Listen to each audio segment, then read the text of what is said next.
Chapter 51. A car of the same color was parked outside the white villa. Beside the car stood a strange man, wearing a black vest, leather boots, and holding a pair of sunglasses, staring at them with a half-smile.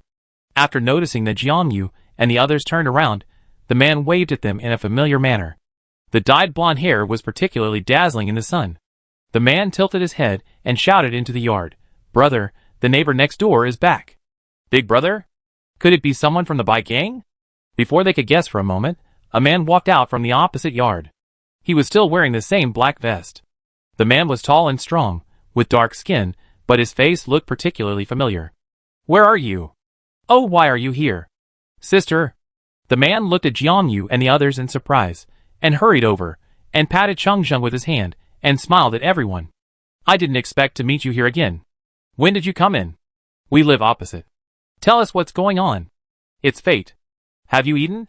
Why don't you come to our place? Your sister-in-law just made breakfast. Let's go eat together." Jiangyu and others, too enthusiastic. Before Jiangyu could respond, the door of their yard opened. Xiaoyu saw everyone the moment he opened the door, and was about to speak, but found a strong man he didn't know standing outside, and immediately shut his mouth, and stood by and waited for the others, and stopped talking. "Thank you. Brother, I didn't expect it to be such a coincidence. Someone in our family cooked, and just came back. I visit you all in the afternoon." Jiangyu smiled and looked at this northeastern brother. The man did not insist, and said, "Okay, come anytime," and then waved his hand, inviting the blond man into the house. Seeing that the man had left, Xiaoyu quickly opened all the doors, and began to serve dishes with his sister. As they ate breakfast, Jiangqi could not help but ask curiously, "Sister, who was that person just now? Did you know each other before?" Jiangyu briefly described the encounter with several people outside of City C, and especially emphasized that this person was with Wang Qi at the time. So Wang Qi and the big brother just now know each other, but Wang Qi is the fake mayor's mistress, the big brother is a member of the bike gang, and the bike gang has a grudge against the fake mayor. Is my analysis correct? Jiangqi sorted it out, and the more he sorted it out, the more confused he became. Looking at everyone, he asked, "What is going on?" Yuan shook her head. She remembered that Wang Qi and the big brother opposite did get off the same car. Maybe they were not very familiar with each other? Maybe they were not familiar with each other? Yuan said, then looked at Jiangyu. "Sister Jiang, shall we go across the street this afternoon?" "Let's go." "The other party just said we are back. Why would he say that when you are obviously at home? He is waiting for us." Jiangyu finished the last bowl of porridge, put away her own dishes, and went upstairs. "I will sleep for a while, and we will go across the street to take a look when we get up." When Jiangyu got up, she found that the sky outside was a little gloomy. For a moment, she thought she had slept until the evening. She raised her hand and glanced at her watch. It was just past 10 o'clock. Jiangyu walked to the window. Her window happened to face the direction of Xiaowu's building. There were no black uniforms hanging outside. Jiangyu looked up at the sky. When she came back in the morning, there was still sunshine. She didn't expect it to change so suddenly.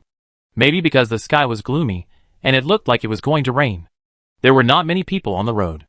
Suddenly, footsteps came from not far away. She looked at the end. A group of rescue teams in black uniforms walked quickly on the street with weapons in their hands. Their footsteps were hurried, as if they were in a hurry. For no reason, Jiangyu felt something was strange. She stared outside for a while, and then glanced at him. Perhaps she was overthinking. When she went downstairs, Jiangqi was holding Yuan, Changzheng, and Xiaoyu playing cards. Seeing her coming down, Jiangqi took the opportunity to throw down the cards and said, "I don't want to play anymore. You are so quiet. But why are you so cunning? Sister, come and play for me." Jiangqi shook his sister's arm and coaxed her to the table. Jiangyu smiled helplessly. Just as she grabbed the cards, there was a knock on the door. "Who is it at this hour?" "Xiaoyu. Come with me to open the door." Jiangqi took the dagger and ran to the door with Xiaoyu, so fast that Jiangyu had no time to stop them. Although this was a base, the surroundings were not necessarily safe. Jiangyu was worried about the other party, put down the cards and followed. Seeing that there were two people missing, Yuan and Changzheng were not interested in the first place, and followed. As soon as the door opened, Jiangqi was stunned. Jiangyu saw that his sister looked strange, and stepped forward. There was a man in a flowery shirt standing outside the door, with his head held high and an arrogant and disdainful attitude, as if he had not expected them to open the door so quickly. And his foot was still in the air when he kicked the door. Seeing the door open, Wang Qi was about to go in while chewing gum, completely ignoring Jiang Qi's disgusted expression. "What are you doing? Is this your home? Just come in. Are you polite?" Wang Qi was very angry. Since he came to the base, he had never been treated like this. He was always flattered wherever he went. Wang Qi clenched his fist and was about to attack, but the man behind him quickly pulled him back, whispering, "Don't forget the young master's instructions." "Damn it! What a bullshit young master." Wang Qi gritted his teeth, looked at Jiang Yu, and smiled stiffly. "I have a big deal that I want to discuss with you. I wonder if you can come in and talk." Jiang Qi rolled her eyes at him, turned back to look at her sister, and signaled with her eyes, "Do you want to let her in?" Jiang Yu pulled her sister back, and behind her were Cheng Zheng and Yuan Yuan. Several people stood inside the door, and Wang Qi and a few others stood outside the door. Jiang Yu didn't want to let such a person with bad intentions into his home, and asked bluntly, "Whatever you want. Just talk about it here." "You?" Wang Qi was so angry that his face turned blue. He was about to curse, but suddenly he thought of something and laughed. "It's not me who wants to find you. It's the young master, the mayor's son, who wants to talk business with you." "Well, what business?" Jiang Yu had a blank expression on his face, and there was a little impatience in his eyes. Wang Qi was about to laugh out of anger, but these people wanted to offend the young master, which had nothing to do with him. He didn't want to come and see this group of ugly people. The things in the back were sent by the young master. As for what it is, the young master asked you to go to District 1 tomorrow. Jiang Yu nodded. The people behind her saw her nod, and thought it was a tacit consent. They were ready to send the gift they brought in. As soon as they walked forward, they were blocked by Cheng Zheng outside the door. "No need for gifts. I go there tomorrow morning. Did you hear me? I don't want gifts. You must tell the young master when you go back. Don't say I didn't help." Wang Qi mocked, then turned around and left, not caring about the group of people behind him. He just turned around and glanced at Jiang Yu and her sister before leaving, and then left with a strange smile. "What? My good mood for the whole day has been ruined." Jiang Qi stared at the other person's back as he left. The way he stared at her just now was extremely disgusting and disgusting. "By the way, sister, are we really going to that young master's house tomorrow?" Jiang Qi looked disdainful. These two people are probably not good people. The son of a fake mayor, how can he be a good person? "Go, but we won't go by ourselves. Let Captain Shen accompany us tomorrow. We won't go there today. We go to the other side in the afternoon." Jiang Yu closed the door after she finished speaking, and did not notice the person standing in the window of the building opposite. It was almost noon now, and Jiang Qi instantly put what happened just now behind her, and followed Yuan Yuan to the kitchen. Jiang Yu followed behind, looking at the people in front of her, thinking in her heart. They had only been in the base for a while, and they were involved in the mess of the base so quickly. This was completely different from the peaceful life she had originally wanted to live. Even in this house, there were many people watching them. Perhaps this place was not much safer than outside. Jiang Yu followed Cheng Zheng to the kitchen, ready to help, and to see what to eat for lunch. But just as she stepped into the door, there was another knock on the door. But this time it was much softer. Jiang Qi heard it from a distance, and came out of the kitchen angrily, holding a kitchen knife in his hand. He didn't care about anything and opened the door and started cursing. "Are you done yet?" The voice stopped abruptly. Jiang Yu held her forehead, guessing that it wasn't Wang Qi outside the door. She took a step forward, and saw the embarrassed northeastern brother, followed by the woman she had met before. Only the two of them stood in front of the door. The eldest brother touched his head, thinking that he knocked too loudly. He was about to explain, but was slapped away by the woman behind him. Yu Qin smiled apologetically. "Did I disturb you?" Jiang Yu walked forward, pulled his sister back, and his eyes moved back and forth between the two of them. He looked behind them again, and there was no one else. For a moment, he couldn't guess what the two wanted to do. Misunderstood. Is there something urgent? Hearing this, Yu Qin waved her hand hurriedly, knowing that Wang Qi had just come to see him. She and Lao Qi looked at each other and got straight to the point. "We want to talk to you about supplies. It's not convenient outside. Can we go in and talk? There are only two of us, and we don't have any weapons." Supplies? Jiang Yu frowned slightly, but still opened the door. After the two came in and sat down, Jiang Yu and the others looked at each other. And Cheng Zheng asked first, "What do you mean by supplies?" Probably because he didn't expect the other party to ask so directly. The man behind him was about to speak, but was glared at by his wife. So he lowered his head and drank tea silently, leaving the matter to the other party. "Our boss wants you to take us to that department store," Yu Qin said slowly. "I believe you have learned during your time at the base that our Bai gang and the mayor of the base are incompatible. So naturally, supplies will not be allocated to us, although we will go out to collect them ourselves. We are limited in number, so the scope of collection is limited, which leads to our decreasing supplies." Yu Qin did not keep them in suspense and told them some things that Jiang Yu and the others did not know. Their boss, Bai Chengyuan, is the son of the former mayor. After the mayor was killed, he always suspected his uncle. So he fled from District 1 and established the Bai gang. Although it is called a gang, it is actually just a group of enthusiastic young people organized together. They also cannot stand the actions of the fake mayor, withholding food, blocking the rescue team from continuing the rescue, throwing anyone out of the base who doesn't obey, who dares to think that all these things are done by this so-called mayor. Then the supplies stored in the base before have long been controlled by the fake mayor. People inside and outside the base are getting more and more hungry, but they are living a life of luxury with their male lovers. Damn! How can this shitty mayor be like this? I was wondering why he had to go out to collect supplies every day, collecting so much. And the people in the base are still pale and thin every day. What kind of person is this? Jiang Qi is always the first one to get angry. She doesn't hold it back, and curses loudly. When the Northeast man who was sitting quietly beside him heard this, he echoed, "Who said it wasn't?" Relying on the fact that no one is in charge now, he has become the emperor here. "So you don't have much supplies, so you want to go to the supermarket to collect them?" Jiang Yu asked. "How did you know about the supermarket?"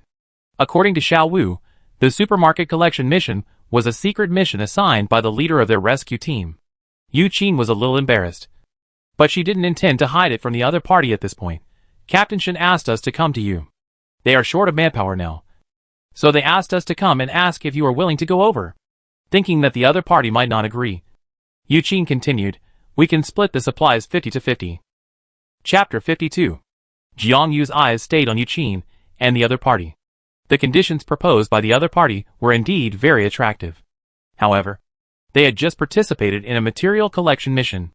According to the task distribution reward, they would get a small batch of materials. Adding the materials in the room, they would be enough for them to eat for a while. There was really no need to take this risk. After thinking for a moment, Jiang Yu shook his head and looked at Yu Qin with apology. "Sorry, we just came back from the mission. The supermarket is not far away. I can provide you with a route map."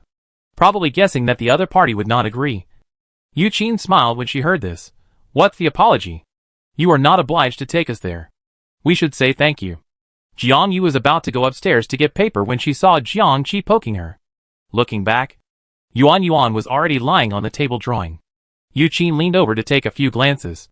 According to the route on the map, the supermarket was not far away. After taking the map drawn by Yuan, Yu Qin and the others expressed their gratitude again. When they stood up and prepared to leave, they suddenly thought of something. "By the way, the base may not be peaceful recently. You should be careful. If you have any problems, you can always come to find us across the street." Bye. After sending Yu Qin and the other person away, the people in the room looked at each other, as if they didn't quite understand what the other person said. "The meal is ready. I'm so hungry." Jiang Qi watched Xiao Yu bring out the food, touched his stomach, and glanced at everyone.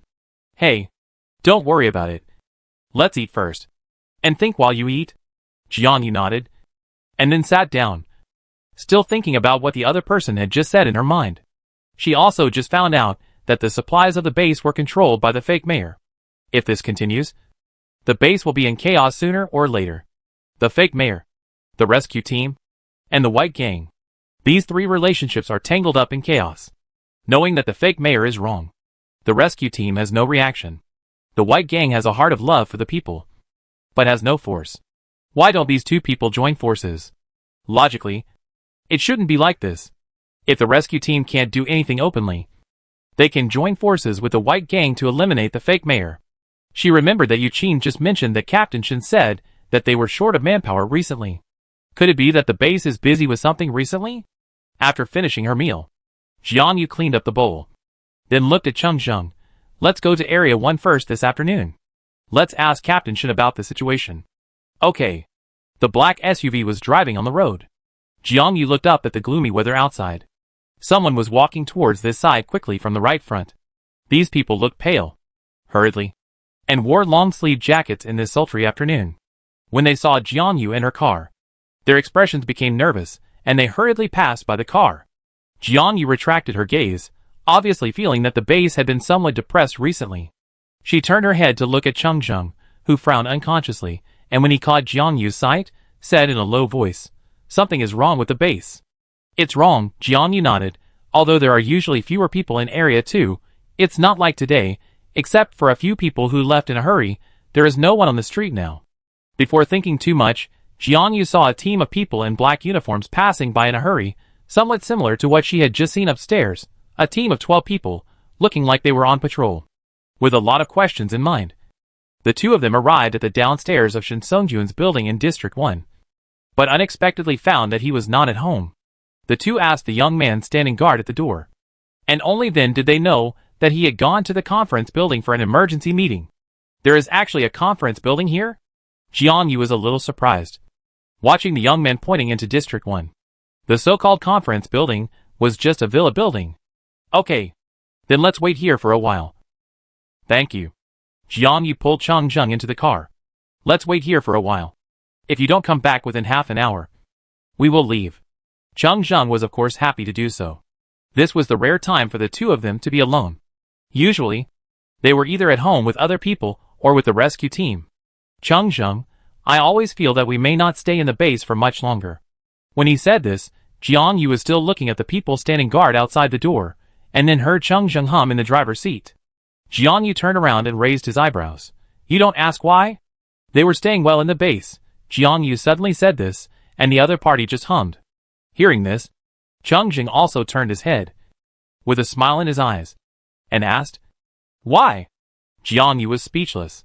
He turned around and saw several people walking towards him from the opposite side of the car, Shen Songjun, Wu Cheng and others, and an unknown person following behind them. Wu Cheng in front seemed a little excited, and was obviously cursing. When they got closer, Xiao Wu, who was at the front, saw the other party at the first time, and waved his hand quickly. The people behind him also looked up here, probably knowing that Jiang Yu and the others were looking for them. And the group quickened their pace. "They are back. We will know the reason soon. I was just about to look for you, but I came here by myself. Come in." Shen Songjun opened the door, and signaled Cheng Zheng to drive the car in. After entering the door, Xiao Wu closed the door skillfully, and then pulled out the chair and signaled Jiang Yu and the others to sit down. As soon as Jiang Yu sat down, he asked directly, "What's going on in the base? Why are there several teams patrolling outside?" Jiang Yu's words were not interrogative sentences, but affirmative sentences. He looked at Shen Songjun with a serious expression, waiting for his explanation. Shen Songjun didn't even sit down.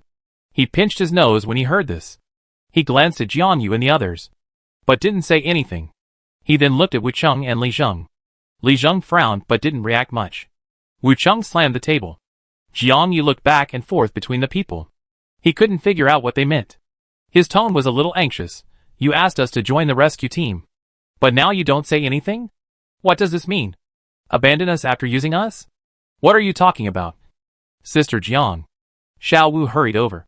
"It's really hard to talk about this, I tell you this." "It's okay. Xiao Wu, I tell you." Shen Songjun pulled out a chair and sat down. His brows were furrowed from the beginning. "After you left yesterday, a woman holding a child fell outside the base, crying for help, but when the rescue team rushed over, they found that the child had died long ago, and her body was covered with fist-sized festering scars, and her face was purple-red. It's not a zombie bite, right?" Jiang Yu suddenly thought of the woman waving when she went out that day. Could it be that person? Was she thinking of us asking for help at that time? Yes. At first we thought it was a zombie. But who knew that more and more people came forward to ask for help within a day? And everyone had red spots of different sizes on their bodies. Shen Songjun said this, paused, looked at Jiang Yu's face, and saw that it was not right, and continued in a deep voice, "It's a plague. a plague caused by unknown reasons. At present, we only know that it will be transmitted through limbs and body fluids. Once infected, you will have a high fever all over your body, which is a bit like zombies. But there will be no wounds on your body, and there will be dense red spots. The small red spots will grow and rot, and emit a foul smell. By then, the person will be dying. Jiang Yu opened her mouth, and when she wanted to speak, she realized that her voice was a little hoarse. Her expression was still calm at this moment, and she felt that the other party had not finished speaking. So she continued to stare at Shin Sung-jun and asked, "So how do we solve the problem of the base?"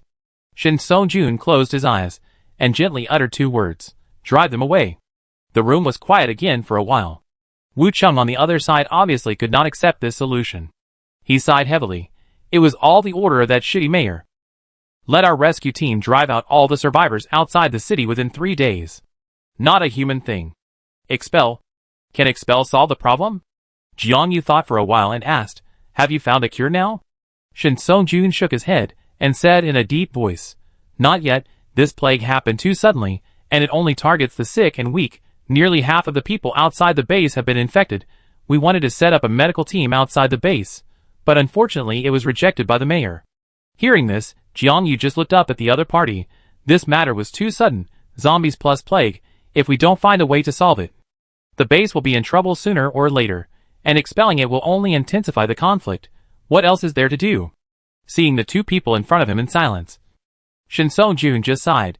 Don't worry too much. The rescue team and the base will find a way to deal with this matter. At least staying in the base will not cause any trouble. Jiang Yu did not continue this voice, but remembered something, looked at Shin Sung-jun and asked, "What does Bai Gang's collection of supplies mean?" Shin Sung-jun scratched his eyebrows awkwardly and replied helplessly, "The other party came to me and wanted to cooperate with me to collect supplies again. You also know that there are too many things in the base recently, and we don't have time to go there. So we asked them to ask you. But I didn't expect them to really go." After Shin Sung-jun finished speaking, he saw Jiang Yu's contemptuous expression. He coughed lightly, looked at the time on his watch, and urged, "I just drove here. Take the supplies you were assigned for this mission. Captain Wu, take them there. Remember to come here for training tomorrow. It's a good thing to get supplies." Jiang Yu got up and followed Wu Chung out, went around the back of the house, and waited for Chung Zheng to drive over. Since the storage room in this task of collecting supplies was discovered by Jiang Yu and his team, the rescue team discussed and decided to give them 10% of the supplies as a reward. Jiang Yu nodded, looking at the list of supplies. 10% of the supplies are 20 boxes of rice and 20 bags of flour, which are probably to be moved in 2 trips. Your supplies were not discovered by Wang Qi and his men this time? Jiang Yu asked. Hearing this, Wu Chung stood up straight, with an angry face. How is it possible? Wang Qi, that bastard, has surrounded the car with his men a long time ago. Fortunately, Captain Shen brought his men here. We have been keeping a close eye on it these days, so they don't dare to come and steal directly. So, he came to me today to discuss business. I guess he wants supplies. As soon as Jiang Yu finished speaking, Wu Qingli jumped up and cursed. What? Do you have any shame? They chase people away and rob supplies. Does he really think he is the emperor? No, don't go. I asked Captain Shen to go. What the hell? Wu Chung ran into the house after saying that. He was so angry. Jiang Yu shrugged. That's perfect. She didn't want to go and face the so-called young master. After receiving the supplies were put in. When Shin Sung-jun saw the 2 of them, he said directly, "Don't pay attention to Wang Qi and the young master. It's time for these people to make trouble like this." Jiang Yu nodded. Let's go back first. Come back for training tomorrow morning. Chung Zheng will teach me later.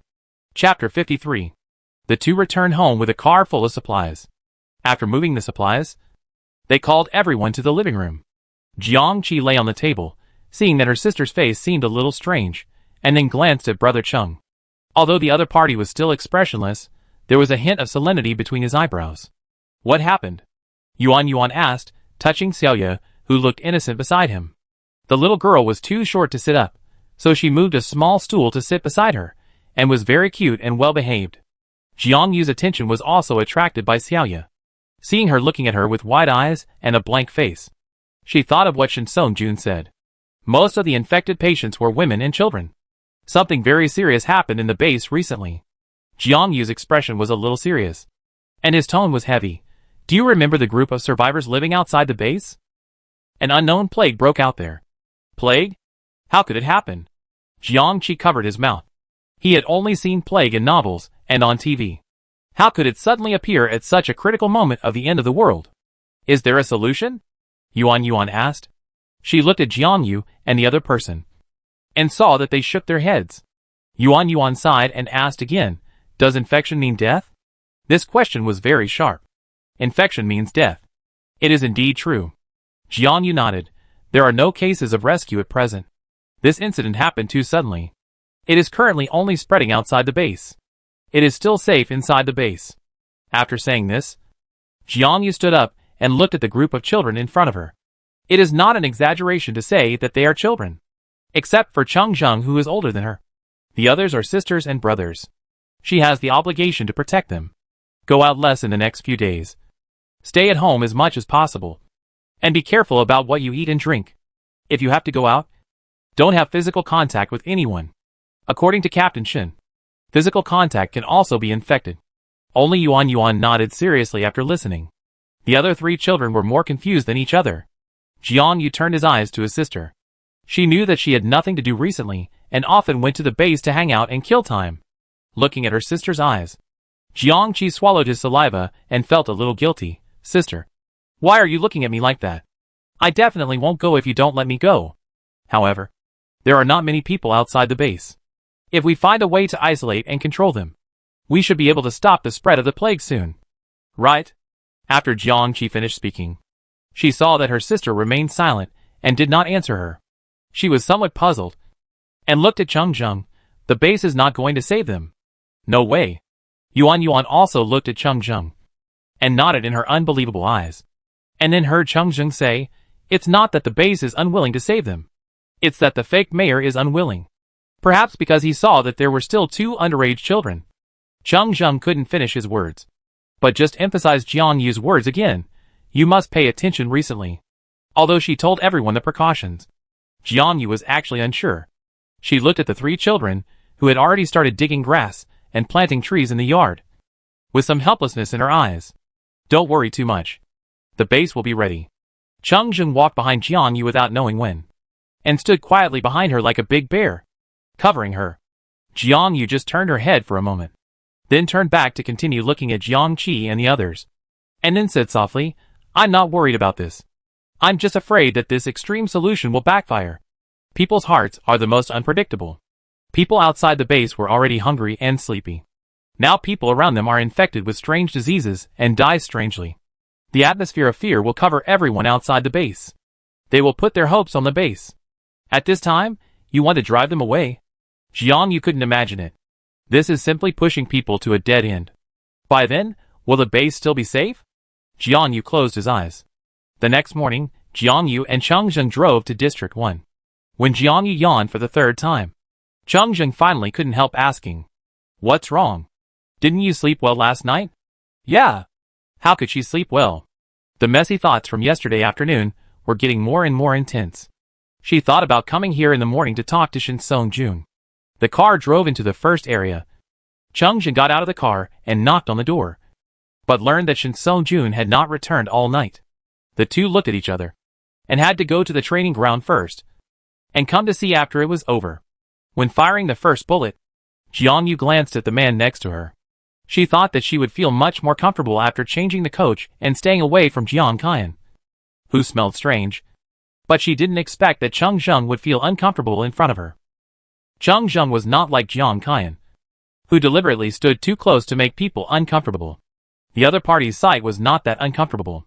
But for some reason, when Jiang Yu saw the other party staring at him from the corner of his eye, he would feel inexplicably nervous. In a trance, the bullet was fired and hit the center circle. Jiang Yu was a little disappointed and pursed his lips. Before he put his arm down, a figure came from behind.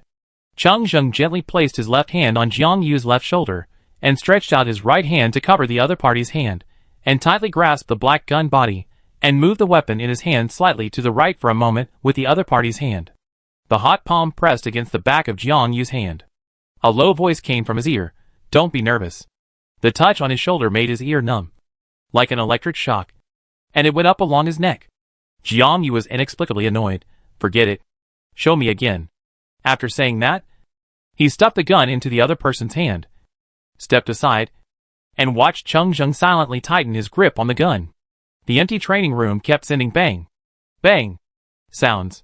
Today, there were only Jiang Yu and Cheng Zheng in the entire training room.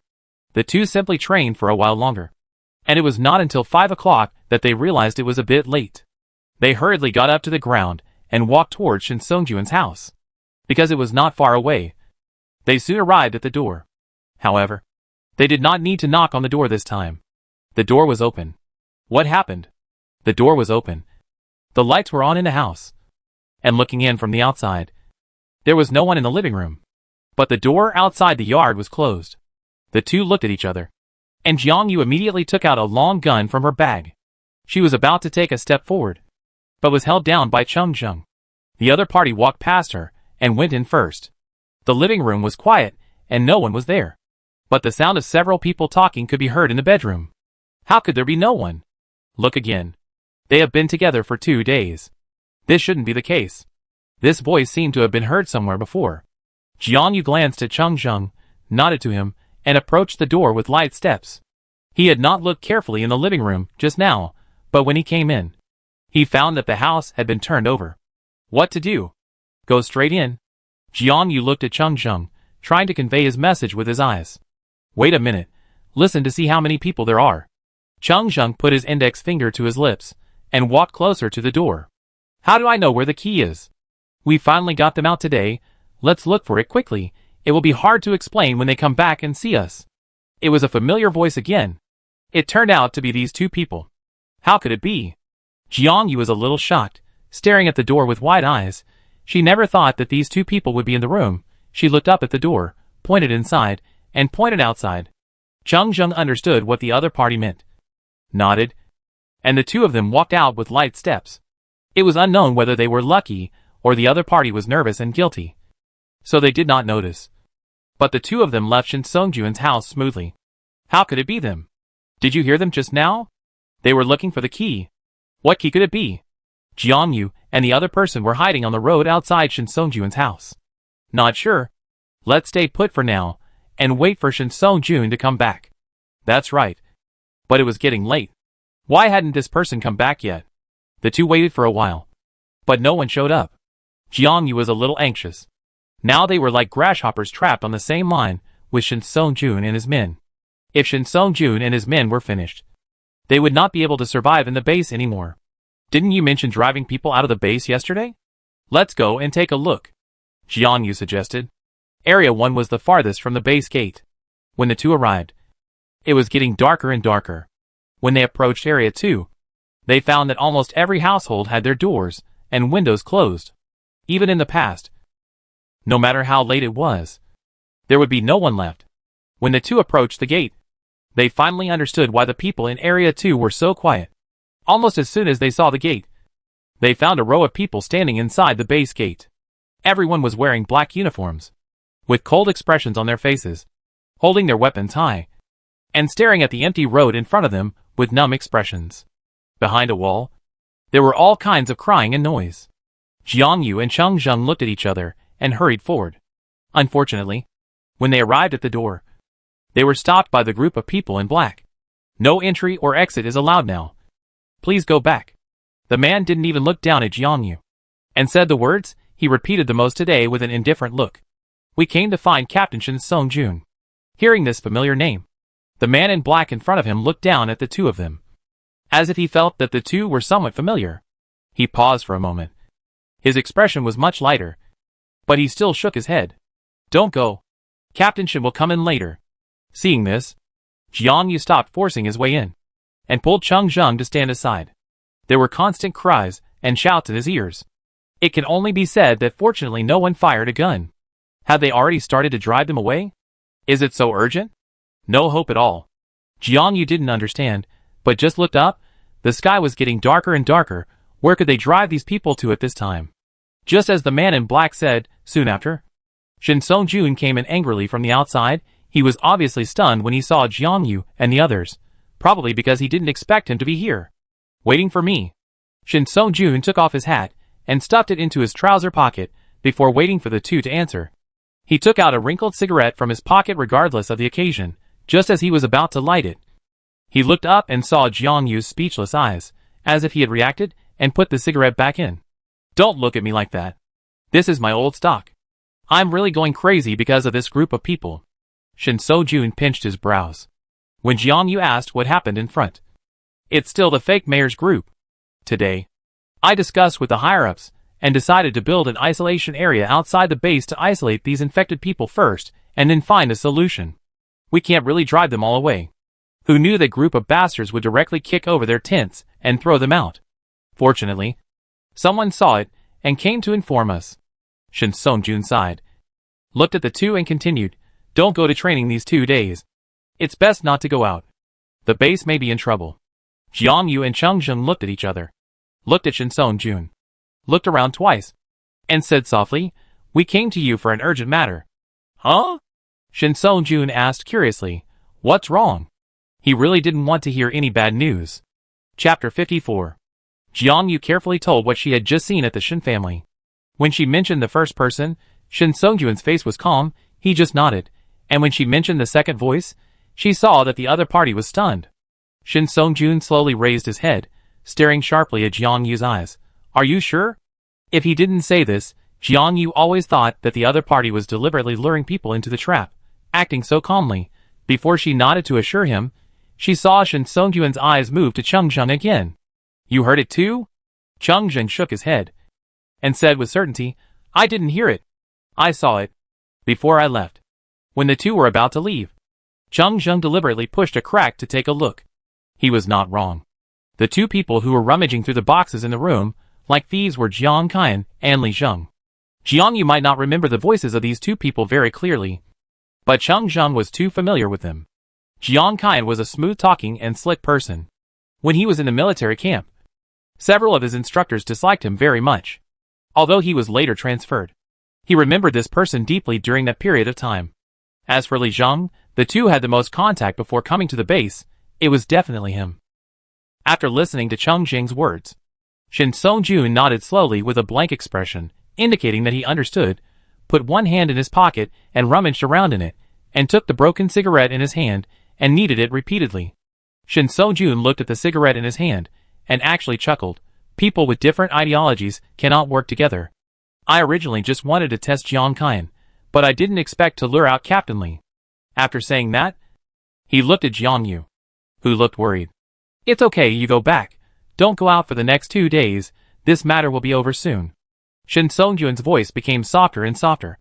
After putting the cigarette back into his pocket, he looked at the door. Xiao Wu was walking out, and waved anxiously. Shin Sung-jun turned and walked towards the door, turning his back to the two of them, and waving casually. Retracting his gaze, Jiang Yu looked at Chung Jung. Then let's go. She didn't want to get involved in these things either. Although she didn't understand what happened between Li Zheng and Shin Sung-jun, but looking at Shin Sung-jun, the other party was obviously prepared. The sound of a car behind him sounded, and then gradually faded away. Shin Sung-jun approached Xiao Wu, looked at his anxious face, and patted his head with a relieved expression. Okay. Don't worry. Go to Bai Qingyuan tomorrow. We agreed to his cooperation. Xiao Wu was a little surprised to hear this. Captain, don't wait for Minister Qin and others to come back before making a decision? Calculating the time, Minister Qin and others should have arrived in City B, and they will be back in a few days. This time, they said it was cooperation. But in fact, the Bai gang just wanted to use them to kill the fake mayor. How can such a thing be decided so casually? Xiao Wu looked embarrassed and tried to persuade the captain.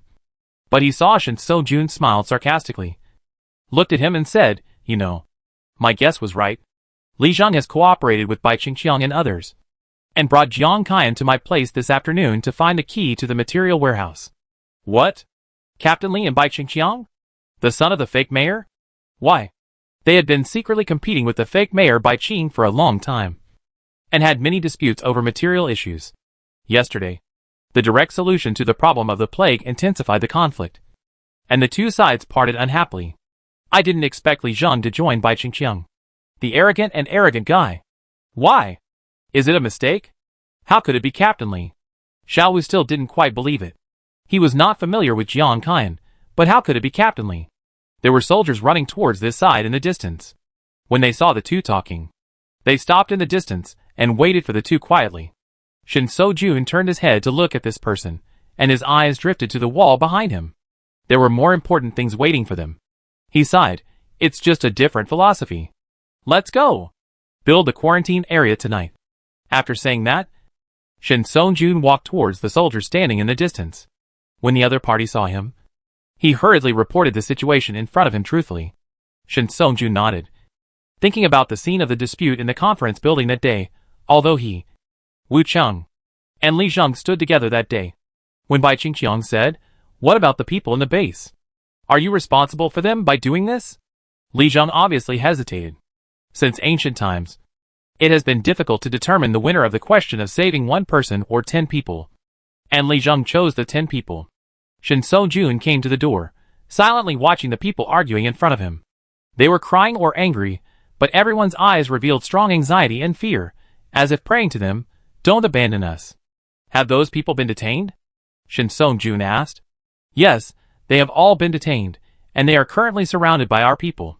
Shin So-jun nodded. Have all the materials been transported here? Yes, all preparations are complete. Okay, let's get started. Shin So-jun stepped forward, looked at the people in front of him, and shouted loudly, "Please listen to me quietly." Maybe it was because they saw others saluting him. Or maybe it was because they saw how he just defended them. As if they had found their backbone. Everyone calmed down at the same time, staring at each other. In the name of Qin Li, the head of the rescue team of the S-City base, I assure you that the base will never abandon anyone, and will never drive anyone away. Please rest assured. Please don't panic. Please cooperate with me, and get through this crisis together. After Shin So-jun finished speaking, he looked at everyone and continued, because the infection rate of this plague is extremely high. The base will set up an isolation area. Please divide everyone into male and female teams. We will arrange doctors to check. The woman hugged the child in her arms tightly, and her eyes were fixed on the man who was speaking in front of her. The child in her arms was her last relative. Her husband died in the mouth of zombies because he saved her. Her son died because of the plague. Only the youngest daughter was left. She placed her last hope on the man, praying that they could survive safely. Cheng Zheng drove the car into the lane of District 2. As soon as he pushed open the yard, he saw several people standing outside the door. Jiang Qi held a candle in her hand. When she saw the car coming in, she breathed a sigh of relief and hurried forward. "Sister, you are finally back. Have you eaten yet?" I asked Xiao Yu to heat up the dishes. Jiang Qi came over and hugged her sister's arm. He carefully held the candle and led people into the house without saying anything about worrying. The sun was rising from the west. Although the other party did not blame her, Jiang Yu felt inexplicably guilty and could not help but explain what happened today to everyone. "I know. Sister, you said something was wrong at the base recently. Although I'm worried about you. We stayed in the house all the time." Jiang Qi held his chin, watching his sister eat, and couldn't help but take credit. "Well, Chi is the best." Jiang Yu touched his sister's head and took the bowl and chopsticks handed over by Cheng Zheng. "By the way, we won't go out for training recently. We stay at home with you." Jiang Yu took a bite of noodles and suddenly remembered the good news for his sister. It was indeed good news. Jiang Qi was so happy that he almost died. "Really?"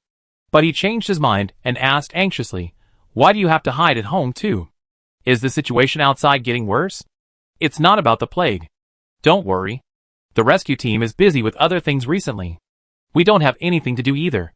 Just rest at home for 2 days." Jiang Yu comforted his sister. Seeing the children in front of him happy, he suddenly felt much better.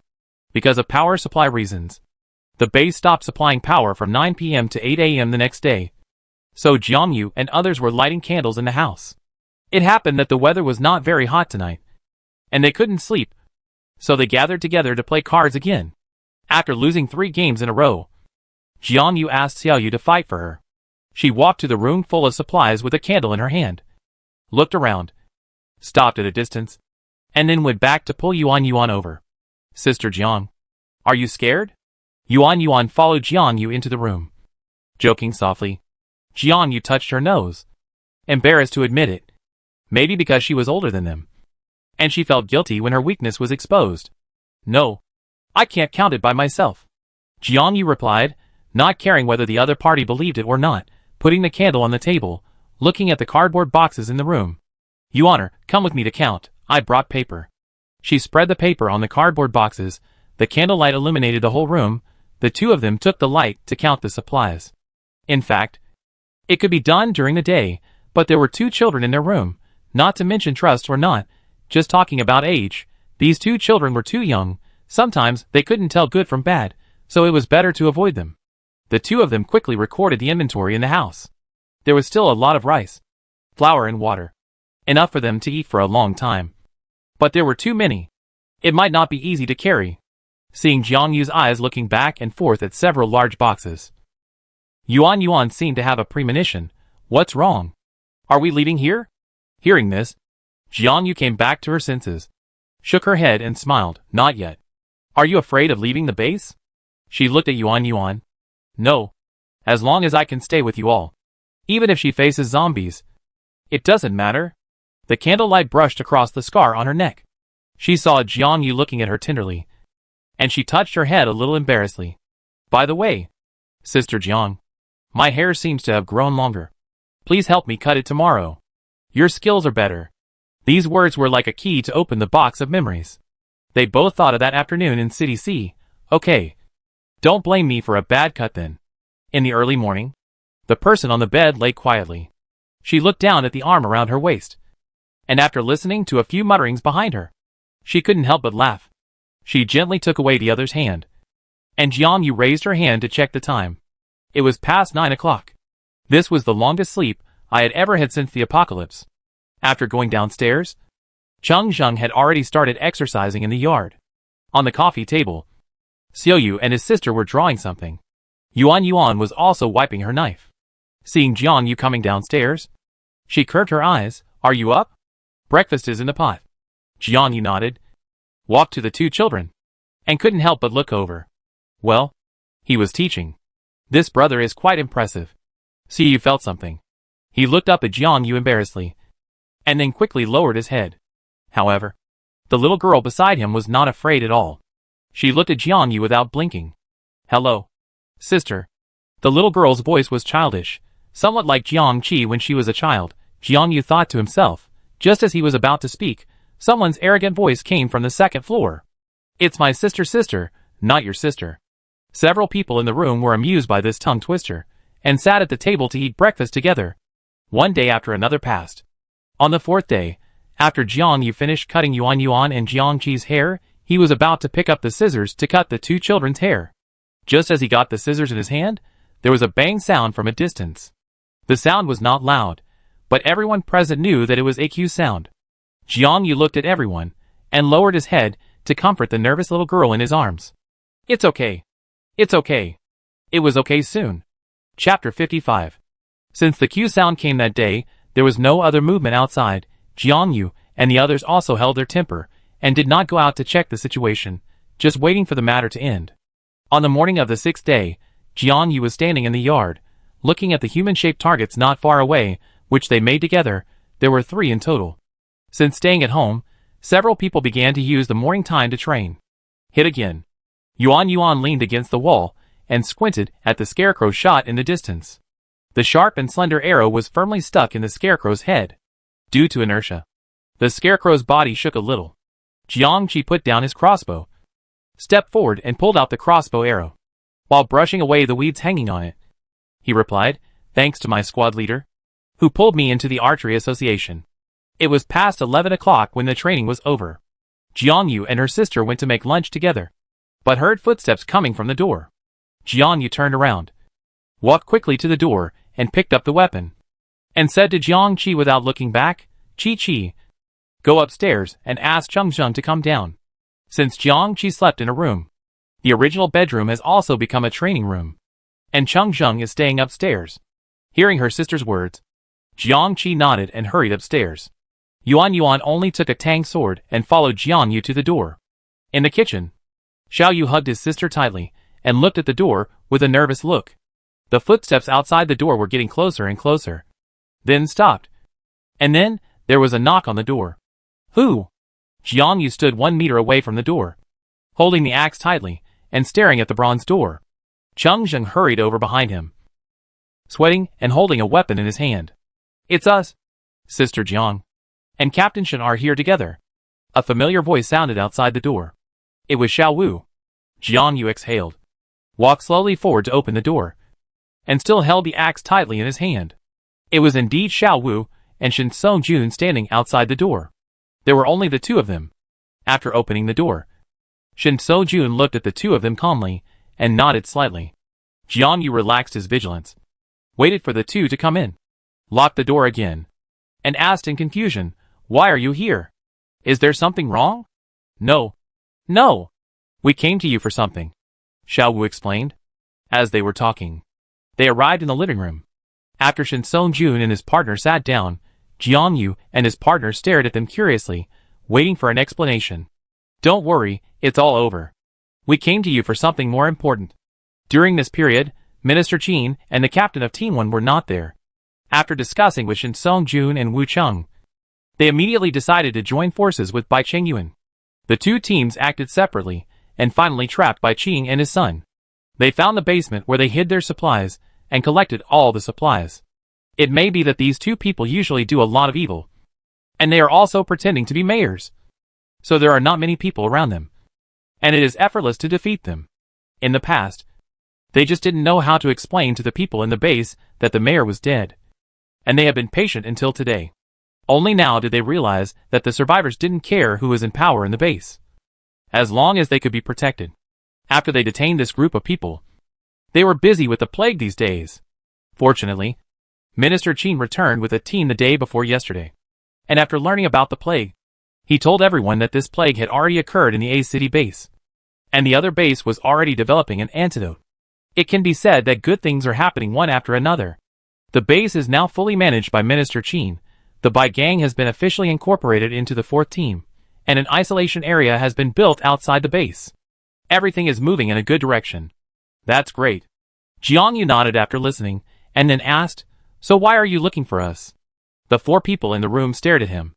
Knowing that the base has returned to a stable daily routine, everyone relaxed and looked at Shen Songjun curiously, knowing that he must have more to say than just this one thing.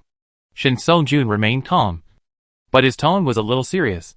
He looked at Jiang Yu and Cheng Zheng and said, "This time I came to you, in addition to telling you about the recent situation of the base. The more important thing is that there is a mission that needs your participation." This time it was Jiang Yu who had no expression on her face. She knew that the other party came to them for something more than a simple matter, and it was right after the base problem was solved. She guessed that this mission was not that simple. Shen Songjun saw that Jiang Yu and Cheng Zheng did not react, and he continued helplessly, "This mission is confidential, and I cannot tell you yet. I have to trouble you to go to the meeting building of District 1 tomorrow morning to discuss it together. You came here specially just for these two things?" Jiang Yu was a little puzzled. The mission couldn't be directly mentioned now. "So why did you come here? Wouldn't it be better to arrange subordinates to come directly?" Shen Songjun was a little embarrassed when he heard this, and then he looked at Xiao Wu. The other party received the captain's meaning and immediately took out the contribution value card that had been prepared in his pocket and put it on the table. "What is this?" The 4 people in the room looked at the card on the table in unison, and then looked up at Shen Songjun, not understanding what the other party was up to. "Everyone, this is what our Minister Qin meant.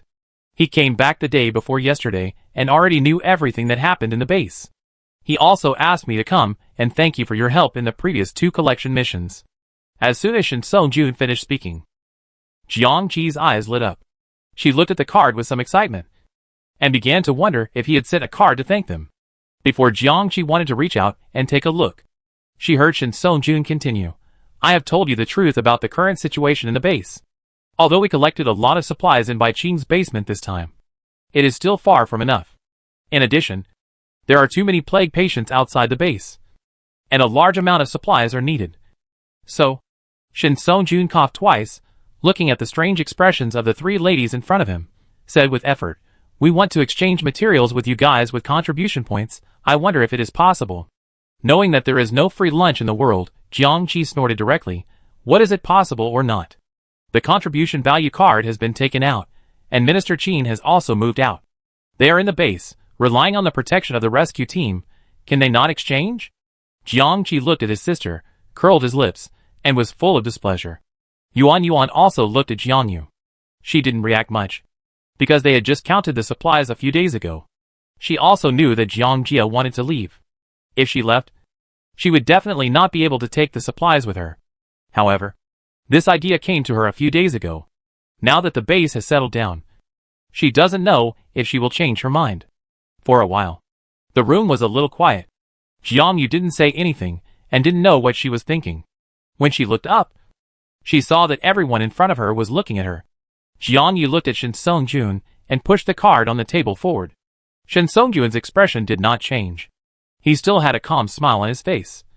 But Xiao Wu beside him could not help but sigh, thinking that the other party had refused. But he could understand. After all, in the doomsday, nothing is more important than holding the real food in your hands. Take this card back first. We don't disagree. It's just that this matter was said too suddenly. We need to discuss it. Jiangyu pondered for a moment, and continued, how about this? Don't we have to go to the meeting room tomorrow morning? We will tell you the decision then. Hearing this, Shen Songjun knew there was hope. This just proved that their group of people did have a lot of supplies. Shen Songjun nodded. There is no rush for this matter. You can discuss it. Then we will leave first. The two stood up and prepared to leave. They walked out. Suddenly, they thought of something while walking in the yard. They turned around and looked at everyone and said, by the way, the person next door has left. You don't have to worry about it anymore. After that, they pushed the door and left. Jiangyu and the others were stunned.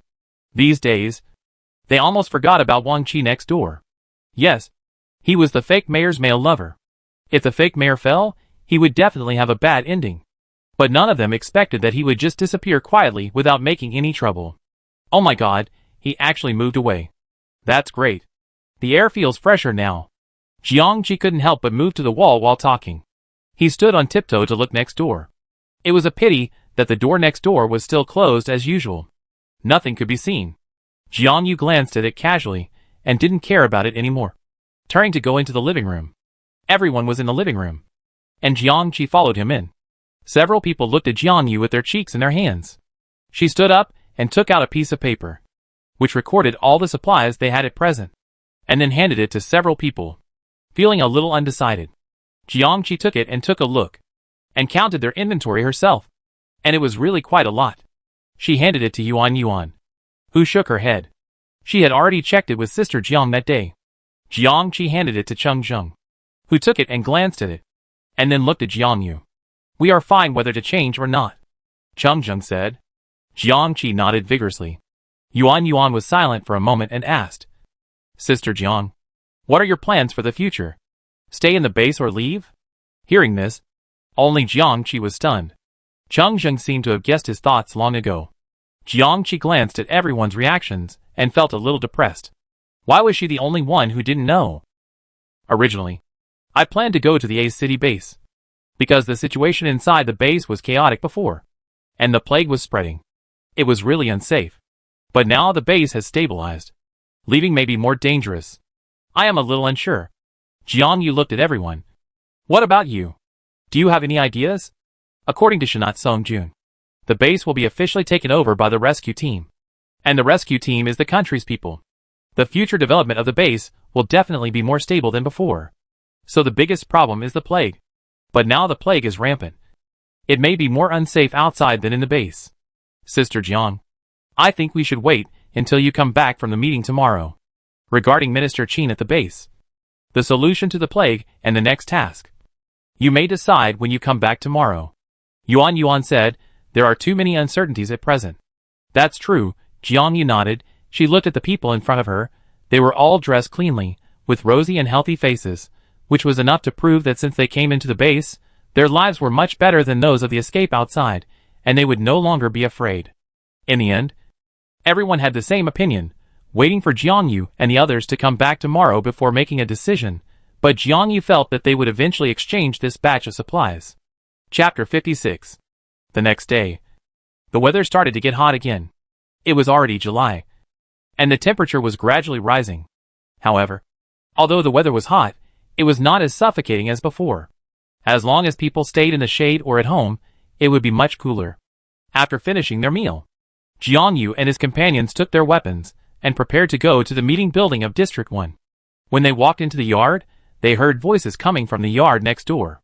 The two looked at each other, and Jiang Yu remembered what Shin Sung-jun said yesterday. Wang Qi had moved out of District 2, and he didn't know where he had gone, because he was an insignificant person. The people in the base did not deliberately look for him. So the noise coming from next door should be from the new neighbor. Chung Jun drove out of the yard. In the distance, an off-road vehicle of the same color drove past. The two cars passed by each other. Jiang Yu squinted his eyes due to the sunlight. He only saw a girl sitting on the passenger seat. The driver's seat was probably a man. The car was heading to the villa behind. Jiang Yu retracted his gaze. He didn't pay much attention. The car soon arrived at Shin Sung-jun's home in District 1. Shin Sung-jun had been waiting for a long time. When he saw the two people arrived, he stood up and led them out of the villa and walked to the meeting building behind. It's called a conference building, but it's actually just a small villa in the first district, and the distance is very close. Before reaching the door, Jiang Yu saw a row of people in black standing outside the door, all with stern expressions, looking straight ahead, and they seemed not to feel the heat under the sun. Pushing open the door of the yard, there were several cars parked inside. Xiao Wu stood at the door and waved his hand when he saw a few people. Finally, we're here. Everyone inside is here. Except you. Are Minister Qin and the others here? Shin So-jun asked. He didn't see the other party's car outside. No, Minister Qin went outside the base early in the morning. Minister Zhang went to the logistics department with Wu Cheng. They probably won't come again today, but a team of people are here. Shin So-jun nodded, looking back at Jiang Yu and the others. Come in with me. After that, he followed Xiao Wu into the room. Jiang Yu and the others followed closely. As soon as they entered the door, they saw a rectangular wooden table. 3 people were sitting at the table, and they all turned their heads when they saw someone coming in. The person in the middle wore the same black uniform as Shin Sung-jun and the others. Her hair was tied into a high ponytail at the back. There was a scar across her tall eyebrows. Her bronze skin matched with the silver earrings on her ears, which made her look very domineering. She looked at Jiang Yu and the others, and then looked away. However, the 2 people beside her also wore black uniforms. One had short hair and a round face, and was sturdy, but her smile was particularly gentle. The other had a short haircut similar to Yuan's, and was very handsome. After seeing Jiang Yu and the others, he waved. After the 2 came in, Shin Sung-jun briefly introduced them to everyone. This is Yang Ling, the captain of Team 1. On the left and right are Yang Qing and Yang Wen, the vice captains of Team 2. These 2 are non-staff members of Team 2, Jiang Yu and Cheng Zheng. They have participated in 2 collection missions with Team Wu before. Jiang Yu pulled out a chair and sat down, nodding to the others. Then Xiao Wu came over with a roll of paper. Shin So-jun took it and spread a map on the table. Everyone, our mission destination this time is to go here, to meet with the personnel of the A City base. The main task is to escort a batch of medicines, and the secondary task is to exchange materials and information between the 2 bases. Shin So-jun pointed to a place. The meeting point is in the suburbs outside S City, about 60 kilometers away from here. The round-trip time is expected to be 4 days, and the departure time is 3 days later. Shin So-jun looked at Jiang Yu and the others after he finished speaking. In fact, he was mainly explaining to them. As for Team 1, they already knew the content of this mission. So the mission was this: escorting medicine? What medicine needs to be sent from S City to S City? The development of a city is much better than that of S City. Even if it is the end of the world, the base will not be worse than here. Why do we need to send medicine there specially? Jiang Yu guessed that it was definitely not a simple medicine. But the other party obviously didn't want to reveal too much, based on the principle of knowing less, the safer it was. Jiang Yu didn't care to know the truth inside, but she was somewhat interested in the A City base. Captain Shin, are all the participants in this mission here? Jiang Yu asked. Shin So-jun shook his head and said, we are the escort team, with Team 1 and Team 2 working together. A total of 15 people on both sides. And we are escorting supplies, medicines, and several scientific researchers. These people are weak, and are the key targets of this mission. Yang Ling nodded. They came here mainly to discuss the departure time, since it has been decided to be 3 days later. They have nothing else to do. No problem. Let's go back to training first. Well, let's meet in the conference building at 5 in the morning 3 days later. Shin So-jun waved his hand, then watched the 3 people leave with a smile, and breathed a sigh of relief after the 3 people left. Jiang Yu looked puzzled. After watching Xiao Wu close the door gently, he ignored his previous serious standing posture and slumped down on the chair, perhaps sensing Jiang Yu's confusion. Xiao Wu sighed. Captain Yang is too scary. Well, let's continue talking about the mission. This mission is far away. I'm afraid it will be much more dangerous than before. We need to continue training for the next 3 days. After Shin So-jun finished speaking, he put away the map and looked at the 2 people. Don't worry. Although this mission is far away, we have chosen the best route and will arrive at the fastest speed. I believe there will be no problem.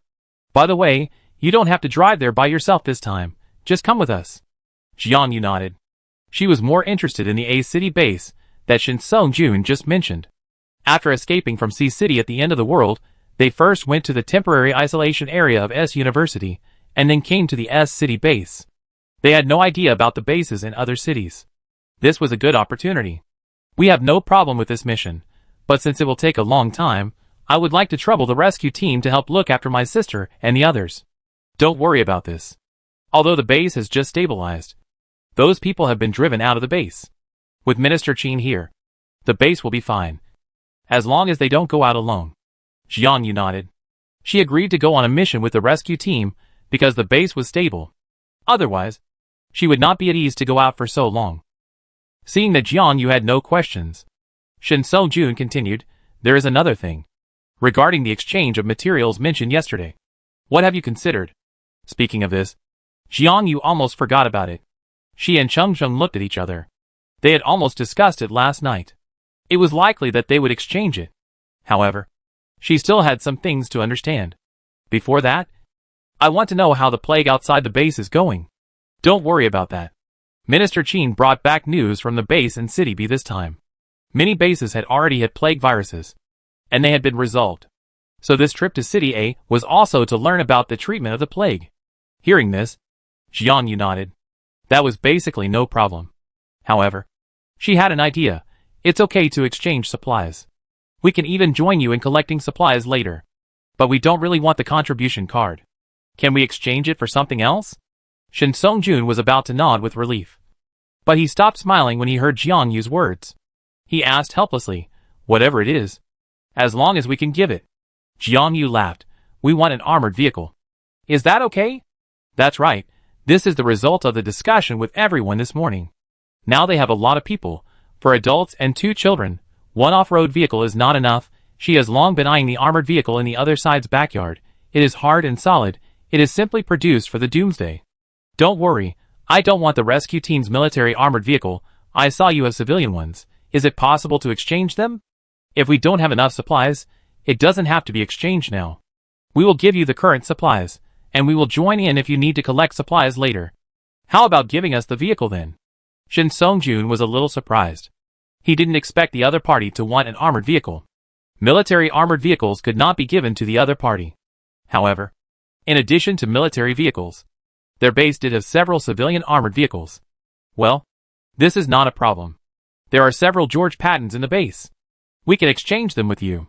Shin So-jun smiled and continued. You have participated in the collection mission twice and contributed a truck. An armored vehicle can still be given. You can drive the car away later. Most of the military armored vehicles in the base were brought in when the base was first built. In addition, there are a few private cars. Most people abandoned their cars and were rescued by the base. And the few civilian armored vehicles were also brought back when they were on a mission before. When she heard that it was George Patton, Jiang Yu smiled brightly. This is what she wanted. Compared to their current battle-damaged black off-road vehicle, this car is really attractive. That's great. Whenever you go to get the supplies, you can bring them with you. Jiang Yu turned around and winked at Cheng Zheng. You can drive the car now. Wu Cheng will come to get the supplies this afternoon. After Shin So-jun finished speaking, he took the 2 to the backyard, where a gray-green armored vehicle was parked. After throwing the key to Cheng Zheng, Shin So-jun smiled and said, You are quite smart. This car has explosion-proof tires and bulletproof glass. And the tires are higher than other cars. There is no problem with waiting. The key question is, can you drive it? This question was asked to Jiangyu. She really didn't know how to do it, but Jiangyu looked at Cheng Zheng, who nodded heavily. Shin Songjun watched Cheng Zheng open the car door skillfully and start the car, and couldn't help but smile, and almost forgot about Cheng Zheng. Okay, you go back today. Wu Cheng will go to get the supplies in the afternoon, and remember to come to the training tomorrow morning. Shin Songjun waved his hand after saying that. The car drove all the way home, which also surprised Jiang Qi and the others, as they didn't expect to get such a cool armored vehicle. This car is so cool. And it has 6 seats. Jiang Qi turned around and was amazed. Compared with the original medium-sized off-road vehicle next to it, he immediately disliked it. Jiang Qi and the 2 children looked around the car curiously. We will go on a mission in 3 days. This time we will be away for about 4 or 5 days. During this time, you should try to stay at home. If you have any questions, please find Wu Cheng or Sister Yu across the street. Jiang Yu gave instructions while thinking about what else he had not explained. There is nothing in the base that can harm them now. The plague is under control outside the base. As long as they don't go out and cause trouble, there should be no danger. When Jiang Qi heard that Jiang Yu was going out for a few days, the excitement she had felt when she saw the new car suddenly disappeared. She pouted and began to feel unhappy. If she had known earlier, she would have joined the rescue team, so that she could go out with her sister. Yes. Why can't she go together? Jiang Qi stuck to her sister and said sweetly, Sister, can we also join the rescue team? You see, my crossbow and Sister Yuan's tang sword are almost rusty. Staying at home every day, there is no TV to watch. It's really boring. I might as well go out with you guys. Yuan agreed with this, nodding vigorously.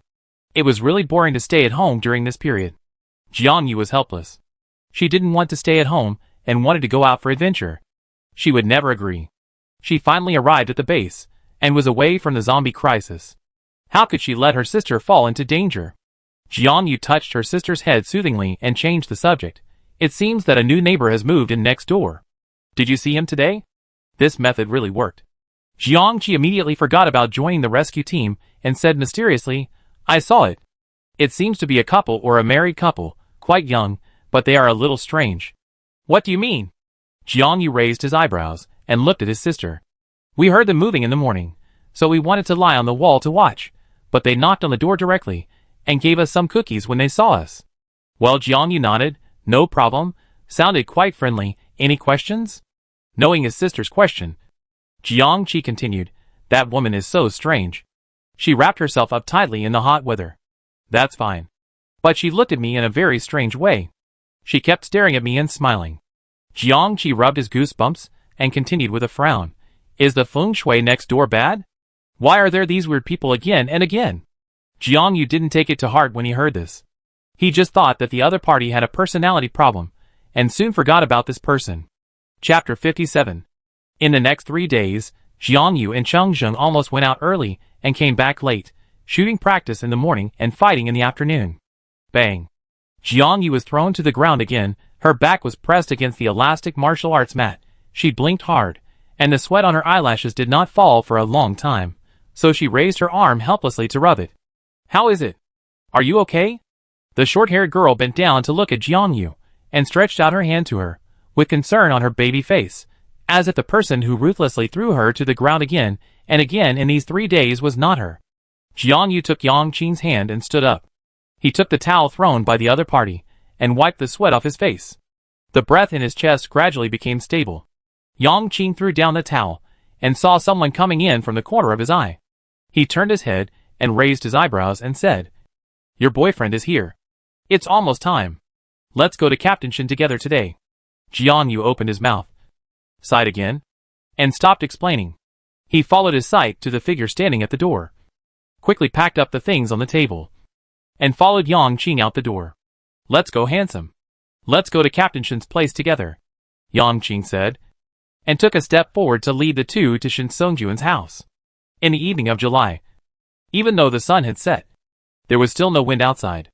All that hit us was the suffocating hot summer heat, and the air seemed to be frozen. 3 days had passed, and because they had to leave early tomorrow morning, Shin Songjun asked Yang Qing to bring the two of them over to explain some things. After opening the door, the room was indeed much more comfortable than outside. But there was no one in the living room. Old Shin? Where is he? You called him over. But where did you go? Yang Qing shouted at the top of her voice. After a while, Xiao Wu hurriedly came out of the room carrying a box. Why are you alone? Where is your captain? Seeing Xiao Wu appear, Yang Qing was not in a hurry. He asked Jiang Yu and the others to sit down and wait. He glanced at the box on the table. What is this? Sister Qing, the captain was just called by Minister Qing. Let's go to the study and talk while waiting. Xiao Wu pushed open the door of the study, sat down and opened the box. There were 7 black bracelets in the box, which looked a bit like the electronic watches he had used before. Xiao Wu took out 2 and handed them to Jiang Yu and Cheng Zheng. This is a wireless bracelet developed by the base, which is charged by solar energy. 1 for each person.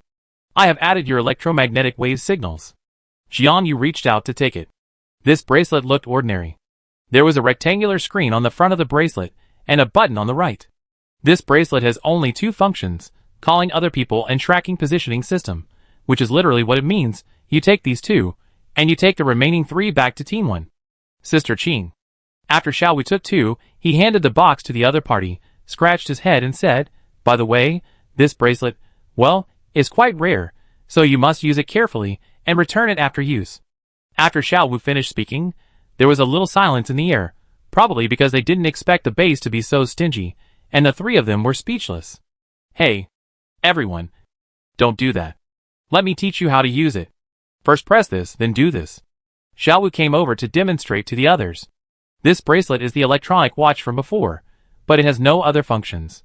As they were talking, the door of the study was pushed open. Shin Songjun hurried over, nodded after seeing the others, put the things in his hand on the table, turned around to get some water. Xiao Wu quickly took the things on the table, and after spreading them out, he found that it was the map from before. The situation has changed. The original route is no longer feasible. We have to take another route. Shin Songjun walked to the table and pointed to the X on the original route, the destination they were meeting at the 2 o'clock direction of the base. Originally, they could get there quickly by going straight from west to north. But now the new route on the map is to go from west to east to the city center, and then go northeast.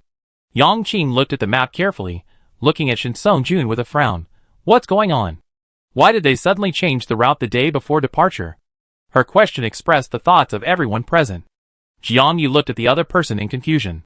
The latest news brought back by the agents today is that the situation on the Northwest Road is a bit strange.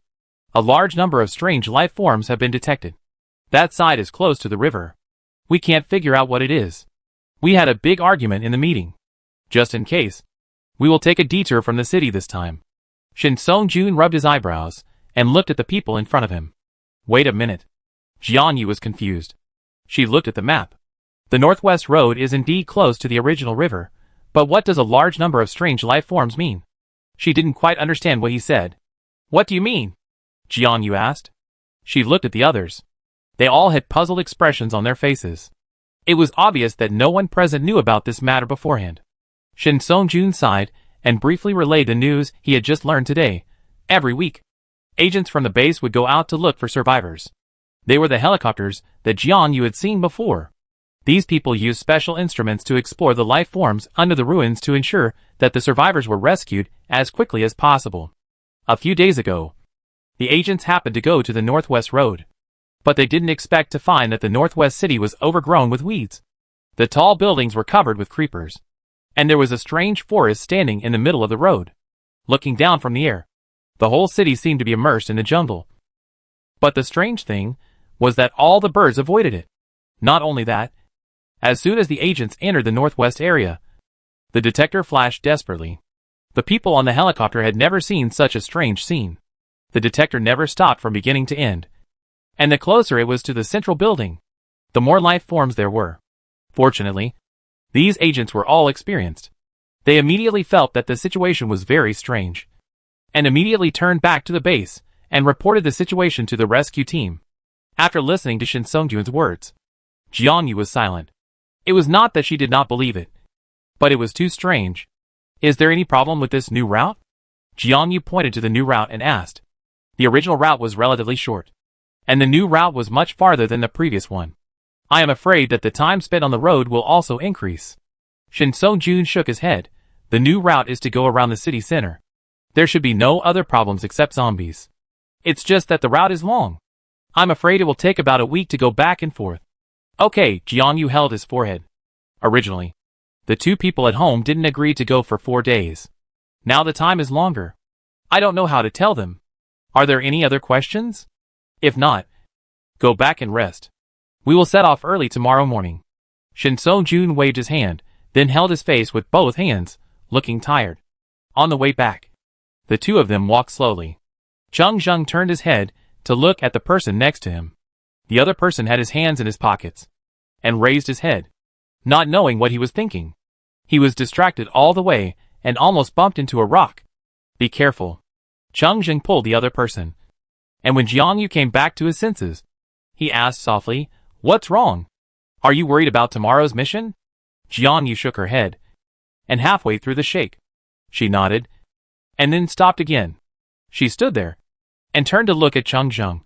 Don't you think Shin Song-jun didn't finish what he said just now? Did these agents really turn around after discovering a large number of life forms? Unless they saw something with their own eyes. Why would they not give up the possibility of survivors and check closer when they found the exploration instrument flashing? Moreover, Shin Song-jun's expression became strange after he came back, as if he had encountered an unsolvable problem. I'm afraid they saw something in the northwest area, Chung Jung said. Noticing Jiangyu's gaze, he turned his head to look at him. His eyes were comforting. It's okay. There are other rescue team members in the base. Well, that's right. But Jiangyu is not worried about this. She noticed that Shin Song-jun specifically mentioned the Yuanjiang River near the northwest. She was afraid that it was related to this river. Coincidentally, the river in front of their base was a branch of the Yuanjiang River. They were almost home. Jiangyu pinched her nose. She always felt that she was very unstable recently, and felt a little irritated. This feeling was familiar. Jiangyu suddenly stopped and stood there in a daze, speechless and embarrassed. Chung Jung thought something had happened when he found that the other party had stopped. He asked quickly, "What's wrong?" Jiangyu forced a smile awkwardly. "It's okay. It's just that her period is coming soon." She almost forgot about it. After returning home, Jiangyu told her about the change of route and the extension of the mission time. Sure enough, Jiangqi began to sigh and kept pulling her to act coquettishly and asked to go with her. "Sister, take me with you. Take me with you. Take me with you. I'm strong and I can protect you. I can use a crossbow and shoot arrows from a distance. Can you bear to leave me alone at home? I'm worried and bored at home. How can I bear it?" Jiangqi held his sister's arm, trying to squeeze out 2 tears, and secretly looked at his sister to see if she was moved. Jiangyu looked at Huabao with a half smile, and then looked up at Yuan. "We will be away for a long time this time. As before, you should be careful in the base. Don't leave the base. And find Wucheng and others if you have any problems." Yuan nodded, turned back to the kitchen to prepare dinner, and heard Jiangqi loudly complaining about his dissatisfaction behind him. The next morning, before dawn, Jiangyu quietly left the room, and quickly packed his luggage after having a simple breakfast with Chung Jung. Weapons, dry food, compass, etc., and sanitary napkins. Jiangyu zipped up her bag and put it on her back. Chung Jung was already standing at the door waiting for her. She gently closed the door and followed him out. After going out, Jiangyu looked up and saw a woman standing outside the next door. It was still dark at 4 o'clock in the morning. She was wearing white long-sleeve shirts and long pants, and a round hat with a large brim on her head. She was very elegant, and didn't look like someone who survived the apocalypse at all. She didn't seem surprised when she saw Jiangyu and the others, and nodded with a smile. Seeing someone dressed like this smiling at you so early in the morning, Jiangyu was startled, stunned for a moment before he nodded stiffly, turned around and followed Chung Jung to Area 1. When they reached the turning point, Jiangyu suddenly looked back for some reason. The woman was still standing at the door, keeping her original posture motionless, and smiled again when she saw Jiangyu looking back. Jiangyu turned back awkwardly, and quickly followed Chung Jung. Chapter 58. When the two arrived at District 1, they saw several armored vehicles parked in front of Shin Song-jun's house from a distance. Xiao Wu and his men were moving things into the vehicles. Shin Song-jun was nowhere to be seen. "Xiao Wu, why are you alone? Where is Captain Shin?" Xiao Wu looked up in response, wiped the sweat off his face, looked into the house, and lowered his voice. "They are arguing inside." The people from the research institute asked to add a few students temporarily. The captain is having a headache. Students? Jiang Yu raised his eyebrows, turned his head to look in the direction of the house, asked, "What's going on?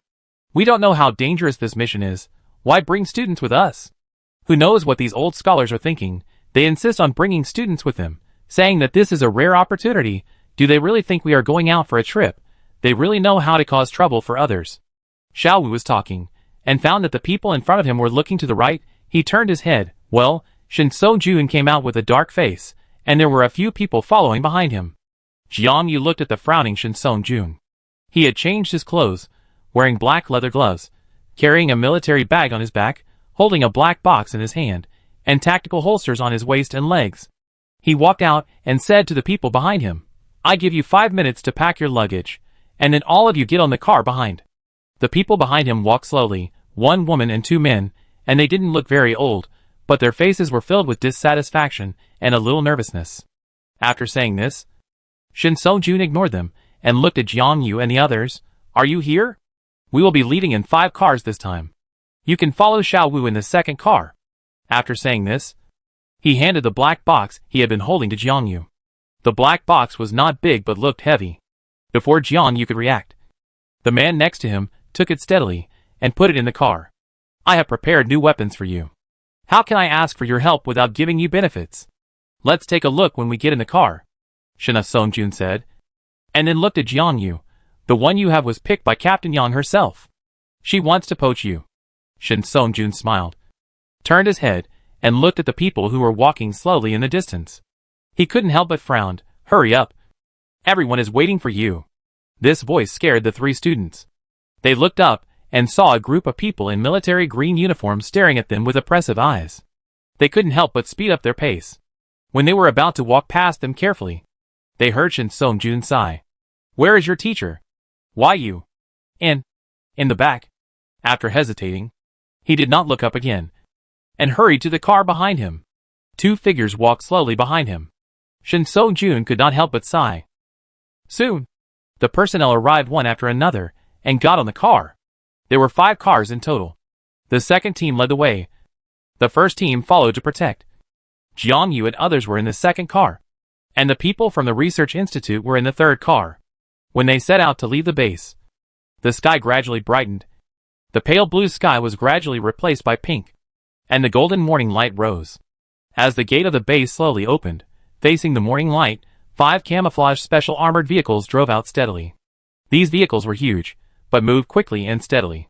They appeared in the quiet morning, attracting the attention of the survivors on both sides of the fence. In the crowd, a hooded man stared at the gradually disappearing rear of the car. His eyes were full of calculation and hatred.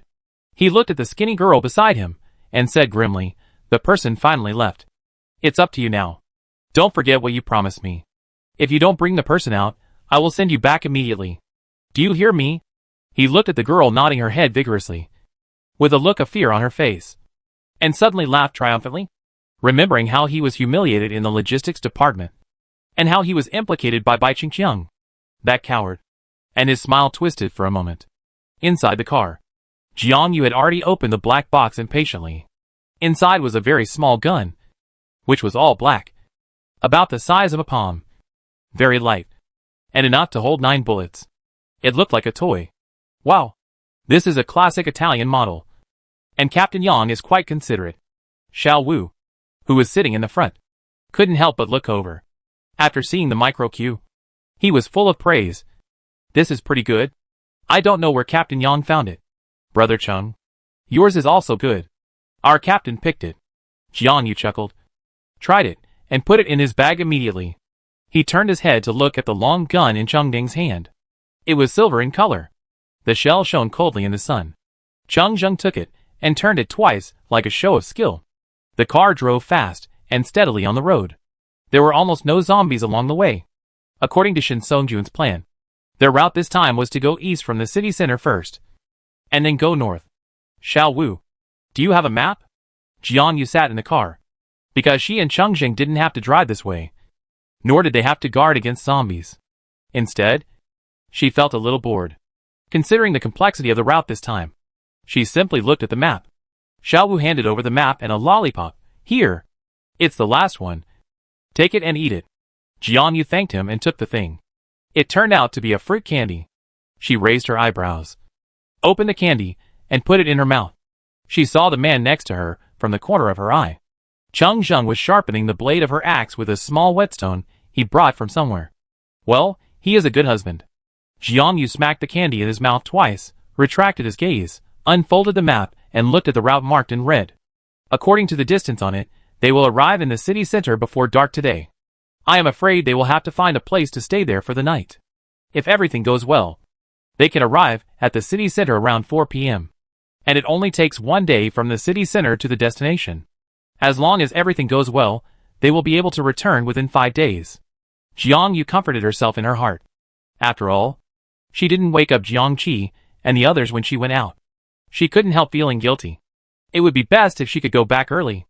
It was soon past noon. They had already left the western suburbs. The car stopped in an open grassland nearby. Xiaowu yawned and turned around to ask the other two to get off the car. When she turned around, she saw Cheng Zheng standing straight like a wooden board, his eyes slightly closed, with a head leaning on his shoulder. It was obviously Jiang Yu.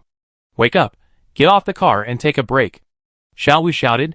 He followed another team member in the car to move a box of supplies out of the car and walked out. Jiang Yu rubbed her face, still a little dazed, looking at the only two people left in the car. She realized that it was already noon. After getting off the car with Cheng Zheng, they walked to the grass in front. Seeing Xiaowu and another team member distributing supplies, the team waved after seeing Jiang Yu. Not far away, there seemed to be people from the research institute. 2 professors led 3 students. After receiving the supplies, the 5 of them found a piece of open space and ate together, as if no one would disturb them. Jiang Yu glanced at the 5 people. The 2 professors looked highly respected. They sat on the ground, eating dry food and reading a notebook. They looked like old pedants. Unfortunately, when she was at S University, she had already disenchanted these old professors. What surprised her was that the 3 students also sat obediently with a serious face, and each of them held a notebook in their hands. If you don't know this scene, you might think it's a meeting of academic experts. Jiang Yu silently retracted her gaze, took the food handed over by Xiaowu, and walked towards Captain Yang. Seeing Jiang Yu sitting over, Yang Qing raised her eyebrows and looked at her, jokingly saying, "Why are you alone? Where's the tall guy?" After hearing what she said, Jiang Yu realized that Cheng Zheng was missing. He was following her when she was getting the supplies just now. Maybe she was used to him telling her where he was going, but now, he suddenly disappeared. Jiang Yu felt a little awkward. "Sisters, do I need to ask this? People have 3 urgent things to do." Xiaowu was chewing on the supplies, and sat down next to Jiang Yu, and he was chewing something and his words were a little unclear. "We will leave in 10 minutes. Eat quickly. Eat quickly." Just as he was talking, he saw the 5 people not far away stand up and pat, then walked in front of Jiang Yu and the others, looking straight ahead with an expressionless face, and got on the car. "Don't you think?" Xiaowu was still looking at it with his head tilted, and the action of his mouth stopped, and he couldn't help but say, "Do they look down on us? I just found out." Yanwen rolled her eyes, patted the residue on her hands, stretched and walked away. "No. Why? We are here to escort them. What kind of attitude do they have? They even begged the captain this morning." Xiaowu was puzzled. Xiaowu was shocked. He looked at the sisters in front of him, all of whom looked calm. Yang Ling was a man of few words, and he didn't pay attention to Xiaowu. After eating, he walked to the place where those people had been and picked up the garbage. Yang Qing smiled and retracted his gaze, patting Xiaowu on the shoulder. "Brother, you still have too little experience with the research institute. You will know what it means to be rejected." Yang Qing smiled and turned to look at Jiang Yu. "Did you get the gun? How is it? Do you like it?" Jiang Yu nodded. "Captain Shen gave it to me this morning. He said you found it specially." "Thank you. It suits me very well. How could it be special? I just found it casually. If you like it, just..." Before Yang Qing finished speaking, Yan Ling, who was not far away, called out coldly to come and help. "Captain is here." Yang Qing stood up and ran over happily. After Jiang Yu finished the last bit of food, she looked at the 2 people not far away who were collecting the scattered garbage bags together. She didn't quite understand why they needed help with such a small amount. She turned to look at Xiaowu. "Do we have to spend the night in the city tonight?" Xiaowu nodded, and was about to answer, when Shin Sung-jun's voice came from behind. If everything goes well, we will arrive in the city center at 5 p.m., find a place to stay before dark, and set off the next day. Hearing this, Jiang Yu nodded, and saw Chung Jung also walking over from not far away. After the few of them finished eating and packed up quickly, they got in the car and continued to head to the city. At this moment, there were only 4 hours left until 5 o'clock. The car was on the road again. Jiang Yu and the other person didn't have to drive. After eating, they felt sleepy and closed their eyes peacefully. I don't know how long it has passed. In a daze, the car braked in front of me. Jiang Yu was awakened. I thought I slept until the night. I raised my hand and saw that it was only a little after 3 o'clock. I don't know why the car stopped. In front. Chapter 59. After Chung Jung finished speaking, he walked from behind Jiang Yu to the driver's seat and stared at the front. Something was wrong. His expression of seeing a ghost immediately aroused Jiang Yu's curiosity, and he hurriedly followed him. Xiao Wu and the other man in the driver's seat had already gotten out of the car at the first time. Jiang Yu's sight passed through the front window, past the first armored vehicle in front, and stared blankly at the scene not far away, as far as his eyes could see. There was a patch of brown-red plants, which madly wrapped every ruined building in the city. Jiang Yu had never seen such plants on the wall. Their roots were as thick as an adult's calf, and their leaves were ridiculously large. In comparison, the building looked like a toy. What is this? Jiang Yu asked in disbelief. More and more people got out of the car and walked forward. She hurriedly called Chung Jung to get out of the car together. Everyone gathered in front, as if they were shocked by the scene not far away. No one spoke for a while. Jiang Yu found Shin Sung-jun standing in front of him. Just when he wanted to ask about the situation, he was shocked by the road ahead again and instantly knew why they stopped. It turns out that these plants not only covered the towering buildings, but also covered the road in front of them. The whole city seemed to be splashed with a layer of brown-red paint, which deeply covered the original appearance. Abandoned vehicles could be vaguely seen not far away, and the broken windows were also full of brown-red. The street lamps and electric poles had already tilted and fallen on the roadside because they could not bear the thick leaves. It was obviously the bright sunshine at noon, but it made everyone present feel a little cold. Their voices were taken away by the strange scene and bizarre plants. Oh no! Except for the few students who tried their best to squeeze forward. Look! Oh my god! This is a new plant. It's so spectacular. I have to write it down. Oh my god! We are so lucky to come this time. This is a new product that has never been seen in history. As he spoke, a student was eager to try and wanted to go forward to find out what was going on. As soon as he moved, he found that someone was holding his collar tightly at the back of his neck. When he turned around, he saw Shin Sung-jun's cold face. Shin Sung-jun threw the people back, ignoring the kids, frowning and looking at the excited old professor beside him, said in a rude tone, "Keep an eye on your students, do not act without my order, or you will bear the consequences." After saying that, he did not expect to get a reply from the other party, but put on black leather gloves, stepped forward with the gun, knelt down and gently touched the rhizome on the ground with the muzzle of the gun. No response. Shin Sung-jun exhaled, retracted the gun, and tentatively kicked it with his foot. Still the same, it should be just a mutated plant. These are just genetically mutated plants. There is no harm. Let's continue on our way. Shin Sung-jun was right. Although the road was also covered with rhizomes, they were driving a special armored vehicle, and crushing these plants was as easy as crushing foam. However, everyone was not completely relieved. Yang Wen squinted and looked into the distance, and asked, "It's getting late. Can we find a place to rest after we go in?" Hearing this, Shin Sung-jun also looked at the end, thought for a moment, took out a long knife, and chopped it fiercely. The rhizomes were split into two. Shin Sung-jun turned his head and looked at everyone. "It should be fine. It will be cut off with a knife." "Is it really okay? Didn't the scouts say that they saw creepers in the Northwest District? Could this place be related to the Northwest District?" Jiang Yu approached and asked. She looked at the leaves on the ground that were about twice as big as her head. They were dazzling red under the sunlight. Shin Sung-jun was silent. Jiang Yu's concerns were also his first reaction after getting off the car. But what he didn't tell Jiang Yu before was that the scouts were not only afraid of the plants covering the city, but also the animals and people walking in the city. The enlarged mutant creeper alone should not be dangerous. The most important thing is that they only have this one road now. It was nearly 4 o'clock at this moment. If they changed their route, they would not be able to find a safe place before dark, and would miss the time to meet up with the other party. And the plants that Shin Sung-jun had tested were not dangerous. As long as they passed through the brown-red city quickly, there shouldn't be any problems.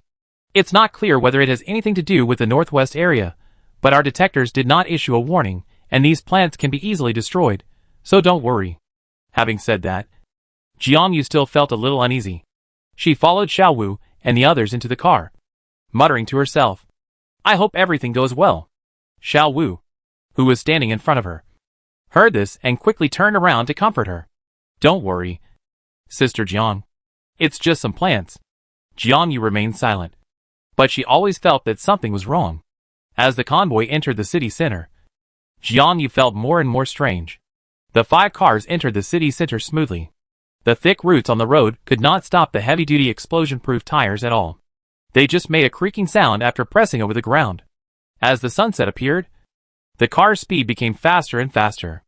The blue sky in the distance was slowly turning blue, and the afterglow of the sunset gradually disappeared. But the car didn't stop. Didn't we say we would find a place to rest before dark? Why were we still driving when it was almost dark? Jiang Yu was wondering, when Xiao Wu's bracelet suddenly called out, "Can you hear me? Everyone, there is a change of plan. Considering safety issues, we are changing our destination. Please speed up and cross the city. Find a place to stay outside the city. Please reply if you receive it. Car 2, Car 3, Car 4. Received." After saying that, Xiao Wu glanced at the setting sun in the sky and sped up to follow the first car. The sky was getting darker and darker, and the crescent moon had already quietly risen. The 5 cars quickly passed through the obstacles on the road, and a gust of wind was raised, causing the leaves on the road to dance. The 5 cars finally passed through the city before dark. As soon as Shin Sung-jun left the city, he locked his eyes on an independent small house not far away. He carefully opened the door with a team of people, and checked to make sure it was safe before notifying others to get off. After receiving the notice to get off the bus, Xiao Wu immediately led people to move several boxes of supplies into the house. Jiang Yu followed Cheng Zheng, frowning, and remained silent all the way. "What's wrong?" Cheng Zheng lagged behind, walking side by side with Jiang Yu. Although the other party closed his eyes all the way, he did not fall asleep, and kept frowning until he got off the bus. Jiang Yu did not answer immediately. She turned her head and looked at the high-rise buildings not far away. Without the sunlight, these huge brown-red plants turned black in the night, lying quietly on the buildings like a sleeping beast, staring at this place silently. It was so strange. She felt that it was too quiet all the way. 5 people from the research institute hurriedly passed by Jiang Yu and the others with their bags, followed by a group of people. "Why are you walking so slowly? It will be dark soon." Jiang Yu turned around and saw a group of people. Yang Ling still had no expression on his face, but Yang Qing's face was a little solemn. After urging the 2 people, he walked quickly to the house. This area is almost all self-built houses, a bit like villas in the city. But the difference is that these houses are single-family houses, and there is some distance between each house. In front of the house is a fence made of wooden sticks, and a layer of cement is pasted on the outside, on which there is an electric car and a children's toy car parked. As soon as they entered the house, there were several large square dining tables. Seeing that everyone had come in, the 2 people on the outside quickly locked the door. There were only Shin Sung-jun, Xiao Wu, and the people from Team 1 in the living room. There were no other members of the rescue team or the people from the research institute. As if seeing Jiang Yu's gaze, Xiao Wu explained, "They went to the backyard and the second floor." Jiang Yu nodded. As soon as he sat down, he heard Shin Sung-jun say in a serious tone, "Something is wrong." As soon as he said this, Jiang Yu knew that the other party had also discovered it. The captain of Team 1 and several others also had solemn faces. "What's wrong?" Xiao Wu asked. They left the city smoothly and found a place to stay. Something was wrong. "No zombies," Yang Ling said. She raised her hand and looked at her bracelet. The time on it showed 19:05 p.m.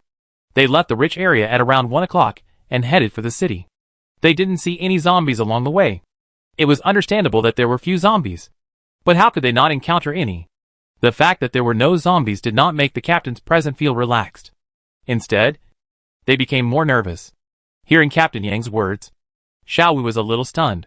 He had been thinking about this strange plant all the way, and he almost forgot that this was the end of the world with zombies everywhere. Moreover, they had not encountered a single zombie in the city this afternoon. The atmosphere suddenly became heavy, because no one present had ever encountered such a situation, and they could not judge why the zombies disappeared. But they all knew that this was not a good thing. I'm afraid this matter is not that simple, Yang Ling said, watching Shin So-jun take out the detector from his bag. Leaning over to take a look, everything on the detector was normal. Shin So-jun put the detector back on the table, looking at the people in the room.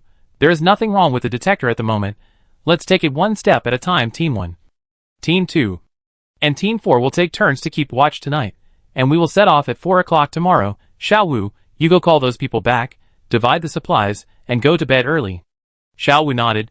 The supplies that were originally brought in were placed in the living room. He got up and went to the backyard to look for someone, and several team members who had finished the search came down the stairs on the second floor. Captain, we have checked above. There are no problems with the 2 rooms and the attic. The researchers have already occupied 1 room. Shin So-jun nodded after listening. He did not have any big opinions. They did not think of sleeping on the bed when they came out to do the mission. They all carried sleeping bags with them at all times. He simply did not care about it. He just told everyone, let's do this. Team 1 will keep watch on the balcony on the second floor at night. Team 2 will be here. This is safer. The others can get the supplies first. Jiang Yu followed the crowd to receive the supplies. Sat on a small bench nearby. Looked at the passage on the right, which was connected to the backyard kitchen, and wondered why Xiao Wu hadn't come back yet. After a long time, Xiao Wu came back from the backyard door, and said impatiently, no one is in the backyard. Where are those people from the Research Institute? Oh, they are upstairs. I called them when I came down just now. Xiao Wu nodded, and didn't care about it anymore. He was about to take the supplies and eat first, and heard the man wonder, but there are only 3 people upstairs. As soon as he finished speaking, Xiao Wu looked at the other person with doubt. Just as he was about to ask, he heard footsteps on the stairs. He turned around and saw a student coming down. Seeing that everyone was looking at him, the boy felt a little embarrassed. He pointed to the box in front of Xiao Wu and said, I take our supplies. The others are upstairs.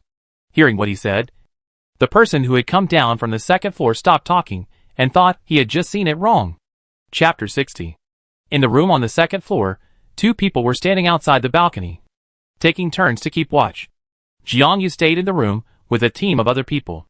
Because there were only 2 rooms on the second floor, the one on the right was occupied by several people from the Research Institute, and Team 1 was all women, so this room became Team 1's room. Yang Qing and the others pulled Jiang Yu up. It was still early, after Jiang Yu had spread out his sleeping bag. Sister Yang Qing called him over to play poker. Several women gathered together. I don't know who brought a deck of cards. The cards were worn out. Apparently this deck of cards was the only fun for the few people when they were on a mission. Jiang Yu sat aside and took the cards silently. The 3 captains of the first team went somewhere. There were only a few other team members left in the room. They looked not much older than Jiang Yu. They gathered together to chat about the gossip in the base.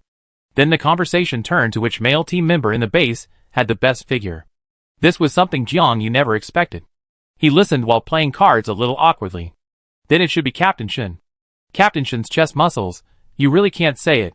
I accidentally touched them when we were on a mission together last time. Oh my goodness. Oh, you are still too young. You haven't met Captain Wu. Even though he is older than Captain Shin, his figure is impeccable, and his skin is bronze. When standing next to Captain Shin, there is no comparison. Jiang Yu imagined the scene of the 2 shirtless, which was strange, especially Captain Wu. She coughed lightly, trying to delete the scene in her mind, but it attracted the attention of the 2 sisters opposite. Oh Xiao Yu, your partner looks good, but we have never met him. No, I haven't been in a relationship yet. Jiang Yu was embarrassed, and explained silently. Who on earth spread the rumor that Cheng Zheng was her boyfriend? As they were talking, the door of the room opened, and Yang Qing walked in. He obviously heard what Jiang Yu said, and said in disbelief, no way? That tall guy is not your partner. Jiang Yu turned around after hearing this, and the 3 captains walked in one after another. Yang Ling walked in slowly at the end, wearing a black vest, a military green camouflage uniform on his shoulders. and black marten boots on his feet. He looked up and saw several team members sitting on the ground. Nodded slightly, put his clothes on the luggage bag after entering, and walked to the balcony. So cool. Jiang Yu retracted her gaze, Yang Qing and Yang Wen sat down, and the topic turned to why she and Cheng Zheng were not a couple. Unable to stop the sisters from gossiping, Jiang Yu silently lowered her head and threw out a pair of aces.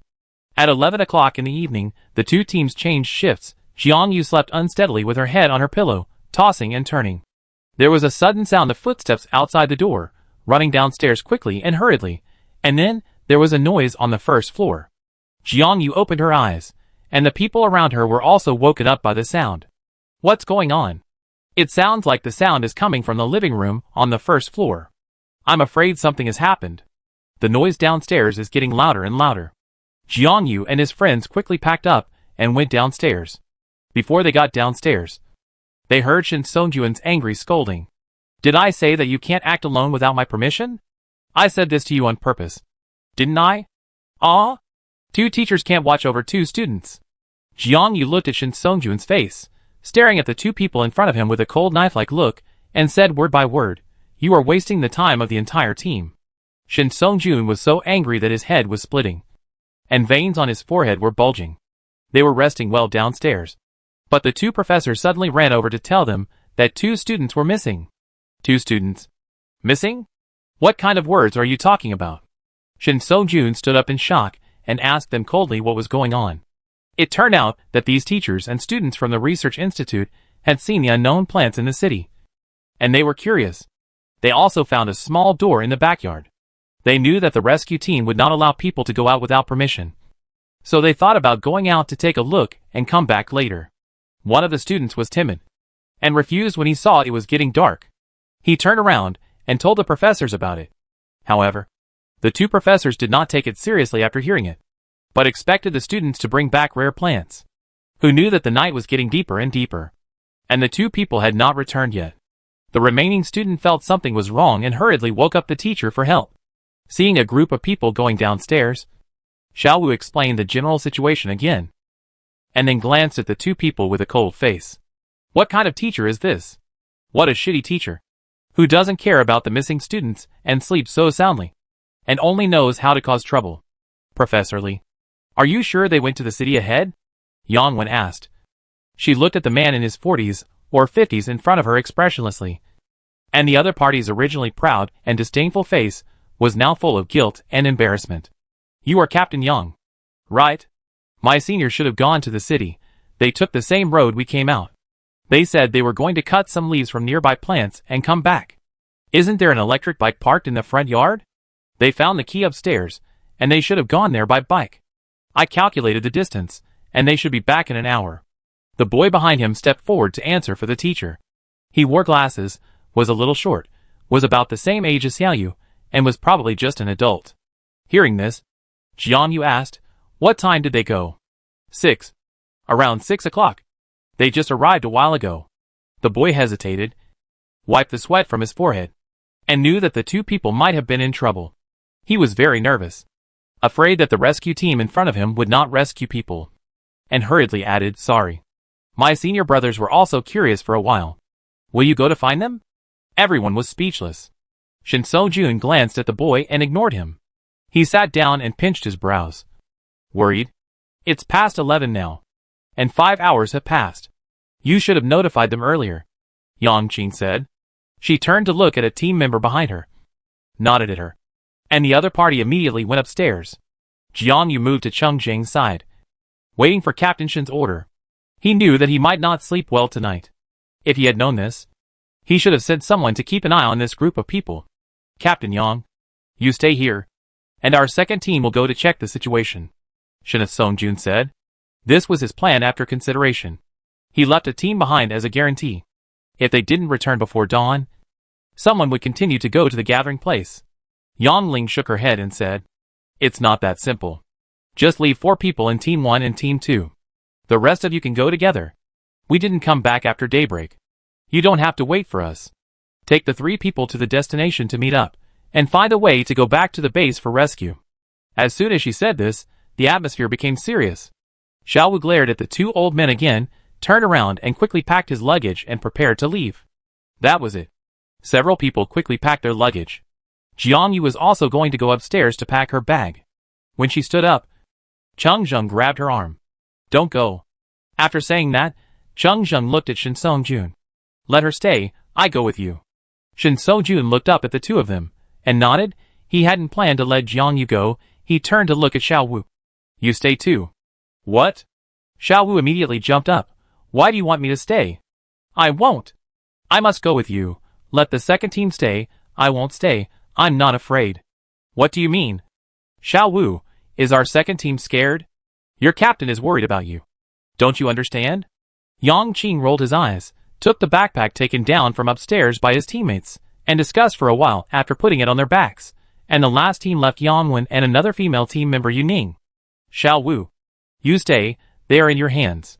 Shin So-jun ignored the other party's words. His eyebrows and heart kept beating, and he had a vague ominous premonition. Cheng Zheng packed his bag, looked down at Jiang Yu who was sitting on the stool, and whispered, Sorry, I just made a decision for you without authorization.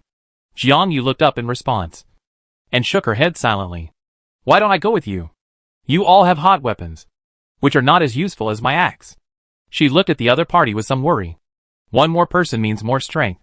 It's really anxious to let her sit here and wait. No. This city is too weird. And if there are no zombies in it, we can shoot. You stay here just in case. Cheng Zheng didn't finish his words. He put on his bag and continued. Your sister is still waiting for you. Jiang Yu was a little stunned when he heard this, and didn't say anything. He looked at the people in front of him, who had packed their luggage one after another.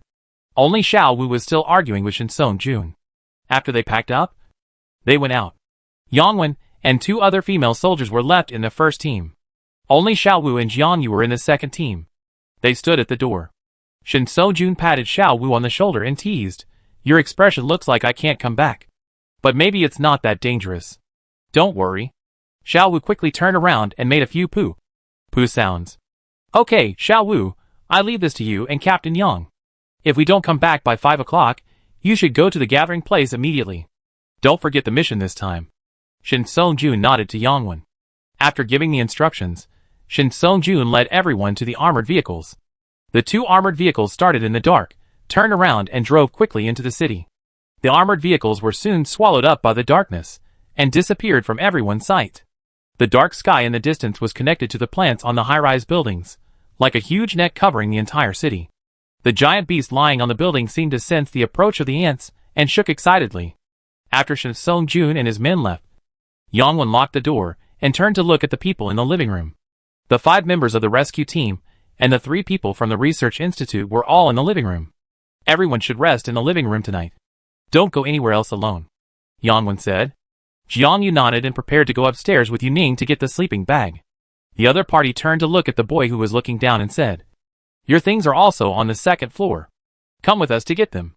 After greeting Yang Wen, Jiang Yu and the other 2 went upstairs with flashlights. The 2 rooms above the stairs were just on the left and right sides. Yu Ning turned to look at the boy and said, Go downstairs after you pack up. You don't have to wait for us. The boy nodded and walked to the right room. Yu Ning turned around and took Jiang Yu into the house to clean up. As soon as Yu Ning opened the door, he saw a strange black shadow swaying outside the balcony. The 2 of them immediately tightened their guns on their waists. Before they could go forward to check, they heard the boys cry for help from the room behind them. Help! Ugh! Chapter 61. A cry for help suddenly came, followed by a rustling sound of mopping the floor. Jiang Yu and Yu Ning looked at each other. Something happened. They didn't have time to care what was on the balcony. They immediately turned around and rushed into the room on the right. Yu Ning kicked the door open, but was shocked by the scene in front of him. In the room illuminated by candles, red vines crawled in from the open window, and quickly occupied the entire room. One of the vines had a particularly thick root. At the end of the rhizome were countless huge leaves, which had now wrapped the boy, leaving no gap, like a huge silkworm pupa. Perhaps because he heard the door being kicked open, the boy desperately called for help, but the more he struggled, the tighter the vines wrapped around him. Soon he felt the air gradually becoming thinner, and he was powerless. Realizing that something was wrong, Yu Ning pulled out a gun and pointed it at the rhizomes. Jiang Yu quickly turned around and ran into their room, trying to find her axe. She didn't know if the gun would work, but her axe would definitely cut off these monsters. But she didn't expect that as soon as she entered the room, the shadow on the balcony had already entered the house. And just like the room on the right, the huge vines were crawling from the balcony into the room like a python, and the leaves at the rhizomes were slapping against the glass wall. Jiang Yu quickly picked up the backpack and axe behind the door. Luckily he put them close, slammed the door shut after taking the weapons, and returned to the right room again. Seeing Jiang Yu coming back, Yuning shouted, "Go downstairs and call for help. This gun is useless against them." Yuning had already put away the gun in his hand, and took out a knife from his belt. "I have an axe, I do it here, you go downstairs?" After saying that, Jiang Yu threw the bag on the ground, and without waiting for Yuning's answer, he rushed up with the axe tightly, and chopped hard at the foundation in the middle. Thanks to Cheng Zheng for helping her sharpen the blade along the way, although the roots of this plant were extremely thick, it was still cut in two by the axe. The cut vine seemed to feel the pain, and pulled back with a whoosh, and the human pupa wrapped in the leaves also fell. Jiang Yu hurried forward, but even if the roots were cut off, the leaves still tightly wrapped the boy, and there was no sign of them falling apart. Jiang Yu was helpless for a while. "I carry him down, let's leave here first." Yuning picked up the human pupa with one hand, and picked up their bags on the ground with the other hand, looking back at the stunned Jiang Yu, urging, "Why are you still standing there, hurry up." Jiang Yu reacted, put on the bag and quickly followed Yuning, turning his head to look at the room as he left. The plants that were originally climbing towards the room, since the middle rhizome was cut off, have slowed down. When she held the candle, the vines close to the candle flame seemed to be slowly pulling back. Even when she heard Yuning open the door, the roots that were pulling back paused as if pretending to be dead. Jiang Yu thought he must be seeing things, and hurriedly followed Yuning downstairs. As soon as the three of them reached the first floor, they ran into Xiao Wu head-on. The other party heard some noises downstairs, and was about to go up to check, but saw two people running down with a red human pupa. "What's going on? Is there a person inside?" Xiao Wu looked down at the pupa. The figure inside was completely invisible. Jiang Yu only cut a hole in the mouth for breathing. "It's the student just now. The leaves are stuck on it, and can't be removed." Yuning put the human pupa on the ground and told him what happened upstairs. "What? Then, what should we do?" one of the professors said in horror. He was still squatting on the ground stroking the leaves on the human pupa. The students were tied up like this, and neither of them looked worried at all. Yuning and Xiao Wu ignored him. They squatted down and tried to cut off the leaves with a knife. However, even though they cut them off, the leaves seemed to be stuck to each other by mucus, and they could not be torn apart. Jiang Yu suddenly thought of something, took down the candle she had just brought down, relit it, and slowly walked to the side of the human pupa. Xiao Wu watched the other party holding the candle close to the human pupa. The candle flame was only a few centimeters away from the leaves. The water from the candle mouth was about to flow out. Xiao Wu couldn't help but feel a little hot. "Sister Jiang, what are you doing?" Xiao Wu asked. "I don't know if it will work. I give it a try." Jiang Yu thought of the root that flashed by when she went out, and lit another one and put it in Xiao Wu's hand. The two held candles and shone the human pupa from top to bottom, from inside to outside. Soon, they heard a small crackling sound. The two looked at each other. Xiao Wu reached out again to tear the leaves apart. The leaves became hardened by the firelight, as if they were solidified. They were soon easily broken apart. It worked. Seeing this, the people around hurried to help. Soon, the leaves on the boy's body were peeled off cleanly, but he had already fallen into a coma. "Is he okay?"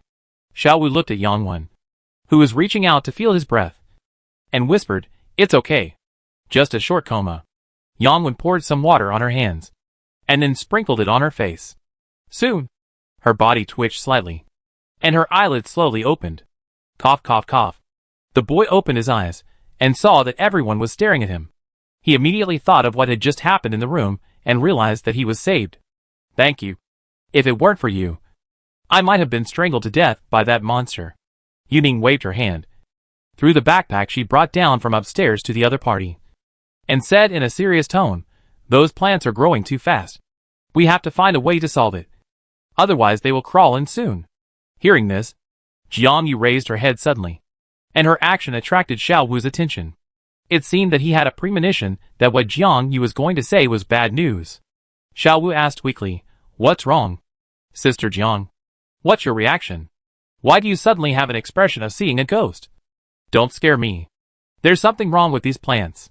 They seem to be following us." Jiang Yu's words were affirmative. She recalled the dead roots she had just seen upstairs. She thought that they were still surrounded by plants even though they were far away from the city. They were obviously coming for them. Jiang Yu's words did not cause much reaction from Yangwen and Yuning. It seemed that they were just as expected. Only Xiaowu and the people from the research institute opened their eyes wide in fear. What? You can't say that. The old man squatting on the ground muttered to himself. He felt a pang of regret in his heart. If he had known earlier, he would have given this spot to someone else. Why did he come out with them? It was because someone told him that the outside world was not that scary at all. This time, City A sent Mr. Jia, a top researcher in the industry. He couldn't wait to grab the spot. Jiang Yu ignored him. Watching Yuning squatting on the ground and picking up a leaf that they had peeled, he also squatted over to check. The originally hardened leaves had become soft again. They were thick and large. The red color was brighter than during the day. The veins were clear and slightly raised.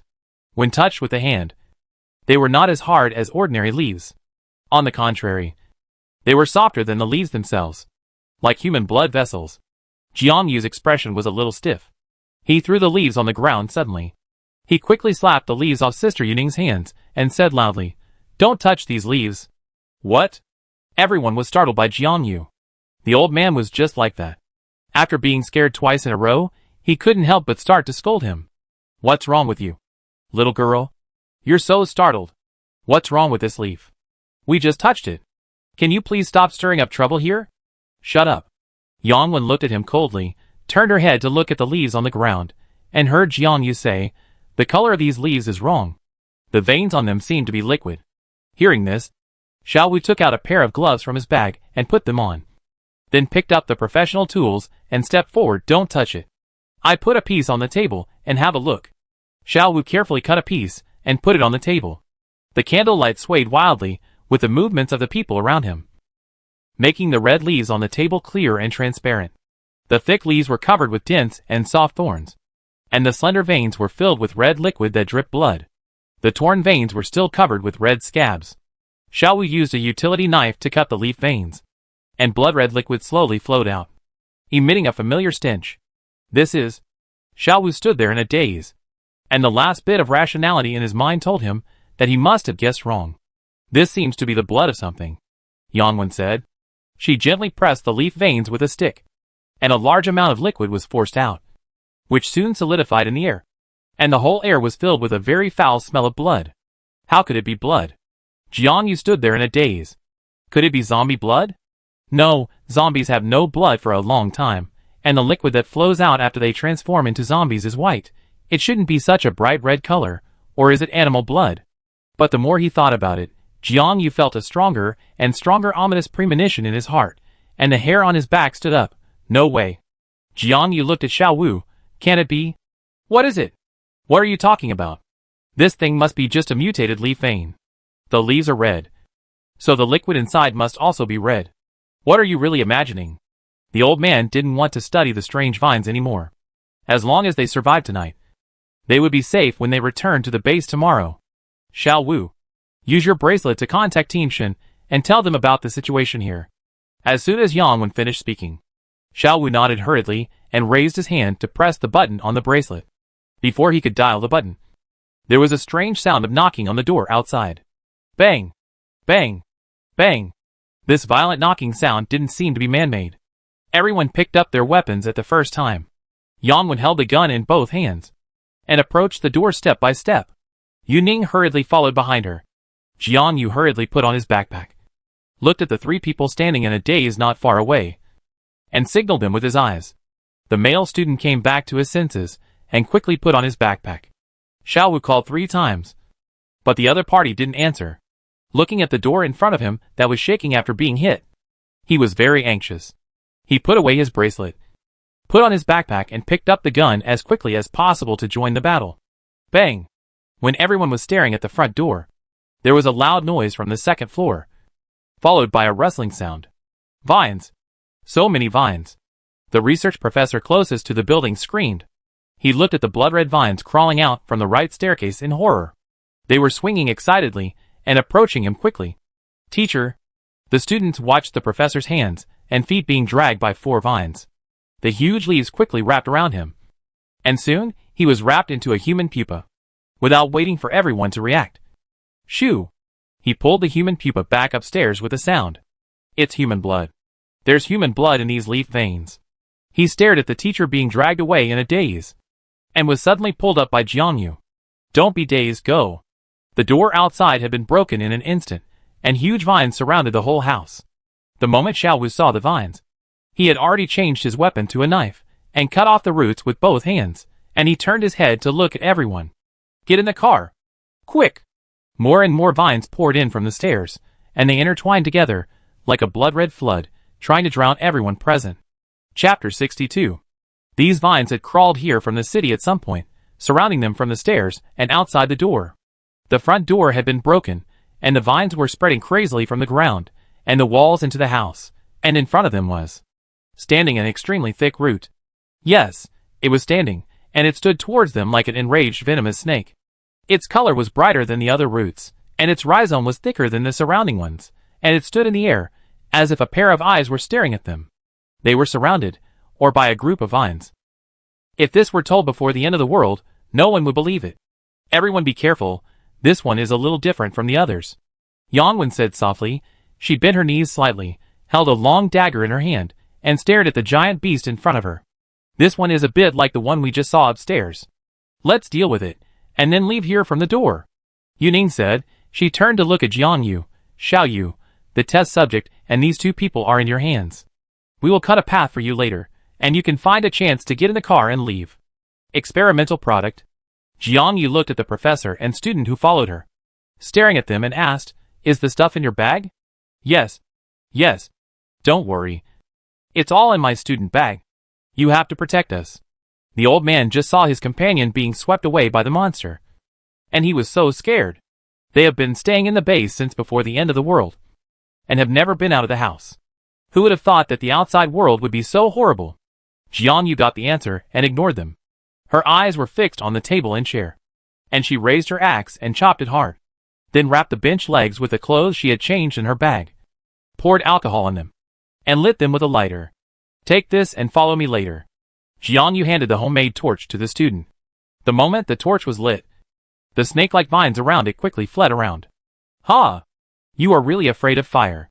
Xiao Ning. Yangwen's anxious voice came. I saw that next to the huge root outside the door. Two equally thick roots emerged at some point. They quickly swept away Yuning, who was weaker in force, while the few people were not paying attention. The leaves quickly wrapped the other party and pulled him out. Not good. Yangwen and Xiao Wu were extremely anxious, but they were trapped by other vines and could not get through. Jiangyu could not wait any longer. She poured the remaining alcohol on the axe, lit it with a lighter, and rushed over. The axe wrapped in fire was full of buffs. Jiangyu used the huge leaves of the middle vine, stepped on it, and threw the axe at the vine that was about to leave. The axe accurately cut off the root of the vine, and the human pupa fell. Jiangyu turned around and called the student. Give me the torch. Jiangyu took it, and quickly swept it over the human pupa. The leaves hardened instantly.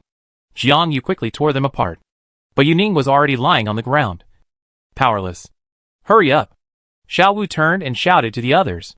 Because the vine had just been cut off by the axe with fire, the flames were climbing along the roots that were dancing around, causing some of the roots at the door to be burned and retreat. Jiangyu helped Yuning up, picked up his axe and backpack, followed Xiao Wu, and ran to the armored vehicle at the door.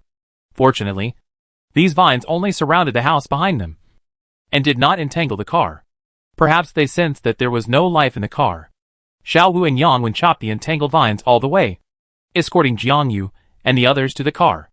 The fire behind them was getting more and more fierce, and the vines were crackling as they were burned. Xiao Wu, where are those two people? Yangwen was originally preparing to get in the car, but suddenly found that the old professor and the student were gone. She looked behind Xiao Wu and saw that there was no one there, and she couldn't help but feel anxious. Hearing this, Xiao Wu turned around abruptly. The two people did not follow him. They were standing blankly in the door, looking at the vines running around in pain from the fire at the door, not daring to move their feet. Xiao Wu, go on. The moment Xiao Wu was about to turn around, Jiangyu's voice came from behind, and the other party threw his axe at him. Jiangyu gently put the somewhat weak Yuning on the cushion, and stood up to help. The car suddenly shook violently. Jiang Yu looked up at the window outside. The vines that were originally on the side of the house all circled to the front, as if they had noticed that they wanted to escape, and began to increase their strength to hit the car. Through the car window, you can see the blood-red vines frantically hitting the glass. Behind them is a burning house. The raging fire, and the long vines running around rush towards the car. Xiao Wu. Hurry! Yang Wen has started the car, and watched Xiao Wu, and the two people coming over. Get in the car! Seeing the two approaching, Yang Wen quickly reversed the car, then turned the steering wheel sharply to the right and rushed out. Jiang Yu looked at another armored vehicle in front of her, and suddenly realized a problem. She couldn't drive an armored vehicle. I'm fine. Xiao Yu. Sit tight. I drive. Yuning woke up at some point. Weakly climbed to the driver's seat, fastened his seat belt, started the car quickly, and followed Yang Wen and the others. The two camouflage armored vehicles drove away at the fastest speed, and the vines behind them followed like snakes. But soon they were left behind due to the distance. Jiang Yu looked back, and the house where they lived was already on fire, and some vines had been burned to death inside, and some were struggling to keep up with them. Huh? Jiang Yu slumped in her seat, but she found that Yuning in the driver's seat looked a little pale. She thought that she had not recovered yet, and hurried forward. What's wrong? Are you still feeling uncomfortable? It shouldn't be like this. The student was also tied up by vines just now, and it even took longer, but there was nothing wrong with the other party after he woke up. Why is Sister Yuning's face getting paler and paler? Yuning frowned. Cold sweat dripped from her forehead. She couldn't help but cover her abdomen with her left hand. It felt like someone had drilled into it with a drill, and it was getting more and more painful. No. It hurts. Yuning endured the pain, and parked the car with one hand. After the car stopped, she retracted her right hand, and put it on her stomach. Just as she was about to tell Jiang Yu something, she felt a sharp pain. Her eyes went black, and she fell down on the seat. Sister Yuning. The other party seemed to have fainted from the pain. Jiang Yu hurried forward and touched the other party's forehead. The forehead was frighteningly cold. She held the other party's hand again. It was also cold. How could this happen? She felt as if the blood in the other party's body was draining. When the car behind her stopped, Yang Wen noticed something was wrong. She had just observed from the rearview mirror whether the other party had caught up. But she found that the car was getting slower and slower, and it stopped directly on the side of the road. What's going on? Xiao Wu also saw it. The two of them quickly stopped the car and ran to Jiang Yu. The teacher and student behind them looked at each other. Rather than staying alone in the car, they wanted to follow the rescue team. When Xiao Wu opened the car door, Jiang Yu was lighting 2 candles around and was about to press the button on the bracelet. The car door was opened.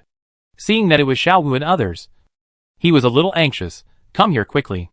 Sister Yuning suddenly fainted for some reason. The 4 of them got in the car. Yang Wen came forward and called the other party a few times, but there was no response. She opened Yuning's eyelids to check, and then touched the other party's body. The body temperature is too low. Yang Wen was so anxious that she hurriedly asked Jiang Yu about the details of what had just happened. After learning that the other party had some stomach pain at first, she quickly lifted Yuning's shirt. There was nothing strange on the abdomen. Yang Wen pressed it gently, but the other party had no response. What happened? Are you injured? Xiao Wu asked. Yuning was kidnapped by a monster just now. Maybe there was an injury on his back, but they didn't notice it. Jiang Yu shook her head when she heard this. She hadn't had time to check. Just as she was about to check, she suddenly found that something seemed to move in the other person's stomach, but it soon disappeared. Jiang Yu lifted the other person's shirt again to expose his abdomen. The abdomen was normal. There was nothing special. Just when Jiang Yu was about to breathe a sigh of relief, she saw a small bulge suddenly appear on the originally flat abdomen, and then moved around the abdomen. Everyone present saw this strange scene. What is this? Xiao Wu was confused. No one's stomach would bulge so strangely, as if there were living things moving inside. This is probably the seed of the vine. The one who spoke was the student Su Wei. Seeing that everyone turned their heads to stare at him, he shrank his neck and took out his notebook from his bag. This phenomenon is generally parasitic. They will find wounds on the human body, then merge into the blood through the wound, then use human blood as nutrients until they break out of the shell. The boy pushed his glasses and continued, but this usually only happens to parasites. And it shouldn't happen to plants. Xiao Wu didn't understand what the other party meant, but he caught a few key words. Wound. He looked up at Yang Wen. Yang Wen probably knew what the other party meant, and gently turned Yuning's body to one side, revealing a wound on the lower back. This wound was caused by the enemy when I was on a mission last year. But the doctor said the wound was sutured beautifully. How could it be? Yang Wen's voice stopped abruptly, because in the candlelight brought by Jiangyu, she saw that the wound that had originally faded was now red and bleeding, and there was a blood bag around the wound, which looked terrible under the pale skin. You mean she was parasitized by the vines just now? Jiangyu asked. Is there any solution? There must be a way. Right? Xiao Wu also looked at the other party. His eyes were red and bloodshot, and he blamed himself very much. Before the captain left, he asked him to take good care of the sisters. But it was only a short time. Su Wei was a little nervous when asked. He had suspected that those plants might grow and reproduce with human blood as nutrients. And everything in front of him just confirmed his idea. Maybe it can be removed through surgery. But it must be done before it grows up, Su Wei said. From the shape of the bulge in the belly, this seedling has just broken through the seed. And it sucked a lot of blood when it broke through, which caused the other party to faint from the pain. However, if it is not removed quickly, this seedling will suck her blood little by little until it grows up. How long will it take?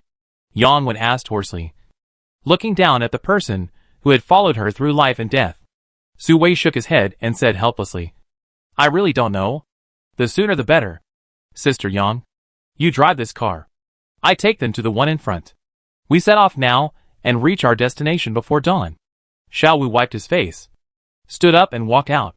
He had to meet up with City A as soon as possible. The other party brought a lot of scientific research institutes and medical experts this time, so they would definitely be saved. You too. Follow me to the car in front.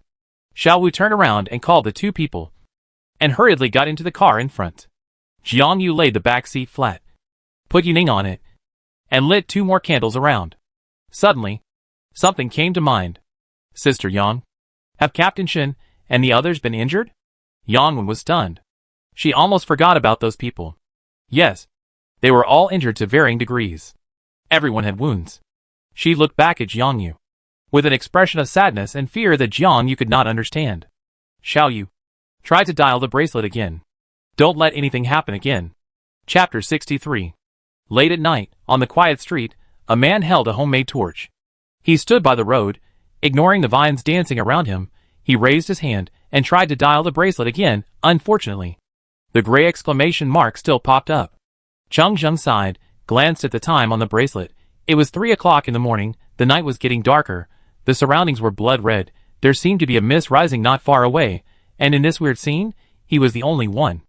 As soon as they drove into the city, they were surrounded by several huge vines that fell from the sky. These brown-red vines that looked like dead things during the day turned into blood-red pythons in the middle of the night and attacked them crazily. In desperation, everyone abandoned the car and fled. Therefore, Cheng Zheng and the others were separated. Even the bracelets on their hands lost their signal after entering the city. Cheng Zheng walked forward with a torch held high. The vines that originally wanted to approach him scattered in panic to make way for him, and greedily followed him after he left. Where is this? Cheng Zheng was rarely confused. The group dispersed without a plan, so he didn't have a map with him. He opened his bag and flipped through it, and took out a compass. As expected, the compass also lost its direction. It was too weird. When they entered the city during the day, these plants were just like paint, just covering the city. Everything else in the city was normal. But now, these paints have come alive, and seem to be feeding on human blood. The night was getting darker and darker. Cheng Zheng couldn't help but feel anxious. There were no living people around. Not even zombies. The silence around made people lose their purpose. Cheng Zheng looked at the place that seemed to be a bus station not far away. He raised the torch to disperse the vines on it, and looked up at the address on it. Yunqi Road? Cheng Zheng looked at the bus stop sign, and found that even if he knew that this place was called Yunqi Road, he didn't know which road they came from. Cheng Zheng chose to give up, and turned around silently to keep going forward. Who knew that the moment he turned around, a small whimpering sound came from the trash can on the side of the bus station. Cheng Zheng turned his head suddenly, watching the slightly shaking trash can with vigilant eyes. His right hand had already tightly grasped the gun on his belt. He moved forward a few steps cautiously, watching the trash can shaking slightly again. Who? Cheng Zheng asked. The voice didn't sound like a monster, but rather a bit like As if confirming Cheng Jing's voice, a black mass poked its head out of the trash can, revealing two black bean-like eyes, looking at Cheng Jing nervously, then suddenly jumped out, and launched at Cheng Jing's feet like a missile. Cheng Jing was a little dazed. He slowly put the gun back on his belt. He looked down at the little guy. A little black dog? No wonder Cheng Jing had some doubts. He looked at the little black ball spinning excitedly under his feet. It was probably a little bigger than his shoes. Its hair was extremely fluffy, making it look like a cotton candy. If it weren't for the tail that kept shaking like a propeller behind him, Cheng Jing almost didn't recognize it. Meeting such a little guy in the silent and confused night, Cheng Jing felt a lot more relaxed.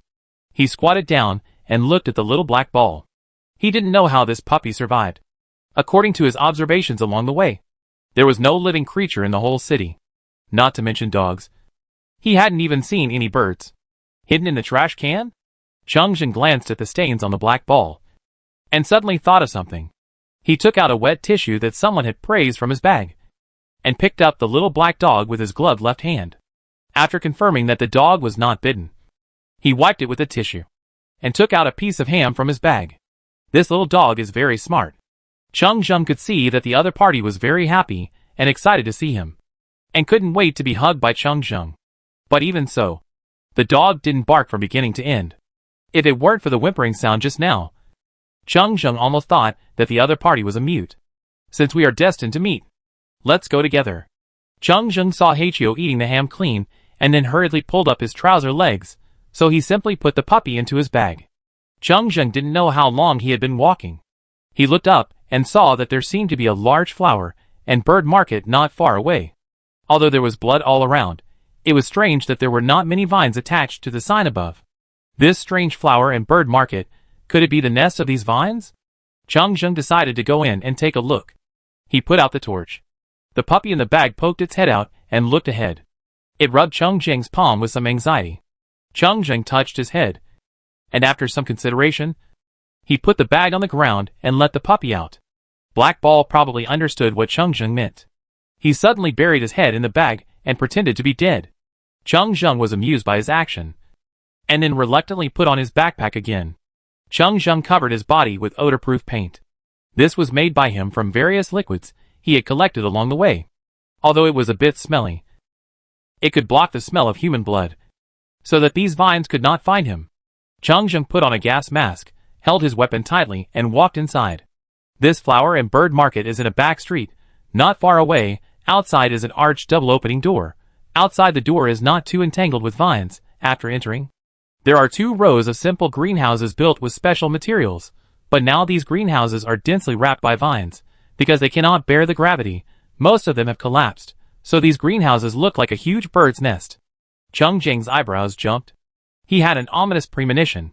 He quietly moved a few steps inside, and looked at the sunken place in the middle of the greenhouse. He suddenly felt cold all over. He saw several people lying in the sunken place. They were pale, and looked like they had been drained of blood. However, their bodies did not shrink. They stood up like models in a shopping mall, with their eyes open. They were probably dead. The strange thing was that there was a huge tear on the abdomen of these people. It was shocking.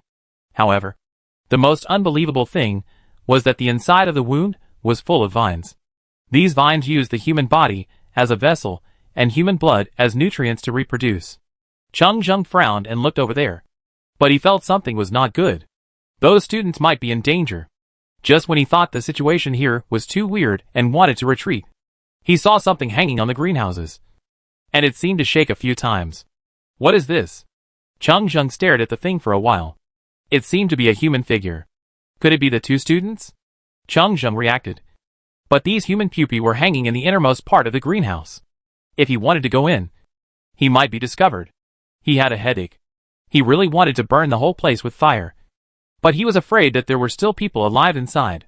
Now he could only think of a way to rescue the one who could move. Cheng Jing observed for a while. There was only one human pupa hanging above the greenhouse. He decided to take a chance and carefully walked around the vines that seemed to be sleeping, and slowly approached the wall. He looked up at the human pupa in front of him. The human pupa was wrapped by the leaves on the vines, and it was wrapped tightly. Cheng Jing decided to cut it off with a knife.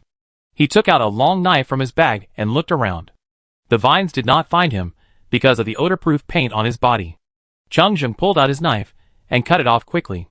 The human pupa fell instantly. He was about to pick it up, but he felt a breeze blowing behind him. Chung Jung turned around and saw a thick and huge vine standing behind him, staring at him fiercely. Not good. Chung Jung picked up the human pupa and ran quickly. But how could a person's speed be faster than a vine that crawled like a snake? In addition, he was holding the human pupa in his hand, so he couldn't free his hands to light the fire. He could only take out his gun and aim at the thick rhizome. After finding that the vines did not respond after firing 3 shots, Chung Jung quickly retracted his gun, not wasting any more bullets. He gritted his teeth and carried the human pupa out of the flower and bird market.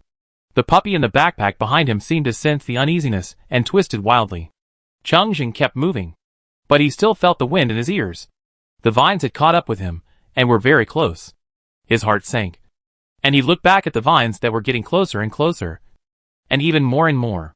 After dialing the bracelet 3 times in a row, no one answered. Jiangyu sighed. No. It's impossible to get through. There seems to be no signal over there. At this time, Yuning, who was lying on the seat, suddenly hummed. Jiangyu immediately came forward. Yanwen, who was sitting behind him, asked in surprise, Yuning is awake? Jiangyu watched Yuning slowly open her eyes. When she saw Jiangyu, she was about to speak, but she covered her abdomen again. What's wrong? Sister Yuning? Is it painful again? Jiangyu asked hurriedly. According to the child, the previous pain was caused by the seedlings breaking the shell. After the shell is broken, the pain will not be so strong. After that, the seedlings will only suck the human blood little by little, and the human body will only feel a little uncomfortable. When you feel severe pain next time, the stomach will have been torn open. What's going on? Yuning, how are you? Yangwen was very anxious in front, but she had to drive, so she could only look at the other person through the rearview mirror. Yuning frowned and shook her head with a pale face, and then asked, It doesn't hurt now, but my stomach is a little bloated, and I don't know what happened. Yuning didn't know what happened to him, and thought it was due to physical exhaustion caused by the danger. Jiangyu pursed his lips, and didn't know what to say, turned around, took a bottle of water, poured it into a folding cup, and handed it to the other person. What's wrong? Yuning looked at Jiangyu in confusion, and then heard Yangwen's explanation from the driver's seat. She was stunned for a moment after listening, and then slowly reached back to touch the scar on her waist. The scar was so hot, and so soft, that it seemed like it would break if pressed. Yuning ignored it, retracted her hand and looked at Jiangyu and Yangwen. I thought it was nothing. Didn't they say it could be removed with surgery? What are you afraid of? Okay, don't make it seem like I'm gone. Wait a minute. Since these plants feed on human blood, what about the captain and his team? And the 2 students? Yuning suddenly thought of something and quickly sat up, looking at the 2 people. Have you contacted the captain? Jiangyu shook his head, and told the other party about the lack of signal. For a moment, the atmosphere in the car was a little depressing, as if everything was going in a bad direction. Okay, don't be dejected. The captain and his team have a lot of people, and nothing will happen. Yangwen looked ahead. We are about to reach the gathering place. Chapter 64. The place where they met with City A, this time was a large abandoned processing plant outside City S. This processing plant is located between City A and City S. It is a large food processing plant. It was discovered by the rescue team of City A when they were collecting supplies. According to the news brought back by Minister Qin, the largest base in the country is currently in City B, followed by City A, and the base in City A was also a militarized base that had been built long before the end of the world. The equipment and supplies are very complete.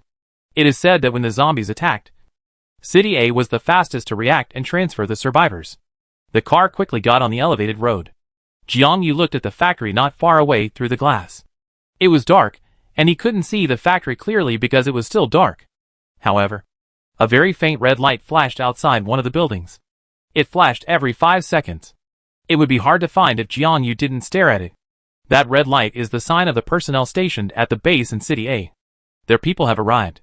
Yangwen's frown relaxed slightly. She looked at Yuning again in the rearview mirror inside the car and quickened her speed to catch up. After getting off the elevated highway, the car stopped at the fence outside the factory. The factory was surrounded by a wall, with only one gate. The fence at the gate was intact in the doomsday. Perhaps because they had heard the sound of their armored vehicles long ago, there were 4 guards wearing combat uniforms standing outside the fence. The 4 men were tall and mighty. The combat uniforms were covered with a bulletproof vest, with masks and transparent goggles of the same color, and helmets equipped with night vision goggles above. They all carried a riot baton behind them, and held a long gun in their hands. What surprised Jiang Yu even more was the police dog sitting next to them. As expected of the A City base, this equipment looks very reliable. Jiang Yu looked at the people, 3 of whom were men, and the one on the far left was a woman. Even though they saw the armored vehicle approaching, they did not relax their vigilance. 2 of them knelt down with guns and quickly stepped forward. Another person came from behind, stepped forward and made a stop gesture, signaling Xiao Wu and the others to get out of the car. Only the man at the fence was left with the police dog. Xiao Wu turned off the engine and got out of the car with the teacher and the student. Yang Wen also stopped the car and waved to Jiang Yu. We will get off first. Yu Ning, don't move. Stay here and rest. When Jiang Yu and Yang Wen got out of the car, Xiao Wu had already exchanged documents with the other party, confirming their identities. The man nodded, raised his hand, and signaled the guards waiting at the fence behind him to let them go. You are a day and a half ahead of schedule. We only arrived yesterday afternoon. It's not even dawn yet. You go in and wait for a while. I go and inform them. Wait! Xiao Wu stopped the other party, with a little anxiety in his eyes. Excuse me, is Jia Yuanlin here this time? Although the man was a little confused about Xiao Wu's question, he nodded yes. Follow me. The car drove into the abandoned factory and stopped on the far left. This should be a dedicated parking lot. There were also several armored vehicles parked around. As the car stopped, Jiang Yu looked at Yu Ning, who was sleeping on the seat, and asked worriedly, Yu Ning fell asleep again. How can we take her over? Don't worry. Xiao Wu told the other party that they have a stretcher and will bring it over later. As soon as Yang Wen finished speaking, someone knocked twice outside the car door. I'm here. Xiaoyu, pack your things quickly. Yang Wen opened the car door, and the man in black combat uniform stood outside the door and nodded to him. He turned to look at the sleeping Yu Ning, stepped directly into the car, reached out to carry Yu Ning down, and gently put her on the stretcher.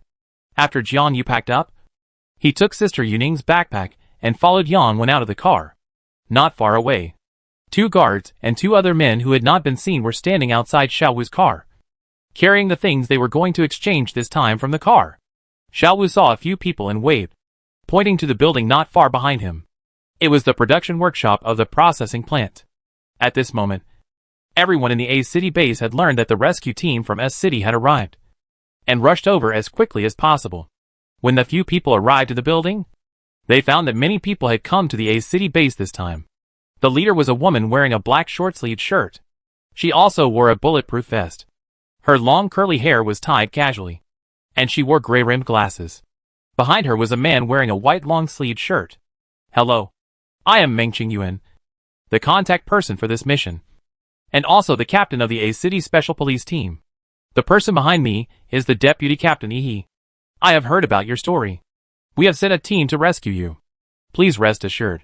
The woman looked only in her 30s, spoke softly, and looked at the people in front of her with comforting eyes. She looked at the taskers from S City in front of her, except for the old professor. They were almost all children. She was immediately overwhelmed with emotions, and quickly asked the guards behind her to prepare food and a place to rest for them. Thank you very much. No need for food, we brought our own, Yang Wen said. They followed Meng Qingyuan through the workshop. This factory was abandoned many years ago, so the entire production workshop was empty. Only a small office at the back had a set of tables and chairs left. The person they were tasked with this time was Shin Song-jun. There were some things that only Shin Song-jun knew, and only Shin Song-jun could do the task. After discussing with him, Yang Wen decided to wait for Captain Shin to come back. At this moment, Jiang Yu followed the guard and pushed Yu Ning into the room. There were 4 people standing inside who had been waiting for a long time. These 4 people were the scientific researchers brought by the A City base this time, including Jia Yuanlin. After seeing the patient pushed in, Jia Yuanlin had no time to greet him, and hurriedly put on his gloves and pulled the disposable curtain that was temporarily installed. Jiang Yu was blocked outside and was very anxious. She knew that she couldn't do surgery at all in this situation. She could only let the experts check it first to see if there was any way to relieve the pain. How is it? What's the temperature? 30 degrees Celsius, hypothermia. The pulse is probably weak. Wait, what's wrong with this pulse? The man frowned. The other party was obviously very weak, but the pulse was like a bead on a plate, beating very strongly, clearly a symptom of pregnancy. The heartbeat frequency is too strange, one strong and one weak, and the weak one is slowly disappearing. Her abdomen.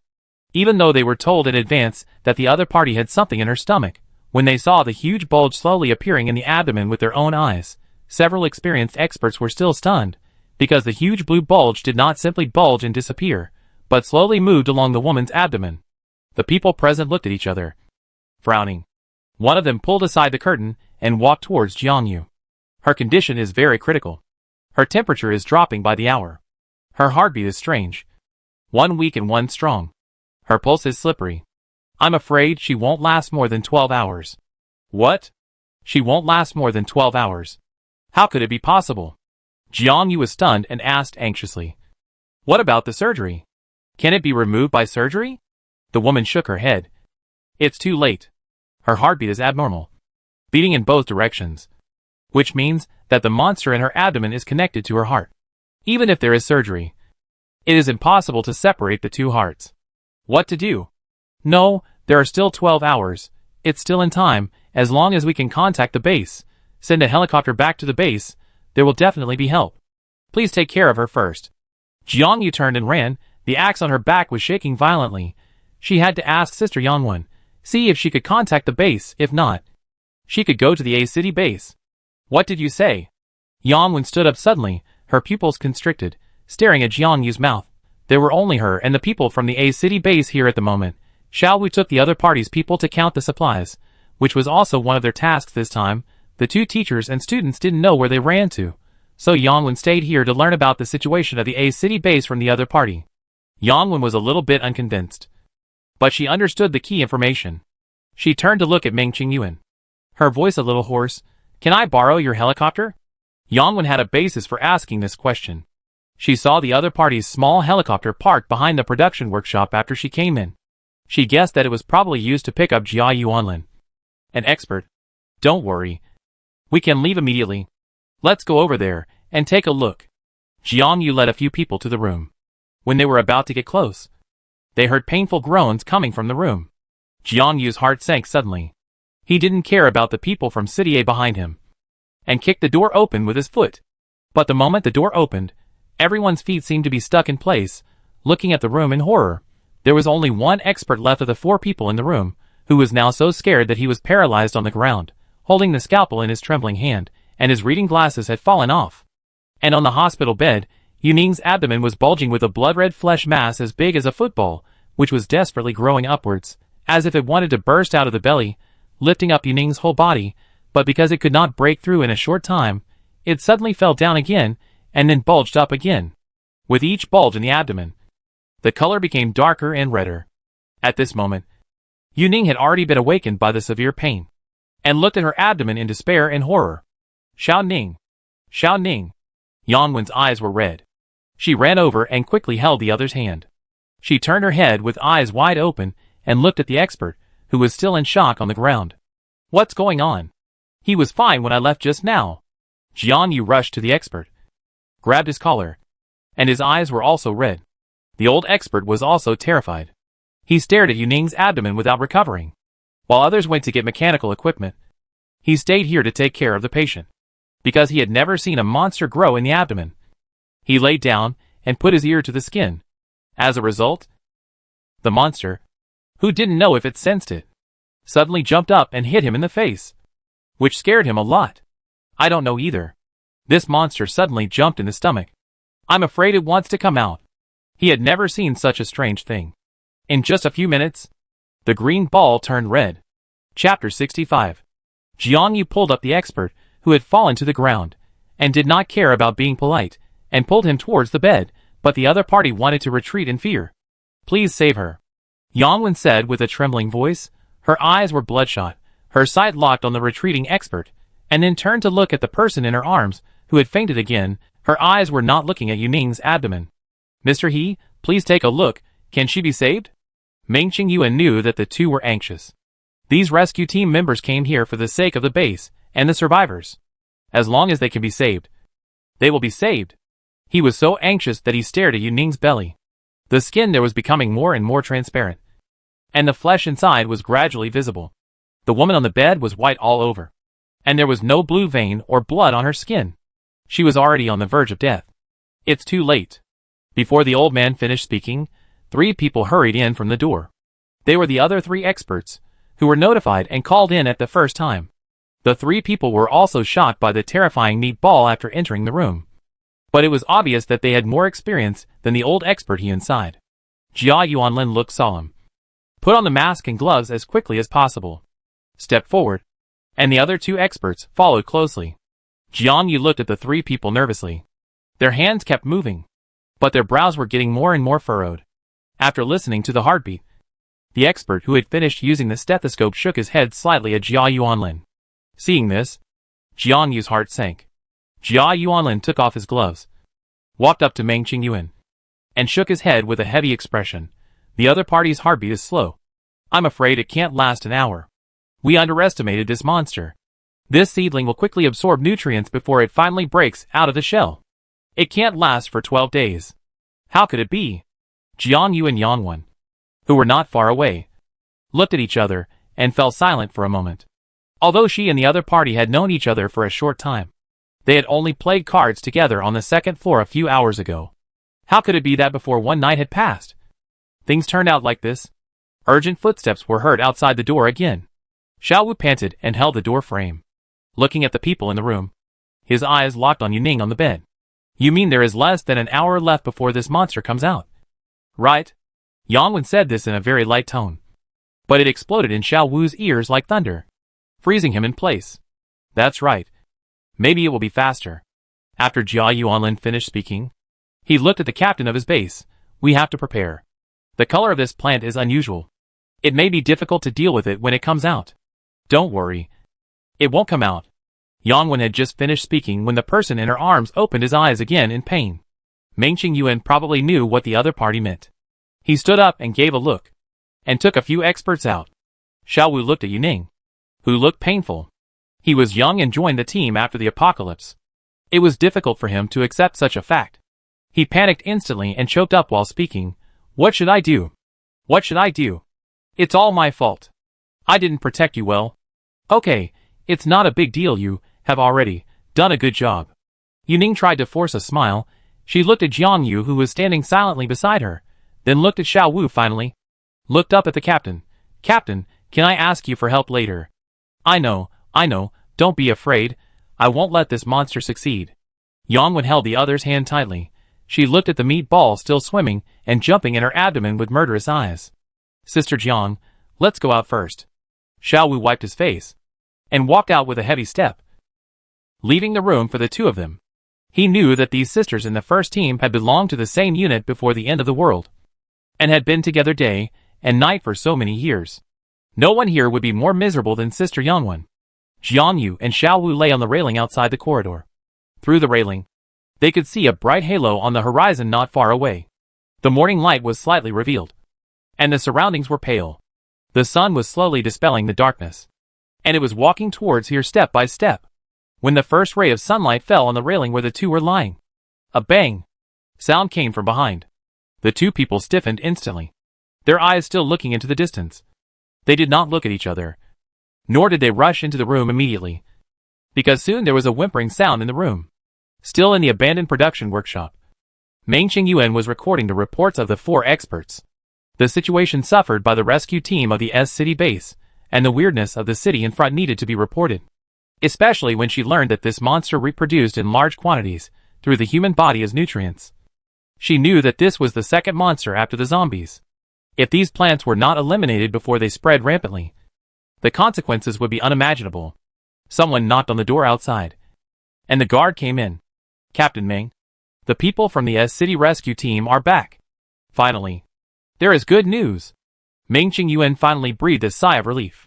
Fortunately, these people are safe. Otherwise, not to mention that the mission could not be completed, I am afraid she would not be able to explain to the people in the S-City base. Okay. You go inside to notify those people from S City. By the way, where are our people? They haven't come back yet. And the members of the S City rescue team, who just came back, also said that they didn't see our people. Meng Qingyuan nodded, guessing that the two teams might have just missed each other, and didn't care too much. She immediately followed the guard out. When Meng Qingyuan went downstairs, she saw two more expert cars in the parking lot. He had already brought people to greet them downstairs. She narrowed her eyes and looked at the man who was talking to Yi. She was afraid that this man was the contact person for this mission. Shin Song-jun. There was also a woman with a long ponytail standing next to the other party. Her eyes were cold and strong. She noticed Meng Qingyuan's approach at the first time and nodded slightly. Captain Meng is here. He turned around and looked at Meng Qingyuan, who was approaching. Seeing that there was no expert following her, recalling what he heard today, he leaned closer to her and whispered, Captain Meng, two of them have been attacked by vines. Do you want to let Jiao Lao and the others take a look? Hello, I am the captain of the second team of the S City base. Shin Song-jun. The contact person for this mission. This is the captain of the first team. Yang Ling. We encountered some problems on the way, and were delayed. I heard that the rest of our team has arrived. Shin Song-jun asked. God knows that they finally got back to the small Western-style building before dawn, but found a pile of ashes and burnt vines. At that moment, he almost knelt on the ground. So the first thing he did after entering was to make sure the safety of other team members. I am Meng Qingyuan, the contact person this time, and also the captain of the A City Special Police Team. Your people arrived here 3 hours ago. Meng Qingyuan finished speaking, looking at the people who got off the car one after another. In addition to the two captains, several more people got off the car. 2 of them were helped out of the car. They seemed a little weak. One should also be a member of the rescue team.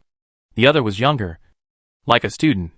The other looked extremely panicked and looked at the car behind uneasily. After a while, a tall man with an expressionless face jumped out of the car. The weak student looked as if he had seen his backbone when he saw the other party, and his expression relaxed a little. Meng Qingyuan retracted her gaze and said, These 2 are injured. Let's go in quickly. It's a good opportunity for the experts to take a look. After that, she led a group of people to the workshop. Halfway through, she suddenly remembered that she seemed to have something inside. But she was an outsider after all, and she didn't know how to tell them about it. After thinking about it, she gave up. When they approached the door, someone rushed out from inside. Captain! Captain! You are finally back. The moment he saw Shin Song-jun, Xiao Wu was so excited. He looked behind Captain Meng, Captain, Sister Ling, and excluding the female student, there were 11 people, the same number as those who left. Fortunately no one was injured or killed. Well, how are you? Shin Song-jun asked. He looked behind him and didn't see anyone else. Where is Jiang Yuren? Xiao Wu looked at the man who took a step forward. The other person looked haggard, and his clothes were a little dirty, but that was not the point. The point was the dog's head exposed from the backpack on his chest. Xiao Wu didn't know what to say. How to tell the other party that Sister Yuning had died. He suddenly felt a little scared. The surprise just now faded. He didn't dare to look at the eyes of Captain Yang next to him, but he felt that he was looking at him. Come with us. They are in the room inside. The experts are also here. It's a good time for you 2 to go over and check it out. Meng Qingyuan's tone was full of worry and comfort. She led the group upstairs. When they got outside the room, Xiao Wu gently pushed open the door and said softly to the inside, Sister Yangwen, Captain Shin, and the others are back. As soon as the voice fell, the person sitting beside the bed raised her head. Her eyes were red and bloodshot, and she looked at Yang Ling with a sad expression. But she remained silent and did not speak or move. After Meng Qingyuan brought people over, she took the lead in entering the room.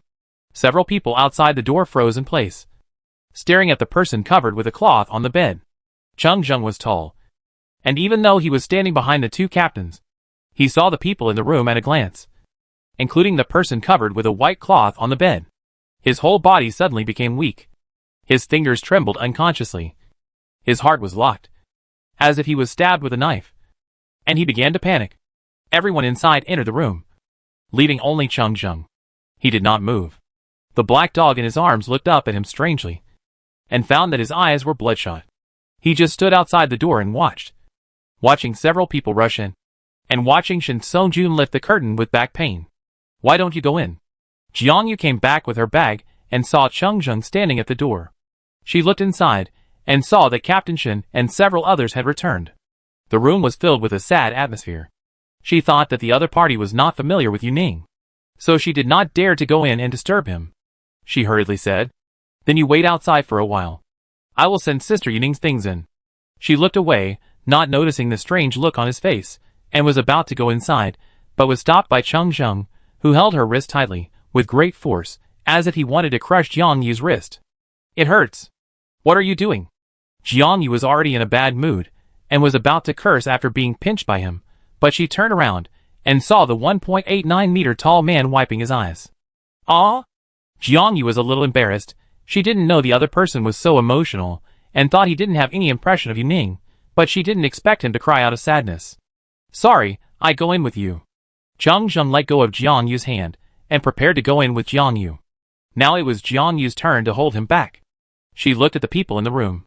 Several sisters in the first team burst into tears, calling Yuning's name over and over again. Shin Sung-jun listened to the expert's report in silence. "Forget it. Let's wait outside." Jiang-yu put her backpack on the ground, pulled Chung-jung to sit down, saw that he looked tired, probably because he hadn't slept all night. "What did you experience in the city?" No one was in trouble. Right? Chapter 66. According to Chung-jung, they were attacked as soon as they entered the city. After several people were forced to disperse, Chung-jung rescued a human pupa in the flower and bird market, and met Yang Ling lurking in the flower and bird market at the critical moment. She happened to be rescuing people in the flower and bird market at that time, and rushed over after hearing the noise from my side. "So the two students were rescued?" Jiang-yu raised her eyebrows. She didn't have time to enter the house. She just heard that there were no casualties, so she thought that the rescue operation was very smooth, but she saw Chung-jung shaking his head. He looked at the female student, who was lowering her head in the corner of the room behind him. "I only saved that female student. And Yang Ling saved Yang Qing." Chung-jung continued, "Because when he escaped from the flower and bird market with the human pupa, his speed was no match for these vines. Just when he thought his life was hanging by a thread, Yang Ling came to save him in time. After the others separated, Yang Ling stayed with Yang Qing. The two had a huge difference in strength. Yang Qing was taken away by the vines while protecting herself, and she followed them all the way to the flower and bird market. Fortunately, the two quickly released flares after they met, but they found that these vines were afraid of flares. Perhaps they were afraid of light sources and fire sources. The vines surrounding them quickly fled, and the two were safe. Are the others all right? No. Captain Shin and his team were lucky. After they separated, they were not far from each other. They quickly gathered together and found the weakness of the vines. They were not seriously injured. When they saw the flare, they came to find us immediately. After they gathered, they found that the student was still alive. They immediately decided to enter the flower and bird market again. After all, they had more people this time and had mastered the monster's weakness. But the girl who woke up told them that her senior brother had died long ago. Captain Shin did not give up and led people in. They found the boy in the place where Chung-jung had seen before. Finally, they burned the whole place with a silent fire. "Save as many as you can," Jiang-yu said comforting words, looking up and saw a person walking out of the room. The person was a little thin, wearing a newly changed white top, with long straight hair, and round-framed glasses. He slowly moved in front of Chung-jung. The girl clenched the hem of her top with both hands, lowered her head, and looked at nowhere. Her lips were a little pale, and it was obvious that she looked a little nervous. She looked up at the tall man sitting in front of her, her mouth trembling as if she was about to say something.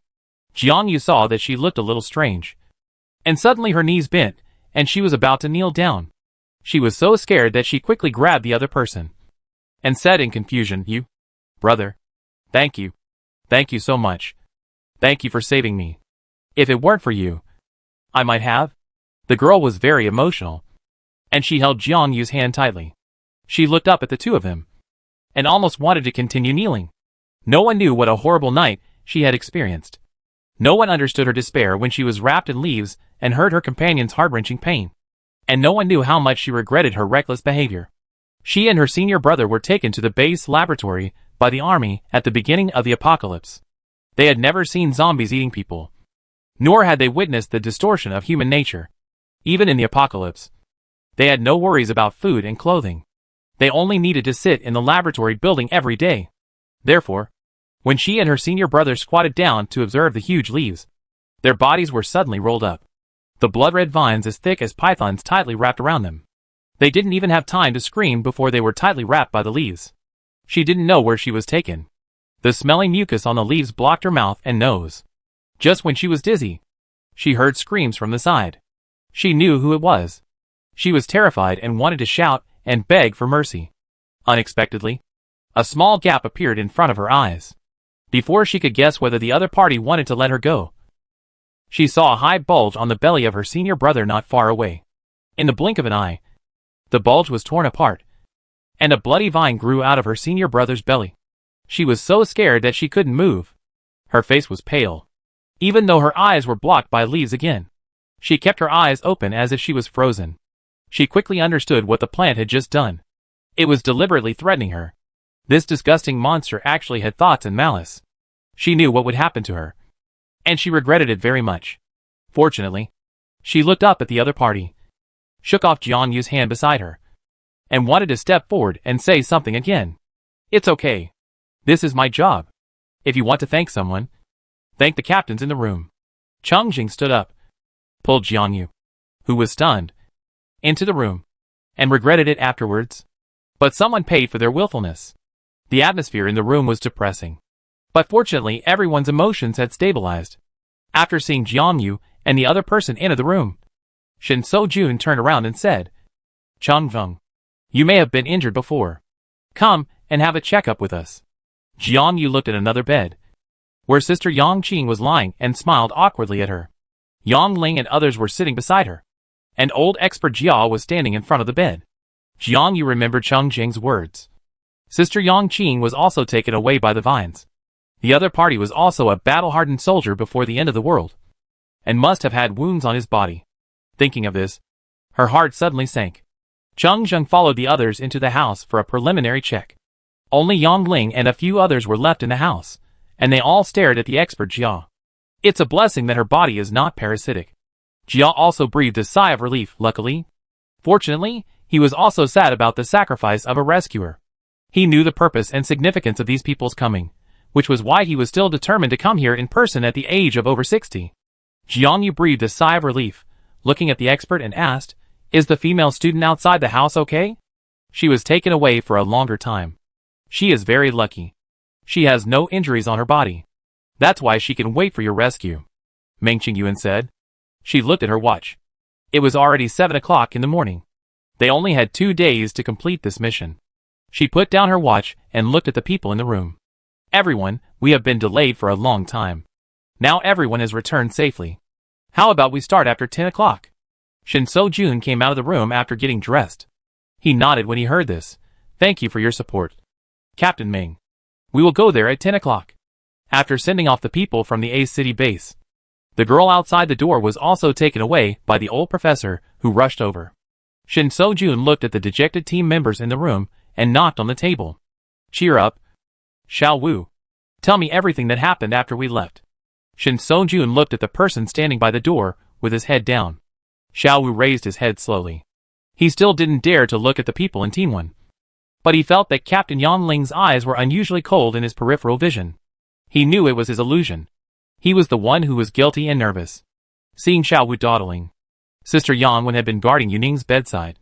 Jiang Yu took over the job directly, stepped forward and told her everything that had happened before. I seriously suspect that these vines have thoughts. They seem to have found our room on purpose. Moreover, these vines are extremely sensitive. We live 2 kilometers away from the city, but these vines can find us directly. I don't know how they found us. Jiang Yu spoke out all her guesses, and she looked at Shin So-jun and the others. Shin So-jun nodded, and looked at Jiang Yu. You guessed right. This time we also found the weirdness of these vines in the city. They do have basic thinking ability, and they also have a very keen sense of smell. I guess they found us through the smell of gasoline. And we found that because of their sensitive sense of smell, these monsters are afraid of smelling the smoke produced by burning. They are also photophobic and afraid of strong light. So they sleep during the day and only come out to hunt at night. And the reason why we didn't encounter zombies along the way is, I guess, also because of these monsters. After he finished speaking, he looked at a team member behind him. The other party took out several transparent bags from his bag and placed them on the table. The bright light in the room shone on the transparent bags. Jiang Yu moved closer to see what was in the bags. These are some items we found in the city. I think this strange plant is probably not a simple mutation. Jiang Yu looked at the bags in confusion. The first bag contained several needles. This was not like an ordinary needle. It was only a few centimeters long. There was no syringe at the end. It was probably launched by some instrument. The second bag contained a photo. There was some dirt on the surface of the photo, but it was still possible to see that it was a group photo of several people. There were men and women in the photo, wearing uniform white protective clothing and transparent eye masks, but other than that, there was nothing special. The third bag contained. Jiang Yu felt a little disgusted. This was probably a dead mutant lab mouse. The reason why it was called a mutant was that its white hair had turned into a familiar brown-red color, and its round ears had doubled in size, hanging on both sides like fan blades, extremely outrageous. Putting these three items together, even a fool can understand. Jiang Yu saw Xiao Wu coming forward, and asked in a hoarse voice, "So these are all man-made, right? Who is so perverted and terrifying? This matter still needs to be verified. The first reason I took it out is to tell you the news I got, and the second is to ask everyone to cheer up. There are still many things waiting for us, and we have to go back from this city later. Remember what I just said?" "What? Going back from here?" Yang Wen's voice was a little unstable. She looked at Shin Song-jun. Her eyes were full of confusion. "Yes, this is the fastest way at present, but don't worry, I just said that. These monsters are afraid of light sources. We will set off during the day." Shin Song-jun pinched his nose, and his voice became a little slower. He looked at Xiao Wu. "Have you exchanged supplies?" One of their tasks this time is to exchange supplies. The so-called exchange of supplies is not only physical resources, but also to exchange the current information of major bases. Xiao Wu nodded. Everything has been exchanged, but the experimental products. This is the most important task, which is the experimental products and experimental reports brought back from City C after a lot of hard work, and also the research on the source of zombies in several bases around City S during this period. Chapter 67. Since the first zombie appeared in S City, the S City government secretly transported the zombies to the scientific research laboratory. They thought it was just a special plague disease. At that time, almost all the staff and experts in S City participated in the research. Unfortunately, the zombies were extremely contagious. Before the experts could find out the cause of the zombies' pathological changes, the news of the fall of C City came from afar. Then, all the major cities were conquered by zombies one by one. The S City government and the army immediately transferred the experts of the scientific research team and their research results. In the subsequent Doomsday Life, these experts have been working hard to find out the truth about the appearance of zombies. Not long ago, Minister Chin of the S City base brought back the results of experiments in other surrounding cities. Strictly speaking, the S City base has mastered the latest scientific research experimental conclusions, and their core mission this time is to hand over these results and information to the other party. Xiao Wu's last sentence was suddenly interrupted by Shin Song-jun. He lowered his head to look at his watch, and then looked at Yang Ling. "Captain Yang, Xiao Wu and I will go to the garage first." Shin Song-jun waved to Xiao Wu, and then looked at Jiang Yu and Cheng Zheng. "You two go and rest first. The A City base has prepared the place for us in advance, and everyone will gather on the first floor before 10 o'clock. After that..." Shin Song-jun took his things and walked out. He had to get the experimental products and reports. The things were hidden by Shin Song-jun somewhere in the armored vehicle, and he was the only one who had the key. Behind him was Xiao Wu, who was jogging. Shin Song-jun saw that he was unusually quiet along the way, and turned his head and raised his eyebrows to look at him. "Don't be dejected. Tell me in detail what happened here, and the information that the captain of the A City base exchanged with you." Xiao Wu was stunned, and then took out a notebook from the backpack behind him, and reported some of the information that Meng Qingyuan had said to him to the captain. According to Meng Qingyuan, City A and even City B, like other cities, were not spared from the zombie tide. At first, the army failed to figure out the zombies' weaknesses, and many people were sacrificed. Later, even if they transferred the survivors as quickly as possible, nearly 1/3 of the population had died and turned into zombies. In other words, according to incomplete statistics. After this doomsday, only 1/10 of the national population survived. After the base was stabilized, the City A base also captured zombies for research. But unfortunately, nothing came of it. They speculated that it was because these zombies had been infected for too long, and they were all indirect carriers, and the zombie genes in their bodies were impure, and no useful experimental products could be extracted. Maybe it's because the source of the zombies is not in City A. Even if they capture more zombies, or even work together with City B to study, they still can't get any useful results. By the way, Captain Meng mentioned that she suspected the source of the zombies might be around City C and City S. The mother body is nearby. Perhaps only by finding this zombie can we know the root cause of the zombies. I don't know if what she said is true, but this matter is too difficult. Xiao Wu muttered. He was skeptical. Even if the facts were as she said, City S and City C were so big, how could he find this person easily? Shin Song-jun stepped onto the stairs, and he said, "How is City A doing now?" "Oh, speaking of this, they are developing very well. And you can never imagine where the base of City A is." "Chang'an Island?" Shin Song-jun said, looking at Xiao Wu's surprised face. He couldn't help but smile. Chang'an Island is just southeast of City A, only more than 60 kilometers away from the center of City A. The island covers an area of 200 square kilometers. This island was originally a famous tourist attraction in City A, but because of a student drowning incident several years ago, the island was closed for a long time.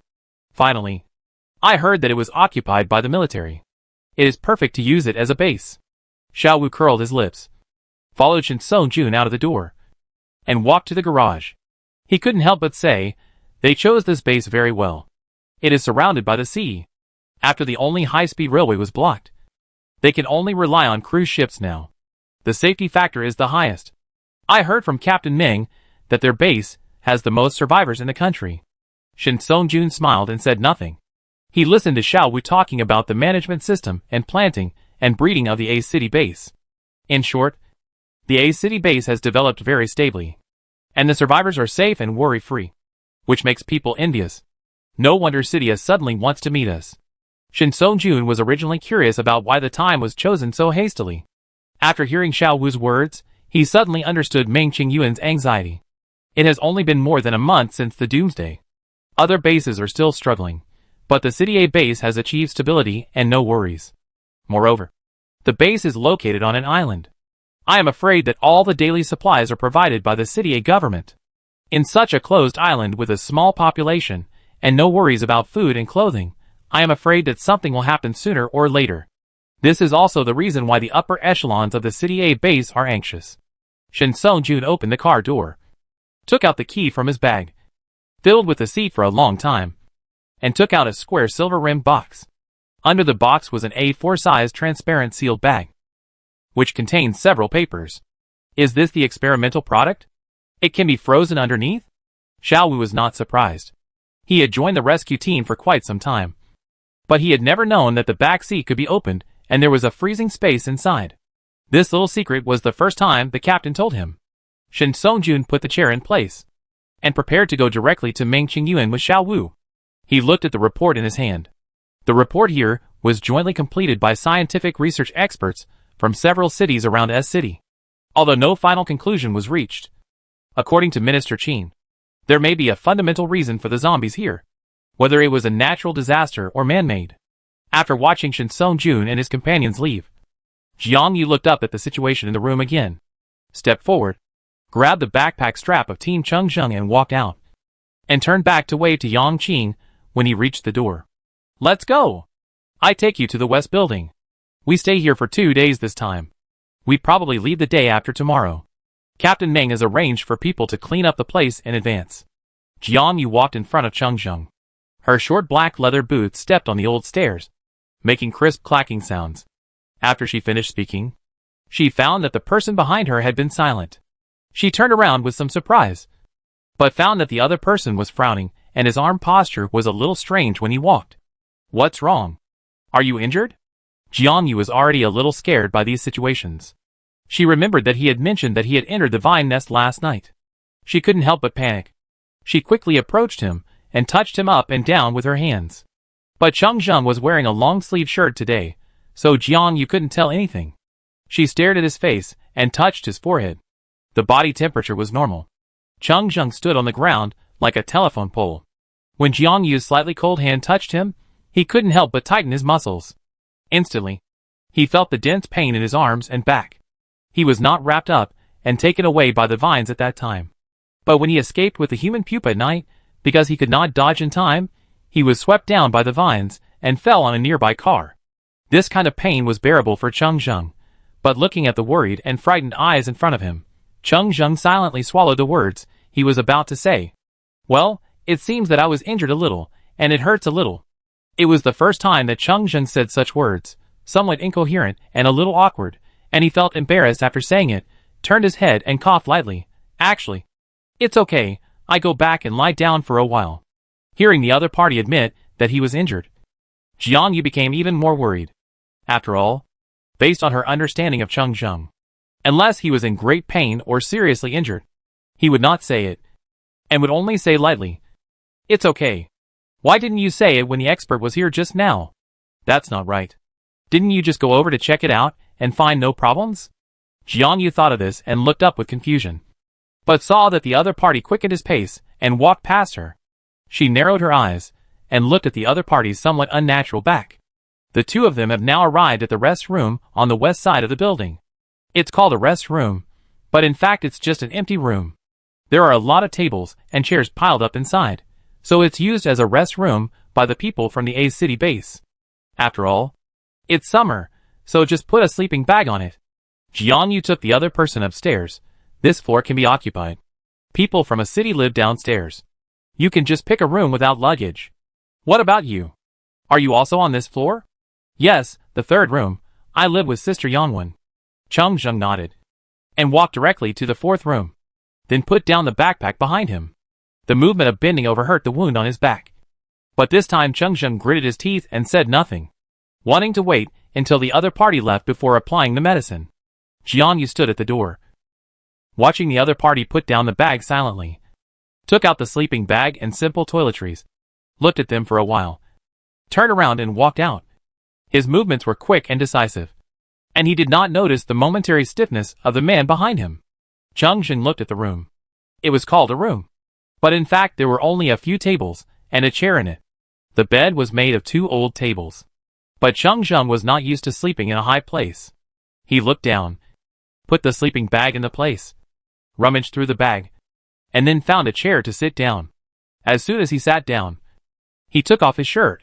With his upper body naked, the morning light flowed in from outside the door, shining on his strong and sturdy back, and the distinct muscle lines could be clearly seen. Cheng Zheng took out a towel from his bag and soaked it in water, wiped his short hair and the back of his neck, and then casually put it on his neck. Jiang Yu saw this scene as soon as he entered the door with the medicine, and he regretted it for a moment when he stood at the door, but when he saw the bruises on the other person's back, he paused and walked in. "Let me do it. You can't reach it from behind." Jiang Yu moved closer to him. She reached out to take the aerosol that Cheng Zheng had placed on the table. She leaned over to the man's back and gently sprayed it with the aerosol. Watching the aerosol instantly turn into water droplets absorbed on the wound, Jiang Yu blew gently, then took the ointment and applied it. Seeing that the other party didn't speak for a long time, she thought it was really painful and said in a coaxing tone, "Bear with it, there is no way to apply ice now. You can only spray some medicine. Be careful recently. Luckily it's on the left side. If it was on the right arm, I'm afraid you can't hold your baseball bat. Okay, take some more anti-inflammatory medicine. I come over to help you apply it again at noon. This anti-inflammatory medicine. 2. Remember to take it 3 times a day." "Yes." Cheng Zheng lowered his head and squeezed out a word from his throat, and his right hand tightly grasped his shirt that he had taken off. His hair had just been wiped clean with a towel, but now water drops came out of nowhere, dripping down along his forehead, and finally falling on the back of Cheng Zheng's hand, shocking him sober suddenly. After applying it, Jiang Yu put the ointment back on the table, and was about to go back to eat something before going down. When she turned around to leave, her wrist was suddenly grabbed by someone, and a hot hand tightly grasped her. Jiang Yu was a little dazed, looking back at the other person blankly, and she couldn't react. Chapter 68. Cheng Zheng followed Jiang Yu's line of sight, and looked at the wrist he was holding. He relaxed his grip, but did not let go. He stared at Jiang Yu silently and intently, as if thinking about something. What's wrong? Here it comes again. This strange atmosphere somehow made Jiang Yu feel that the air was a little quieter. The breathing sounds of both of them seemed to be amplified. And her throat also felt itchy for some reason. Jiang Yu decided to take the initiative to break the deadlock. She took a step forward and approached the other party. Her right hand was still lightly held by the other party. She did not care. She used her other hand to touch the other party's forehead again. The temperature was a little high. Why is the temperature of your forehead getting higher? Measure it with a thermometer. After Jiang Yu finished speaking, she looked at the other person, thinking to herself, "Can I let go now?"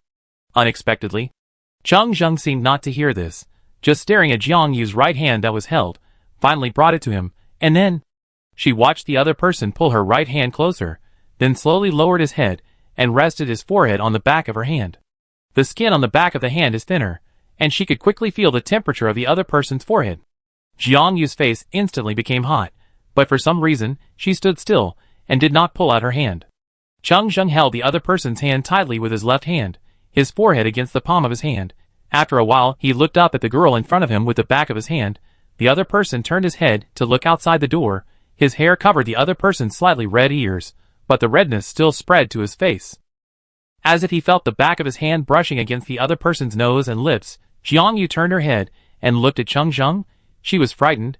This time she pulled her hand away without hesitation, and ran away in a hurry after saying a word. "I wait for you downstairs." Seeing that the other party seemed a little flustered, Cheng Zheng felt better instead. He slowly put on his clothes and cleaned up the table. Meeting room on the first floor. Many people squeezed into the small room. On the left was Meng Qingyuan and his group. On the left and right were Yi He and another old expert. On the right was Shin Songjun. On the left and right were Yang Ling and Yang Qing. The rest of the people sat on both sides. Meng Qingyuan looked at the report under his arm, raised his head, and nodded to the person opposite him. Then looked at Shin Songjun.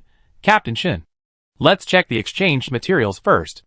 We have already checked with Comrade Xiao Wu in the morning. But just in case, please take a look. This is the list of materials." The guard behind Meng Qingyuan came forward and handed over a list. Shin Songjun took it and handed it to Xiao Wu. He chuckled and said, "Of course I trust Captain Meng. Since the supplies have been checked, there is no problem." Meng Qingyuan nodded. Seeing Yang Qing took out a document from his bag and pushed it forward. Meng Qingyuan took it with some doubts. She looked at the information on the document and frowned slightly. There were a few big words clearly written on the document. Unknown plague. Infection factor, unknown. Infection location, S City base. Transmission mode, airborne. Infection symptoms. Initially hot and cold, high fever will occur within 12 hours, and accompanied by large-scale rash on the body. Please treat it in time after discovery, otherwise the rash will grow larger and larger until it ulcerates, and eventually the human body will die. This is a plague that broke out recently in the S City base. Several surrounding bases have also seen patients with the same symptoms. We have been investigating the source of infection. The initial guess is that it is caused by the decay of zombies in high-temperature weather. We have now controlled the disease, but it cannot be cured. Shin Songjun rubbed his eyebrows, sighed, and watched Meng Qingyuan pass the report to the expert beside him. According to the surrounding bases, this kind of plague seems to have appeared in City A long time ago. I wonder if there are any research results now. City A did have a plague not long ago, but their symptoms were different from this kind. At first, the infected people also had a fever, but it was only a low fever. In the later stage, they only showed fever and vomiting, and no rash appeared. In addition, our source of infection is very clear. It was because some survivors secretly fished that this symptom appeared. The plague was quickly treated and is now under control. Meng Qingyuan shook her head slightly after she finished speaking. "We have indeed not encountered your kind before. I am sorry." She looked up at the old expert, who nodded at her. Meng Qingyuan said again, "Don't worry. After this mission is over, these experts will go back to a city with you. With them around, we may be able to work out some results." Following these words, Shin Songjun looked at the old expert sitting in the seat, who smiled kindly while holding his glasses, and continued to look down and squinting at the report. "Thank you very much for the great help from City A." Shin Songjun's words were from the bottom of his heart. The patients in the base were still waiting for them. Fortunately, the City A base was well prepared this time. No wonder Minister Qin insisted that they must come this time. "Captain Shin, You are too polite. We are all family. Meng Qingyuan smiled. The two then began to exchange more detailed information obtained by the two bases. Jiang Yu lowered his head and listened to Meng Qingyuan's words. When he heard the other party talking about the geographical location of the City A base, he was moved for a moment. After all, the island surrounded by the sea is indeed much better than the land.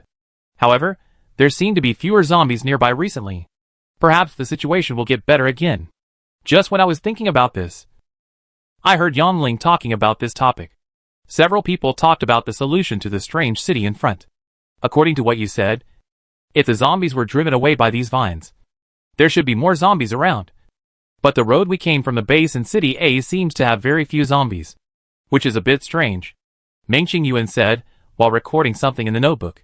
This time she was not only representing City A, but also bringing information about the surrounding cities back to City B and submitting it to the government. That's true. Yang Ling nodded, clasped her hands in front of her, and returned to her usual expressionless face. She continued, we came all the way from the base this time. We encountered very few zombies, and we didn't see any corpses along the way. There was silence in the meeting room. Shin So-jun tapped the table unconsciously with his hands on the table. Then he said, please ask Captain Meng to report the situation to the higher-ups. We in S-City will also find a way to send people to check if there are any living creatures. Meng Qingyuan nodded slightly. The sudden decrease in zombies is not a good thing. If they just left the area, it would be fine. The only thing to worry about is something else happening. While they were talking, the door of the conference room was pushed open. Jiang Yu looked back and saw that it was Xiao Wu who had not appeared. The other party looked a little strange, with two reports in his hand. After Xiao Wu opened the door, he rushed to Shin Song-jun, handed the report in his hand to him, and then whispered a few words in his ear. But with just these few words, it was obvious that Shin Song-jun was in a bad mood. He looked at the two reports in silence, his brows furrowed tighter and tighter. Before, he took Xiao Wu to hand over the experimental products and the experimental reports of S-City to the experts of a city. But he did not expect that the other party would be able to study the results so quickly. What is Captain Shin doing? Meng Qingyuan was a little unsteady. She knew that Jia Lao and others were studying the experimental products and reports brought by the other party in the back. What they saw in front of them now might be the results. Shin So-ju knew that the other party was anxious. So he handed over the report first, and then looked at the people around him. You go wait outside first. Jiang Yu followed the others out. She observed Meng Qingyuan's expression. Like Shin Song-jun, his expression was strange, but not ugly. It seemed a little unexpected. Only Shin Song-jun, Yang Ling, Meng Qingyuan, and Yi were left in the room. Meng Qingyuan handed the report to Yi after reading it, and then sighed. This report needs to be confirmed again. The equipment here is not comprehensive, and there is no guarantee that there are no mistakes. Although Meng Qing said this, she knew that the information in the report was almost correct. Yi was not as calm as the other two. He held the report with more and more force, wrinkling the paper. He seemed to be a little bit unbelievable. Yang Ling snatched it from the other party. These were two different reports. One was a report on the strange vines they picked from the room last night. The other was a report based on the reports provided by the surrounding cities of S-City and the experimental products he brought. Yang Ling was not an expert, but she recognized the black fonts on the two reports. The pathogenic genes were the same. What is the same pathogenic gene? It probably means that the invading virus extracted from the vines is the same as that in the zombies. And it is not a natural disease in either body, but an external force. In short, these two reports are telling them that whether it is zombies or vines, they are all caused by humans. I have to take this report to City B, and it must be verified again in City B. Meng Qingyuan looked at the people in the room, with a strange expression on his face. If it is true as reported, then we may be able to end this disaster sooner. I leave the confirmation to you. Shin Song-jun continued, I'm worried about another thing now. The first batch of zombies came from City C. Vines appeared outside City S. And these vines appeared behind the zombies. Does that mean that the people who are researching this experiment have never stopped? His words stunned the three people in the room. It was indeed as Shin Song-jun said. These vines did not exist before. They just appeared out of nowhere during this period. According to the information of the Pathfinders in City S, they had been here half a month ago. This road is indeed safe. Wait! Yang Ling suddenly looked at Shin Song-jun, with a rare expression that was a little bit out of control. Do you still remember the route we originally planned? The original route? Shin Sung-jun recalled that. They originally found the fastest route, directly from the S-City base to the northeast, without passing through the city, but they gave up that route, because the Pathfinder found that the situation there was a little bit difficult to deal with. I know where they are. What do you mean?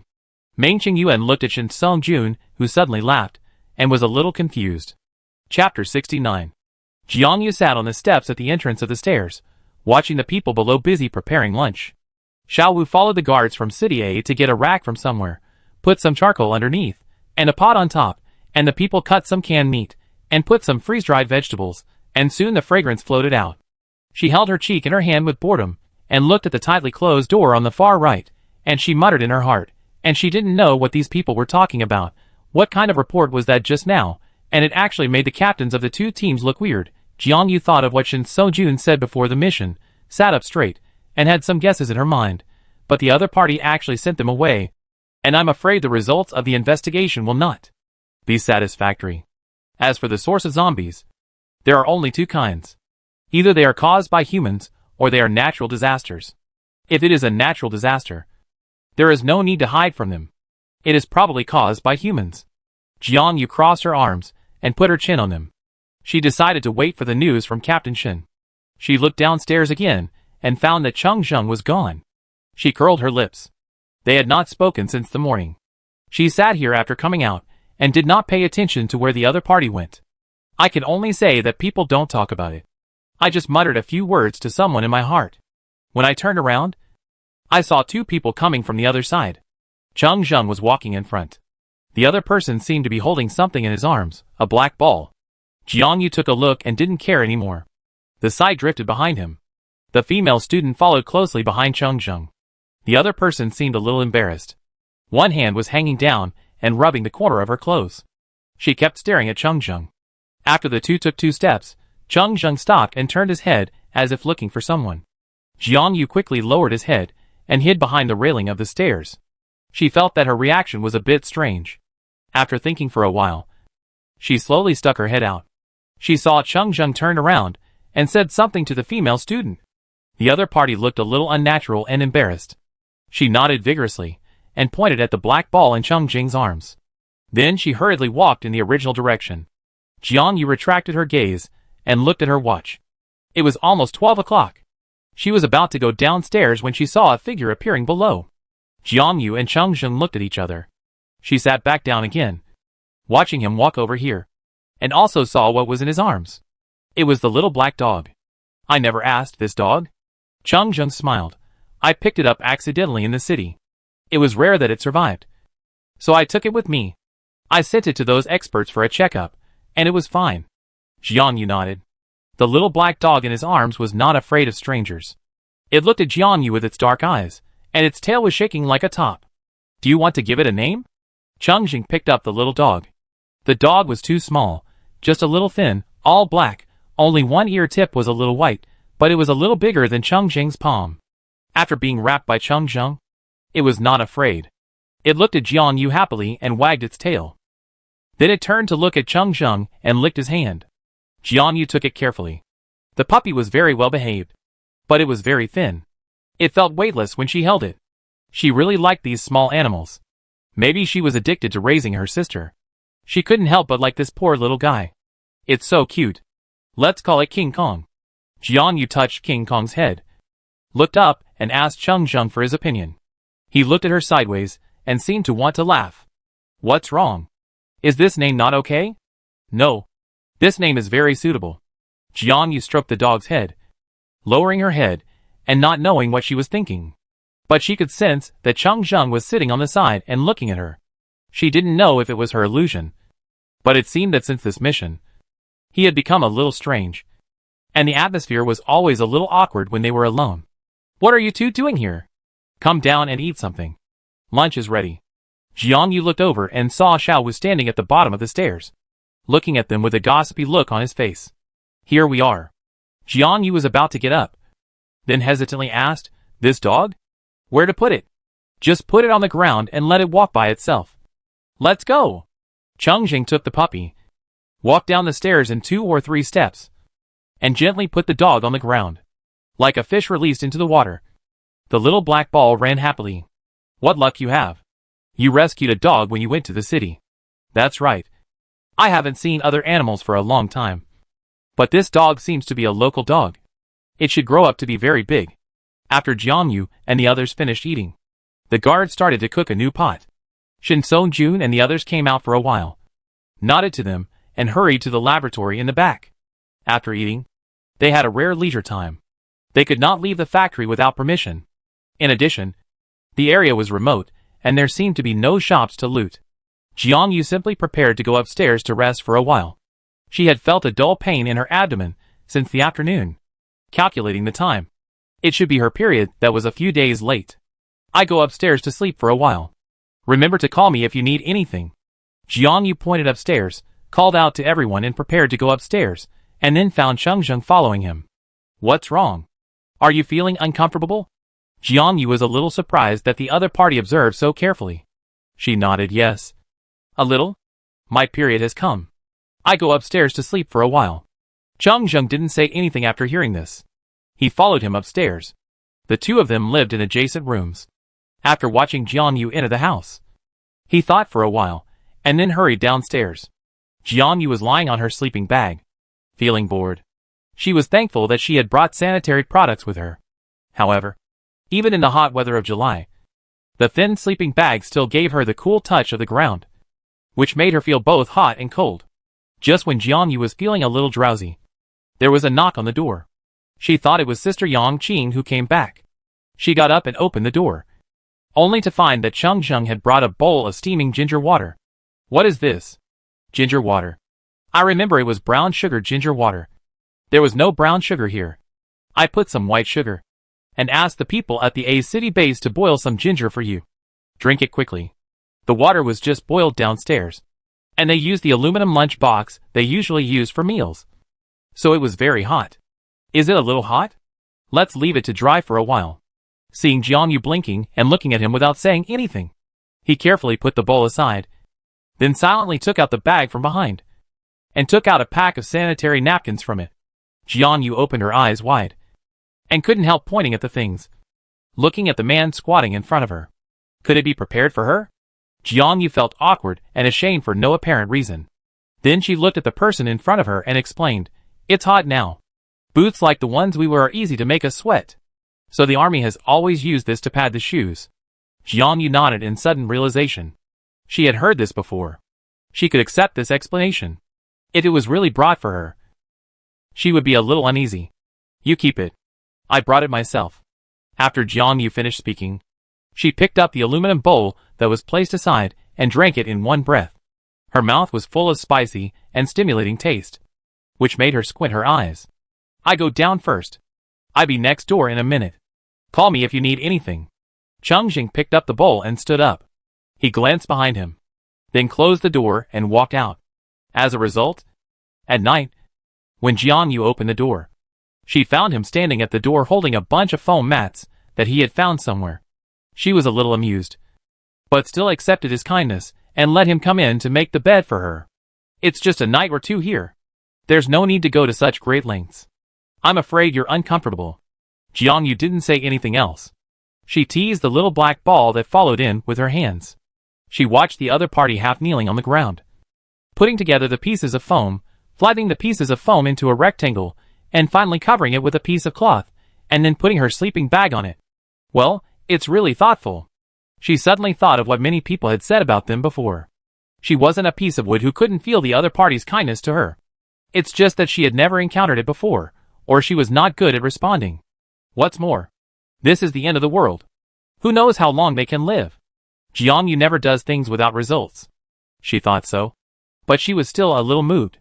She looked at the back of the other person wearing only a black vest, and her eyes moved back and forth on the muscles of the other person's back, because the temperature in the factory was a little high in the afternoon. They all took off their short-sleeved shirts and wore only a vest, and Chengzheng was no exception. The vest could not cover the bruise on the left side of the other person. Jiangyu raised her hand and touched the wound. "I help you apply it again later." The fingers that had just held the ginger water were still a little warm. Jiangyu just touched it lightly and withdrew his hand. The figure in front of him froze, and seemed to nod. then turned around and said, "You sleep a little longer. I just heard Xiao Wu say that we will go there again tonight. I will come to find you then." Okay. When they sat in the conference room again in the evening, Jiang Yu took a look and found that there were only their own people tonight. And the captains of the A City base were missing. "I came here tonight to inform you that the time to return to the base has been changed. We will leave at 4 o'clock tomorrow morning, so that we can pass through the city during the day. In addition to the original people, there will be several experts from the A City base. They are here to solve the plague in our S City. So on the way back this time, our first task is to protect the safety of these experts. Everyone should go to bed early tonight. We will set off at 4 o'clock tomorrow morning. Everyone, pack your luggage. Xiao Wu, you will take people to check the armored vehicles later." I didn't expect to go back early. Jiang Yu calculated the time. They have been out for 3 days. If everything goes well tomorrow, they will reach the base on the 5th day. The time is shorter than originally planned, which is also a good thing.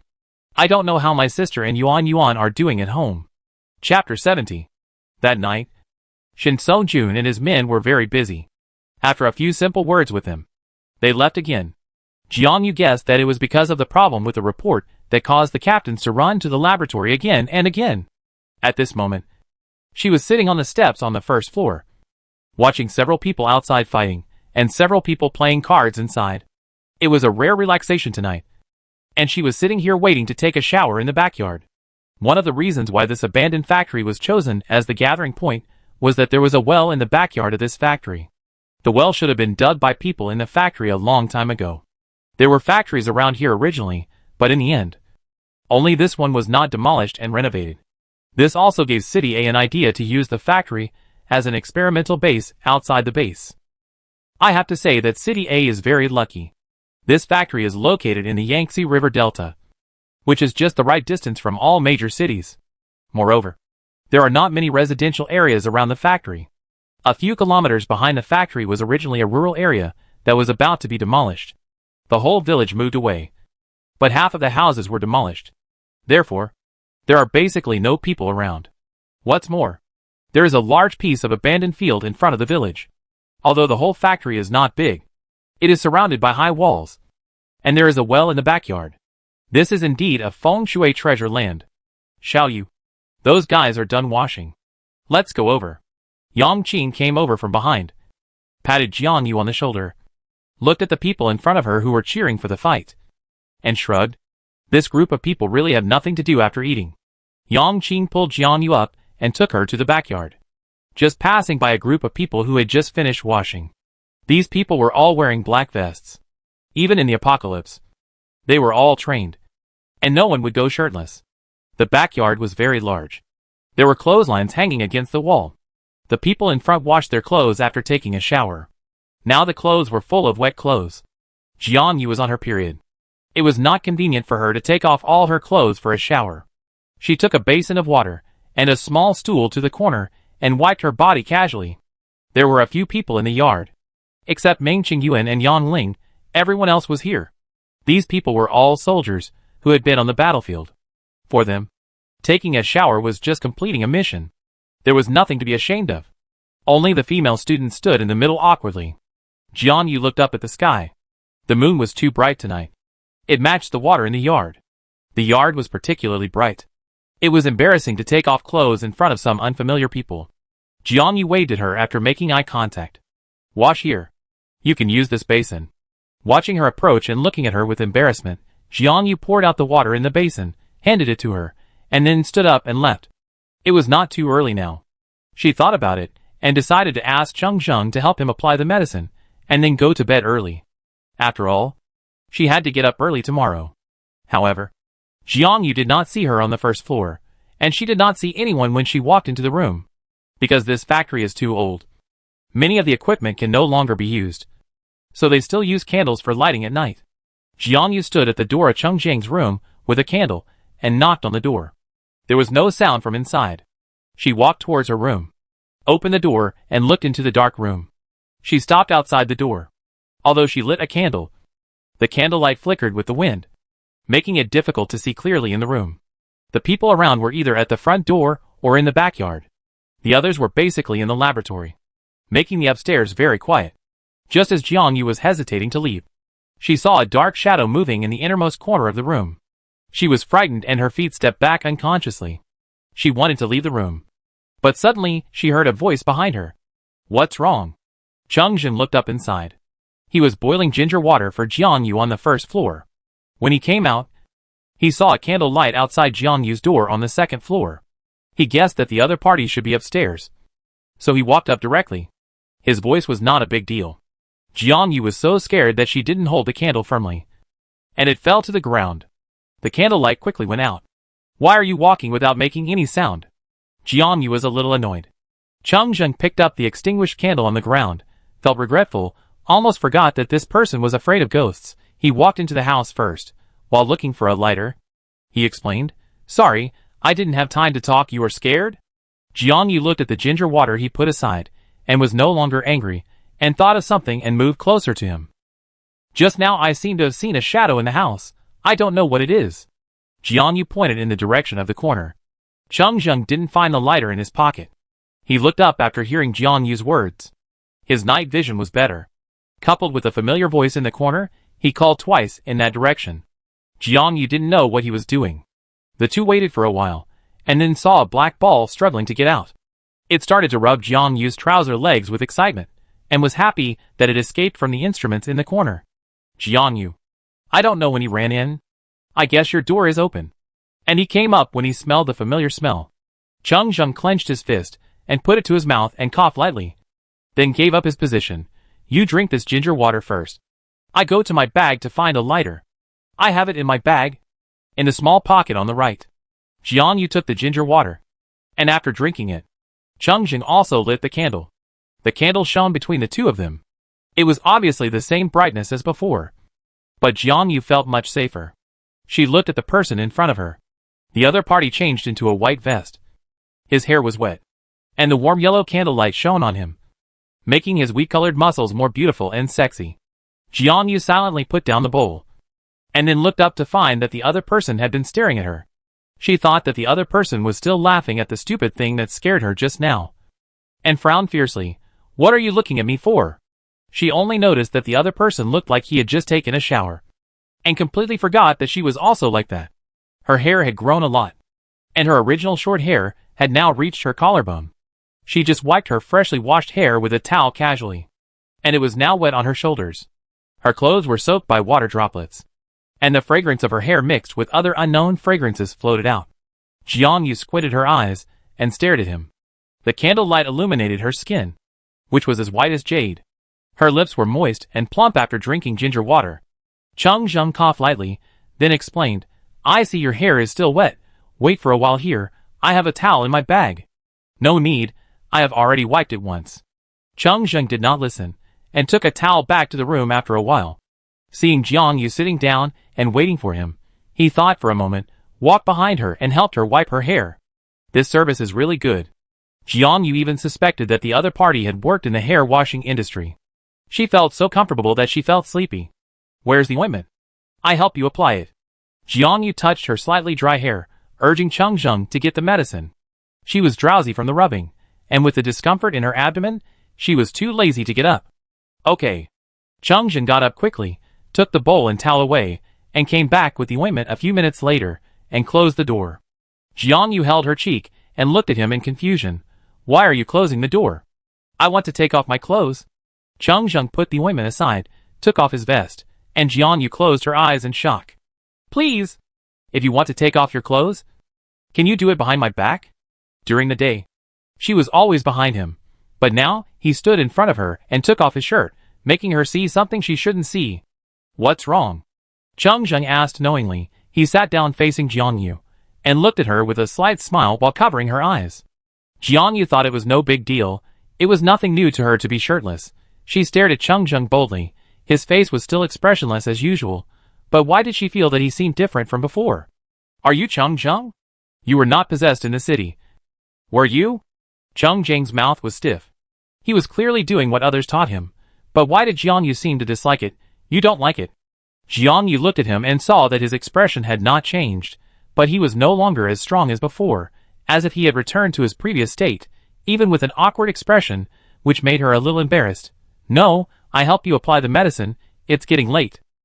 This time, the medicine was applied quickly, and there was no longer the kind of atmosphere that made Jiang Yu feel shy and nervous. But Cheng Zheng remained silent. Jiang Yu inexplicably felt that this man was a little unhappy, opened her mouth to say something, but in the end she said nothing. Go to bed early.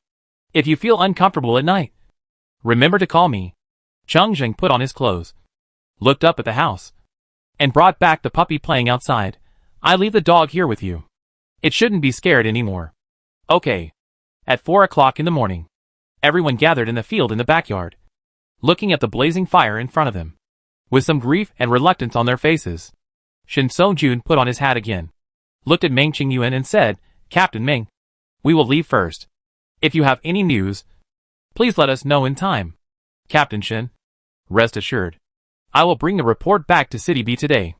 I will report all the findings this time.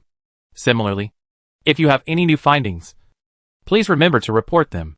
Shin Song-jun nodded, motioned to the people behind him, and then got in the car.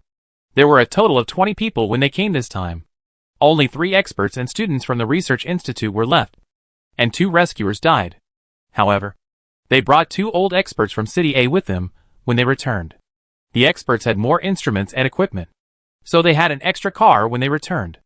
The return route was exactly the same as the original one. They learned a lesson from their mistakes. This time, the journey was extremely smooth. After safely leaving the city, they found a safe place to rest for a night. The next morning, they continued to rush to the base. As long as they were successful, they could reach it before noon. But soon, the convoy stopped again. Jiang Yu woke up drowsily. Before she could ask what happened, she saw someone running over. He looked at her and whispered something to Xiao Wu's ear. Then she saw Xiao Wu looking back. At that moment, Jiang Yu's heart sank, and her eyelids twitched a few times.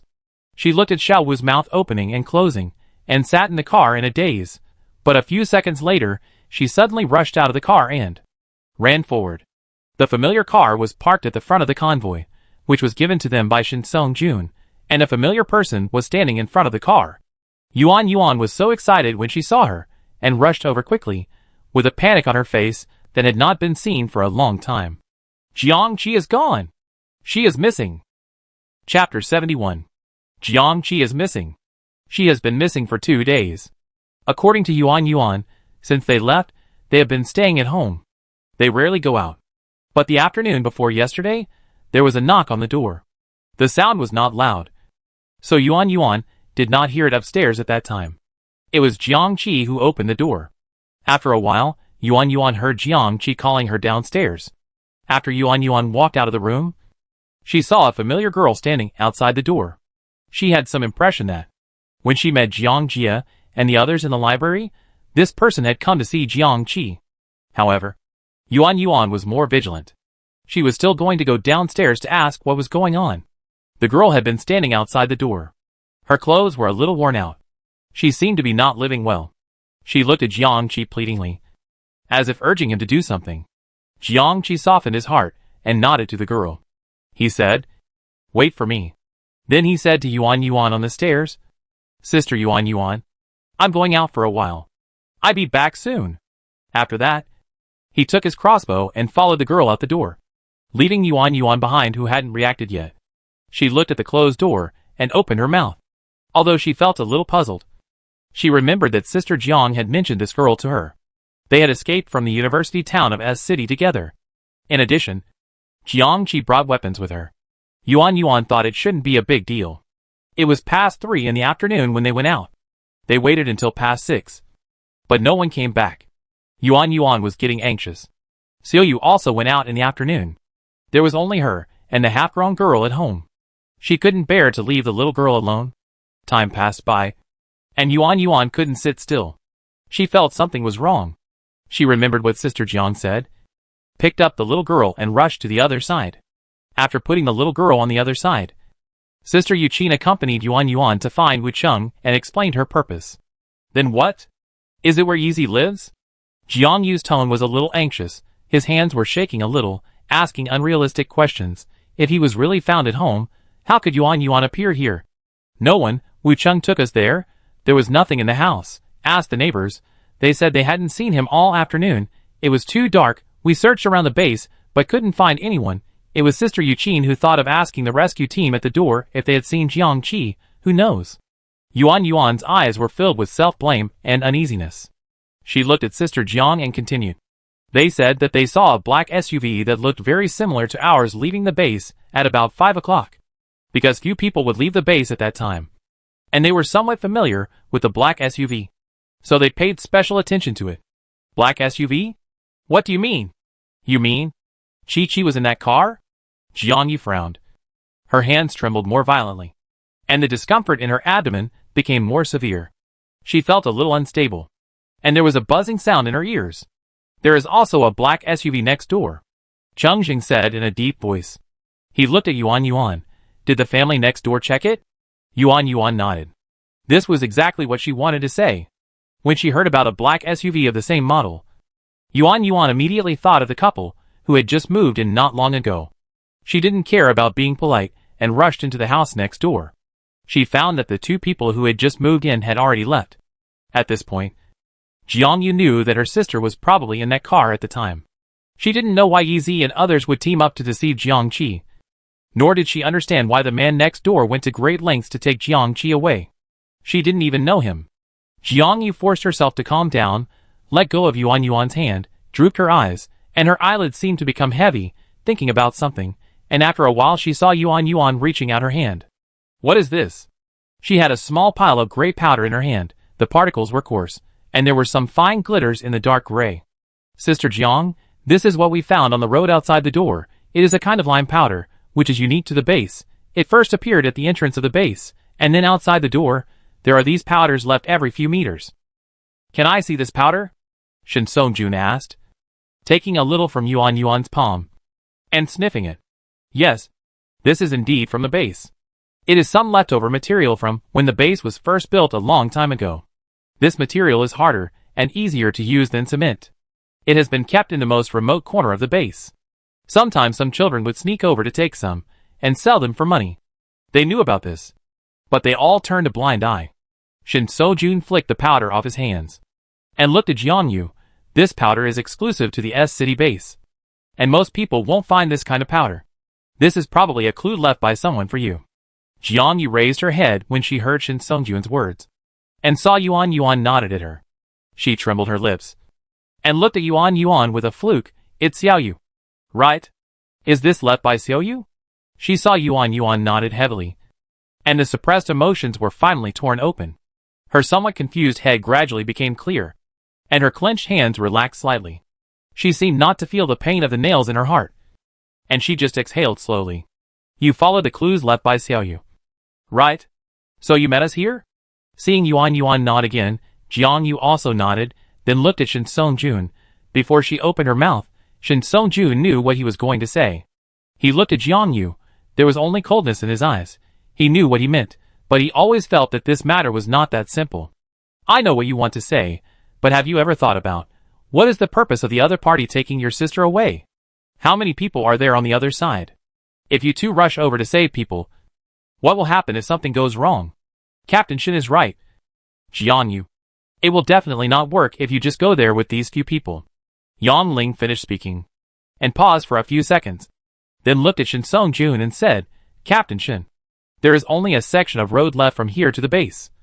You take them back to report first, and our team will go with you. If it is just a personal grudge, it will be easy to solve.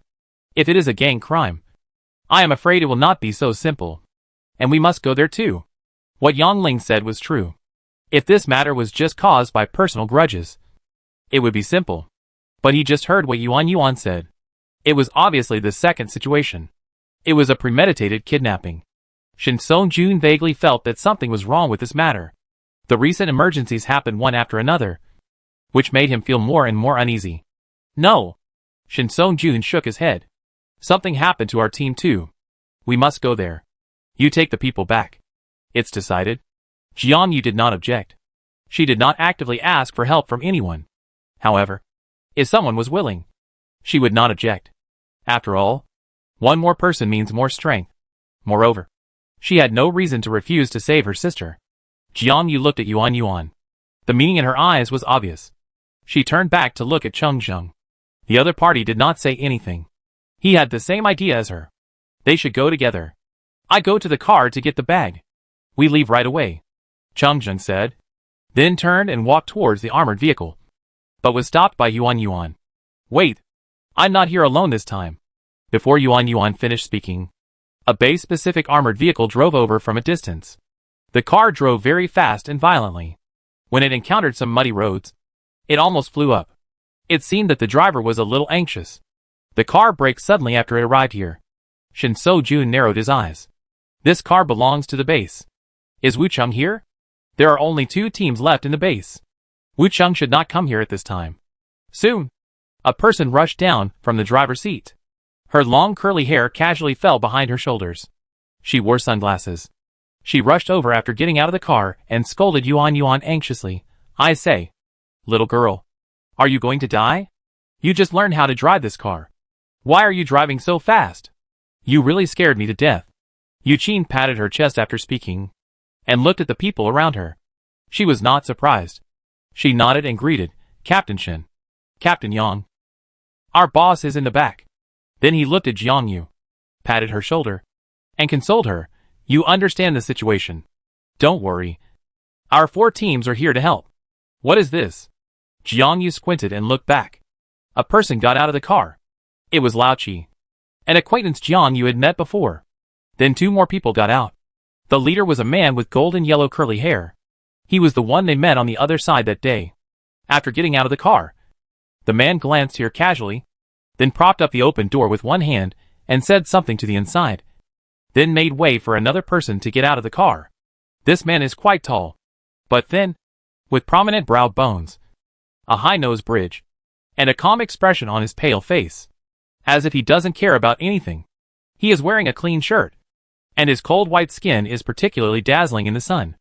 After getting off the car, he nodded to the curly hair, and then looked up here with a calm look. This is our captain by Ching Yuan. Yuqin waved to the man, and then explained to everyone, this matter is a little complicated. Minister Qin ordered us to help you go and take a look. The man slowly approached, and quickly glanced at everyone present, then looked at Jiang Yu, who looked very similar to Jiang Qi, and he knew that this person should be his sister. He nodded, and introduced himself. By Ching Yuan. Jiang Yu nodded in response. Jiang Yu, which direction is your next clue? North. North? Chin So-jun frowned. Xiao Wu beside him handed over a map. Chin So-jun took it and unfolded it. The place where they gathered at the moment was the fork in the road. The road behind this road to the east is the road they came from. But from here to the north. Shin So-jun stared at the icon on the map. For a long time. He didn't say anything. He probably had a guess in his mind. It's the area near the river. Shin So-jun handed the map to Jiang Yu, and then looked at Yang Ling and others. It's a temporary mission. Team Bai and I will take people to take a look. It will take 1 day to get there from this road. The time of this mission is uncertain. But if you don't receive any radio signals after 3 days, contact City A immediately. Yang Ling didn't say anything this time, and nodded in agreement. Jiang Yu clenched the map in her hand, looking at the place Shin So-jun mentioned in disbelief. She looked up at Yuan Yuan, who nodded. Yuan Yuan didn't know what was going on in this place, but she had heard from Team 4 that this place was very strange. Don't worry. Since we know where she is, we will definitely rescue her. Chung Zheng comforted her softly.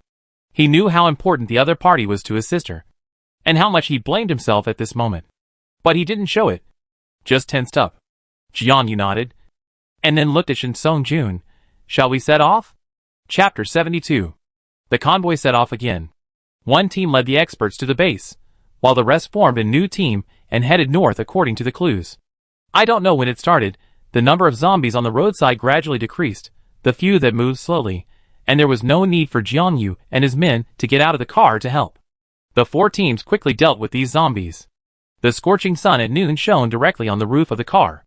The 4 armored vehicles drove faster and faster than before. The tires pressed heavily on the road, bringing out some dust. The car was stuffy, and people were a little irritable. Jiang Yu and Cheng Zheng followed Yuan Yuan, and sat in their armored vehicle.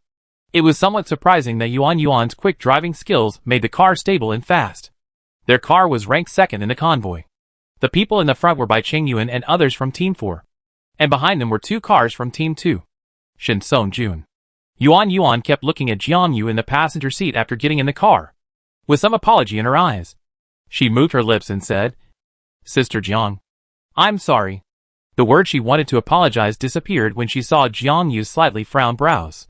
She looked at Jiangyu's helpless expression, turned her head and looked at herself, and then looked straight ahead. "Don't say that again. Luckily you're fine. We work together to find a solution later." Jiangyu spoke softly, but firmly. Chi will be fine. She will be fine, Jiangyu told herself again and again in her heart. She forced herself not to think about the purpose of these people. She even went over in her mind who she had offended in just a few minutes. But no matter how she guessed, she really couldn't understand why Yi Zi was involved. Fortunately, with Xiaoyu's clues, they shortened the time and determined the direction. Cheng Zheng returned the map to Jiangyu from the back. He had just taken a rough look. The end point of the direction pointed by the powder left by Xiaoyu was the strange city that the base explorer said was soaked in the forest. After experiencing the place full of vines before, it seemed that no matter how strange the things were, they would not surprise people. Jiangyu took the map and read it carefully again. Then a hissing sound came from the upside-down walkie-talkie in front of the car. "Everyone, lime powder was found again 50 meters away." Lao Chi's voice came from the intercom. Lao Chi and others were at the front of the team. The clues were obtained through drone exploration. This is not only efficient, but also able to respond to emergencies in a timely manner. Jiangyu folded the map. "I don't know whether I should be glad that the clues were not broken, or should I worry that the end of this road seems to be that city?" "Don't worry too much. It's always a good thing to have clues," Cheng Zheng said. He turned his head to look out the window. The trees on both sides of the road were lush and green. It seemed no different. Cheng Zheng looked around. The difference between their civilian armored vehicle and the military one was that the 2 rows of seats at the back were equipped with bulletproof windows, so they could observe the situation outside the car at close range. This tree seems a little too big. Not long after Cheng Zheng finished speaking, there was another hissing sound from the intercom. This time it was Chiyu, the yellow-haired man from Team 4, who was speaking. The other party's voice was a little sharp. "Damn! Something is flying over here." This sentence was said eagerly and briefly, and soon there was no follow-up. Jiangyu was about to press the intercom to ask what happened, but the next second he heard another voice from his hand. This time it was Lao Chi. "It's okay. Some animal just hit the drone. It's a big one, and it doesn't make any sense." It flashed in the dark. Lao Chi's words made the people in the car relax a little. And then the intercom lit up again. "Jiangyu, slowed down and moved back, and switch positions with our car. The road ahead may not be so easy to travel." Shen Songyuan's tone was serious and commanding. Jiangyu replied with a "got it." Soon the 2 cars passed by, and Jiangyu and her car fell behind. The convoy quickly passed the clue point, and they found clues almost every few dozen to 100 meters. They went north all the way, and gradually got closer and closer to the city in front. Bang! An accident happened suddenly. The sound of collision came from the front. Before Jiangyu could react, the car in front of them suddenly turned right, seemingly avoiding something. At the same time, the distance between the 2 cars was shortened. Seeing that the 2 cars were about to collide, Yuan stepped on the brake desperately. Squeak! The cars in front and behind stopped urgently. Jiangyu looked back. The 3 of them took up their weapons and prepared to get out of the car. As soon as they got out of the car, they heard a strange cry from the front, sharp and piercing but familiar. Jiangyu and the others were about to go around the car in front to take a look. Xiao Wu's voice came from behind. "Why did it stop so suddenly? It was so scary." "Fortunately, I stepped on the pedal quickly," Xiao Wu muttered as he followed the crowd forward. But he was soon shocked by the monster in front of him and was speechless. "What is this?" This question popped up in everyone's mind, because they saw an animal they had never seen before lying at the front of the car. Its body shape is somewhat like a sika deer, with slender and powerful limbs. But what is different is that the animal's hair is snow white, which should be a beautiful color for the Holy Spirit. But its slender tail is gray-black like a mouse, hanging behind it in an incongruous way. And a pair of deer eyes are blood-red and shining. It must have been running and couldn't dodge and hit the car. There was some blood on its legs. It struggled to stand up because of pain and fear. It looked at everyone with bloodshot eyes. "What the hell is this? It must be a deer. How can a deer have such a long tail? And it shouldn't be this color. That's right. How can a deer have such a long tail?" Before the few people could react, The animal lying on the ground suddenly pricked up its ears in alertness, and its head was motionless. Then it actually struggled, and suddenly turned away from the crowd, and limped away. Xiao Wu pointed at the animal that was getting farther and farther away in shock, and stammered in admiration. Its legs were so badly injured. How could it still run so fast? After Xiao Wu finished speaking, he found that the surroundings were somewhat quiet. He turned around and found that everyone was staring at the front, with vigilant expressions and hands on their weapons. What? Wait! What sound? Xiao Wu immediately fell silent. And then he heard Shin Songjun say, "Be careful. Something is coming." Shin Songjun opened his mouth and prepared to give another order for everyone to get in the car. No matter what the situation, staying in the armored vehicle is the safest. Get in the car first. Shin Songjun gave an order. Jiang Yu and others immediately prepared to get in the car just then. A cry for help came from not far away. This cry for help also stopped everyone. Help me. Oh, what is this? Brother. Don't worry about it. Run. Two people ran over from not far away, a man and a woman, with panic expressions, looking back while running, with fear on their faces, but soon they also found Jiang Yu and others. Brother. There are people in front. Jiang Yuqing was pulled forward by her brother, and ran madly. Her carefully tied hair was messy, and her specially selected yellow boots were also covered with mud. But after seeing the suspected military vehicle in front, she almost couldn't help crying. Help! Save us! Jiang Yukai waved his hands while pulling his sister forward. Bai Qingyuan narrowed his eyes and asked, "What is it?" Shin Songjun just took the telescope, looked forward, and almost couldn't help but swear in front of everyone. He put down the telescope after just one look and said to everyone, "Get in the car." The crowd was still a little slow to react, watching the two people running closer and closer. And behind them, an extremely thick python swam over. What is that? Is that a snake? No, it's not a snake at all. Or rather, it's not a snake they've ever seen. The monster is about as thick as a tree, and its entire body is black and red. At first glance, they almost thought it was the vines that followed them. But soon they found that the monster had 3 heads. 3 snake heads on one body. And it seemed that because of its heavy body, it ran slower. The scarlet snake head stretched out like a hemp rope, slapping forward again and again, trying to wrap up the 2 people who were fleeing in front. Captain! Captain! What should we do?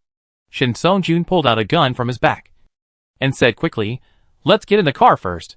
Bai Qingyuan raised his eyelids and said nothing, only looking at his own people. Everyone got in the car quickly. The brother and sister not far away thought that the people were leaving, and they were very anxious. Then, they saw several cars driving towards the side. After getting in the car, Yuan followed closely behind the team. Jiang Yu received a message from Shin Songjun on the intercom. While listening to Shin Songjun's orders, she recalled the direction the 2 people ran out just now. They came out from inside, and they might know something. Jiang Yu, can you hear me? We will attract the monsters in front later. You take the opportunity to open the door and let the 2 people get in. After picking up the people, go to the right first. Be careful not to stop the car, or it may stall easily. Also, be careful to guard against the 2 people. Yes, got it. The 3 cars in front began to form a triangular team. The roof of each car was opened, and 2 people came out from inside. They held weapons in their hands and aimed at the approaching monsters. Jiang Yu looked at Cheng Zheng behind him. Cheng Zheng nodded to show that he heard it. One hand was on the door switch. Their car doors were faster and easier to use than military ones, and they could pick up people in the shortest time. The 2 cars in front approached the python. The men on the roof aimed at its head and fired. The bullet hit the python's head. The python let out a dull roar, but there was no bleeding at the location where it was hit. The men did not believe it, and continued to fire. 3 cars and 6 guns, but after a long time, they did not cause any damage to the monster. Instead, they completely enraged it. At the same time, Jiang Yu's car approached the 2 people.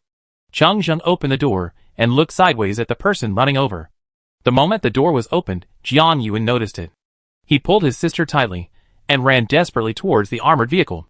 After seeing Cheng Zheng, he first pushed his sister up, then held the door tightly, jumped up suddenly, and then closed the door. Quick! Turn right. Let's go first. Yuan nodded, and immediately turned the steering wheel to the right side road. After the car drove a short distance, Jiangyu saw from the rearview mirror that someone in front threw a black ball from the roof of the car. And then a white mist rose. After a while, the sound of a car approaching came from behind. And the others had caught up. The smoke bomb was thick. But the monster was not stupid.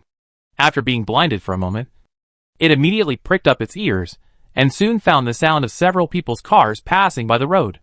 Then, it quickly swam towards the direction of the convoy. And everyone in the car actually heard the weird laughter of the monster. Chapter 73. A strange voice came from behind, for armored vehicles were speeding on the road. Everyone clenched their weapons. Fuck. What the hell is this thing? Did you hear its cry? Is everyone okay? Other people's voices came from the intercom from time to time. Jiangyu had no time to respond. The car was shaking badly due to the road conditions and speed. Jiangyu held the handle tightly with both hands, and stared at the monster following not far behind the car. The monster followed excitedly after making a cry. But soon, it seemed to smell something, and its speed suddenly slowed down. It disappeared in the rearview mirror not long after. It's gone. Yuan was sweating. Her hands were sweaty as she gripped the steering wheel. Her heart was beating fast. She had just learned to drive this armored vehicle today. And this happened. She was really afraid that her driving skills were not good enough, and would delay everyone's business. Fortunately, the speed at which the snake swam was not something they could match. Oh my god! Where are you going? A strange voice came from behind the car. Jiangyu then remembered the two people they had just rescued. She turned around and raised her eyebrows. After being rescued, the two people were originally sitting in the last row. One man and one woman looked younger than them. The boy had a short haircut, was a bit tall, looked surprisingly fair and handsome, wore a brown vest, and a fisherman's hat hung around his neck. What was exaggerated was that in addition to the backpack on the back, he was carrying a SLR camera. The girl who just made the noise was already sitting in the front, leaning against the window with a nervous look on her face. Her outfit was even more exaggerated. A light yellow lace embroidered shirt, darker pants, sunflower earrings, long curly hair scattered behind her, and her fair and flawless skin was pink.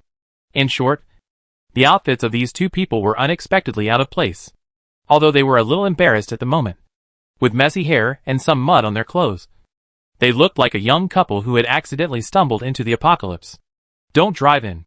Hey! Seeing no one paying attention to her, Jiangyu frowned, turned around in dissatisfaction and prepared to glare at the driver. But when she turned around, she met the eyes of Jiangyu in the passenger seat. The other person was wearing a black tight long-sleeved shirt, and there was an extremely sharp axe on the side. Her short hair accidentally brushed against the blade. At this time, she tilted her head and stared at her in confusion. Jiangyu blushed all of a sudden, and hurriedly combed her hair. What do you mean by this? Jiangyu looked back and forth between the two of them. Oh, right. After her reminder, Jiangyu was instantly anxious again. Oh, stop the car. It's very dangerous inside. Her words made the three people in the car frown, and they looked at each other, and then they heard the boy who had been checking the backpack without saying anything just now looked up and said, "You are driving to the wrong place. Stop the car quickly." As soon as he finished speaking, the intercom started to chirp, and Xiao Wu's voice came. Everyone stop the car first. Something is wrong here. Unexpectedly, Xiao Wu also said that something was wrong here. Yuan quickly stepped on the brakes. The two people behind him murmured quietly, Fortunately, we didn't go in." Jiangyu ignored the two people. She looked out the window. Since they turned right, the surrounding green plants seemed to increase, especially the trees. All kinds of towering trees. If they hadn't followed the map in advance, they might have thought they had traveled through the forest. The leaves blocked the view outside the car window. Jiangyu took out a mask from her bag and put it on, and got out of the car first. As soon as she jumped out of the car, Changzheng opened the door behind her. At the same time, the two people in the seat looked at Jiangyu nervously. "Why are you getting out of the car? The monster must have left. Let's turn around and leave." "You two get out too." Jiangyu turned her head and looked forward. Everyone in the other cars got out. Xiao Wu walked over here with something in his hand. Xiao Wu pushed aside the leaves blocking his eyes, and saw the two people getting out of the car at a glance. He looked at Jiangyu. "Sister Jiang, the captain asked you to take these two people with you. Something is wrong here. The compass is not moving. We dare not go on." Jiangyu nodded, and just as she opened her mouth to speak, She saw Jiang Yuqing suddenly jump out of the car. And then she seemed to step on something, twisting her foot. And her whole body was unstable. She fell forward and cried out in surprise. There was no pain, but a layer of warmth on her waist. Jiang Yuqing opened her eyes and found that it was the girl who had been silent in the driver's seat just now. She raised her mouth and was about to thank her. But Yuan immediately let go of her hand and left after noticing that she had stood firm. Are you okay? Didn't I tell you to be careful? Jiang Yuan said unhappily, pulling his sister and following the others forward. I know. Supporting her brother's hand, Jiang Yuqing looked forward. A group of people wearing black uniforms stood not far away. These people had weapons on their backs and waists. Their expressions were grim, and they frowned as if they were discussing something. Jiang Yuqing's eyelids twitched, deliberately slowed down, and whispered to Jiang Yuan's ear, Brother, there's something wrong with these people. Hearing this, Jiang Yuan glanced back and forth at the group of people, and had a rough idea in his mind. These people were probably the regular team of the base, and they didn't look like they had accidentally entered. Thinking so, someone on the opposite side turned around and looked over. Jiang Yuan froze for a moment, and then smiled. Are these two people? Shin Songjun asked.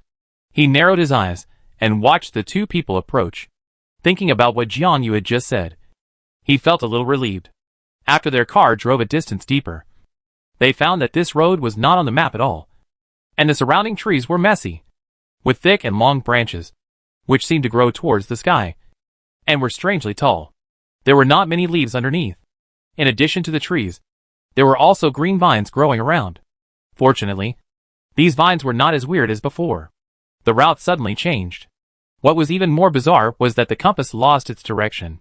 This was an extremely dangerous situation. Shin So-jun did not dare to risk driving forward. Fortunately, the monster behind him had disappeared. They simply stopped the car and thought about countermeasures. When the two approached, Jiang Yu briefly introduced the names of their group. Just in case, Jiang Yu did not say that they came from the S-City base, only said that they were here to find someone. I am Jiang Yuqing, he is my brother Jiang Yuan. We are also here to find someone. Jiang Yuqing smiled at Jiang Yu. I didn't expect it to be such a coincidence. By the way, what did you mean by what you said in the car just now? Is this area dangerous? Jiang Yu stared at Jiang Yuqing and asked. The people around him also turned their eyes to her. Jiang Yuqing scratched her head. Before she could think of what to say, Jiang Yuan beside her took over the conversation. Is this your first time here? We have been here several times before, so we are familiar with this place. Don't blame me for scaring you. This city is no longer the same as before. Don't you notice that there are many more animals here? What are they called? Jiang Yuan recalled the word his elder brother had said. Gene mutation. Jiang Yuqing couldn't help but add. That's right. It's gene mutation. You know there's a river nearby. Right? There are so many strange animals crawling out of that river. And the giant python just now. It was so scary. But this giant python is not the most scary one. If we have to blame someone, we should blame ourselves for provoking it. Jiang Yuan recalled the scene when he was caught stealing snake eggs before. And he couldn't help but talk more. So what's the problem with this road? Bai Chengyuan interrupted impatiently. He stared at the two men coldly. He didn't know what they were talking about. They talked for a long time, but didn't get to the point. Didn't I just say that there are many monsters in the river? If you continue to drive along this road, you will reach the river. Jiang Yuan couldn't help but raise his voice. His words made everyone look at each other in surprise. Shin Songjun stepped forward and approached the two men. His tone was serious. You mean? There are many genetically mutated monsters along the river? Then why have we never seen it outside? Except for the vines before, they had not seen anything other than zombies. My brother didn't explain it clearly, I tell you, because you saved us. Jiang Yuqing crossed his arms, said this, and glanced at Jiang Yu secretly, and then continued, going through this road, about a few hundred meters in, you will reach the river. About a week ago, several strange creatures crawled out of the river. We also heard about it. These creatures can't stay away from the river for too long, so they only wander around the river. In addition, you can see that there are woods all around, so there are many insects and snakes that should be in the woods. What about these things? Xiao Wu broke out in a cold sweat. Right. Just as you guessed, but these things don't eat people, it's just that their genetic mutation is bigger. They don't know why they can't stay away from this forest, anyway. We haven't seen them outside. Her words really shocked everyone. From Jiang Yuqing's description, this place is simply a primeval forest. No, this is simply the Jurassic world, what genetically mutated aquatic creatures, giant insects and pythons. It was like a blow to everyone in the scorching sun, but after experiencing the zombies and blood-red vines, everyone had to believe it. Shen Songjun was silent for a long time, and then looked at Jiang Yu. After receiving the signal from the other party, Jiang Yu turned to look at Jiang Yuqing. You just said that you often go in, so you should be familiar with this area. Right? That's right. The brother and sister looked at each other, and then found that the short-haired girl in front of them, who had always been calm, became excited. Can you please lead the way? Or help us draw a route map? Jiang Yu's eyes were pleading. Our compass has lost its function, and the situation inside is unknown. You two know this place better. It would be best if you can give us a route map. Please. You two. We don't force you to lead the way. Just draw a route map. We are here to look for someone. Shen Songjun followed. Jiang Yuqing and his sister looked at each other. After a while, Jiang Yuqing remembered something and asked, Are you going in to look for someone? Hearing this, Jiang Yu nodded, Yes. It's my sister. She's missing. After saying this, she thought of something. I just heard you mention it. Are you here to look for someone too? This made the brother and sister embarrassed again. They did come here to look for someone, but the person they were looking for and the person the other party was looking for might not be the same. Chapter 74. The brother and sister looked at each other silently. It was not that they were unwilling to draw this route map, but mainly because here, the route map was really useless. Jiang Yuqing glanced at the black uniforms of the people in front of him, nudged his brother, covered his eyes with his hands, and leaned over to whisper, Brother, look at these people, they seem to be quite powerful. Why don't we follow them in, anyway? We can't contact the eldest brother. Besides, I'm almost starving. Jiang Yuqing couldn't help rubbing his stomach. Jiang Yuan thought for a moment and nodded. This was indeed the best solution. He brought his sister in to find his elder brother Jiang Yukai. As soon as he came in, he encountered a giant python. When he ran away, he lost the bag of food. It was no wonder that they were careless. The three siblings had lived in this area before. At that time, it was not so strange here. There were only zombies everywhere. But soon a group of people wearing white protective clothing and green uniforms came in. These people quickly solved the nearby zombies, rescued all the survivors in the area, and blocked the surroundings, prohibiting entry and exit. Although no one knew who these people were, the disappearing zombies and abundant supplies around them gave everyone a sense of security. No one cared about their purpose. But soon, people found that the surrounding environment became more and more weird.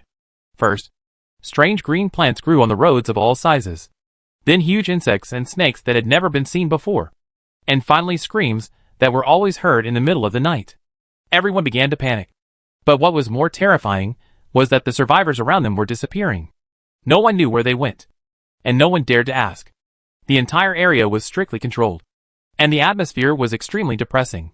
Sister Jiang Yuqing didn't know about these things. They lived with their eldest brother in the family compound near the laboratory building. Because their eldest brother worked for them, the three siblings were protected.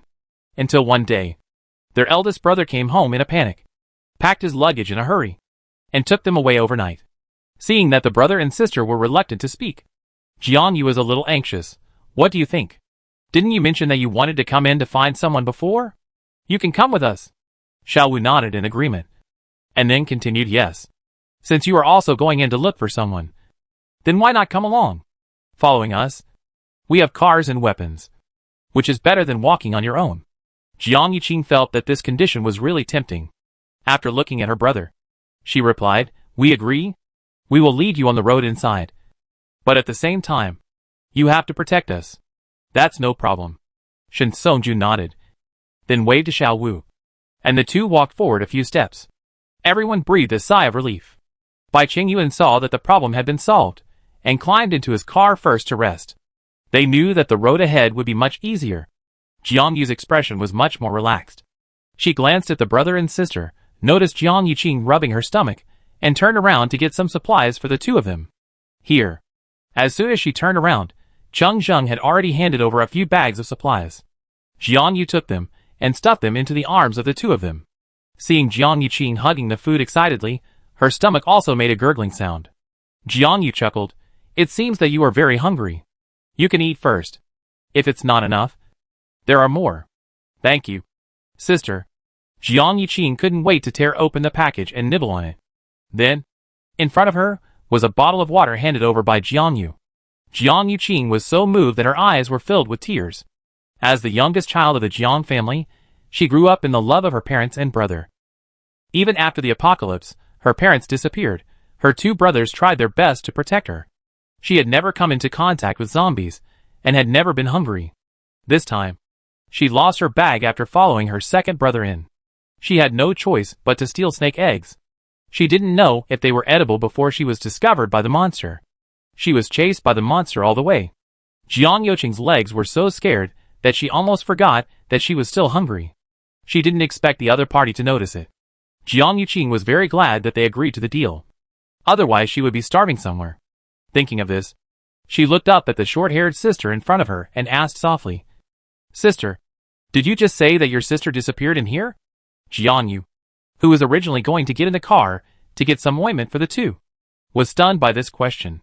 She turned back to look at Jiang Yuqing, who was blinking at her while chewing bread. Jiang Yu paused, then climbed into the car, sat inside, and waved to Jiang Yuqing. "Come in and talk. I see if your ankle is sprained. It's a good time to apply some ointment. How can my sister be so kind?" Jiang Yuqing finished the bread in a few bites, and was a little happy, and couldn't wait to sit next to Jiang Yu. Jiang Yu didn't answer Jiang Yuqing's words immediately. She pointed to the side, and asked the other party to lift her legs there, and then gently sprayed some medicine on her. The pungent smell of medicine came. Jiang Yu applied the plaster to the other party, and continued, "My sister disappeared here. It's been 2 days. Is there anything wrong with the sentence you just asked?" "Of course not." Jiang Yuqing nodded vigorously. "It's very scary here. There are many monsters, especially by the river. So my brother took us away. But he came back later and said he was going to get something, and asked us to wait for him.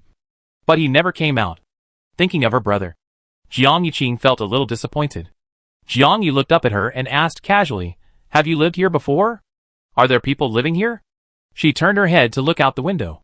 There were weeds everywhere, and there were dilapidated houses all around. There was a fishy smell all around, and it didn't look like a place where people could live. "Yes, we lived here before the apocalypse. There used to be many people living here. But then, there were fewer and fewer people. And all these messy things grew in the city. So my brother took us out of the city. But these are not the key points. The key point is here." Jiang Yuqing lowered her voice. "There is a secret laboratory here." As soon as she finished speaking, she felt that the other party was holding her ankle with a lot of force. Jiang Yuqing looked down, and saw that Jiang Yu had already applied the plaster. Then he put the medicine into his bag, and turned back to respond to Jiang Yuqing's words. "Laboratory? How is this possible?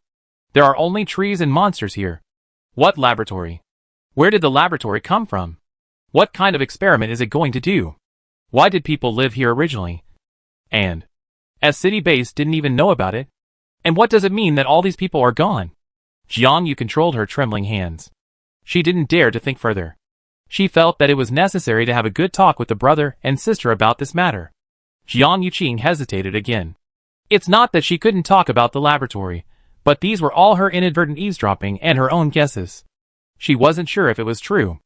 At that time, her brother and his friend sent her and her younger brother to the small house, told them that they would be back in 3 days, and left.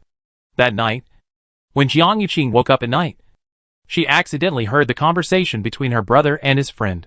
"These beasts, how dare they? How dare they? Write quietly, what else can they not dare to do? There are many people locked up in the basement.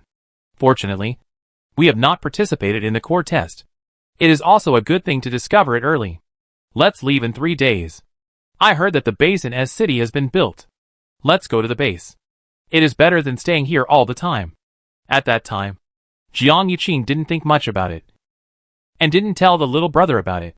Now, when she heard Jiang Yu's words about her sister's disappearance, and thought of the people who had disappeared before, she suddenly felt that this matter might have something to do with the other party's sister.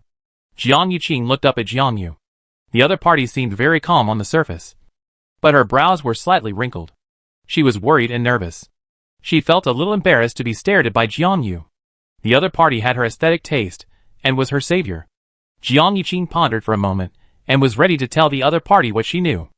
I heard from my brother that this laboratory has been using animals for experiments. And then, there are zombies. But then people keep disappearing in the city. So, Jiang Yuqing looked at Jiang Yu. And the other party's eyes were a little strange, which made her swallow her saliva for some reason.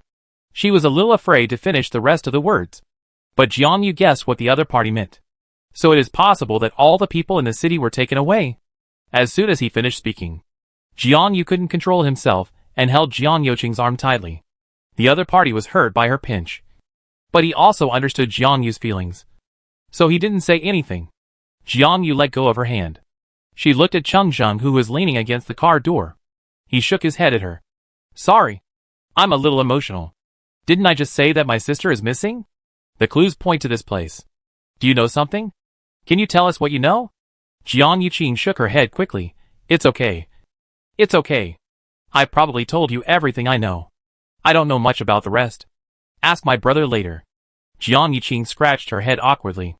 Some of the information she knew was also overheard by her brother when he was talking. Although they had always lived in the city before, they all had family buildings. And her eldest brother usually stayed in the laboratory building. The entrance and exit of the laboratory building was strictly managed. So they were not very clear about everything about the laboratory building. Hearing this, Jiang Yu looked up at Cheng Zheng. Cheng Zheng nodded. He understood what Jiang Yu meant, and turned to find Jiang Yuan. Jiang Yu thanked the girl, sorted out the news he had just learned, thought for a while and asked, You just said your brother is missing. What's the matter? You two just walked in to find someone? She raised her eyebrows. A little bit unbelievable. After all, the two of them didn't look like they were saving people. Jiang Yuqing nodded, looked up at Jiang Yu with a comforting look, knew that the other party had misunderstood, and quickly explained, My brother should be fine. He is also a researcher in the laboratory. 3 days ago he took us out of the city, and went back with his friends, saying that he was about that experimental report. He must have been tripped up by work. Jiang Yu frowned and asked uncertainly, Is your brother working in the research institute? He went in to get the report 3 days ago, but never came back? Jiang Yu's tone was a little serious. Jiang Yuqing, who had always been carefree, finally realized something was wrong after hearing what she said. She stood up suddenly, and turned around to look for her brother Jiang Yuan. Chapter 75. Jiang Yu watched the somewhat anxious Jiang Yuqing leave, and sat there and pinched his brows, feeling a bad feeling in his heart. But soon, the sound of the quarrel between the brother and sister came from not far away. Brother, why did you hide it from me? You obviously know everything. Ching, I didn't mean to hide it from you, and these are just guesses.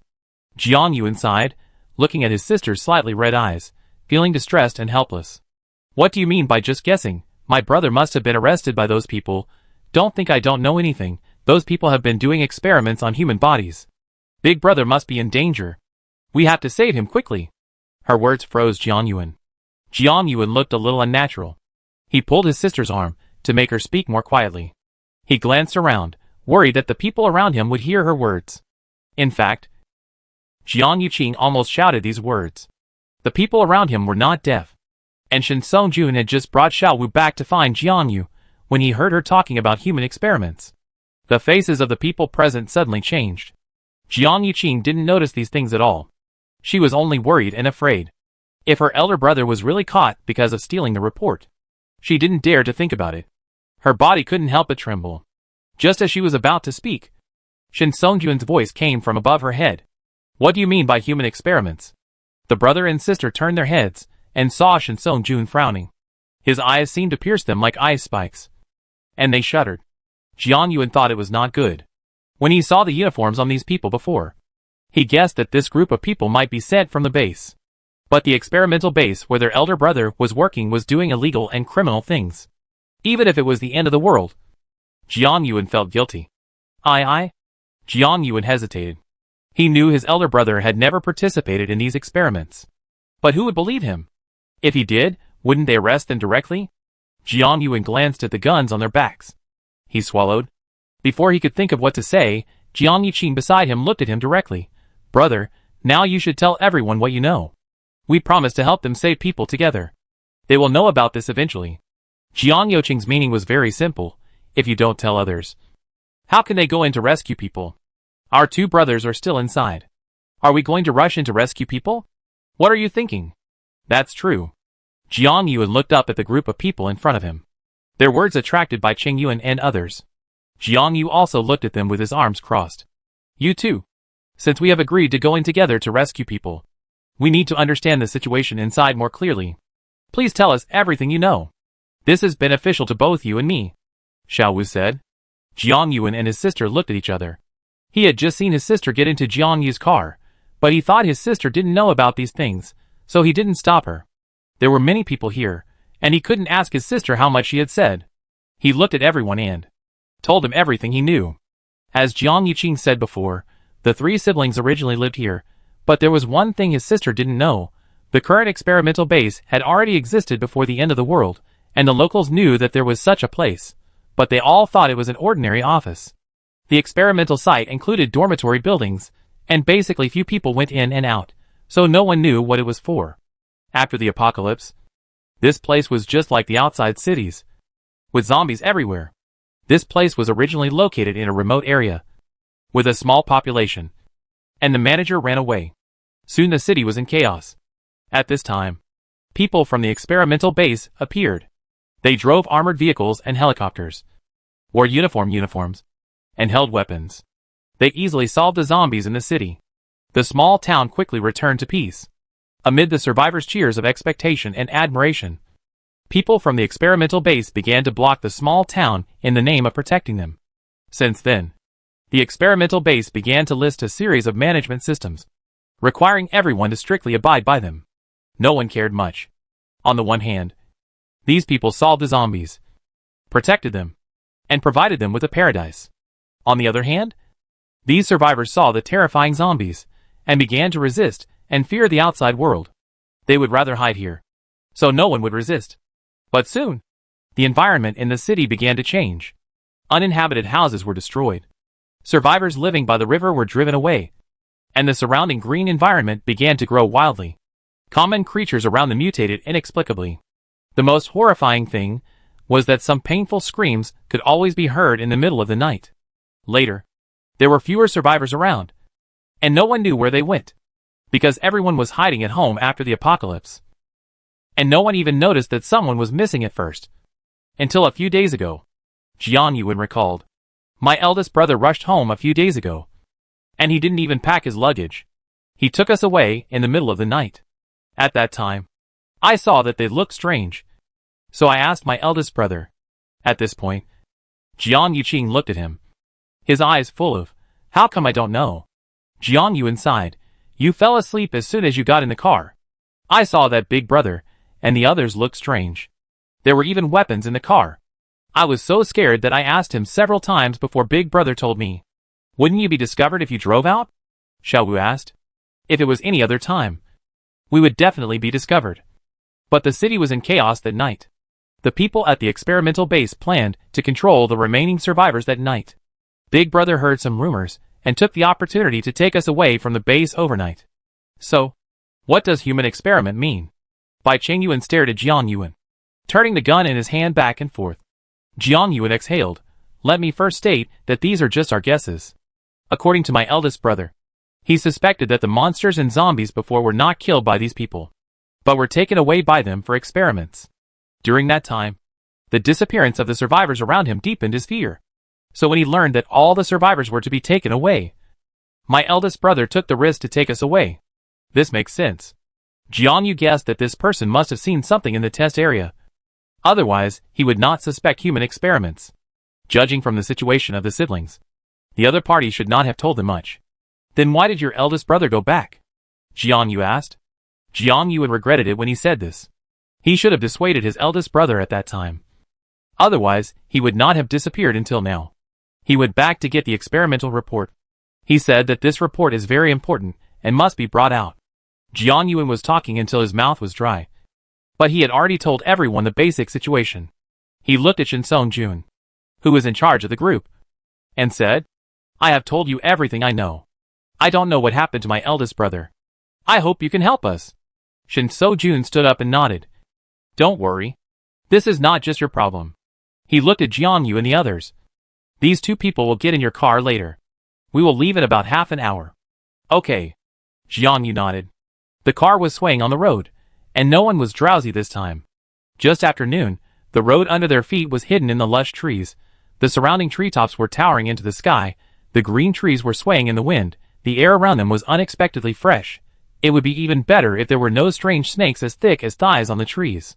The original route was not complicated, but now the road was full of weeds, it was easy to get lost. And after they entered here, they lost the clue of Xiaoyu. The further the car drove in, the stranger the trees around them became.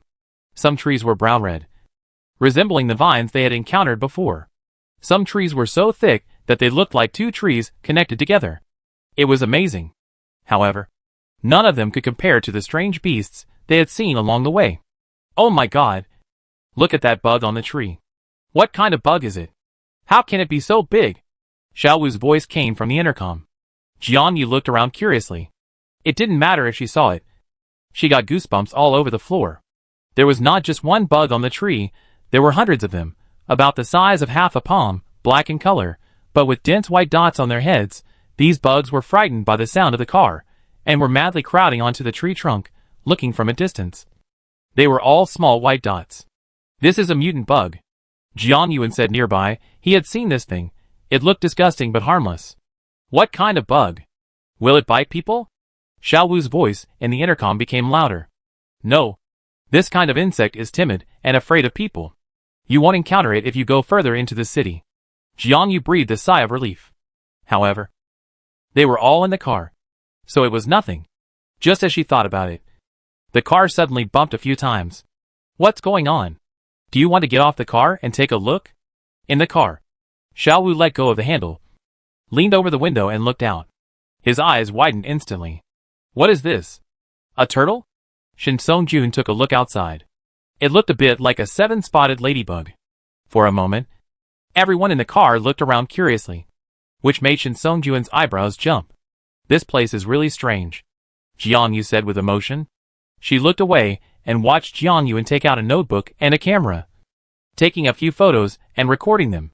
Jiang Yu raised her eyebrows. Jiang Yuan noticed the other party's gaze and explained awkwardly, I forgot to tell you that although these insects have mutated, their lifespan is very short. I had nothing to do in the base before, so I started recording these insects. Don't you think these insects are amazing? The other three people in the car looked at each other, speechless for a moment, respecting other people's interests. The car drove along slowly, and soon the intercom heard a squeak again. We are about to arrive after passing through the woods ahead. Let's pull over, the car can't drive in. Hearing this, Jiang Yuan stared at the front, muttered, It's right in front. Finally we are about to arrive. Chapter 76. The car was parked on the side of the road. They were now less than a few hundred meters away from their destination. Yu Qin was reporting the situation of the drone exploration. The city is just ahead. I just checked with the drone. It was too quiet ahead. I didn't see a single living person. Driving in would probably be too conspicuous. After hearing this, Shin Song-jun was a little troubled. It seemed that he could only walk there. He frowned and looked at Jiang Yuan and his sister. Jiang Yuan retreated again and again when he looked at him. The city rules prohibit people from going out after dark. But there should be people here at this time. The city is so quiet now. I'm afraid my elder brother is right. These people have been taken away. What should we do? Captain? I'm afraid we can't drive. Jiang Yu couldn't wait that long. She looked at Shin Song-jun who had been silent. Captain Shin. It's too obvious that so many people are entering the city during the day. Let me go in and take a look. You wait here. I go into the city and take a look. I be back before dark. As soon as she said this, Cheng Jing stepped forward and said, I go with her. Shin Song-jun sighed. And before he could speak, Yu Qin was the first to shake her head. No. Jiang Yu. You are facing an organization. Not zombies that can be fought alone. You absolutely cannot go alone. Yes, Sister Jiang. I know you are anxious. But this matter needs to be considered in the long run. And we must not alert the enemy. Xiao Wu patted Jiang Yu's shoulder, then looked at Shin Song-jun, waiting for his opinion.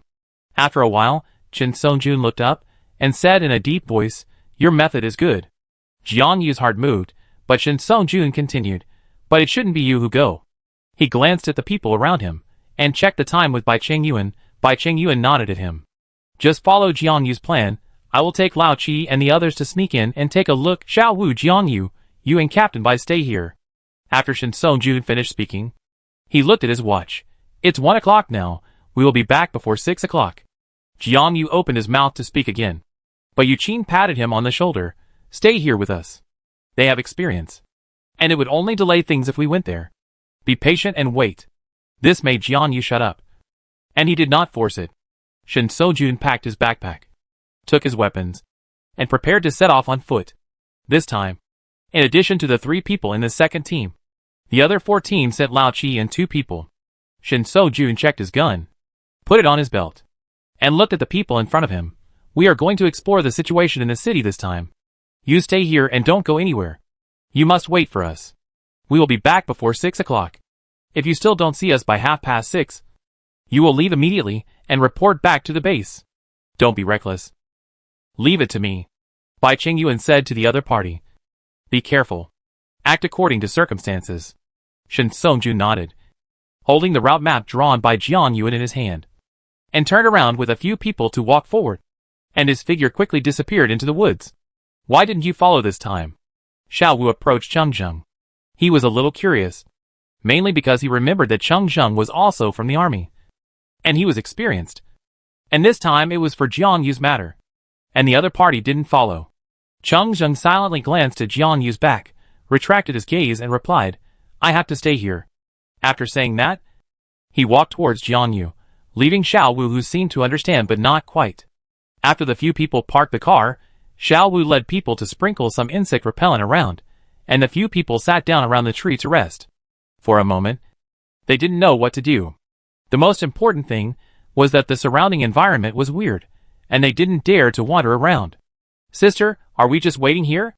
Jiang Yuqin came up reluctantly. Jiang Yu was originally closely followed by Cheng Zheng, and now Jiang Yuqin was also there. Jiang Yu looked back at the other party. She was also very anxious. But there was no other way except waiting. Well, let's wait here. If you feel sleepy, you can go to the car to rest. No. No. No. I'm not sleepy. I stay here. Jiang Yuqin shook her head violently, glanced at Cheng Zheng on the other side, and moved closer to Jiang Yu. However, Jiang Yu, who was thinking about something, didn't care too much. Yuan, who had been looking at that place, retracted her gaze. She didn't like the brother and sister, but she couldn't say she hated them. But now, looking at the girl who was inexplicably sticking to Jiang Yu, she frowned slightly. Jiang Yu almost counted the time. She squatted on the ground, pulling weeds again and again. The next second, a pair of khaki leather boots appeared in front of her. It was Sister Yu Qin. Let's find something to cover the car. Team Bai said that the color of our car is too obvious. It's dangerous to park here for a long time. Yu Qin reached out and pulled Jiang Yu up. Okay. Jiang Yu took Cheng Zheng and followed behind Yu Qin and others. Yuan was left behind. They didn't dare to go too far and planned to find some larger leaves nearby. Soon, several people locked their sights on a tree not far away. This tree had never been seen before, but the leaves on it looked familiar. Some were similar to banana leaves, or even bigger than banana leaves. Everyone looked up, luckily. This tree was not very high. I go up, you guys stand farther away, don't get hit. Cheng Zheng took off his backpack, picked up a long knife and climbed up. The tree trunk was thick, and soon reached the top. Cheng Zheng wrapped his legs around the trunk, and gestured to the people below. Several people quickly made way to the side. Cheng Zheng quickly cut off a few leaves, and climbed 3 or 4 trees in a row. Several people collected a lot of leaves. Enough. Jiang Yu made a gesture under the tree, letting Cheng Zheng come down. Cheng Zheng made a gesture, and when he was about to go down, he noticed some movement in the bushes not far away. He narrowed his eyes, and stared at the tree for a while. It was really moving. Not only that, the movement was approaching this side. He quickly climbed down the tree. There was no time to explain. He took the telescope and climbed up the tree again. What's wrong? Jiang Yu and Yu Qin looked at each other, and stared at Cheng Zheng. Soon Cheng Zheng climbed down again. He looked at the others with a serious expression. There is a man coming here at 2 o'clock. He is followed by a mutant beast, which looks a bit like a dog. What? Is he alone? Cheng Zheng nodded. Yes, he is alone. Judging from the direction he came from, he should have come from the base. Should we save him? Save him! Jiang Yu replied immediately. She looked at the others. No matter if he is an enemy or a friend. He is alone. We have more people. He must have some information that is beneficial to us. You're right. Let's rescue them. It's too late to go back and report now. Yu Qin waved to her companions behind her, took out a huge net from her bag, and began to fiddle with it on the ground. This action stunned Jiang Yu. And then she was pulled aside by Cheng Zheng. The few of them hid behind the tree and waited for a while. And then, they heard a hurried sound of running. The figure was getting closer and closer. It was a man with messy clothes and sweat on his forehead. He looked about the same age as Shen Song Jun and the others. He was carrying a bag on his back. He was terrified. He couldn't help looking behind him while running. Zhao Mingyuan listened to the roar behind him, and his heart was filled with despair. He finally escaped from the base. But he didn't expect to encounter this mutant man-eating rat right after he came out. He didn't know if it hadn't eaten for a long time, and it was chasing him all the way. He covered his painful arm, listened to the sound that was getting clearer and clearer, and regretted it in his heart. If he had known that his luck was so bad, he might as well not come out. Zhao Mingyuan was desperate. He had run so hard that he was exhausted. His legs and feet were no longer under his control. His mind was dizzy, and soon his eyes went black. He instantly lost all his strength. It was over. He couldn't save Jiang Wenkai. He was a tall and strong man, but he was about to be eaten by a mouse. Zhao Mingyuan fainted with sadness. Why is he alone? Why isn't my brother here? Qingqing. Don't worry. We ask Brother Zhao when he wakes up. Zhao Mingyuan felt that the two voices sounded familiar. He slowly opened his eyes, and was suddenly stabbed by the light in front of him. His vision was blurry, and it seemed that someone was waiting in front of him. Wake up! Wake up! Brother Zhao. You are awake. Zhao Mingyuan looked at the two anxious people in front of him.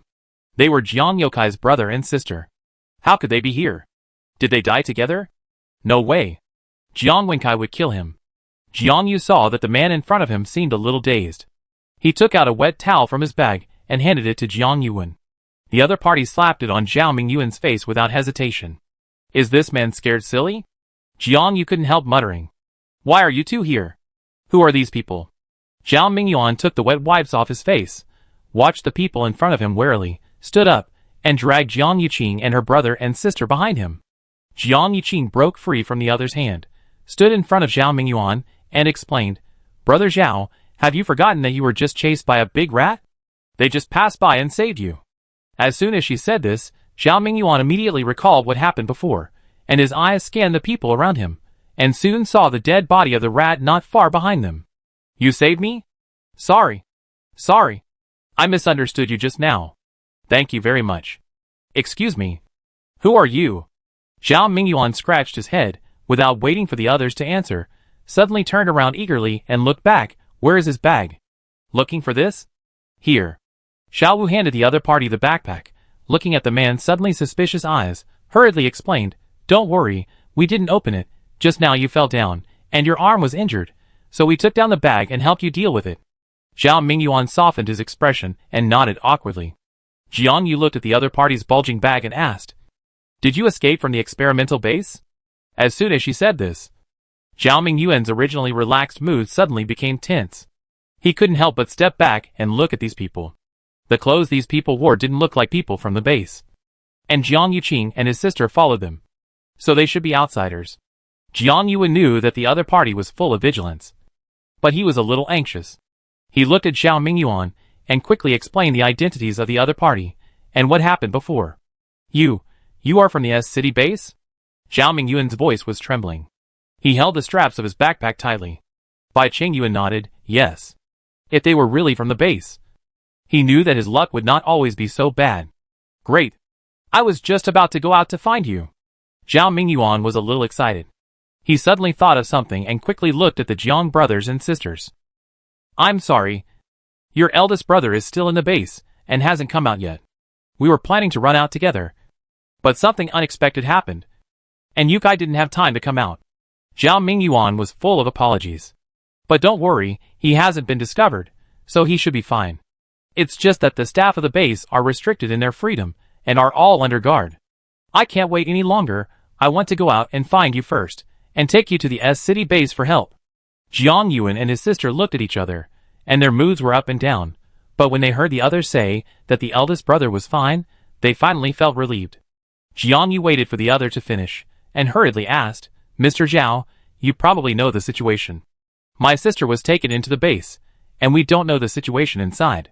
We are anxious to go in and save people. Please tell us what you know. Zhao Mingyuan put his bag on the ground, patted his chest. Don't worry, I originally wanted to ask you to go over and save people, but you are definitely not enough. The situation inside is much more complicated than you think. Bai Qingyuan raised his eyebrows. What do you mean? Chapter 77. Zhao Mingyuan did not answer directly. He sat down on the ground first, and then looked at the two brothers and sisters of the Jiang family. Yuan, can you give me a bottle of water? I am dying of thirst. Jiang Yuan was a little embarrassed, because he didn't have any water either. He looked at Jiang Yu. Before Jiang Yu could react, Xiao Wu had already handed him a bottle of water and bread. You eat first, there's no hurry, Xiao Wu said. Zhao Mingyuan felt a little embarrassed by the other party's enthusiasm. He drank half a bottle of water, tightened the bottle cap, and looked at the people in front of him. Zhao Mingyuan sighed. What I just said is not that there are too many people in this experimental base or anything like that, but that they are no longer human beings. What do you mean? Bai Qingyuan stepped forward and stared at the man in front of him. The others were all shocked by his words, and stood there in a daze.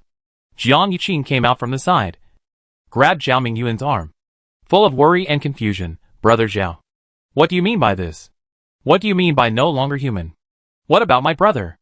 Zhao Mingyuan touched Jiang Yuqing's head, and said helplessly, Don't be impatient. I said they are no longer human.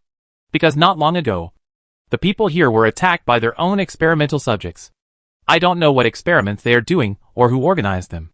Jiang Yukai and I joined after the apocalypse, and have been staying in Building B. The real core experiments are concentrated in Building A. About 2 days ago, some people in the laboratory began to decay. Their nails turned black and fell off, and their skin became pale and rough. A bit like the zombies that appeared before. Zombies? Are they still human? Yes, they just look like zombies, but their human consciousness still exists. The base is in chaos because of this, so I have the chance to escape. So I said you guys are not enough. On the one hand, I don't know what will happen to the people inside. The second is that they took away a group of survivors a few days ago. Those people are still in the experimental building. If you are not absolutely sure, it will be troublesome to go in. His words made everyone silent. Jiang Yu heard the key information. She half squatted and looked at this person, with a hint of expectation on her face. You just said that there are survivors in the experimental building. Are they all the survivors? Do you know how they are doing now? Zhao Mingyuan turned his head and looked at him. Yes. There are survivors. Most of them are still in Building B of the experimental building. The other part. What happened to the other part? Jiang Yu and others stared at him nervously. Zhao Mingyuan sighed again. Whether it is human or animal, as long as they are brought in at the beginning, they will be locked in the experimental warehouse first, and then they will be transferred to Building B of the experimental building for physical examination and testing one by one. The last one selected will be transferred to Building A. But as far as I know, as long as they enter Building A, they basically can't survive. These words struck Jiang Yu like a thunderbolt. His face turned pale instantly, and he fell to the ground with all his strength. He covered his mouth with trembling hands. Cheng Zheng hurriedly helped Jiang Yu up, and gently stroked her back again and again. He looked at Zhao Mingyuan with cold eyes. This series of changes frightened Zhao Mingyuan. He stammered and continued, What happened? Xiao Yu. Don't panic. Didn't he just say that only those who are selected can enter Building A? We still have hope. Yu Qin touched Jiang Yu's head, frowned and looked at Bai Qingyuan. Zhao Mingyuan suddenly thought of what Jiang Yuan had mentioned to him before, and he quickly added, I didn't finish my words just now. Didn't I tell you that something happened at the base these days? So all experiments have been stopped. It has been stopped for about 3 or 4 days. Your sister must be fine. Don't worry about it. I didn't finish my words just now. Sorry. I forgot about this. Jiang Yuqing rolled her eyes. Her brother's friend was just like that. She looked at Jiang Yu with some distress. The other party shook his head slowly. Be patient and wait. Team Shen has passed. Don't panic. Bai Qingyuan sighed. He called Xiao Wu and held an urgent meeting. In view of Zhao Mingyuan's words, he was also a little anxious. Xiao Wu, you take your people back to the base immediately. Tell Minister Qin about the situation here. Make sure he contacted the people in the base of City A and told them that there is this zombie-like primitive gene here. They will understand what I mean. Xiao Wu was stunned. Now, he looked around. Due to the departure of Shen Songjun and others, their already small number of people is now even smaller. If he takes more people away. Yes, now, immediately. I can't wait much longer. Okay, I leave now. Xiao Wu turned around and called the remaining people in the second team. They hurriedly got in the car, packed their things and prepared to leave. Zhao Mingyuan looked at this and asked, "What are you doing?" "Going to get reinforcements," Yu Qin said with a smile. "Mr. Zhao, do you have any other information to provide?" Their words made Zhao Mingyuan a little embarrassed. There was really no other way except to wait. He felt that these people should understand. If he rashly went in and was discovered, wouldn't it be a loss? However, Yu Qin's words suddenly reminded him of something. Zhao Mingyuan quickly got up and asked, "What time is it now?" 3:45. "What's wrong?" Jiang Yu put down his watch and looked at Zhao Mingyuan, who suddenly became a little excited. "I remember that the laboratory would send people out to collect experimental samples at 7 a.m. and 5 p.m. every day, right by the river. But I don't know if anyone will come out if something happened in the laboratory these days. If a team comes out, it will be easy. Let's find a way to knock one out." After hearing this, Jiang Yu stood up, but hesitated after a while. "No, it's too easy to be exposed." "Oh, don't worry. There are only a few of them. Besides, except for 2 people who are leading the team from the laboratory, the others are all survivors who were captured. Just follow them and see what happens." Zhao Mingyuan thought this was a good idea. He turned around and rummaged through his backpack for a long time, and found something. Bai Qingyuan looked at the thing in the other person's hand and raised his eyebrows. "What is this?" "Anesthetic. This is a good thing. It may come in handy later. They will be out of the city in half an hour. Why don't you go and take a look?" Zhao Mingyuan took the anesthetic and looked at the people in front of him. Jiang Yu and Cheng Zheng Yuanyuan looked at each other, and then looked at Bai Qingyuan. After Shen Songjun left, Bai Qingyuan was the captain of the team. Bai Qingyuan looked at Jiang Yu and nodded. "Jiang Yu, you and Yu Qin go together. Remember? Don't be impulsive." Yu Qin made an okay gesture, and she waved at Jiang Yu, preparing to take her to check the weapons and equipment. "This is for you." "I just said? Anesthetic. This is a tranquilizer gun I invented. You can put things in it and fire it remotely. I lend it to you. And you must be frugal." Zhao Mingyuan handed the things in his handout, and Cheng Zheng caught them the next second. "I go with them." Cheng Zheng nodded to Bai Qingyuan after saying this. Bai Qingyuan didn't care. He shrugged and waved at him. "Sister Jiang." Yuan just raised her foot. Jiang Yu turned and looked at the 2 people. She was a little helpless. Yuan, you stay here. We will be back soon."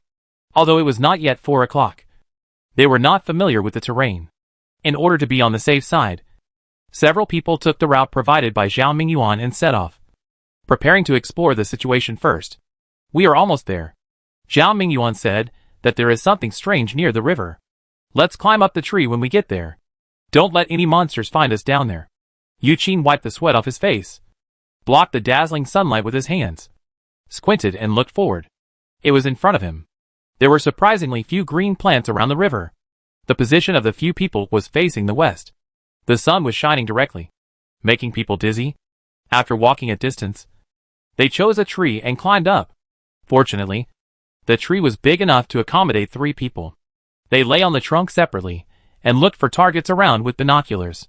"Someone is coming from the 5 o'clock direction." When Cheng Zheng said this, the other 2 immediately changed direction and looked over there. They found an unexpected surprise. That is, Yu Qin looked at the small team. There were 5 people in total. Except for the one with a gun standing in front and behind, the 3 in the middle were basically children. One of the children looked surprisingly familiar. "It's Siryu." Jiang Yu was a little excited. She looked at the 5 people carefully. The 2 in front and behind were wearing heavy protective clothing. These 2 people were tall. Looking at their body shapes, they should be 2 men. The 3 in the middle had ragged clothes, those with thin cheeks, and were walking slowly with their heads down. Among the 3 people, the last one was Xiaoyu. The 3 people on the tree watched them approaching. Yu Qin looked at Jiang Yu. "It's easy if he's one of yours. We have to contact him." Jiang Yu stared at the team in the telescope, nodding while thinking about how to contact Xiaoyu. She calculated the route of these people, and they should pass by them. Jiang Yu looked at Cheng Zheng. Do you have a slingshot? Yu Qin turned around, among the three of them. Only Cheng Zheng brought a bag. He took a long time to dig in his bag, and finally took out a slingshot. What do you want to do? There are people following him. Although the kid was at the end of the team, he was followed closely by people from the laboratory. Jiang Yu knew what Yu Qin meant. But they had no other choice.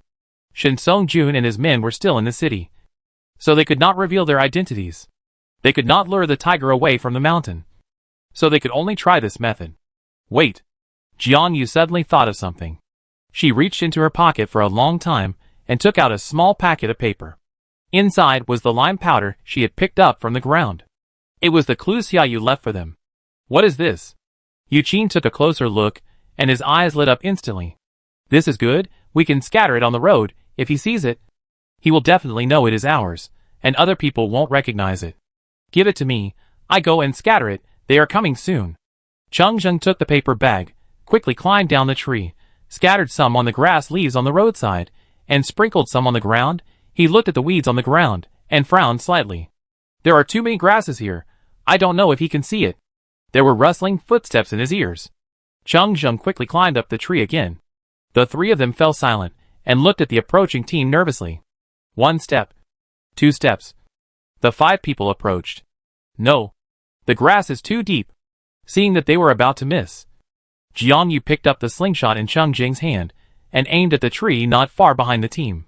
The stone on the slingshot quickly hit the tree trunk with force, making a slight impact sound, and then fell on the grass.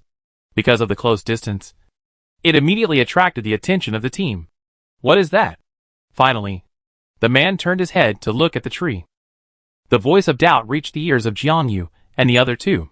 The 3 people on the tree quickly held their breath. Jiang Yu inexplicably felt that the voice was familiar, but now there was no time to think about it. She picked up the slingshot again, aimed at the lime powder at Xiaoyu's feet, and suddenly let go. Dang! The stone fell at Xiaoyu's feet. He had been lowering his head. This time, his eyes followed the stone, and saw the lime powder on the ground that was not obvious. His eyes suddenly shrank, then he raised his head, and looked around slightly.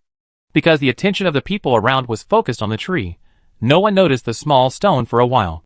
Finally, Xiaoyu saw the lime powder all around him. The powder was intentionally directed to the tree behind him. He looked back at the tree, then raised his head, and saw a small piece of cloth on the tree. Xiaoyu's heart began to beat violently. He clenched his hands, and was very excited. What happened? The man at the front asked, then turned around and continued to stare at the 3 children in the team. It's a stone. I don't know where it fell. Let's go! The team set off again, and the 3 people on the tree breathed a sigh of relief. Next, they just waited for Xiaoyu to find an opportunity to meet. Can he get out? Yu Qin couldn't help but worry. She had just seen that these people were watching them very strictly. They were probably afraid that the children would escape. She didn't know if they would be able to do it. Let's try it. At least he knows we are here. Jiang Yu sighed. After waiting for about half a quarter of an hour, footsteps were heard not far away. The 3 people on the tree looked at each other. Here they come. It was Xiaoyu. He walked under the tree, looked around vigilantly, did not dare to make a sound. Soon there was movement from the tree, and the 3 of them slowly climbed down the tree. Sister Jiang Yu. Xiaoyu looked at the other party, and his eyes could not help but turn red. Jiang Yu looked at the other party's haggard face, knowing that he must have been frightened a lot during this period, so he touched his head. We will come to rescue you soon. Your sister is doing well at home. Don't worry. Before he asked, Xiaoyu got the news he wanted to know most. He nodded sharply, then looked up at Jiang Yu. By the way, Sister Jiang Qi is still. Someone is coming. At the same time, Cheng Zheng immediately raised the gun in his hand, staring at the front. Chapter 78. There was a rustling sound in the bushes ahead, followed by obvious footsteps, getting closer and closer. Soon, a man in a white medical protective suit came out. Jiang Yu subconsciously pulled Xiaoyu behind him, and the other party shrank suddenly, as if he had seen something horrible, and hid behind Jiang Yu with a trembling body. What should I do? Get rid of him. Cheng Zheng held the gun, deliberately lowered his voice. His right eye was fixed on the figure in the sight, always watching the other party's movements. Jiang Yu pursed her lips, staring at the other person intently. The next second, she saw the man suddenly raise his hands, and at the same time, Chung Jung pulled the trigger. Wait. The man was a little helpless, and quickly pulled down the zipper on his neck, revealing a familiar face. You Kai? Jiang Yu widened her eyes, and looked at the man in front of her in disbelief. The man was the one who escaped from the company with them at the beginning of the doomsday. They went back to their own homes after escaping from the company. When Jiang Yu wanted to send a message to the other party, she could no longer contact him. Why are you here? And you're dressed like this? Although the man in front of her was a familiar colleague, she still had to be on guard, after not seeing him for so long. And the other person was wearing the protective clothing of the experimental base. Jiang Yu did not relax her vigilance. Yukai put his index finger to his mouth, then turned his head to look behind him, then raised his hands and walked quickly towards Jiang Yu. Put down your gun quickly. I have something to tell you. Chung Jung turned his head to look at Jiang Yu, and after seeing the other party nod slightly, he put down the gun in his hand. Several people stood in place and watched Yukai approach, perhaps guessing what these people were thinking. Yukai felt helpless. He did not expect to meet the other party here. When he saw the stone in the woods, he knew there were people nearby. He just wanted to turn a blind eye. Later, he found that Xiaoyu had not returned yet. Considering the cruel punishment of another caretaker, he took the initiative to look for him. But he did not expect to run into Jiang Yu. Sister Jiang, why are you here? I should be the one asking you this question. Jiang Yu looked at the other person expressionlessly. The white protective suit on the other person stung her eyes. Yukai looked down and waved his hand, glancing at Xiaoyu hiding behind him. Time is urgent. I also sneaked out to find him. I won't explain the rest to you. Something is wrong in this city. You don't go any further. Quickly find the nearby base to report this matter. There is a secret of zombieization hidden in it. What? Yu Qin's eyes widened, somewhat difficult to digest the other party's information, as if struck by lightning. Jiang Yu had guessed this a long time ago. Since the day they met up with the base in City A, she had been measuring in this direction. But this was not what she was most concerned about. She looked at him and said, Are you a researcher here? Then you should know the situation inside very well. Right? Of course not. Alas. It's very complicated to explain. How about this? You wait for me here after 9 o'clock tonight. I sneak out and tell you in detail, otherwise you won't know the situation. After Yukai finished speaking, he looked at Xiaoyu, who had been stealing glances at him. Come back with me. We've been out for too long. Hearing this, Xiaoyu looked at Jiang Yu. Jiang Yu touched his head and said, You go back and wait for us first. We be there soon. Don't worry. After speaking, Jiang Yu thought about it, and still felt like asking the other party, Yukai, can you help me find someone? She has twin ponytails. 22 years old. Can you help me find where she is being held? The one who was captured? Yukai's frown seemed to be able to kill flies. He nodded and replied, Okay. I go back and help you. Remember to wait for me here after 9 o'clock tonight. Jiang Yu nodded, watching the two turn around and leave. After the two figures were hidden in the bushes, she exhaled gently. Her left hand tightly grasped the gun in her pocket, not daring to relax at all. After the two walked away completely, the remaining three looked at each other. Yu Qin looked at Jiang Yu. We are a little lucky. We didn't expect to meet an acquaintance again. Whether it's good or bad is still unknown. Chung Jung said indifferently, standing by, and saw the two ladies nodded in agreement. Let's go. When the three returned to the motorcade, they found that the atmosphere was a bit solemn. Surprisingly, Shin Song-jun came back with his men. Jiang Yu glanced at his watch. It was only 5:30. It seemed that this exploration was going smoothly, but the atmosphere was a bit wrong. Yuan was the first to notice the three people returning not far away. Her nervous mood finally relaxed. She waved at Jiang Yu, and the people present also turned back. You're back? How's it going? When the three of them approached, Xiao Mingyuan asked the first question. He looked at the three of them expectantly and said, Is the anesthetic good? After all this time, they asked this question. Jiang Yuqing and his sister rolled their eyes. Shin Song-jun and the others looked at each other as Xiao Mingyuan said. Jiang Yu shook her head, paused, and nodded again. What does this mean? Sister? Is it successful or not? Old Qi was a little anxious. After asking, he looked at his wife. Yuqing smiled, but she was still ready to wait for Jiang Yu to speak after all. Those two were her acquaintances. Wiping the sweat off her head, Jiang Yu drank a sip of water. I met him. Not only did I meet him, But I also met 2 acquaintances. Then she told all the details from the departure to the return trip. The scene was quiet for a while. Perhaps it was too coincidental. So coincidental that people couldn't believe that they would be so lucky. So everyone was a little emotional. Yuan raised her eyebrows. Looking at Jiangyu in surprise. Yukai is still alive? Yes. Your friend is not only still alive, but he is even wearing a protective suit. I just don't know which side he is from. Yu Qin leaned her arm on Lao Qi. Speaking nonchalantly. Jiangyu looked at Shin Song-jun. She had just finished what she had said. Especially about the invitation after 9 o'clock. This was indeed a risky behavior. It might be a hangman banquet. After all, the other party could get information in a community surrounded by zombies, and was wearing protective clothing. Who knows if they were tricked? I have to go. Jiangyu said this word by word. Because of Yukai's appearance later, she had no time to ask Xiaoyu Jiangqi about his whereabouts. The other party was interrupted halfway through his words. In order to be on the safe side, she did not risk continuing this topic. So she had to understand the situation clearly. Maybe the other party would really help her. I know, this is not just your problem. Shin Song-jun leaned back in the car in a somewhat decadent manner, with a fiercer expression than ever before. Feeling that the other party seemed to be in a bad mood, Yu Qin stood up straight and asked, "What's wrong? By the way, how did you do after entering the city? Did something happen?"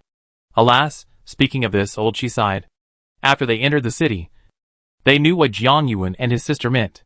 The city was so desolate that it didn't look like anyone had lived there. It was even more desolate than S City after it was occupied by zombies. Not only that, there were many mutated beasts in the city. Those cockroaches and rats that were usually unpopular were magnified 10 times. They, the grown men, were frightened to sweat. But these only frightened them. When they sneaked into a house quietly, the scene in the house made everyone present freeze in their tracks. In several houses around, there were people who were shot, and these people were not complete human bodies, like patients who were abandoned halfway through the operation. All of them were broken limbs, and now there were only insect eggs attached to them, and the whole house was extremely smelly. It's hard to describe. Old Qi was afraid of scaring the girls, so he briefly explained the situation, and then spat on the ground. What a piece of shit! It was 8 o'clock at night. Insects and snakes were scurrying in the bushes without streetlights. Everyone had already hidden in the car. It was pitch black around them. In order not to expose the inside of the car, the lights were not even turned on. Jiangyu sat upright in the passenger seat. His right hand could not help but knock on the car door again and again. His heart was surprisingly calm, even a little too calm. It was already past 8 o'clock. Time passed by minute. Soon, a hissing sound came. And the intercom lit up in the dark. "Can you hear me? Jiangyu? Get ready." Shin Song-jun's voice came. "Got it." Jiangyu turned to look at Yuan, who nodded at her, and then followed her to open the door. But at the same time, the back door was also opened. Cheng Jing's black vest and bronze skin were perfectly hidden in the darkness, but Jiangyu could still see his eyes, black and bright, like a black panther lurking in the night, staring at her with dissatisfaction, and not speaking for a long time. Jiangyu was somewhat helpless. Yuan beside her stepped forward first. "Don't worry, with Captain Shin and the others here, it'd be fine." This time, Jiangyu strongly rejected Cheng Jing's invitation. She had a simple idea in her mind. She had to leave someone here. Even if this was a hangman banquet, they wouldn't be wiped out. Yuan had been rejected by her too many times. This time, he had to come with her. Whether he lived or died, she had no choice. To put it in Yuan's words, Yukai was also her colleague. She had to go and say hello to him. Jiangyu did not bring a long-handled axe this time, but only a long dagger and a gun, which he put on his waist, put on night vision goggles, walked forward and hugged Cheng Jing tightly, and then let go. "Be back soon." The group wore the same black uniforms, and shuttled through the bushes with night vision goggles. Since all sounds would be amplified at night, when approaching here, they all tacitly did not speak. According to Shin Song-jun's arrangement, this time Jiangyu, Yuan, Lao Qi met Yukai, while Shin Song-jun and a small group of people were lying in ambush on the tree. It was only 8:40 when they arrived at the destination. But Jiangyu felt relieved for some reason. She had a feeling that something good would happen. Soon, a voice came from the bushes not far away. And then a dark shadow jumped out. When Jiangyu and the other two saw that he was the only one there, they instantly felt relieved. Yukai, on the other hand, was startled. Fuck. Yuan. You are still alive too? I almost didn't recognize you. It was no wonder that Yukai said that. Yukai always felt that the other person's personality would be difficult to survive in the doomsday. The man in front of him was wearing a tight black uniform, had a short haircut, and carried 1 or 2 long knives on his back. His eyes were sharp and cold, which really surprised him. Yukai. To make a long story short. What is going on? Why are you here? Chapter 79. The hot summer night, even the wind brought heat waves, blowing on my face. The two people under the tree stared at Yukai, waiting for his next explanation. What should I say? Yukai pulled off the mask in front of him, scratched his head, then sighed. Do you remember I said my parents were working abroad? They actually work for people here, but they kept lying to me that they were abroad. I just got home that day, and found someone in the house. They asked me to call my parents, and immediately took me away. I wanted to find you, but when these people saw me pick up the phone, they knocked me out directly, and when I woke up, they were already here. So you have been staying here with your parents? Do you know what this place is for? Yuan couldn't help asking. Who knew it first? I thought it was a friend my parents knew who came to save me. After I came in, I found something was wrong around me. But my parents are here, and I can't leave. But since I came in, I have only seen them once. They have been controlled in Building A. I can't think of a better way to take them away by myself. What's more, there are zombies outside. So I stayed here. I only recently learned about the things you mentioned. But my parents are still in their hands. I can't leave alone. I have been looking for opportunities to contact the outside world. There are many people who were brought in later in the experimental base. We originally planned to escape a few days ago. At least to bring out the news here. Who knew that something happened in the experimental base? In the end, except for a friend, no one found a chance to leave. Yukai sighed deeply, and when he looked up, he saw Jiang Yu seemed to be thinking about something. He suddenly remembered something. By the way, Sister Jiang, I found the person you mentioned. What? Jiang Yu looked at Yukai excitedly, only to see Yukai rummaging through his pockets for a long time, pulling out a blue object, which was the blue bead on Jiang Qi's clothes. It was Jiang Qi. How is she? Is she still alive? She's still alive. Right? She must still be alive. Don't worry, she's fine. Something happened in the lab building some time ago. All the experiments were suspended. She was brought in later, and has been in Building B. Building B? Isn't that what Zhao Mingyuan mentioned? Jiang Yu and Yuan looked at each other, and then looked at Yukai. How can we rescue her? Hearing this, Yukai scratched his head in some embarrassment, and sighed silently.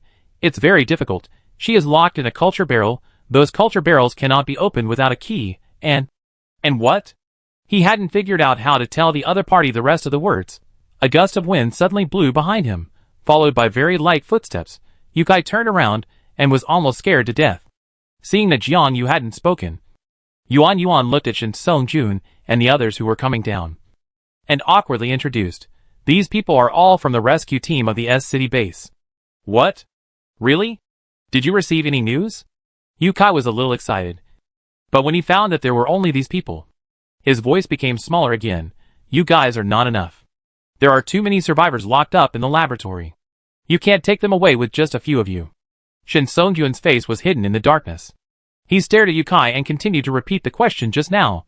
You just said and what? After his reminder, Yukai continued, I was just about to say that. You came just in time. Everyone looked at him. I have been here for a few months. Although I can't get in touch with Building A, the people around me still know something. We investigated for a long time before we discovered this secret. The truth about human mutant zombies is hidden in it. Yukai looked at the few people after he finished speaking, waiting for their surprised reactions, but found that everyone just nodded seriously, and then looked at him with urging eyes. Isn't this surprising? Yukai continued. The people here have also become zombies, with the same appearance as the zombies outside, but they still have human brains. This is a very scary thing, but fortunately, these people will have some physical problems after being infected. Very good, these people still didn't react much. It seems that this information was spread by someone, Yukai continued. Then you also know that they are developing antibodies? What? Antibodies? Yukai finally heard the surprised voices of these people. He nodded yes. Antibodies. Almost all the experimental personnel in the experimental building A have become unrecognizable. How can these people not be anxious? This is true. Everyone was silent for a while. Captain Shin? What are you going to do?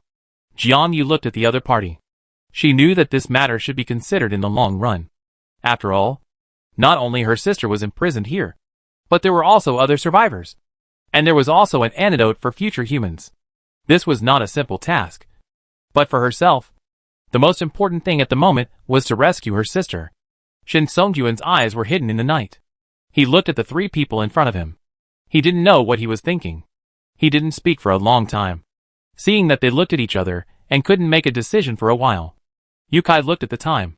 He had to go back quickly. You go back and think of a solution slowly. It's getting late. I have to go back quickly. I will find a chance to come tomorrow night. Wait. Seeing that the other party wanted to leave, Jiang Qi was ruthless. He didn't look at Shin Songjun, but stared at Yukai and asked, "Can I go in? Didn't you just say that the lab building is in a mess during this period? Then is there a chance for me to sneak in by myself?" No. No. Yukai looked at Shin Songjun and Yuan Yuan. They both firmly opposed it. Yuan Yuan even wanted to grab Jiang Yu. Yukai pushed his glasses and thought for a while. If you are alone, it's not that you can't go in. You can see that we usually wear protective clothing. No one can recognize each other with masks on. You can sneak in by following us. But this method is very dangerous. Once you are discovered. Yukai did not finish the rest of his words. His eyes wandered around the people. But his mind was very active. He felt that Sister Jiang Yu's method was worth a try. Shin Songjun was silent for a long time. And then said, "If you go in alone, Chung Zheng will go crazy." Jiang Yu knew that the other party agreed. She did not speak again. She lowered her head to check her equipment. But she felt a little uneasy. Yuan Yuan watched the backs of Jiang Yu and the other person leaving. Frowning tightly. She knew that Sister Jiang had been in a bad state since she learned that her sister was missing. She was always worried that she would sneak in alone to save people. When Yukai mentioned that Jiang Qi was locked in the culture barrel, she seemed to be trying to suppress some emotions. The backs of the two quickly disappeared into the darkness.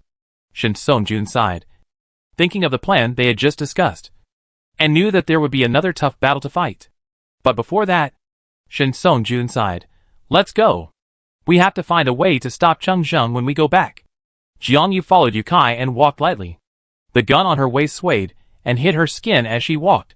She silently touched the anesthetic in her pocket, which was given by Zhao Mingyuan before. The two crossed the grass, and there was a muddy road ahead. There was something flowing on the ground, crushing the weeds, and the soil mixed with an unknown liquid, emitting a pungent fishy smell. Not far away, a wall appeared in front of them. It was called an experimental base, but it was just a few buildings built inside a wall. It was not as complicated and mysterious as imagined. Jiang Yu felt a little relieved. The next second, he saw vines climbing all over the wall. These vines were surging wildly, like a python tied to it, struggling desperately to get out. "I am afraid that if anyone gets close, they will bite them angrily." Yukai took out a bag of yellow powder from his arms, sprinkled it on the two people, and then stuck close to the wall. The vines smelled a disgusting smell and rushed away from each other. Jiang Yu saw Yukai waving at her, and she probably understood what he meant. She followed him and bent down to walk against the wall. She was a little surprised. She didn't expect that he would enter and exit in such a simple way. This even gave her an illusion that this was just a school that he could sneak into. The next second, she saw a white light shining on her side. The white light began to slowly rotate around the wall, and there were tiny bright spots in the beam. The two walked along the east wall to the end. Seeing the red light flashing in front of them, Jiang Yu narrowed her eyes and looked closely. There was a tall man standing by the door. He was looking at them, and the red light was coming from his neck. Jiang Yu pulled Yukai, who was walking with his head covered, and pointed at the man in front of them. Yukai looked up at him, and then walked forward faster. Jiang Yu instantly understood that this man might be in the same group with them. When the two men approached, Jiang Yu was already sweating coldly. With the help of the white light not far away, she looked at the man in front of her.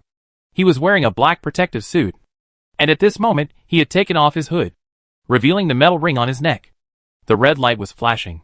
Jiang Yu looked up, and saw a pair of eyes that made her hair stand on end. They were completely white eyes, with only the whites of the eyes, although there were no eyeballs. She felt that he was looking at her.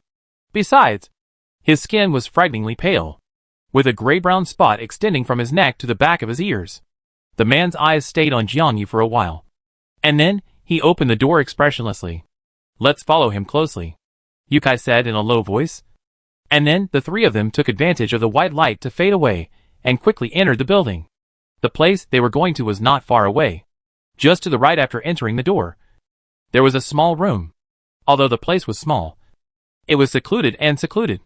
When the door was opened, one could still smell the dust brought by the cold wind. There were still stickers on the door, and the words warehouse could be vaguely seen on it. Yukai carefully closed the door, and then pulled the curtain. Seeing Jianyu looking around, he stepped forward and said, "Let's go in." This was originally a medicine warehouse. Because of power supply and water leakage, it has been abandoned for a long time. This place is under Qinyu's management. Don't worry, no one will come. Jianyu glanced at the figure who had walked into the room. The other person melted into the darkness. The surroundings were inexplicably cool. Jianyu rubbed his arms and couldn't help asking, "What are we doing?" "We are coming." The one who answered her was Qinyu. He didn't look here, but walked to the left. After a while, Jianyu saw that a door had opened on the wall on the left. The door was open from the inside. And then another person walked out. This person was shorter than Qinyu. After pushing the door in, he seemed a little angry when he saw Jianyu. "Why did you bring someone back?" Yukai was a little embarrassed, and he came forward to explain. "Brother Yukai, I met someone from the base outside.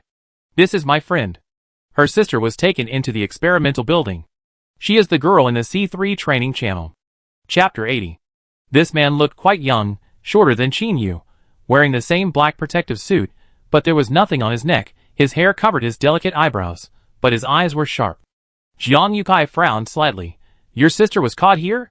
He stared at Jianyu, seemed to have a headache, then remembered something, turned his head to look at the man next to him.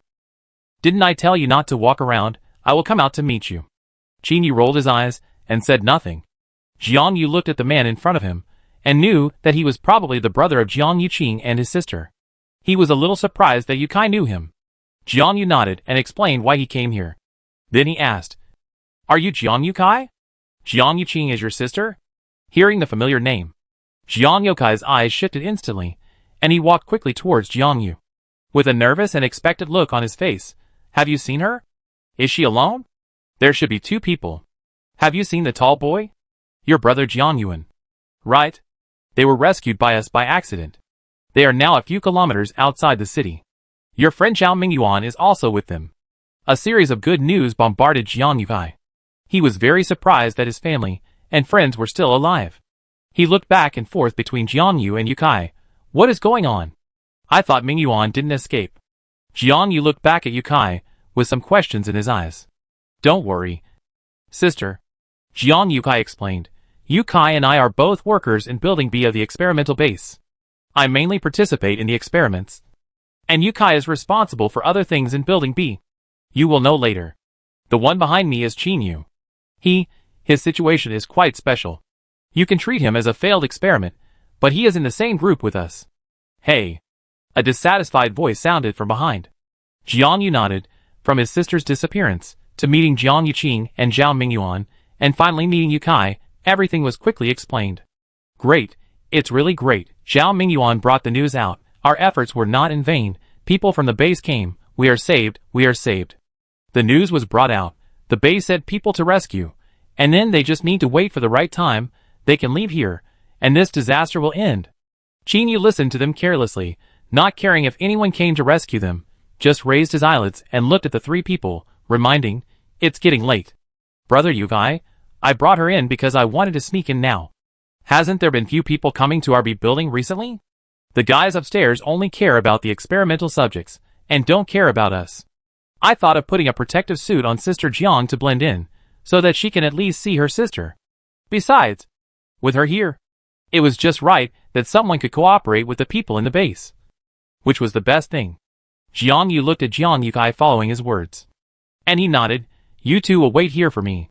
After that, Jianyu Kai walked in through the small door on the left wall. Qinyu glanced at them, followed him into the door, and closed the door.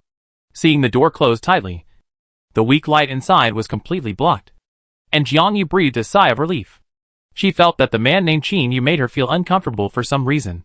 When his face turned towards her, she got goosebumps all over her body. Yukai, what do you mean by saying my sister is in the C3 culture barrel? Didn't you say she wasn't sent to the lab? Jiang Yu wanted to ask this question from the beginning. Alas, didn't I tell you before that the people in Building B are all captured survivors?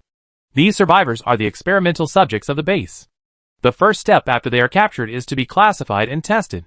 Although it may sound a bit cruel, it is the truth. Tested? What exactly is it for? Jiang Yu's heart was in her throat, staring at Yukai's mouth.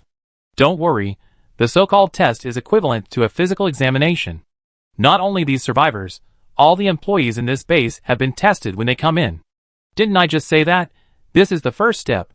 After the test, they are classified and sent to the corresponding culture rooms.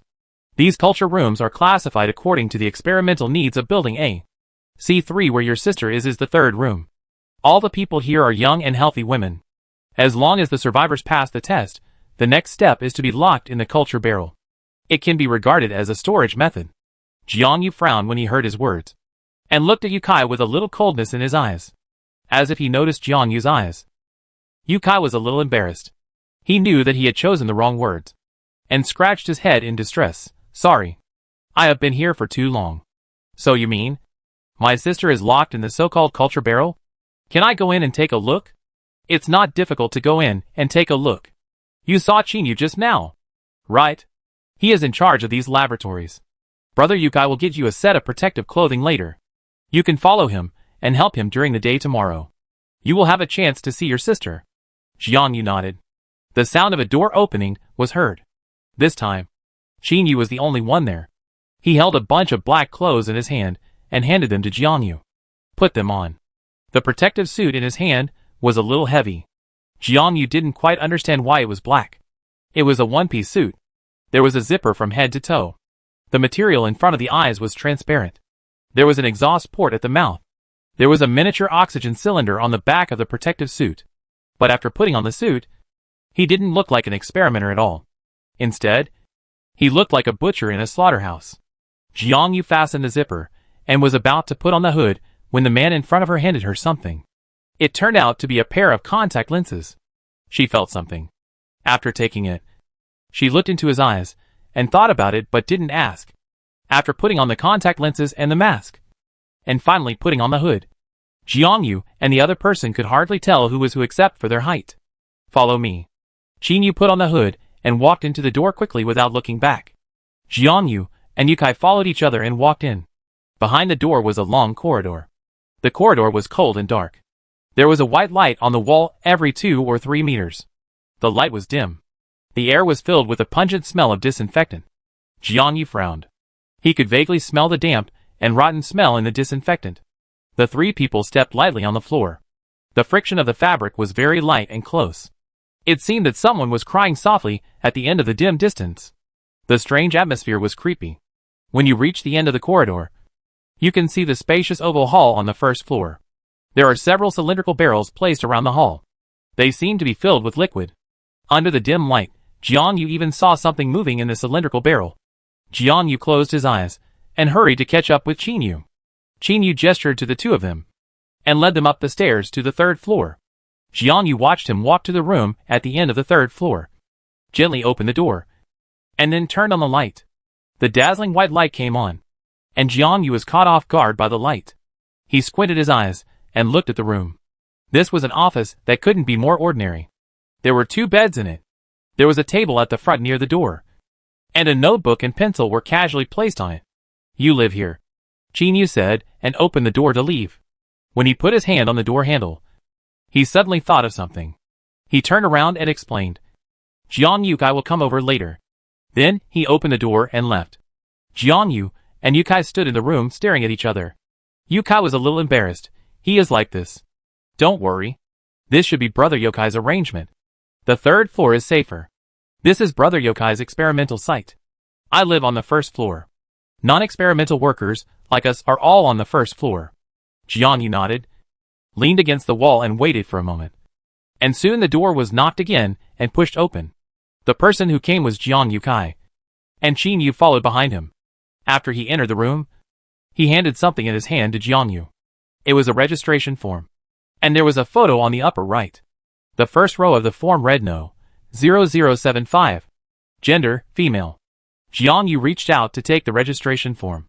And the person in the photo was her sister Jiang Qi. Jiang Qi seemed to be lying on the experimental bed. Her eyes were half open. And she seemed to be expressionless, as if she had been anesthetized. Her face was pale. And a small piece of shoulder was exposed below her neck. And there was no skin on it. What did you do to her? Jiang Yu's hands trembled as she held the registration form. The bold 0075 stung her eyes. She never looked up after she asked, with strong hatred in her eyes. She must find Yi Zi and the culprit. It's not us. Qin Yu leaned against the door and said dissatisfiedly. Shut up. Jiang Yukai pinched his nose, pointed at the photo. It's her. Right? Don't worry. No one did anything to her. She is the most precious experiment among all the survivors. After saying this, Jiang Yukai continued in a deep voice. Do you know what I mean? This experimental building was originally used to study zombies, plants and animals. Later, something happened and some survivors were captured. However, there are only two types of survivors who were used as experimental subjects. One is those who accidentally broke into this place and were rescued by the people in the base. The other is the survivors who originally survived in this city and were captured later. Jiang Yu seemed to know what he was going to say. He pursed his lips tightly and stared at the other person to finish the next sentence. Only her. She was sent involuntarily. There are not many survivors captured in the experimental building, especially those who were originally in the city. Most of them are the elderly, women and children.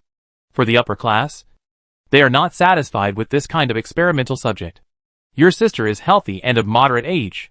She is one of the few relatively precious and suitable experimental subjects. Every word of Jiang Yukai stabbed Jiang Yu's heart like a knife. Her eyes were full of murderous intent. She looked at Jiang Yukai and said word by word, Was it brought in by a girl? Girl? How is this possible? Jiang Yukai shook his head. The people who sent people in are a father and son. Their surname is Bai. Do you know these two people? They are ruthless people. They knew the situation of the experimental base, but they dared to break in. Speaking of this laboratory accident, these two people also contributed to it. Chapter 81. Father and son surnamed Bai? Without even thinking, Jiang Yu immediately guessed who the two people Jiang Wenkai mentioned were, but why? Why would this father and son target her, and why would Yi Zi collude with these two people? Jiang Yu remained silent, looking at the photo on the registration form, pausing and looking up again. This time before she opened her mouth, Jiang Yukai seemed to know what the other party wanted to ask. Wait for me here at 7 o'clock tomorrow morning. I will find a way to take you to find your sister.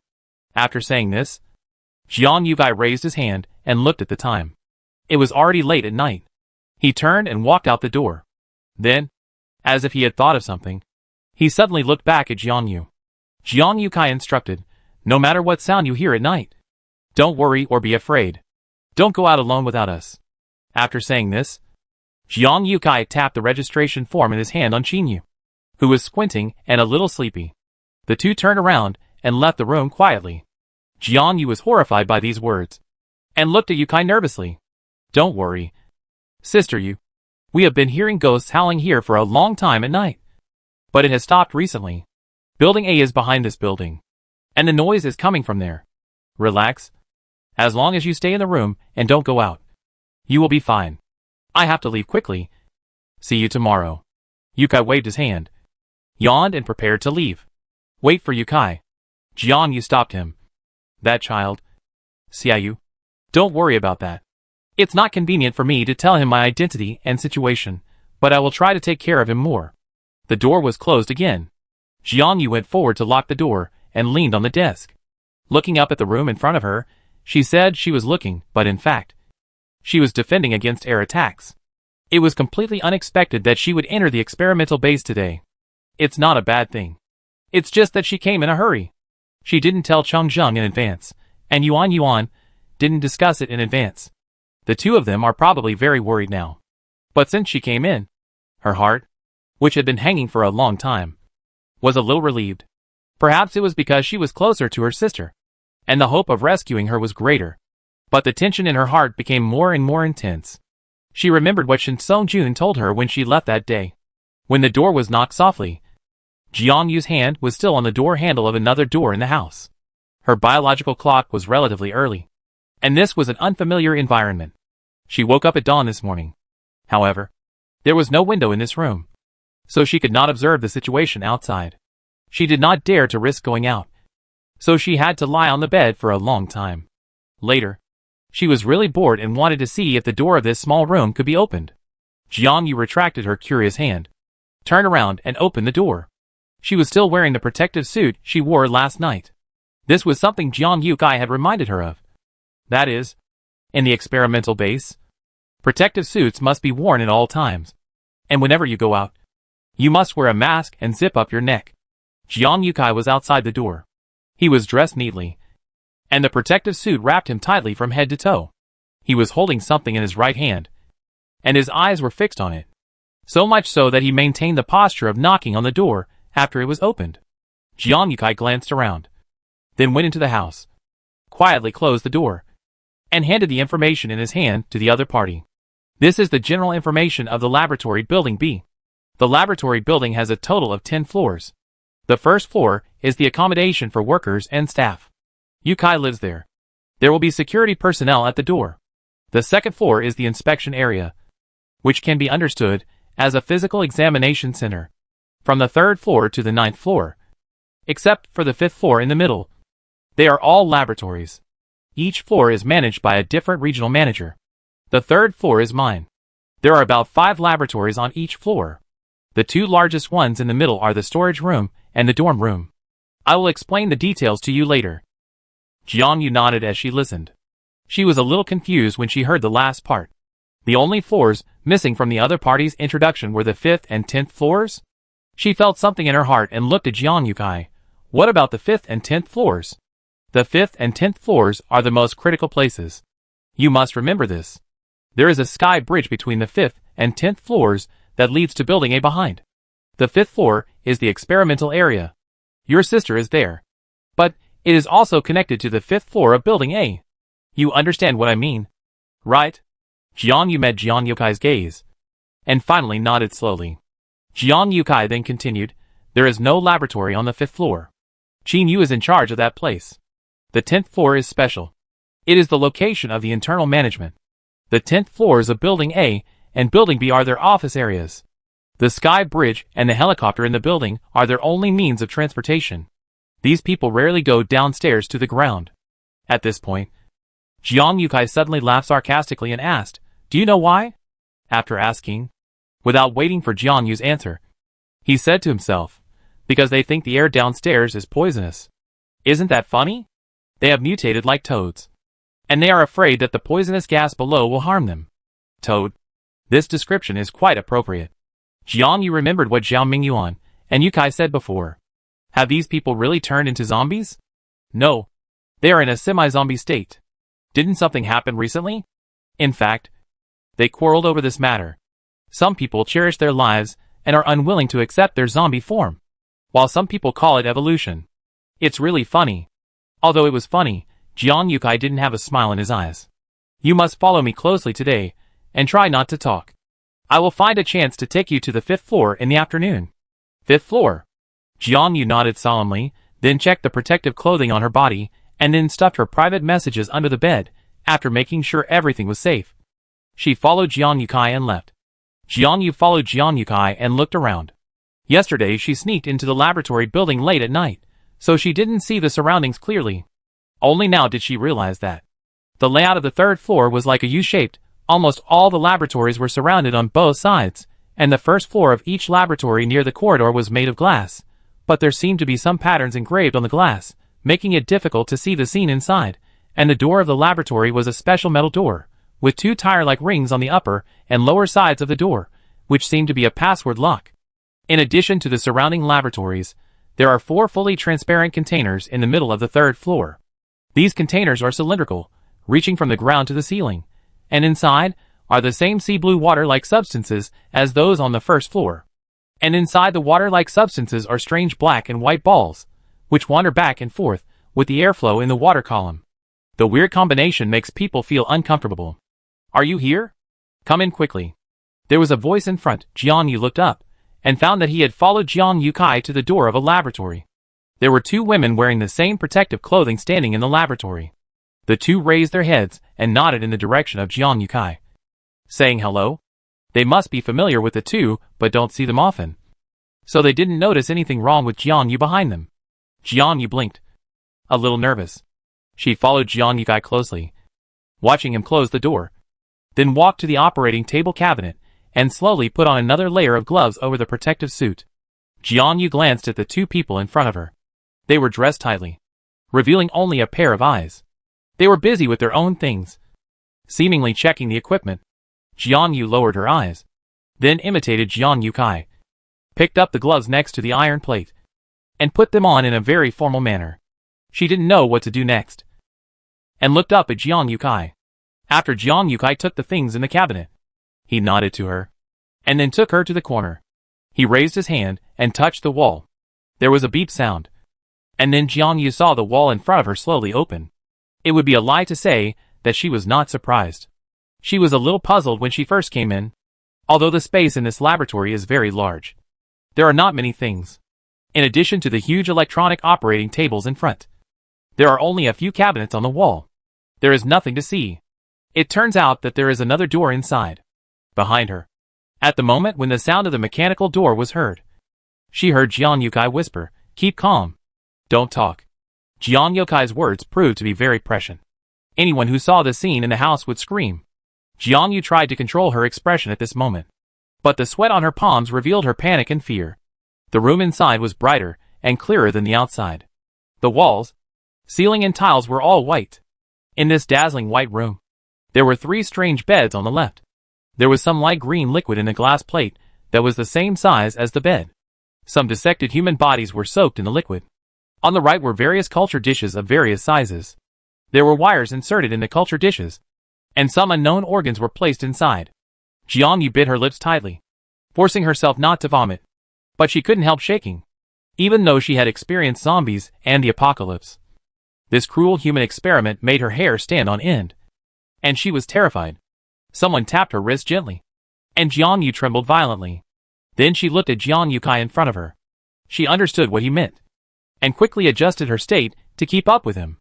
It was already past 1 o'clock in the afternoon when she came out of the laboratory. But Jiang Yu was already a little dazed.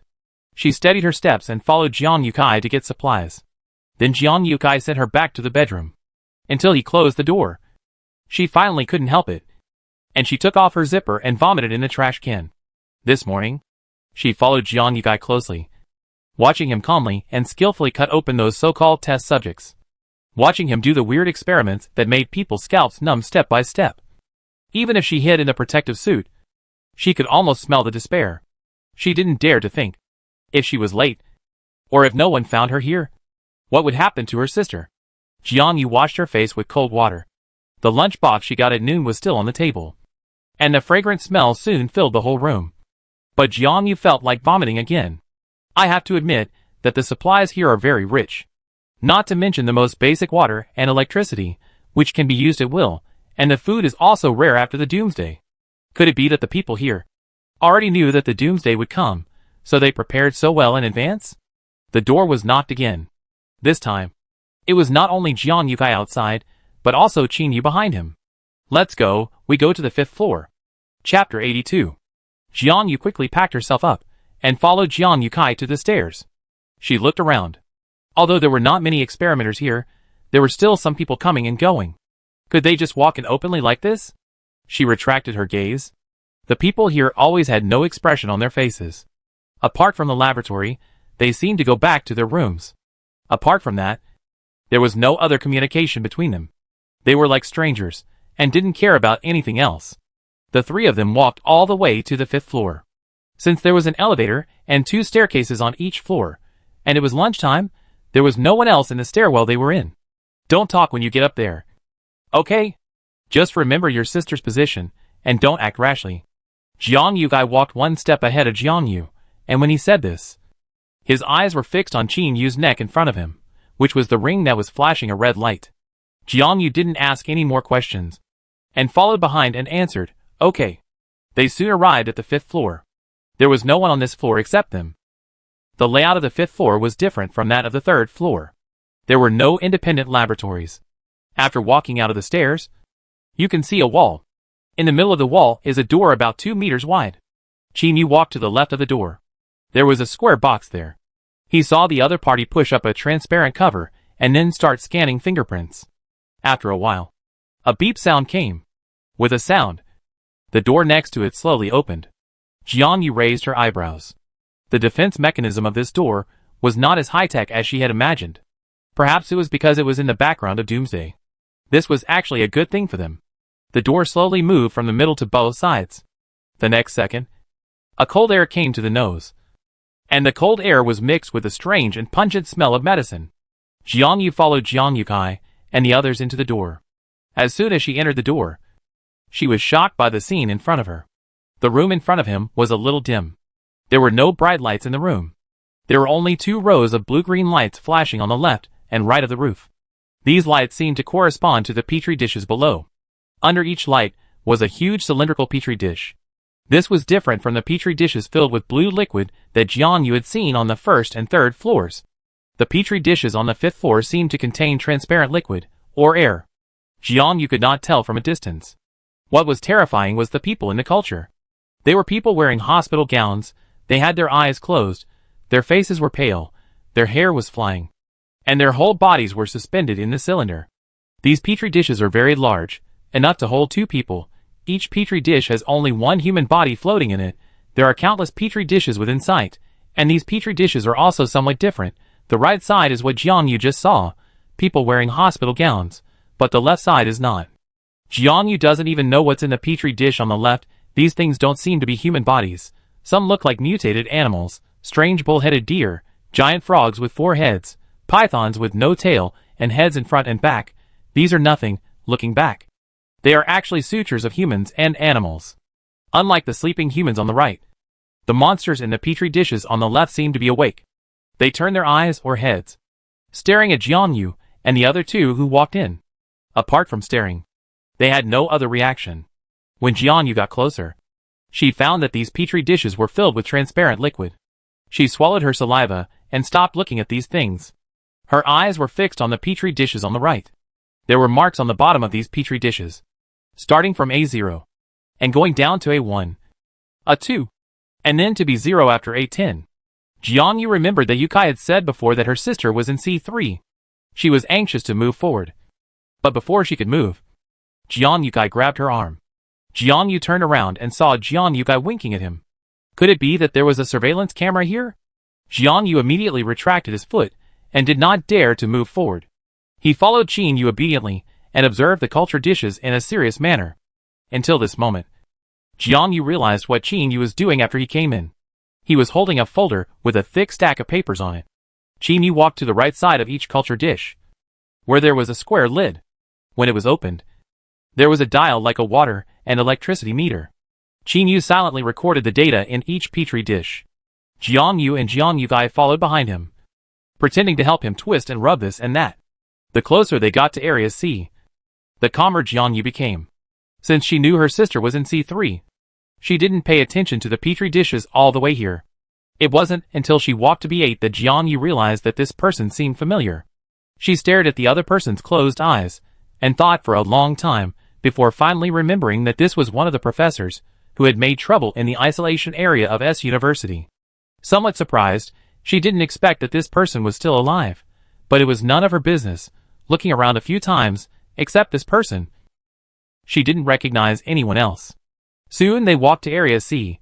Jiangyu no longer had the energy to guess why the professor was here, because she saw the person soaked in the petri dish not far away. The thin girl floated in the liquid of the petri dish, wearing a baggy hospital gown, with 2 messy ponytails floating on both sides, with an abnormally pale face, eyes closed, brows wrinkled anxiously, with abnormally protruding blood vessels on the pale skin. The skin soaked in the petri dish seemed to become transparent. Unlike others, she had a foot ring wrapped around her right ankle. Jiangyu felt as if her heart was being tortured, cut into pieces by thousands of knives. She looked at her sister without blinking, walking slowly, and her breathing seemed to become heavy. The dull pain in her heart turned into a sharp knife, stabbing her again and again. He promised to come back soon, and he promised to protect her. Since they were the only two sisters left many years ago, Jiang Yu had said that he would protect his sister and not let her get hurt. She must kill those people. Experiment 0075 is doing fine now, has been in coma for 69 hours, and has recovered from external injuries. Qin Yu suddenly started reading the information on the registration form to himself, but Jiang Yu knew that he was reporting it to her on purpose, so that she could put her mind at ease. Jiang Yu's eyebrows jumped. She stood in front of the giant petri dish. The petri dish was too big, and her sister was floating above. Jiang Yu's line of sight was facing her calf. Except for the electronic anklet on her right ankle, Jiang Qi seemed to have a long scar on her leg, which had never been there before, and it seemed that it was cut by some sharp weapon, and it has now healed, leaving a flesh-pink mark. But Jiang Yu knew that her sister was in pain, even though she was in coma in the petri dish. She frowned in pain. After seeing her sister, Jiang Yu was like a walking corpse, following Jiang Yukai and the others expressionlessly, because they came in just to see Jiang Qi's location. The three of them hurriedly inspected the other culture dishes after achieving their goal, and left immediately. The door on the 5th floor was reopened, and the three of them walked out, and went to the 3rd floor in silence. Jiang Yu opened the door and entered the room. There was no one behind her. Jiang Yukai and Qin Yu separated from her at the stairs on the 3rd floor, saying that they would come at 8 o'clock. Jiang Yu squatted on the ground by the door. Her mind was filled with the image of her sister. She forced herself to calm down. Not to rush. Not to rush. There were still many things waiting for her. At 8 o'clock, there was a knock on the door on time. Jiang Yu opened the door and led Jiang Yukai in. Yukai followed him, and Qin Yu was not seen, probably guessing Jiang Yu's doubts. Jiang Yukai explained a little tiredly. He went to Building A to report. Building A?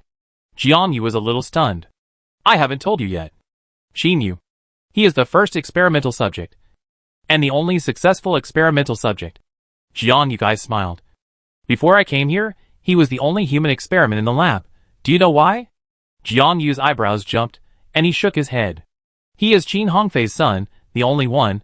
Oh, you don't know who Qin Hongfei is? He organized this experimental base. Jiang Yukai smiled, and then he lowered his head and cursed.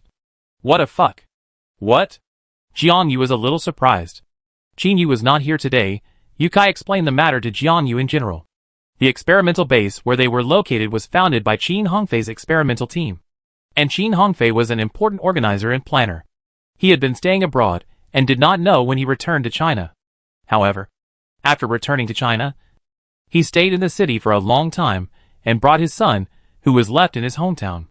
Their experimental team can be said to be a terrorist organization, obsessed with creating horrible human experiments and mysterious and powerful biological weapons.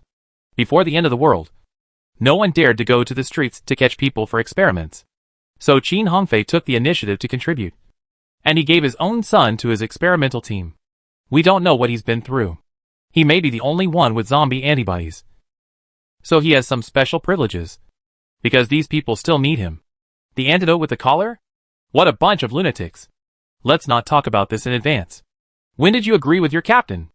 Jiang Yukai asked this abruptly and inexplicably. But Jiang Yu knew what he was talking about. The day after tomorrow.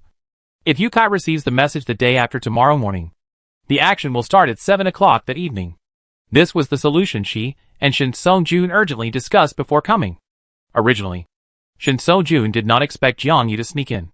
Plans cannot keep up with changes. Before she decided to follow Yukai in, Shin Song-jun thought of a solution temporarily. Within 2 days, if Xiaowu can come back with the news, it means that the rescue signal has been sent out. They can start to act. When Yukai leads people to the riverside in the morning, Shin Song-jun will send someone to find Yukai and tell him everything, that at 7 o'clock that evening, Jiang Yu needs to be ready for internal support. The day after tomorrow is the fastest time given by Shin Song-jun. The specific time of action still depends on the signal received by Yukai. Internal support. Jiang Yukai narrowed his eyes and looked at Jiang Yu. What do you think? Unplug the power. Find the key, and surround them from top to bottom. After Jiang Yu said this, he asked what he had been holding back on the 5th floor. What is that on my sister's foot? Hearing this, Jiang Yukai was stunned for a moment. Then sighed. It's a monitoring anklet, which is similar to the one Qin Yu wears around her neck. If you leave the electronic rings line, it will issue a warning. Don't worry about your sister. Qin Yu has already found a way. The key is in Building A. We will help you find it before the action. Jianyu didn't expect the other party to give promises and help. She nodded and breathed a sigh of relief, but saw Jian Yukai frowning. She thought of the monitoring ring on Qin Yu's neck. And his key. Chapter 83. After confirming his sister's location and safety, Jian Yu felt relieved and began to prepare for action. For a day, Jian Yu basically followed Jian Yukai or Yukai, recorded the layout of the laboratory, recorded the location of the power room, and learned about the management of this laboratory. According to the original plan, Yukai will receive a signal from Shinso Jun when he goes out tomorrow morning, and he will give him the route map of the experimental site, and then Qin Yu will find a way to bring his sister's key before 7 o'clock that afternoon, and they will act separately, make good internal connections, and wait for Shinso Jun's arrival at 7 o'clock. But plans can never keep up with changes. Early that morning, Jian Yu was lying on the bed, and heard a rare noise coming from outside. You know, she had sneaked into this laboratory for more than 2 days, and almost no one in the entire B building spoke.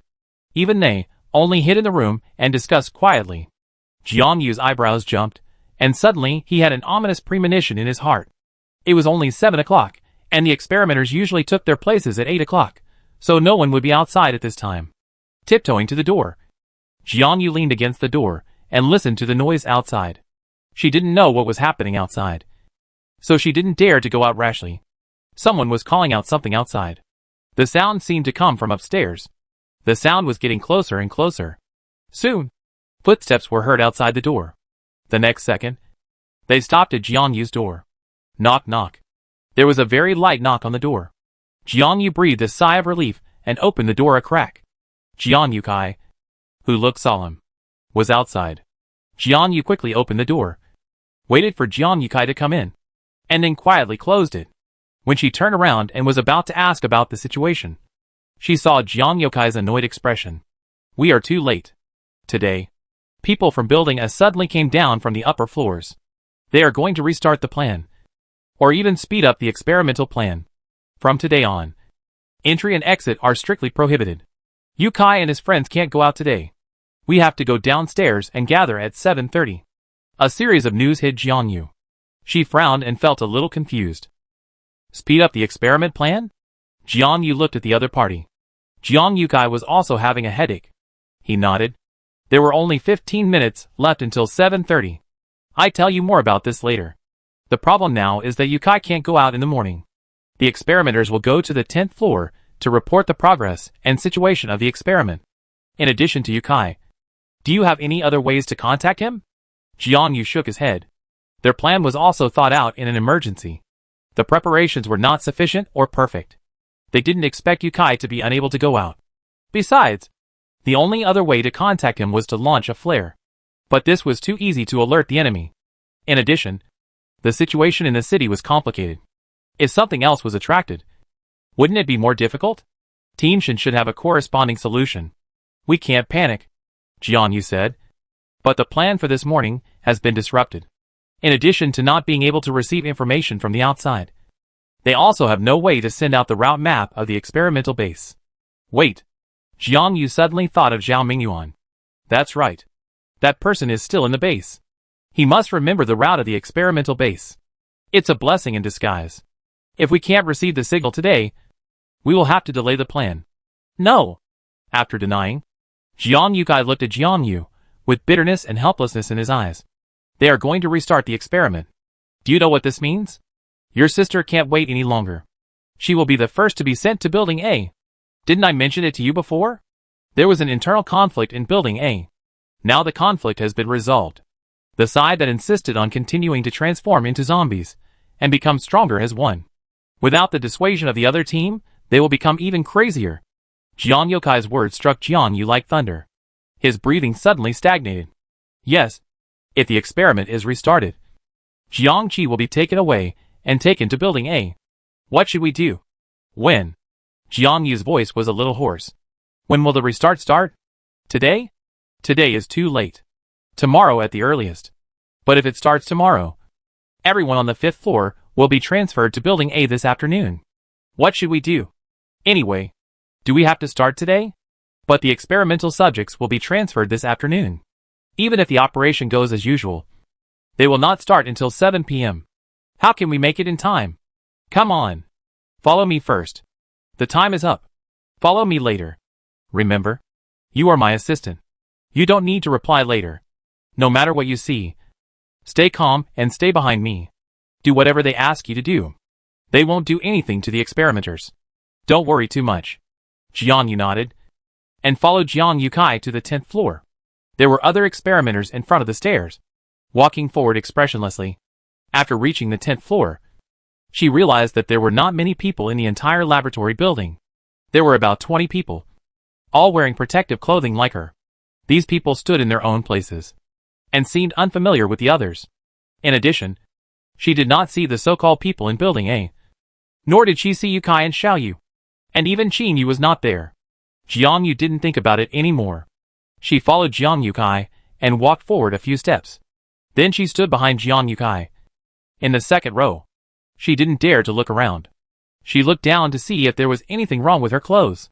She had zipped up her zipper, put on her contact lenses, and put on her mask. It should be fine.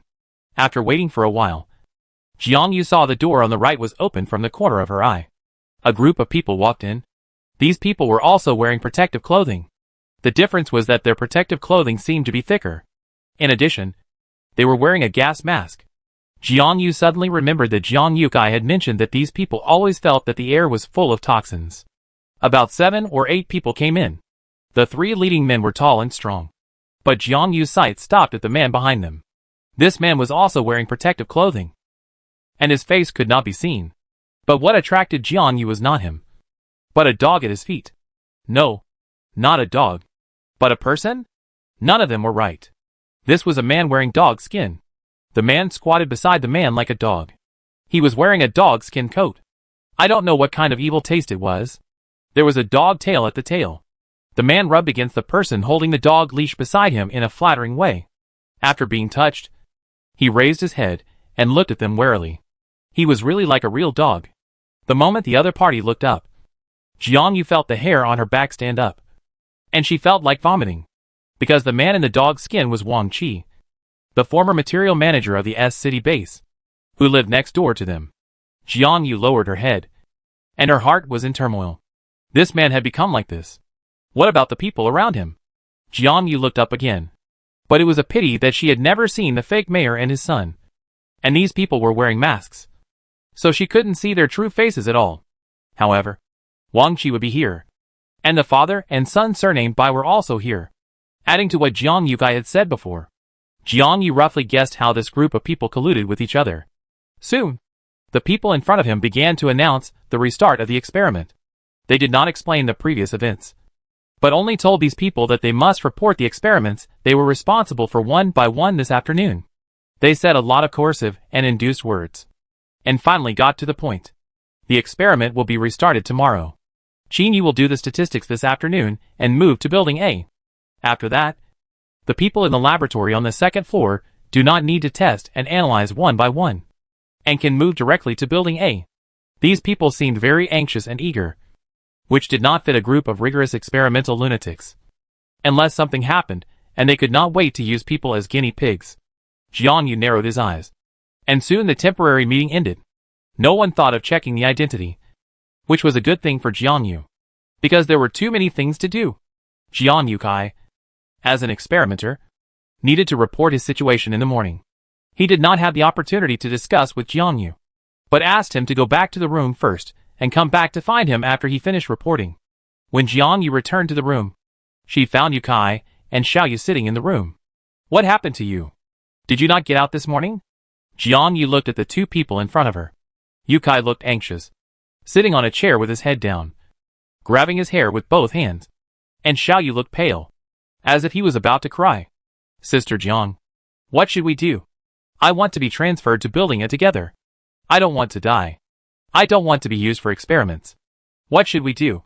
By the way, Xiaoyu was also one of the experimental subjects who was captured, but he had not had time for physical examination and analysis.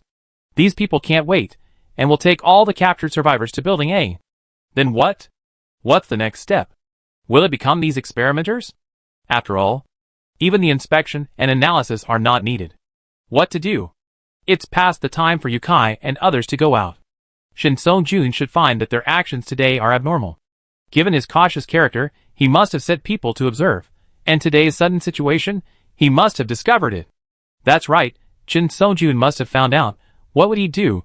If Xiao Wu came back, then the action would continue as usual, but they couldn't contact me, but I would definitely come back tonight. But if Xiao Wu didn't come back, what if the rescue didn't arrive yet? Jiang Yu had a headache, but she knew she couldn't just sit there and wait for death. Even Jiang Yu Kai had never been to Building A, and Qin Yu had mentioned before, people who entered Building A would only have a fate worse than death. She absolutely couldn't let her sister be transferred in, nor could Xiao Yu. The other party took the risk to provide her with clues. She had to save him too. When Jiang Yu was upset, she reached behind her, but she didn't find her weapon, which made her even more upset. She didn't bring any weapon this time. The axe was too conspicuous, so she didn't bring it with her. All her plans were disrupted. But no matter what, she was already here. No matter what, it was better than if she hadn't come in. If she hadn't come in, she would definitely not be able to catch up with this emergency. Thinking of this, Jiang Yu suddenly calmed down. As long as she was here, there would always be a way, and her sister would definitely be saved. What's more, there was still half a day, so they were not without a chance, and they could only take a gamble. Chapter 84. The experimental base was at a loss. The people a few kilometers away also had solemn faces. Yu Kai, who used to meet on time, did not show up this day. Yuan frowned and waited for more than 2 hours, but no one came. There was no other way. She left one person here to continue to guard and hurried back to report the situation. Yu Qin looked down at this, and then turned to look at that. She was really anxious. She slapped the table. What are you talking about? You are still in a daze. Something must have happened. Jiang Yu is still waiting for us. Shin Sojun rubbed his thumbs, without any reaction. He was silent not because he was worried that Yu Kai would not come today, and could not convey the information, but because he was worried about the changes in the experimental base. The rescue team led by Xiao Wu has not arrived yet, and he doesn't know if Jiang Yu and others can wait. Haven't you received the news from Chengzheng yet? Shin Sojun asked. He turned his head to look at Lao Qi, and saw Lao Qi shook his head. He couldn't help but sigh. Why is it that things have not been going well today? As long as one of Xiao Wu or Chengzheng brings back the rescue team, they have a 50% chance of rushing in to save people, and when they go in, the rescue from other cities will arrive later, so they have a 90% chance of success. As he was talking, the sound of tires rolling over the road was heard. Shin Sojun took out his binoculars and looked not far away. What caught his eye was a familiar armored vehicle, which was driving towards this side quickly and urgently. Here it comes. The plan for tonight remains unchanged.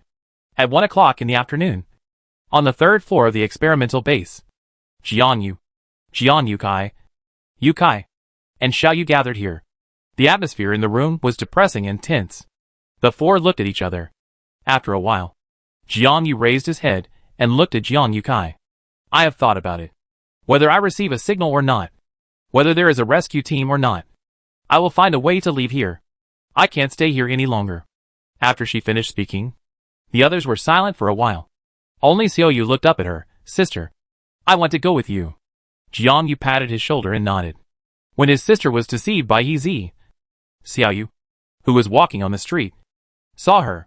He had a hunch that something was wrong, so he took the risk to follow them, and finally hid under the car all the way to here. If it weren't for the clues he gave, Jiang Yu would not have known his sister's whereabouts so quickly. Let's do as you say. Brother Yu Kai, what do you think? We can't stay here any longer. We're going to die anyway. I'd rather die than be dissected as a guinea pig by these people.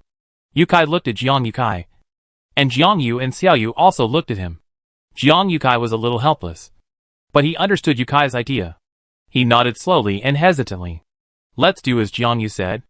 I think everyone still remembers the plan we discussed before, except for Jiang Yu. The tasks of others remain unchanged. I will explain it again. After Yu Kai and Xiao Yu left one after another, Jiang Yu looked up at Jiang Yu Kai, who had not moved. Seeing him looking at his watch, his brows were furrowed. She knew what he was waiting for. Soon, there was a knock on the door. Jiang Yu answered and opened the door. It was Qin Yu who rushed in. He had a strong smell of chemical liquid on him. His hood was taken off and hung behind his neck. His face looked a little bad. Qin Yu walked to the table after entering the room, and then took something out of his pocket and put it on the table. Jiang Yu looked closely, and saw that it was a square black hard piece. Your sister's key, Jinyu said, and then looked at Jiang Yukai. The other party's eyes moved to the key, and then to his face. Jinyu avoided the other party's eyes, and continued to look at Jiangyu. The time for transferring the test product has been changed to 6 p.m. There was a problem in the culture room in Building A.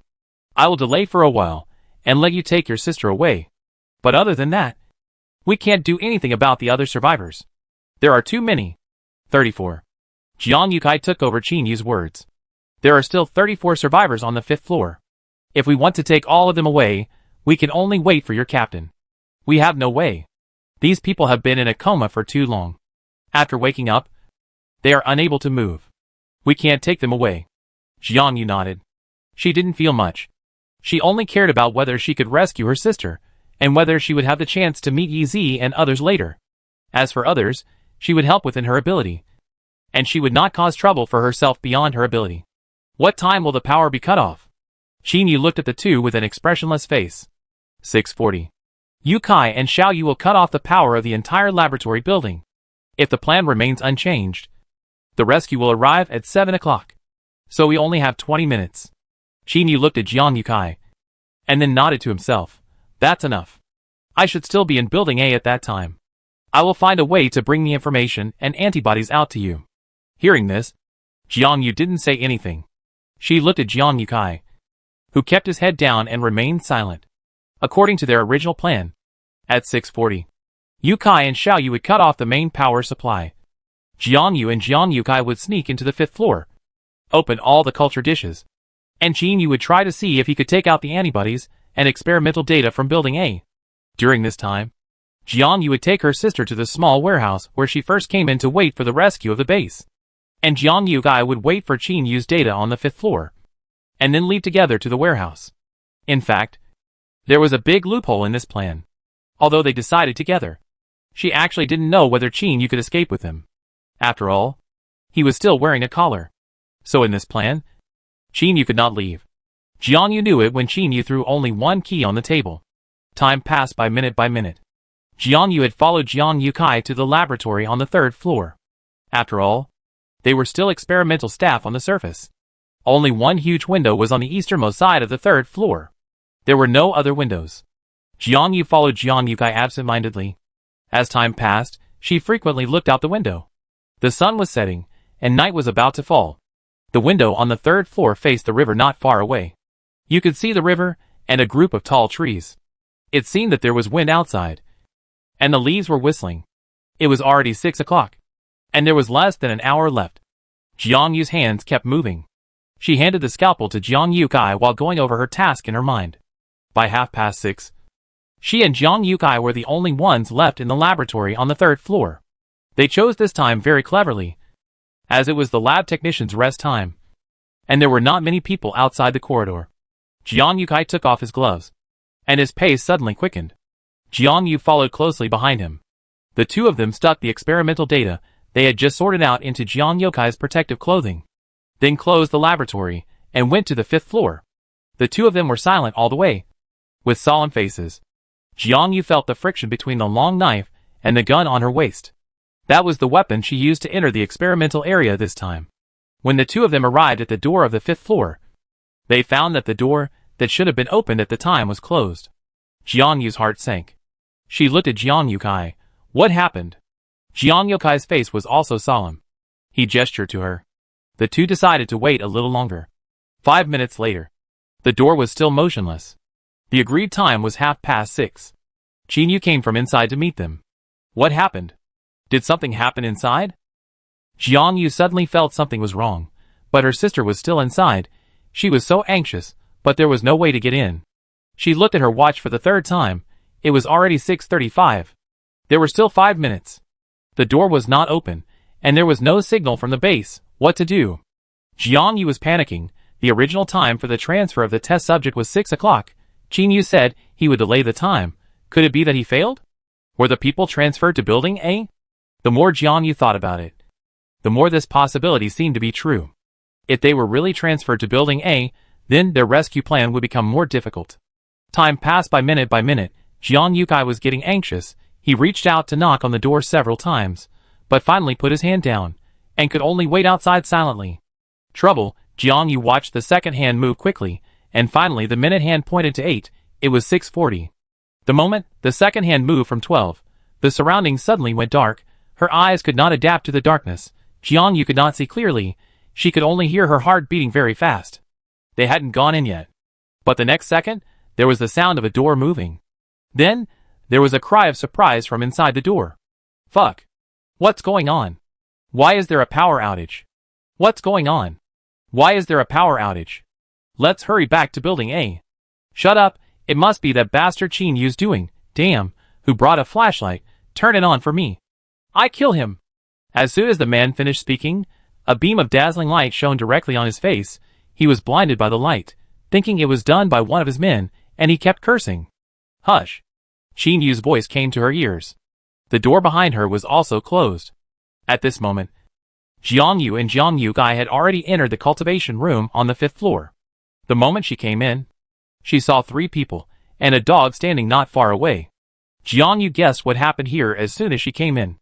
It was probably because Qin Yu was delaying time, and was discovered by the people in Building A. The other party was impatient, and sent people to help with the transfer. However, she thought the dog looked so familiar. You go save your sister, and leave the rest to us. Jiang Yukai finished speaking beside Jiang Yu's ear, then turned off the flashlight, put on the night vision goggles that he had prepared long ago, and walked towards those people. Time waits for no one. Jiang Yu could not care about those people. She went around the petri dish on the right, and walked towards her sister's position. The moment they moved, they found someone here. Someone. Who is it? A fucking flashlight. We didn't bring it. We just came to pick someone up. Who would carry a flashlight with them? Hurry, report back to Building A.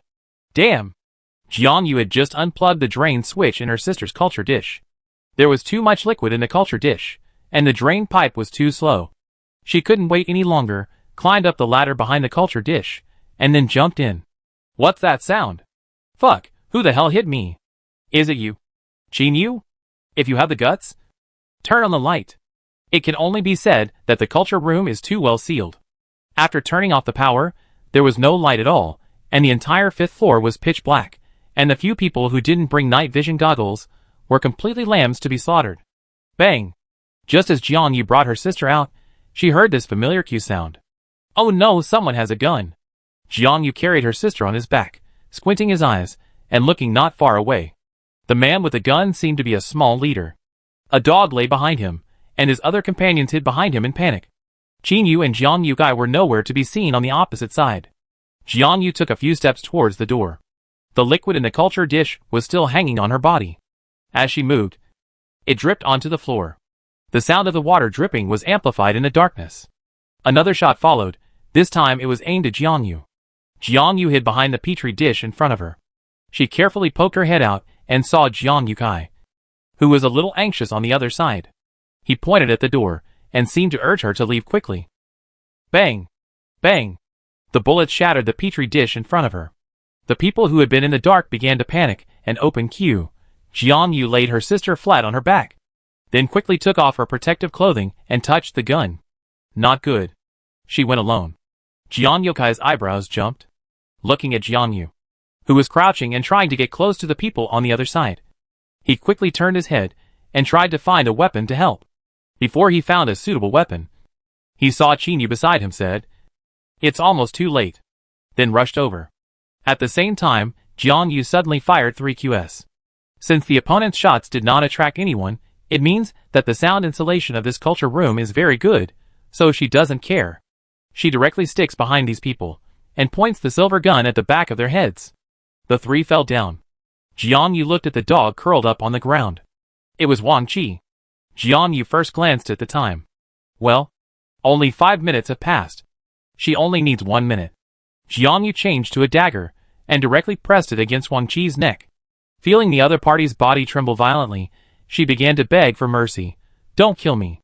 Don't kill me, I was also forced, I have no choice. It's all done by them, I am also a victim.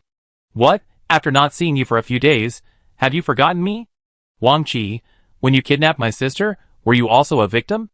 As soon as she finished speaking, the man in front of her paused for a while, seemingly Jiang Yu, who couldn't believe the person holding a knife against him from behind, But thinking that this was a woman, she might be soft-hearted and let him go, he hurriedly continued to beg for mercy. It wasn't me, it was your friend. I was also forced, really, I was forced. I was driven out of the base by you. There were zombies outside, I didn't. Woo-woo.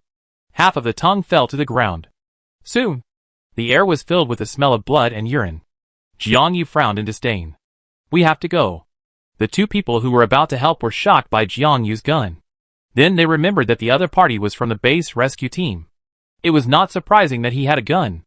They probably guessed that this person was the culprit who caused her sister to be kidnapped. But time waits for no one. They have to leave quickly. Yes, I know. Jiang Yu wiped the knife on Wang Qi's face. The other party was a little unconscious due to the severe pain. But she knew that he was still conscious. The knife approached the other party's neck again. This time she stabbed him happily, and then ran to her sister and quickly carried her on her back. Let's go! Qin Yu opened the door again, urging Jiang Yu to leave.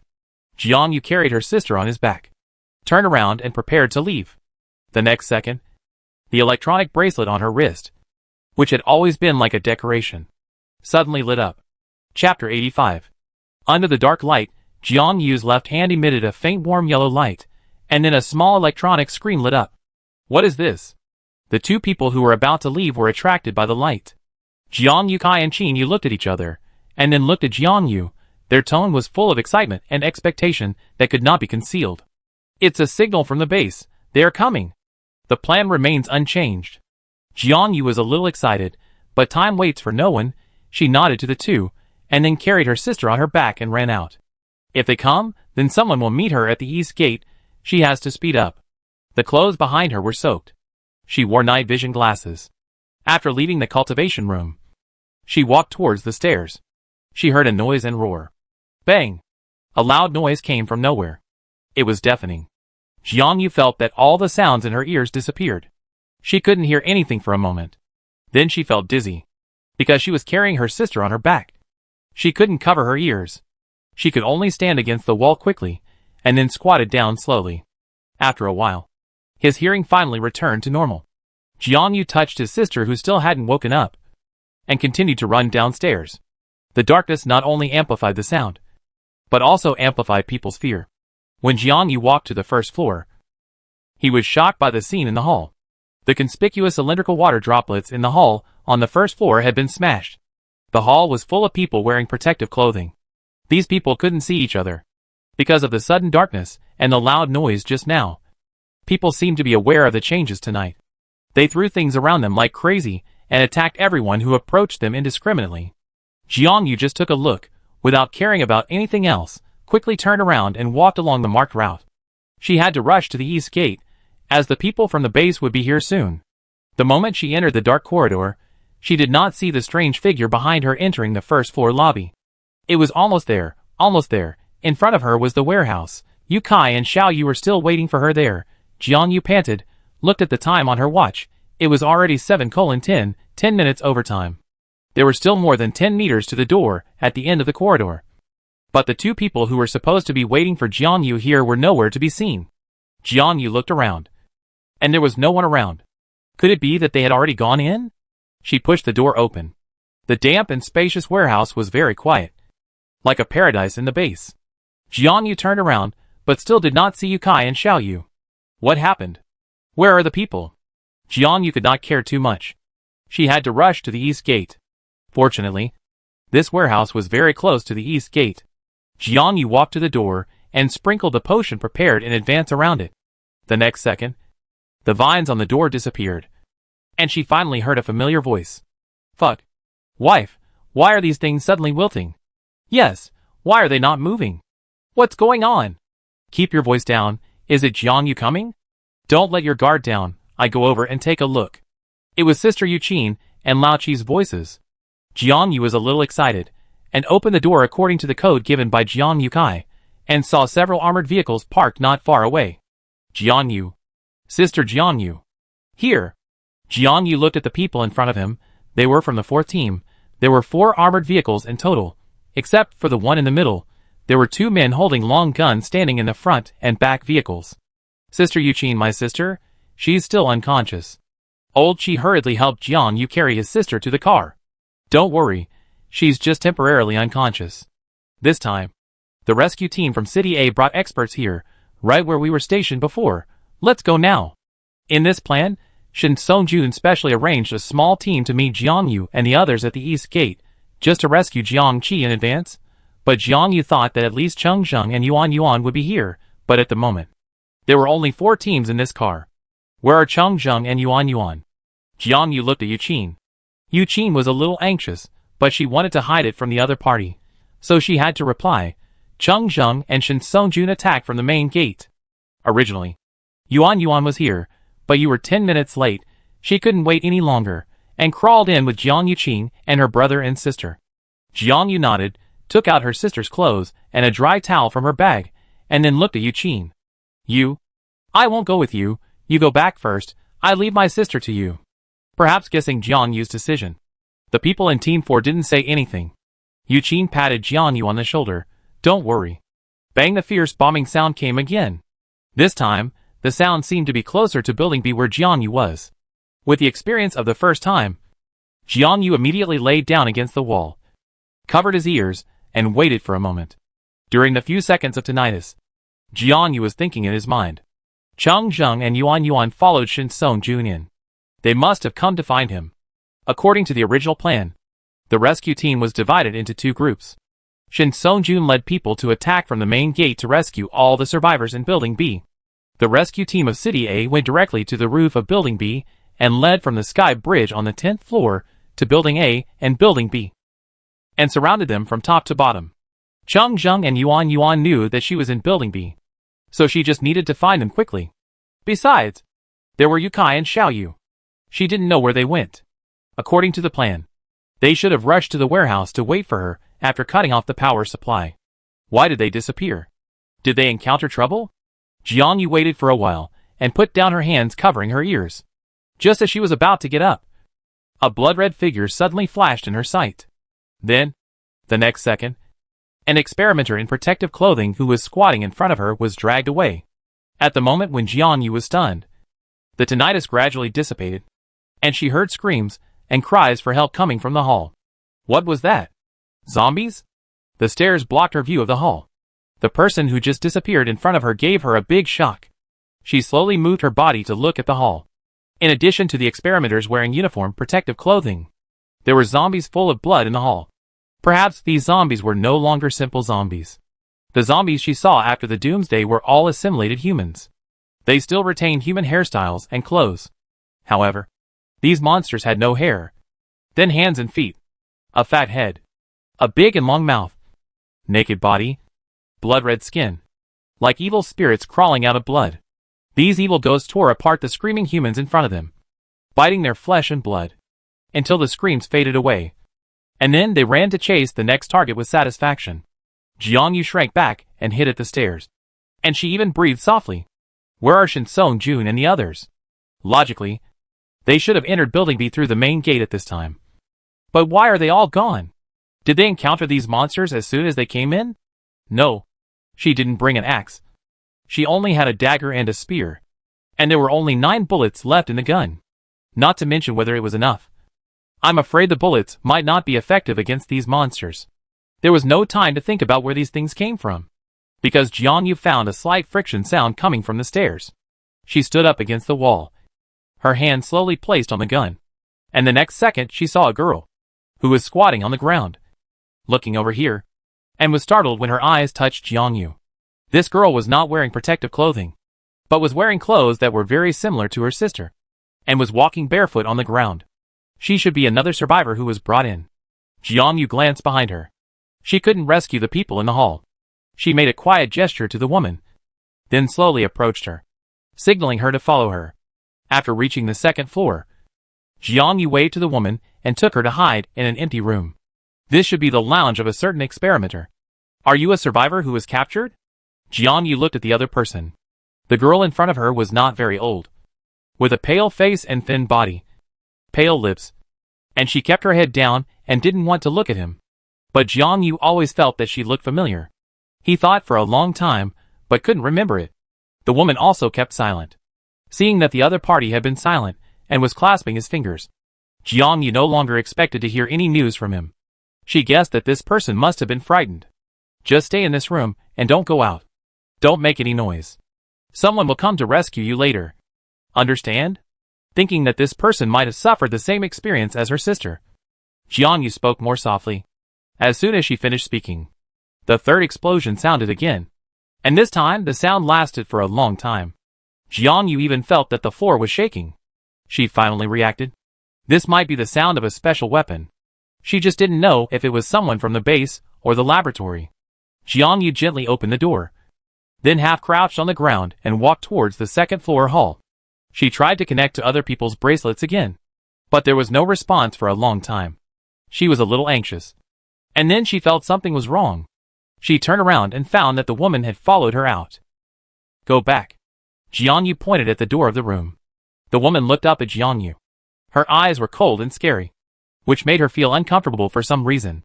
But she didn't have time to think about it, so she could only continue to walk up the stairs to the third floor. But she forgot one very important thing.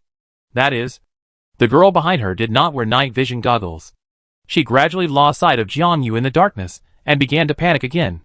She suddenly ran forward, trying to find Jiang Yu. The next second, she kicked something down and tripped to the ground. Then, there was the sound of a glass bottle falling to the ground. Not good. The sound would attract the monsters downstairs. Jiang Yu turned around and helped the girl up. She was about to run to the third floor to rest. Fortunately, they were not far away. She was relieved. But she forgot that these were not ordinary zombies. They were slower than humans. The moment she opened the door, a strong smell of blood came from behind her. In extremely dangerous situations, people will suddenly burst out with strong physical strength. So before Jiang Yu could react, the weak girl next to her suddenly stood up, pushed Jiang Yu out, then went into the room and quickly closed the door. You owe me. You owe me everything. You can't blame me. You can't blame me this time. There was a sharp pain in her shoulder. Jiang Yu was grabbed by the shoulder by the zombie. The severe pain stimulated her memory, and she remembered who this person was. Chapter 86. She remembered this person. She was Zhao Yan, who had escaped with them when the doomsday broke out. She was supposed to go to Jiang Yu's house with Yuan, but she pushed Jiang Yu at a critical moment, and was then locked out by Jiang Yu. It was really unlucky. She was pushed out twice. Jiang Yu's shoulder hurt so much that she took out her gun with all her strength and pointed it at the disgusting and ugly monster in front of her. Before she could take the next step, the gun in her hand was taken away by the monster in front of her, and then thrown away. Am I really going to die? Get out of the way! A familiar voice came from upstairs. Jiang Yu looked up. Someone upstairs was running towards this side in a hurry. The tall man was so anxious that he threw the thing in his hand towards this side. It was her axe. The moment she had been waiting for had come. Jiang Yu endured the pain and pulled out the dagger. She stabbed the monster's eyes fiercely. She used all her strength to hold the monster's head and pull it down. Then she stepped back to avoid it. The axe was aimed at the monster's head and chopped it. With a thud, something fell, followed by her axe. Jiang Yu covered her aching shoulder with one hand, and hurriedly pulled the axe up from the ground with the other hand. She stood up with the support of the axe, and saw Cheng Zheng and Yuan rushing towards her. Before she could finish her words, Cheng Zheng hugged her tightly. The night vision goggles could not clearly see his expression, but Jiang Yu inexplicably felt that he should be in a panic. Feeling the trembling embrace of the other party, Jiang Yu wanted to reach out to comfort him, but she felt the pain again as soon as she raised her hand. Hiss. What's wrong? Did you get hurt just now? Cheng Zheng was a little anxious. The night vision goggles could not see the wounds on Jiang Yu's body, but only the blood on the zombie's body. What's wrong? Where does it hurt? Sister Jiang? Yuan was slow. When she walked in front of Jiang Yu, she had already found Cheng Zheng checking Jiang Yu's body with a worried look. My shoulder hurts a little, I should be fine. By the way, why are you here? Jiang Yu asked. After that, without waiting for the two to answer, she continued, forget it, this is not the place to talk. Let's go first. Let's go to the first floor. Cheng Zheng said. He and Yuan came here to pick up Jiang Yu. Now that they had picked up someone, they planned to retreat. However, when they walked to the stairs, they heard a roar from below. What's going on?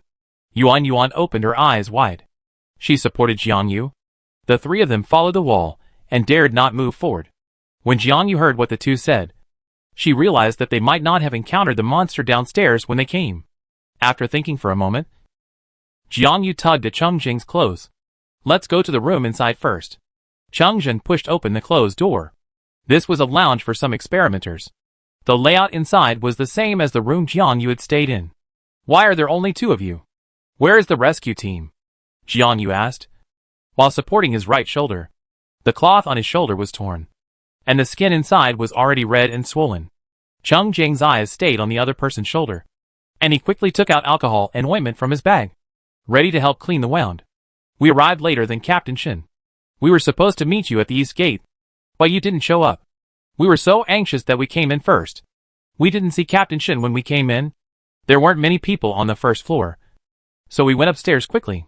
Yuan frowned and replied, then lay down at the door. Hearing the noise outside, she said worriedly, what was that just now? Did Captain Shin and the others have any problems? Don't apply the medicine yet. The smell is too strong. Let's talk about it when we get back. Jiang Yu covered his shoulder, shook his head at Cheng Zheng who was walking over, and then looked at Yuan. I said Jiang Qi to the east gate and came to find you. Who knew that I would encounter those monsters as soon as I entered the building?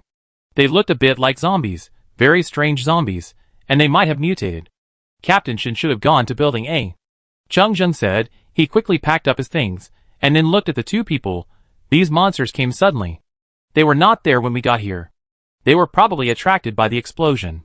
The survivors who ran out were also forced back to the hall by these monsters.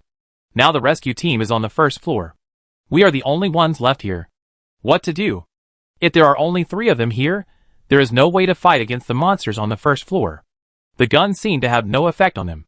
The only thing they can do is cut off their heads. But these monsters are much harder to deal with than zombies. The 3 of them must not take any risks. Don't worry, I brought a flare. In this situation, we don't have to worry about the sound of the flare attracting strange things. We have to find a way to get out later. I can fire the flare. Cheng Zheng took out a flare from his bag. What are you waiting for? We have to hurry, because we don't know what monsters will appear behind us. Jiang Yu actually held the axe tightly in her left hand, prepared to open the door. Sister Jiang, can you hold on? Your shoulders? Take the flare and stand between us. Cheng Zheng stuffed the flare into Jiang Yu's pocket, while the other was stunned, exchanged a glance with Yuan, and then immediately opened the door. Let's go! The door was slowly pushed open. The dark third floor was empty. Fortunately, the 3 of them were wearing night vision goggles and vigilantly observing the surroundings. It was a bit strange. Why was it so quiet around? The sharp and piercing cries for help and roars disappeared. This sudden silence made the 3 of them feel uneasy. Corpse. Jiang Yu lowered his voice and said only 2 words. Cheng Zheng and the others understood what the other meant instantly. Looking at the floor not far away, there was nothing there. The corpse of the monster they had just killed was gone. The body disappeared. But the surroundings were quiet. Perhaps something more terrifying had appeared. Cheng Zheng pointed in the direction of the stairs. No matter what the situation was, he should get out first. Jiang Yu and the other person followed Cheng Zheng and moved quickly toward the stairs. But soon, the 3 of them froze in place, because strange sounds suddenly came from the originally quiet 3rd floor. Some of them sounded like footsteps, and some sounded like something rubbing against the ground. The sound came from the bottom to the top, getting closer and closer. No one dared to move for a while. There was a lawyer's instruction sheet for the emergency exit in the middle of the stairs. Cheng Zheng vaguely saw something strange on it. He felt something was not good. He looked down from the middle of the stairs.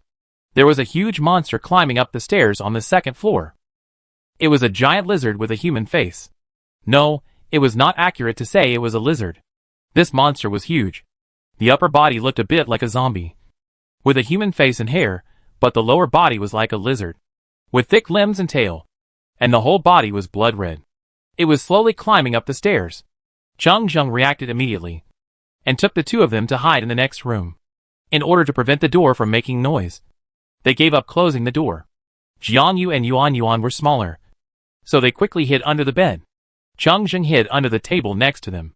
The 3 of them covered their mouths and noses, not daring to make any noise. Jiang Yu felt extremely lucky.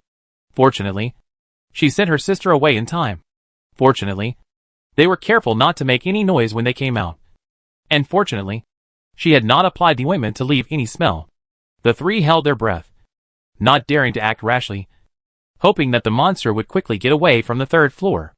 Unfortunately, the room they were hiding in was right next to the staircase, and the door was not closed. Soon, the humanoid lizard climbed upstairs and appeared at the door. Its body shape was really strange. Its upper body was human, and its lower body was lizard. With the help of human arms and lizard legs, the monster climbed very fast. After climbing the stairs, it stopped outside the door, with its human face facing the inside of the door, as if considering whether to go in. Jiangyu hid under the bed. She couldn't see the monster's head. She could only see its limbs through the bottom of the bed. She judged that the monster seemed to be observing the situation in the room. She prayed in her heart that the monster would not come in. But the next second, the human hands approached her direction. It crawled in. The layout of the rooms here is similar. Each room has 2 beds, and the door faces the left bed, which happens to be where Jiangyu hides. The desk is on the left side of the door. The door opens inwards, so it is not easy to be discovered. Cheng Jing hid under the table, watching the monster enter the door and approach the bed. His heart sank. He looked at the door, calculating the time it would take for the monster to enter the room, waiting for a chance to get out from under the desk and lure the monster away. Slowly, the lizard's hind legs entered the door and got closer to Jiangyu. Now, Cheng Jing was ready to get up and leave quickly. But a second before that, there was a sound of a door opening not far away. The monster, which had been crawling slowly into the room, turned around quickly after hearing the sound and crawled towards the location where the sound came from. When it turned around, its tail hit the door hard, making a sound. "Let's go!" Cheng Jing glanced outside. There seemed to be someone hiding in a room not far away. He thought it was safe after hearing the silence outside. However, he saw a more terrifying monster crawling towards him when he opened the door. He was knocked to the ground and bitten by the monster before he could close the door. "Ah! Help!" This voice belonged to Zhao Yan, the girl who had just locked him out again. Jiangyu paused, and then did not stop. He followed the 2 people to the first floor. They had to leave here quickly while the monster was eating. Fortunately, there were no other monsters on the second floor. Fearing that their footsteps would attract the monster, the 3 of them ran to the first floor without stopping. After reaching the first floor, they found that the floor of the first floor hall was covered with bloodstains. There was no one there. A strong smell of blood came, but Jiangyu felt a chill on his back. Could those people have all been eaten? What about Xiaoyu? Where are Yukai and the others? "Let's go!" Cheng Jing grabbed Jiangyu and ran out with the others. This was the first time that Jiangyu came out of the first floor hall. After coming out, Cheng Jing quickly lit the flare, and then led the others around the gate and ran to the east gate. "What's going on?" Jiangyu was a little puzzled. "The rescue team's car at the gate has disappeared. I'm afraid something has happened. We can't leave from the main gate anymore. Let's go to the east gate first," Cheng Jing explained. He was faster than the 2 and ran ahead of them to check the situation. The main gate was not far from the east gate. They went around a parking lot and arrived there. When the 3 approached, a flare suddenly lit above a building not far away. "What is this?" Jiangyu asked as he ran. The flare was different in color from the one they had just set off, but it was set off from above building A. Cheng Jing saw the red flare and felt a little relieved. Looking at the east gate that was about to arrive not far away, he replied, "Captain Shin is in building A. This flare shows that they are doing well. Let's retreat first." "Wait, what is that?" The 3 of them had already walked to the door, waiting for Jiangyu to open the door. Yuan saw something on the glass door not far away, and it seemed to shake. Jiangyu turned around and found that the other party was talking about the warehouse. Hearing Yuan's words, she suddenly thought of Xiaoyu and Yukai who had disappeared. Could they still be in there? What's wrong? Seeing the other person suddenly stop and look behind him, Cheng Jing turned around and saw a glass door behind the parking lot not far away. There seemed to be a small room there. "That's where I came out at the beginning. Xiaoyu and Yukai are probably here. I have to go over and see. I don't know who they are. You 2 wait for me here," Jiangyu explained. She promised Xiaoyu that she would save him and she couldn't give up this hope. "I go with you." "I go too." "Okay," Jiangyu nodded. The 3 of them approached the glass door quietly. It was also pitch black inside, but there was a green sign for a safety exit on the wall of the warehouse, which still emitted a faint green light even when the power was cut off. When the three of them approached, they heard someone inside whispering, "Let me go, Zhao Xiaoyang. You're crazy. Why did you tie me up?" It was Xiaoyu's voice. "Don't talk shit. If it weren't for you, would I be like this now? If it weren't for you, would I have been kicked out of the base? Sister Yi, will this work? What are you afraid of? Didn't you also say that he knows Jiang Yu's group? Now we have no other options. Being forced to this point. It's good to have a hostage." The girl who spoke seemed extremely indifferent. But Jiang Yu could tell that it was Yi Zi, who escaped from the quarantine area with them, and also escaped from the hotel together. As for the other person, she remembered that it was Zhao Xiaoyang, the leader of the children's gang who broke into their villa at night and tried to steal, but was caught. These two people actually knew each other. What on earth did Yi Zi go through? Chapter 87. There was obviously more than one person in the warehouse. Listening to their conversation, it seemed that they were going to harm Xiaoyu. Cheng Zheng looked at Jiang Yu behind him, pointed at himself, signaled him to go in first, and the two of them would wait outside. Jiang Yu nodded. The situation was complicated now, so there was only this. Creaky. The glass door was suddenly pushed open, and the footsteps startled the three people inside. Who are you? Don't come over here. Zhao Xiaoyang stuttered. He looked in the direction of the glass door. There was no light in the room, but there seemed to be some light outside, magnifying the figure of the person standing at the door. The other person seemed to be a strong man. This is not easy to deal with. This was Yi Zi's first reaction. She asked, "Who are you? What do you want to do? Too many things happened tonight." She vaguely heard the voice of the rescue team from the city base. She panicked. She guessed that Jiang Yu must have found this place. Fortunately, she knew there was a passage here. She wanted to take advantage of the chaos to leave and meet someone who lived with Jiang Yu. She was more certain that Jiang Yu knew that she was the one who kidnapped Jiang Qi. Jiang Yu would definitely come to seek revenge on her. She really had no other options. It was really hard to survive in this doomsday. Besides, she didn't mean to kidnap Jiang Qi. He owed her. Yes, it was Jiang Yu and her sister who owed her. If she hadn't been abandoned by them in the hotel, how could she have encountered such a horrible and bloody thing? How could she have nightmares every night and have trouble sleeping? How could her legs still not heal until today? But what happened in the end? It was the three of them who left the hotel together and found the base, and the two of them actually wanted to abandon her. They lived in a villa. When they had enough food and drink, did they ever think about how she was doing? If it weren't for them, how could she have had such a hard time surviving in the base? They left her alone in the base. With a leg injured, how could she survive? So all this was Jiang Yu's fault. She really had no other choice. Who knew that Wang Qi, that beast, had drugged her as soon as she left the base? If she hadn't woken up in the middle of the night and heard these people talking and learned that they had sent her to the experimental base, she would have died long ago. Luckily she was smart enough. She dragged a disabled leg, would rather exchange it for a healthy life. So she recommended Jiang Qi. This was what Jiang Yu and her sister owed her. Wasn't it?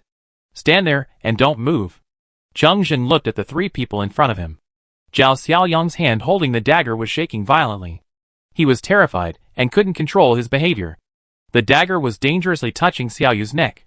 Xiaoyu was coerced like this and didn't dare to move at all. The girl standing still on the right with a gun looking at him seemed to be the girl named Yi Zi. It was she who kidnapped Jiang Qi. He desperately winked at Cheng Zheng. Don't come over. I have a gun. Yi Zi didn't have night vision goggles, so she couldn't see who the man was. But the other person's voice sounded familiar, which made her instinctively sense danger. Cheng Zheng ignored her words and stared at Zhao Xiaoyang as he approached step by step. Bang! Cheng Zheng quickly dodged backwards, and the bullet passed by. Before Cheng Zheng could react, Zhao Xiaoyang fainted first. He almost screamed. Are you crazy? Do you want to attract those monsters with such a loud noise? After that, he suddenly retracted the dagger on Xiaoyu's neck, looked at Cheng Zheng nervously, and prepared to bypass him and leave, muttering, I don't care about you. I want to leave here. I can't let those monsters find me.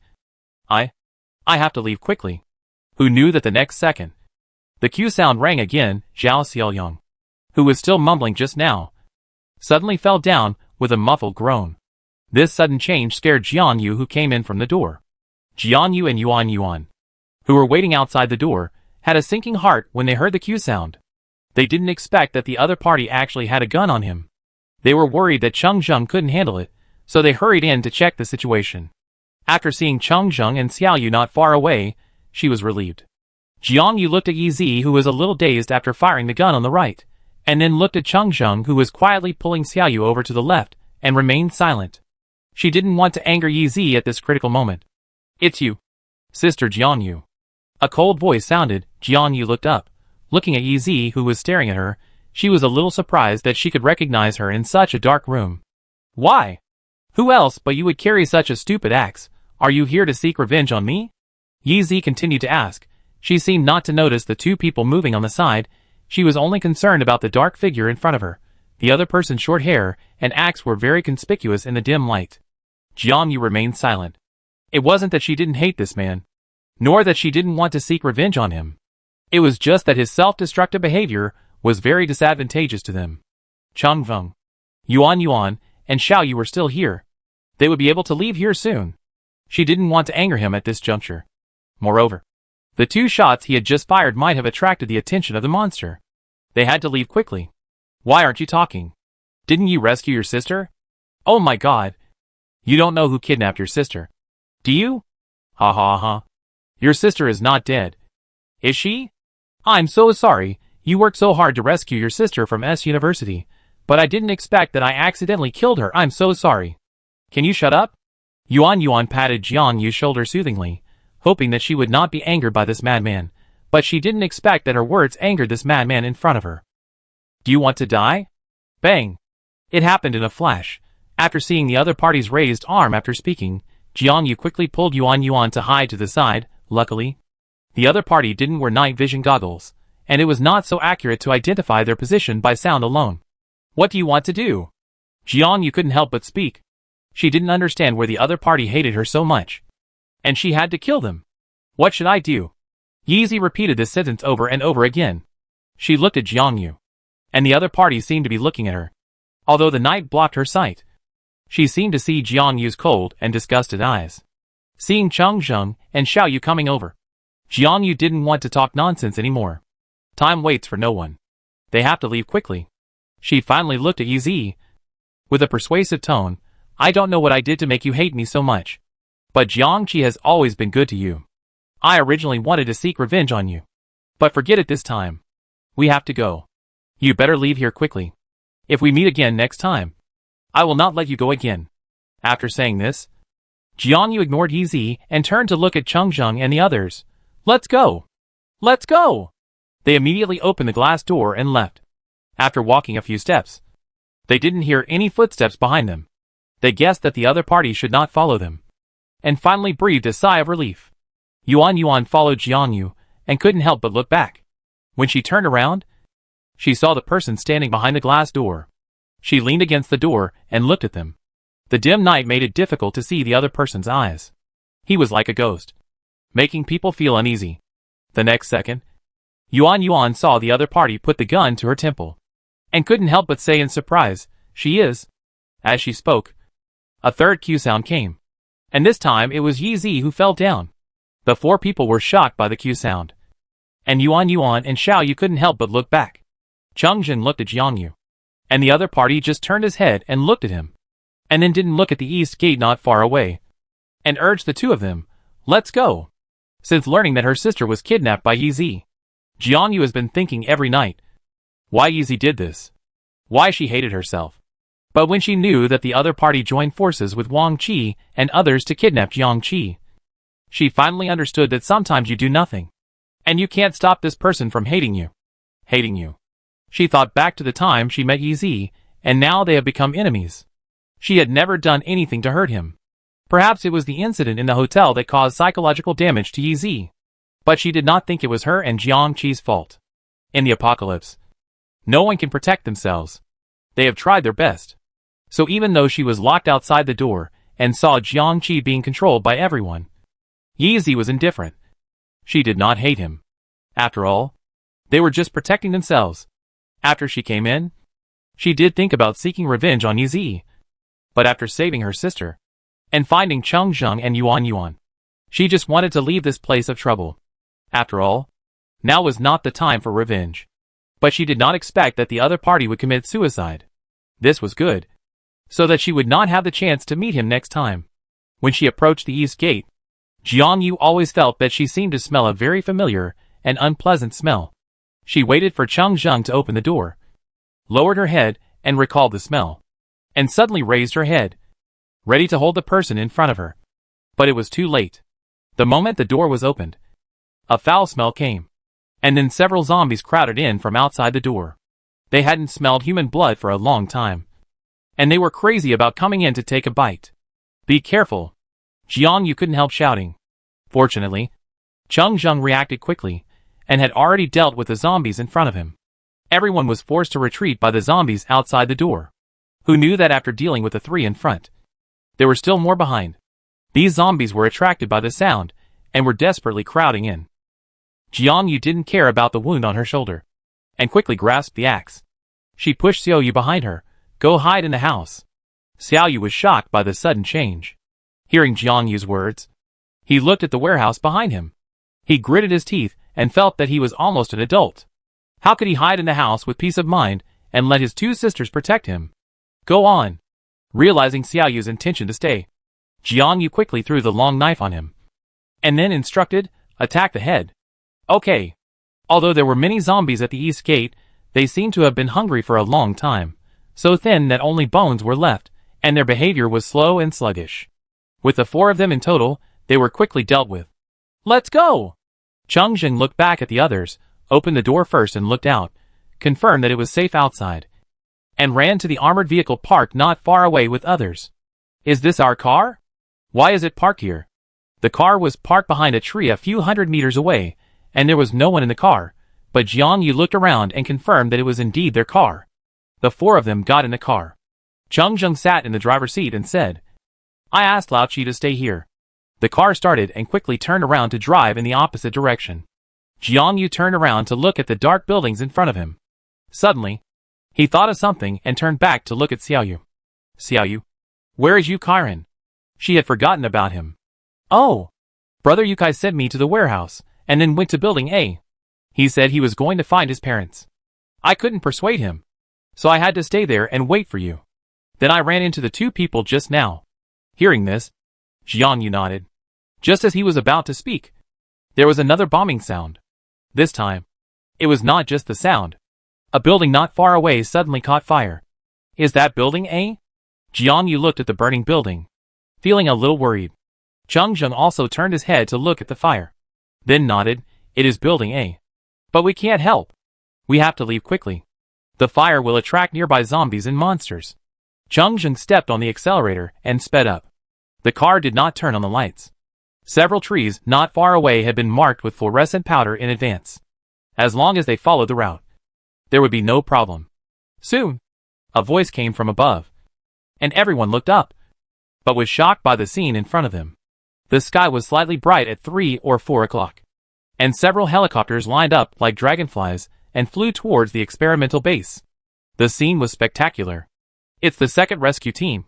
People from the A City base. The second rescue team arrived, and it seemed that Shin Songyuan's plan was not wrong. Chapter 88. The fluorescent powder on the tree was particularly conspicuous in the darkness. Cheng Zheng drove forward according to the icon. Soon Jiang Yu saw a faint red light flashing not far away in the telescope. There is a light flashing in front. Is it our people? Jiang Yu stared at the front without blinking, trying to see the situation in front clearly in the darkness. Yes, it should be people from other bases in front. Cheng Zheng replied, it seems that they are closer to their destination. Jiang Yu raised her eyebrows when she heard this. She was a little surprised. She was not surprised that the A City base sent people, but she did not expect that people from other bases would come to rescue. Cheng Zheng glanced at Jiang Yu and explained in a low voice, in the temporary plan of Shina Songjun and Yu, he would be the first batch of rescue, and then by time to wait for the second batch of rescue from the A City base. Right? Yes. Jiang Yu nodded. Shin Songjun's plan did not involve other bases. The situation was critical this time. It was good enough to have time to go to a city to ask for help. There was no time to find other helpers. When Xiao Wu returned to the base, he met several captains, who came to the S City base. The captains felt that the matter was of great importance, so they went back urgently to inform the leaders of the base. They were the third rescue team that came temporarily. This third rescue team is mainly responsible for clearing the surrounding monsters and zombies, and rescuing other survivors in the laboratory. I see. Jiangyu looked at the camp that was getting closer and closer and nodded. As he got closer, Jiangyu could see the cars parked not far away.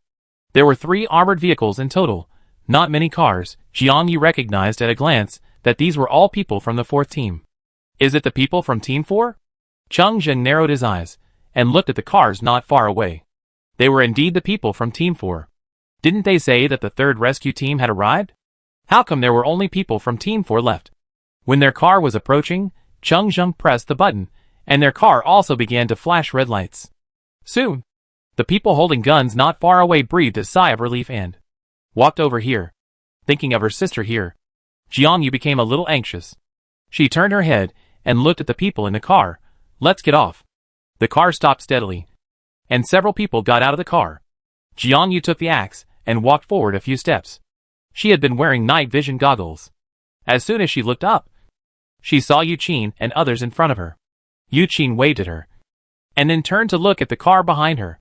At that moment, Jiangyu felt something in her heart. Soon she saw a person rushing out of the car. The girl had 2 ponytails and almost ran out of the car. She didn't wear night vision goggles, but she rushed over here without even looking, and suddenly rushed into Jiangyu's arms, and then hugged him tightly, without saying a word. Don't be afraid. Don't be afraid. Sister is back. Jiangyu lowered her head and looked at her sister. She changed her clothes, her hair was tied up again, and she looked clean and refreshed, as if she had returned to her old self. Tenderly stroking Jiangqi's head, Jiangyu suddenly realized that her sister didn't seem to cry or speak. Her heart sank, thinking something had happened, and quickly reached out to pull the person away from her arms, and asked anxiously, "Why don't you speak? Are you still feeling uncomfortable?" He failed to pull the other person away.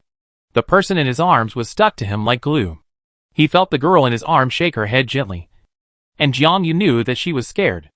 Jiangyu turned his head to look at Chung Zheng, who had been waiting beside him. After thinking for a while, he threw the axe behind him to the other person, and then picked up his sister with one hand and walked forward. "Sister, what are you doing? I'm scared to death. Let me down." Jiangqi struggled to get down, and when he looked up, he saw Chung Zheng and Yuan next to him, and his face instantly turned red. Well, the younger sister has grown up, and it's time for her to dislike her sister. Jiangyu put her down, touched Jiangqi's face, and looked her up and down again. "Are you feeling uncomfortable anywhere? Let me carry you." Jiangqi immediately shook her head quickly, apologetically saying, "I'm fine now. I'm sorry. I was too careless and made everyone worry until now." "What nonsense are you talking about? I'm glad you're fine. If I hadn't left you, you wouldn't have been bullied these days?" No, I wasn't bullied. I felt like I just had a good sleep. When I opened my eyes, I saw my sister. By the way, Sister Yuzi." Jiangqi felt a little depressed when she said this. She still remembered that there was a knock on the door of the villa. Yizi, who she hadn't seen for a long time, was standing outside the door. At that time, the other party was anxious and afraid and asked her if she could help. She said that she wanted to find a house in District 2. She couldn't handle it alone. She was the only one she knew here. Jiangqi thought that District 2 was not far away anyway, so she nodded and agreed. After all, they were friends who had escaped together, who knew that before she even reached the gate of the base, she was knocked unconscious. When she woke up, she saw the face of Wang Qi. That bastard. She suddenly realized that she had been deceived. However, no matter how angry she was, Yizi refused to come out to see her. Jiangyu hugged her sister's shoulders and walked in. She said absent-mindedly, "She is dead. I avenged you for the others, but I didn't find the fake mayor. However, Wang Qi and Bai Qingqiang are both dead. Stop chatting, come here, let's assign the number of people we have to set off." Yuqin came over and put his arm around Jiangyu's shoulders, gesturing to the front. Jiangyu looked forward in the direction of the other person. Before, his attention had been on his sister, but now he realized that there were more than a dozen people sitting on the grass in front of him. These people's clothes were in disarray, and they were either staring at the sky in silence or hugging their knees and looking at the ground. "What is this?" Jiangyu was a little puzzled. The survivors just rescued. We have 3 rescue teams this time. These are the survivors just sent by the rescue team. We have sent a batch before. This should be the last batch. The rescue team just left. They said there are more zombies around. They urged us to leave quickly, but there are too many people. We don't have enough cars. You can take a few people in your car. Okay.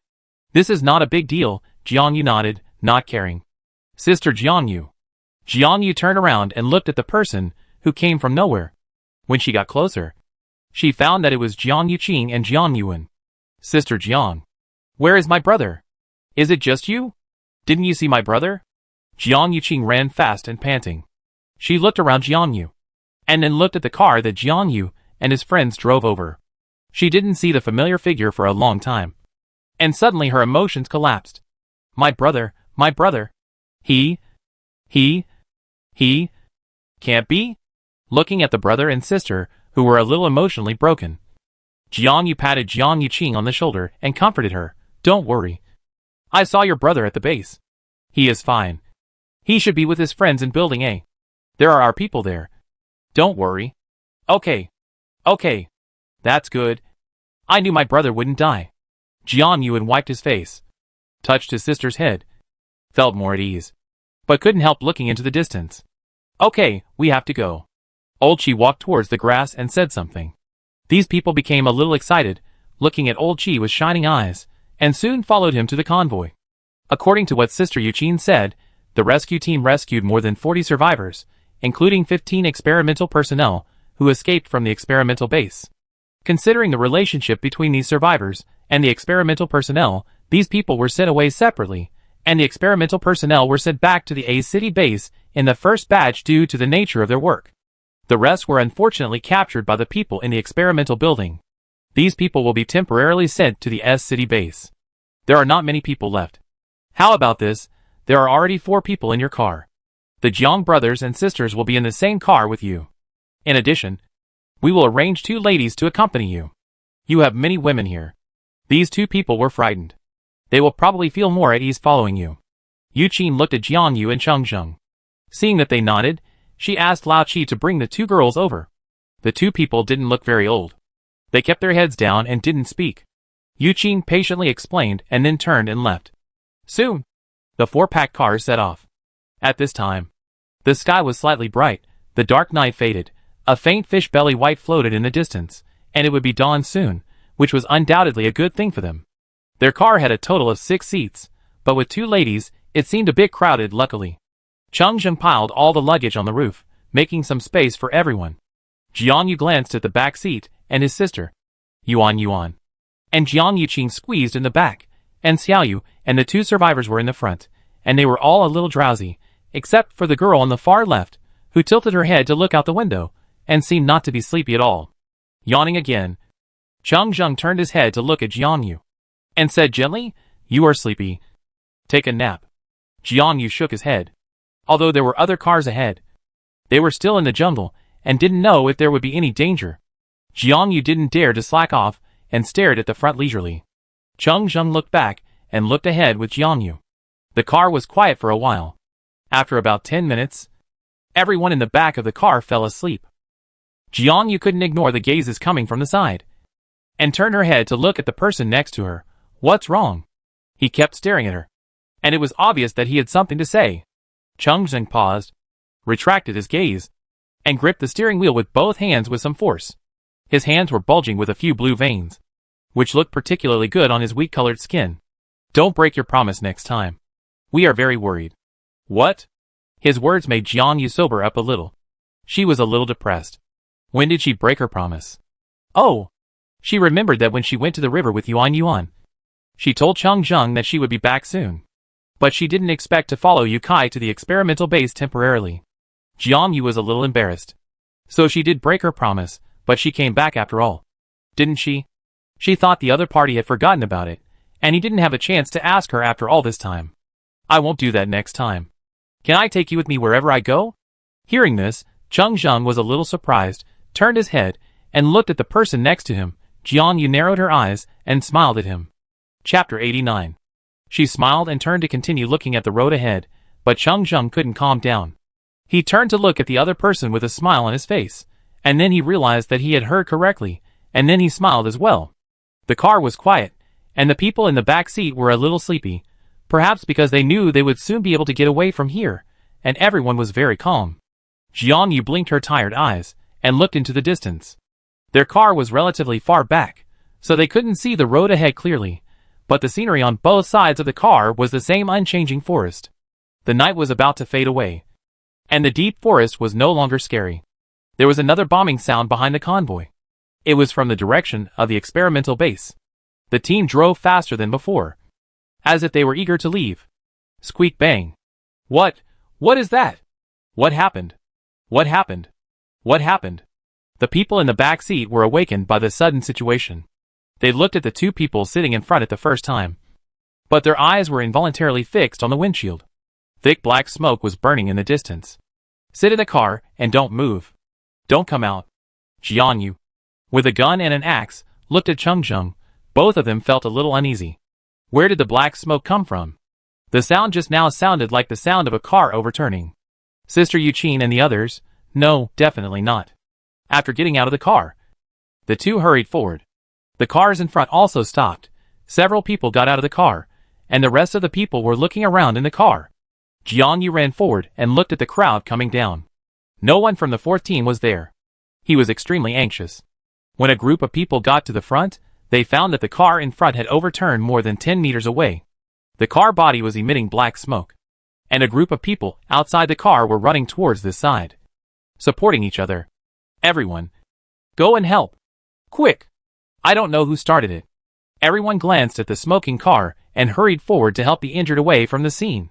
Fortunately, there were not many people in the car, and they should have evacuated in time, and no one was seriously injured. However, these people were all rescued survivors, and they did not see Sister Yuqin and the others. What happened? Did you see Lao Qi and the others? An anxious voice came from behind, and Jiang Yu turned around and saw Captain Bai rushing over. I don't know. I didn't see anyone when I just came here. How could the car flip over? As he was talking, a black shadow suddenly jumped out from nowhere and quickly swept away the last few people in the team. Ah! Help! What is that? Jiang Yu's eyes fell on the place where the shadow disappeared. He was startled. At this moment, he suddenly felt that there seemed to be some strange sounds in the quiet surroundings. Something is wrong. After Cheng Zheng said this, he pulled Jiang Yu behind him and looked at Bai Qingyuan. There is something nearby. Bai Qingyuan frowned, clenched the gun in his hand, turned around and waved to the four teams behind him, but before they could make any move, several people suddenly ran out frantically from behind the car with black smoke. There were about 4 or 5 people, running and shooting backwards, looking anxious and frightened, as if something was chasing them. It's Yuqin and the others. Hurry! After Jiang Yu saw those people clearly, he immediately thought of something. Go and help. There might be a monster nearby. As soon as he finished speaking, the 4 teams followed Jiang Yu and Cheng Zheng forward, and soon met Yuqin and the others. Get in the car! Get out of here! As soon as they approached, they heard the shouts of Lao Qi and the others, and they were stunned. What happened? As he got closer, Jiang Yu saw the injuries on Sister Yuqin and the others, and hurriedly helped them up. Let's go, the car is going to explode. The sound will attract more monsters. Cheng Zheng turned his head to look at the smoking car, and hurriedly ran to the team with the injured. Bang! The sound of a car exploding came from behind, and the flames lit up the darkness in an instant. Jiang Yu was startled by the sound and looked up, and saw the terrified eyes of the other people in the flames, and also saw the huge black shadow projected on their car. Hurry up and get in the car! Jiang Yu pulled Yuqin and ran desperately. She didn't even dare to look back. The firelight behind her made the shadow of the monster clear. The tentacles that wriggled like an octopus slowly approached them. It was too late. The panicked survivors filled the cars in front. Bai Qingyuan knew that these people couldn't drive armored vehicles, and hurriedly ordered 2 team members to get in the car to help. Soon the cars in front were full of people. There was no time to close the doors. They started wobbling and began to run for their lives. Bai Qingyuan and his team were at the back, and behind Jiang Yu and his team. Jiang Yu thought about this, and suddenly his heart sank, thinking of the people in his car. Faster! Faster! Faster! Jiang Yu ran desperately, staring at the shadow in front of him that was getting bigger and bigger. The shadow had completely appeared in front of everyone. It seemed to be a five-headed snake with countless heads. Just like Medusa. Sister. Sister Jiang. Jiang Yu looked up and saw Yuan sitting in the driver's seat. He was relieved. There were only 2 cars left. The cars had already started. There were already team members in the car shooting at the monsters. But after several shots, the black shadow didn't even shake. Guns were useless against them. Fortunately, it was not far away. Jiang Yu and his companions quickly reached the car. The car had already started to move slowly.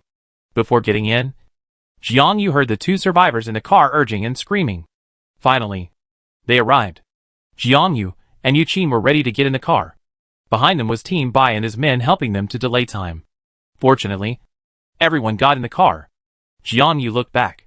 The basilisk seemed to be injured by the exploding car. No wonder it was not running fast. Jiang Yu just exhaled and was ready to get in the car. Suddenly, he thought of something. Where is Cheng Jingren? Wasn't he behind her just now? Jiang Yu was a little flustered. Looking at her sister who was reaching out to pull her, suddenly took a step back and looked behind her. Sister, be careful. Everything in front of her seemed to be frozen. Jiang Yu looked at the giant python that suddenly jumped out beside her in astonishment. None of them noticed that there was another one here. She still kept her right leg standing on the car, with her left leg hanging in the air, and held the door handle with both hands. Ready to get in the car. She opened her eyes wide and looked at the approaching giant python. Before she could react, she felt herself being pushed hard. Her body was out of control, and she almost fell off the car. She looked at the girl in front of her in disbelief. Sister. Ugh. Jiang Yu's unstable body was pushed out again. And this time, she fell to the ground completely. Then the giant python behind her did not appear. She looked back at Cheng Zheng who came from nowhere. And the other party shot desperately at the snake's head. Jiang Yu hurriedly got up, pulled out the axe behind him, and rushed over to help. At the same time, Jiang Qi looked at the unknown girl in front of him in horror. It was this person who suddenly rushed to the door of the car, pushed her sister out of the car, and then quickly closed the door. At this time, Yuan, who was trembling, looked at the driver's seat and shouted hoarsely, "Drive! Go! Fuck you! What did you do?" Jiang Qi. Don't be impulsive. The speaker was Yu Qin. She looked at the people in the car with a headache. Now is not the time to quarrel.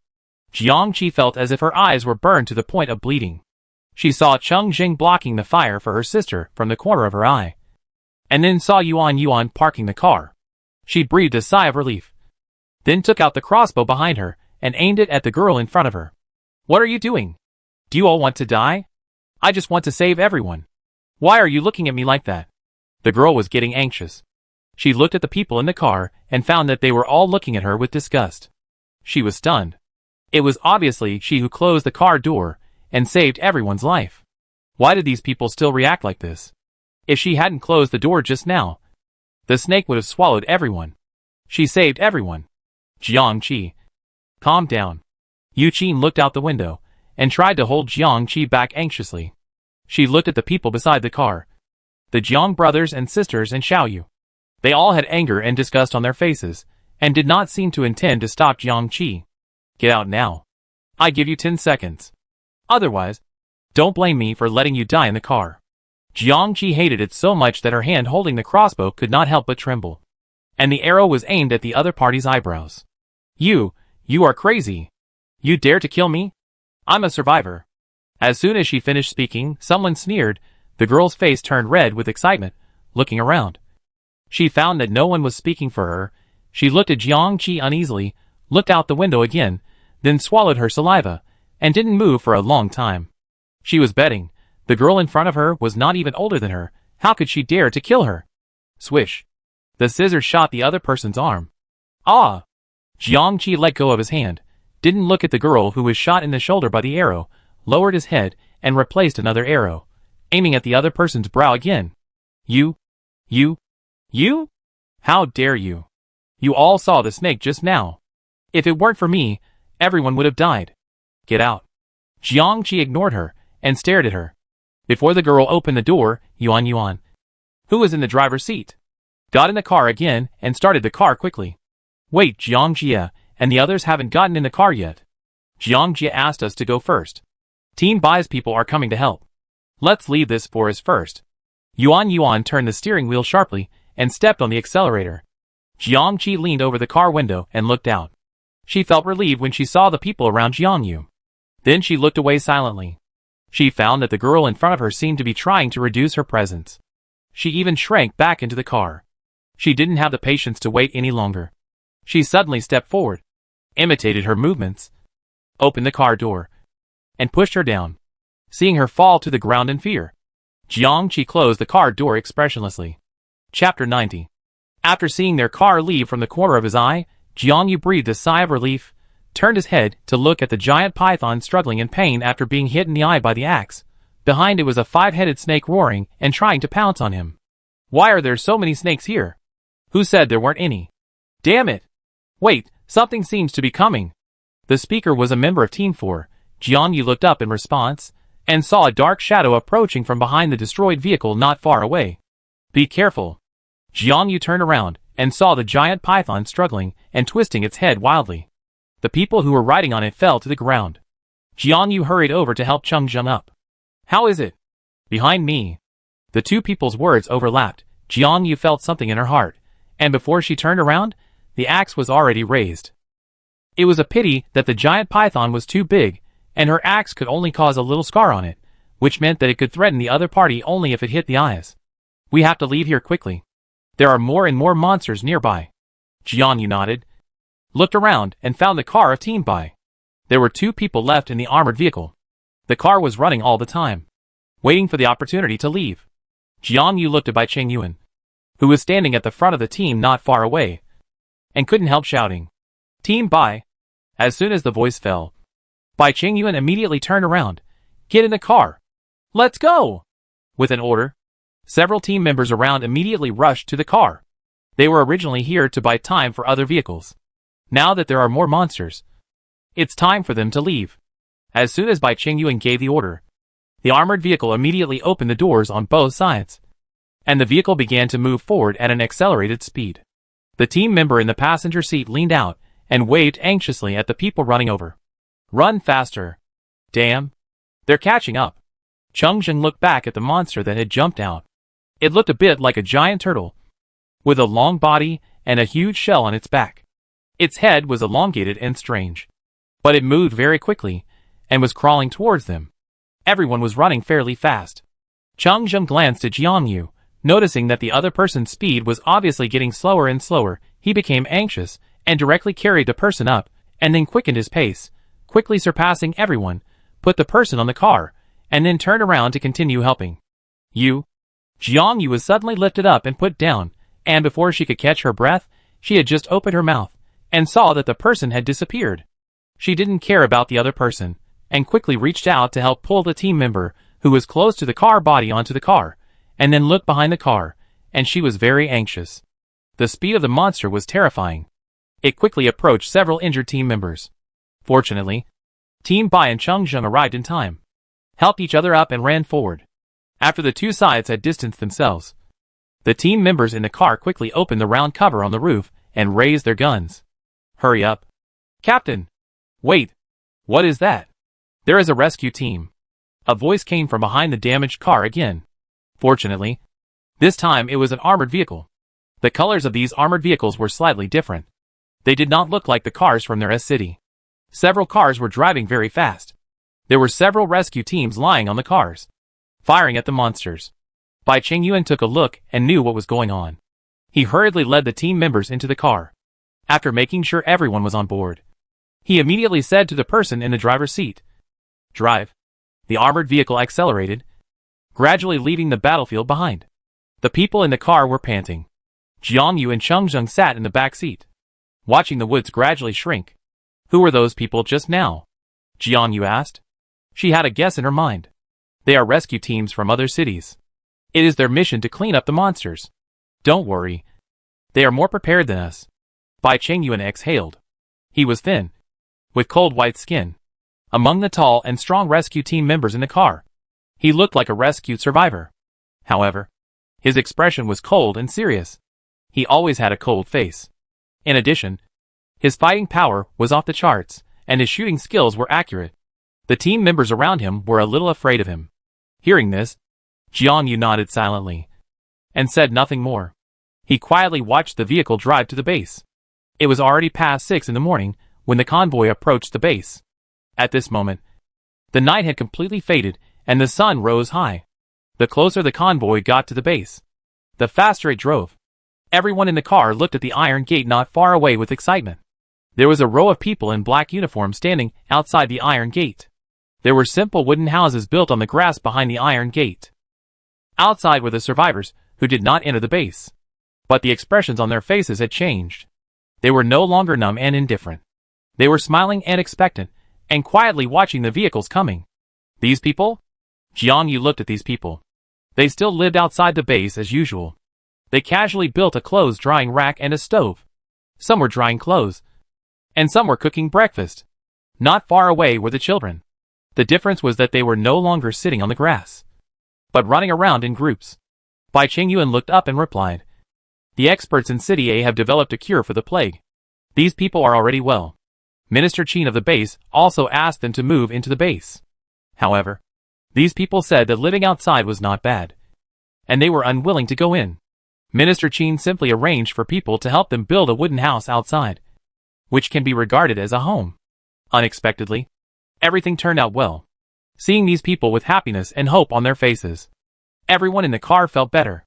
I don't know how Captain Shin and the others are doing. It will definitely succeed. As they discussed, the car arrived at the gate of the base. Jiang Yu and the others got out of the car and saw Jiang Qi and Yuan Yuan waiting outside the gate. "Sister!" Jiang Qi saw a familiar figure and rushed over. Then he looked her up and down. After confirming that she was fine, he leaned close to his sister's ear and whispered to her what happened in the car. Jiang Yu smiled and touched his sister's head without saying anything, and then he saw the Jiang brothers and sisters rushing over from behind and raised his eyebrows. Yuan Yuan looked back, probably guessing Jiang Yu's doubts, and immediately said, "We have just arrived at the base not long ago. Xiao Yu rushed back to pick up his sister, Jiang Yiqing, and the others are still waiting for their brother." As soon as the voice fell, the brother and sister approached with their heads down, and then looked at Jiang Yu, and cheered up again. "Sister Jiang, you are back. Luckily nothing happened." Jiang Yu smiled, followed the team into the base, and looked at the brother and sister as she walked. "You just arrived at the base, and I'm afraid you don't have a place to stay? Are you going to our place? I guess your brother will be back soon." "Really?" Jiang Yiqing opened her eyes wide in surprise, and then glanced at the person next to her with some embarrassment. Before Jiang Yu could follow her gaze, the other person retracted his gaze and came over with a smile. "Sister Jiang, you are so nice. Don't worry. We're not staying here for free. I clean, cook and wash clothes for you." "Forget it. You don't even know how to wash your own clothes." Jiang Yu rolled his eyes and followed his sister closely. Jiang Yu looked around as he walked and found that there seemed to be more rescue teams at the base. There were people patrolling and standing guard on the street, and armored vehicles were driving back and forth. It was very lively. "You go back first, Cheng Zheng, and I will go to District 1. After Jiang Yu said this, he was about to walk towards District 1 with Cheng Zheng, but he was stopped after walking 2 steps. "Hey, are you going to Area 1? The person who spoke was from Team 4. Jiang Yu turned around and looked at the others, then looked behind Lao Qi with some confusion. "Where's Sister Yuqing?" Lao Qi touched his head and smiled innocently. "She just went to the front door. By the way, the captain said you should go back directly later. There's no one in Area 1 now. We take care of the rest. It's estimated that they will be back soon." "Okay." Jiang Yu nodded, looked at the people waiting for him in front, then followed Cheng Zheng and walked towards Area 2. Along the way, the rescue team hurried by with excited and expectant expressions. The morning wind was not too hot, and it gently brushed across her face. Jiang Yu felt more relaxed and happy than ever before. She had a premonition that this sudden disaster was about to end. "Let's go!" The two of them fell behind the crowd. Cheng Zheng spread his palm in front of Jiang Yu, raised his eyebrows at the girl in front of him, and then smiled. Then he patted Cheng Zheng's palm and said with a smile, "Holding hands on the street is too corny." The news of Shen Songjuan's victory came around 3 p.m. At that time, everyone was still sorting out supplies and cleaning in Jiang Yu's villa. It was because everyone had been away from home for too long this time, and there were more Jiang brothers and sisters. So Jiang Qi suggested cleaning together to get rid of the bad luck. when Xiao Wu came back with Jiang Yukai and knocked on the door. Everyone hadn't reacted yet. At this time, Jiang Yu and Cheng Zheng were counting supplies in the supply room. Now the doomsday is about to end. But the devastation caused by the disaster may not be repaired in a short time. So they still have to tighten their belts for a while. Who is knocking at the door at this time? Jiang Qi was a little puzzled. But he still ran to the door quickly and opened it. Then he saw Xiao Wu, who was smiling brightly, and a strange man behind him. Xiao Wu, are you back? Jiang Qi was stunned for a while before he reacted. He didn't even think of inviting the two to come in. He hurriedly shouted behind him, Xiao Wu and the others are back. Brother. Big brother. The first to rush over were the Jiang siblings. They rushed straight to the man behind Xiao Wu. Jiang Qi reacted and realized that this man was probably their big brother Jiang Yukai. Xiao Wu. Jiang Yukai? Come in. Jiang Yu was a little surprised. He looked at the time on his watch. It was just past 3 in the afternoon. So everything was over. Knowing that the door was not a place to talk, Xiao Wu and Jiang Yukai hurried into the house and sat down on the sofa without any hesitation. We came back at 2 o'clock. Brother Jiang was in a hurry to find his brother and sister.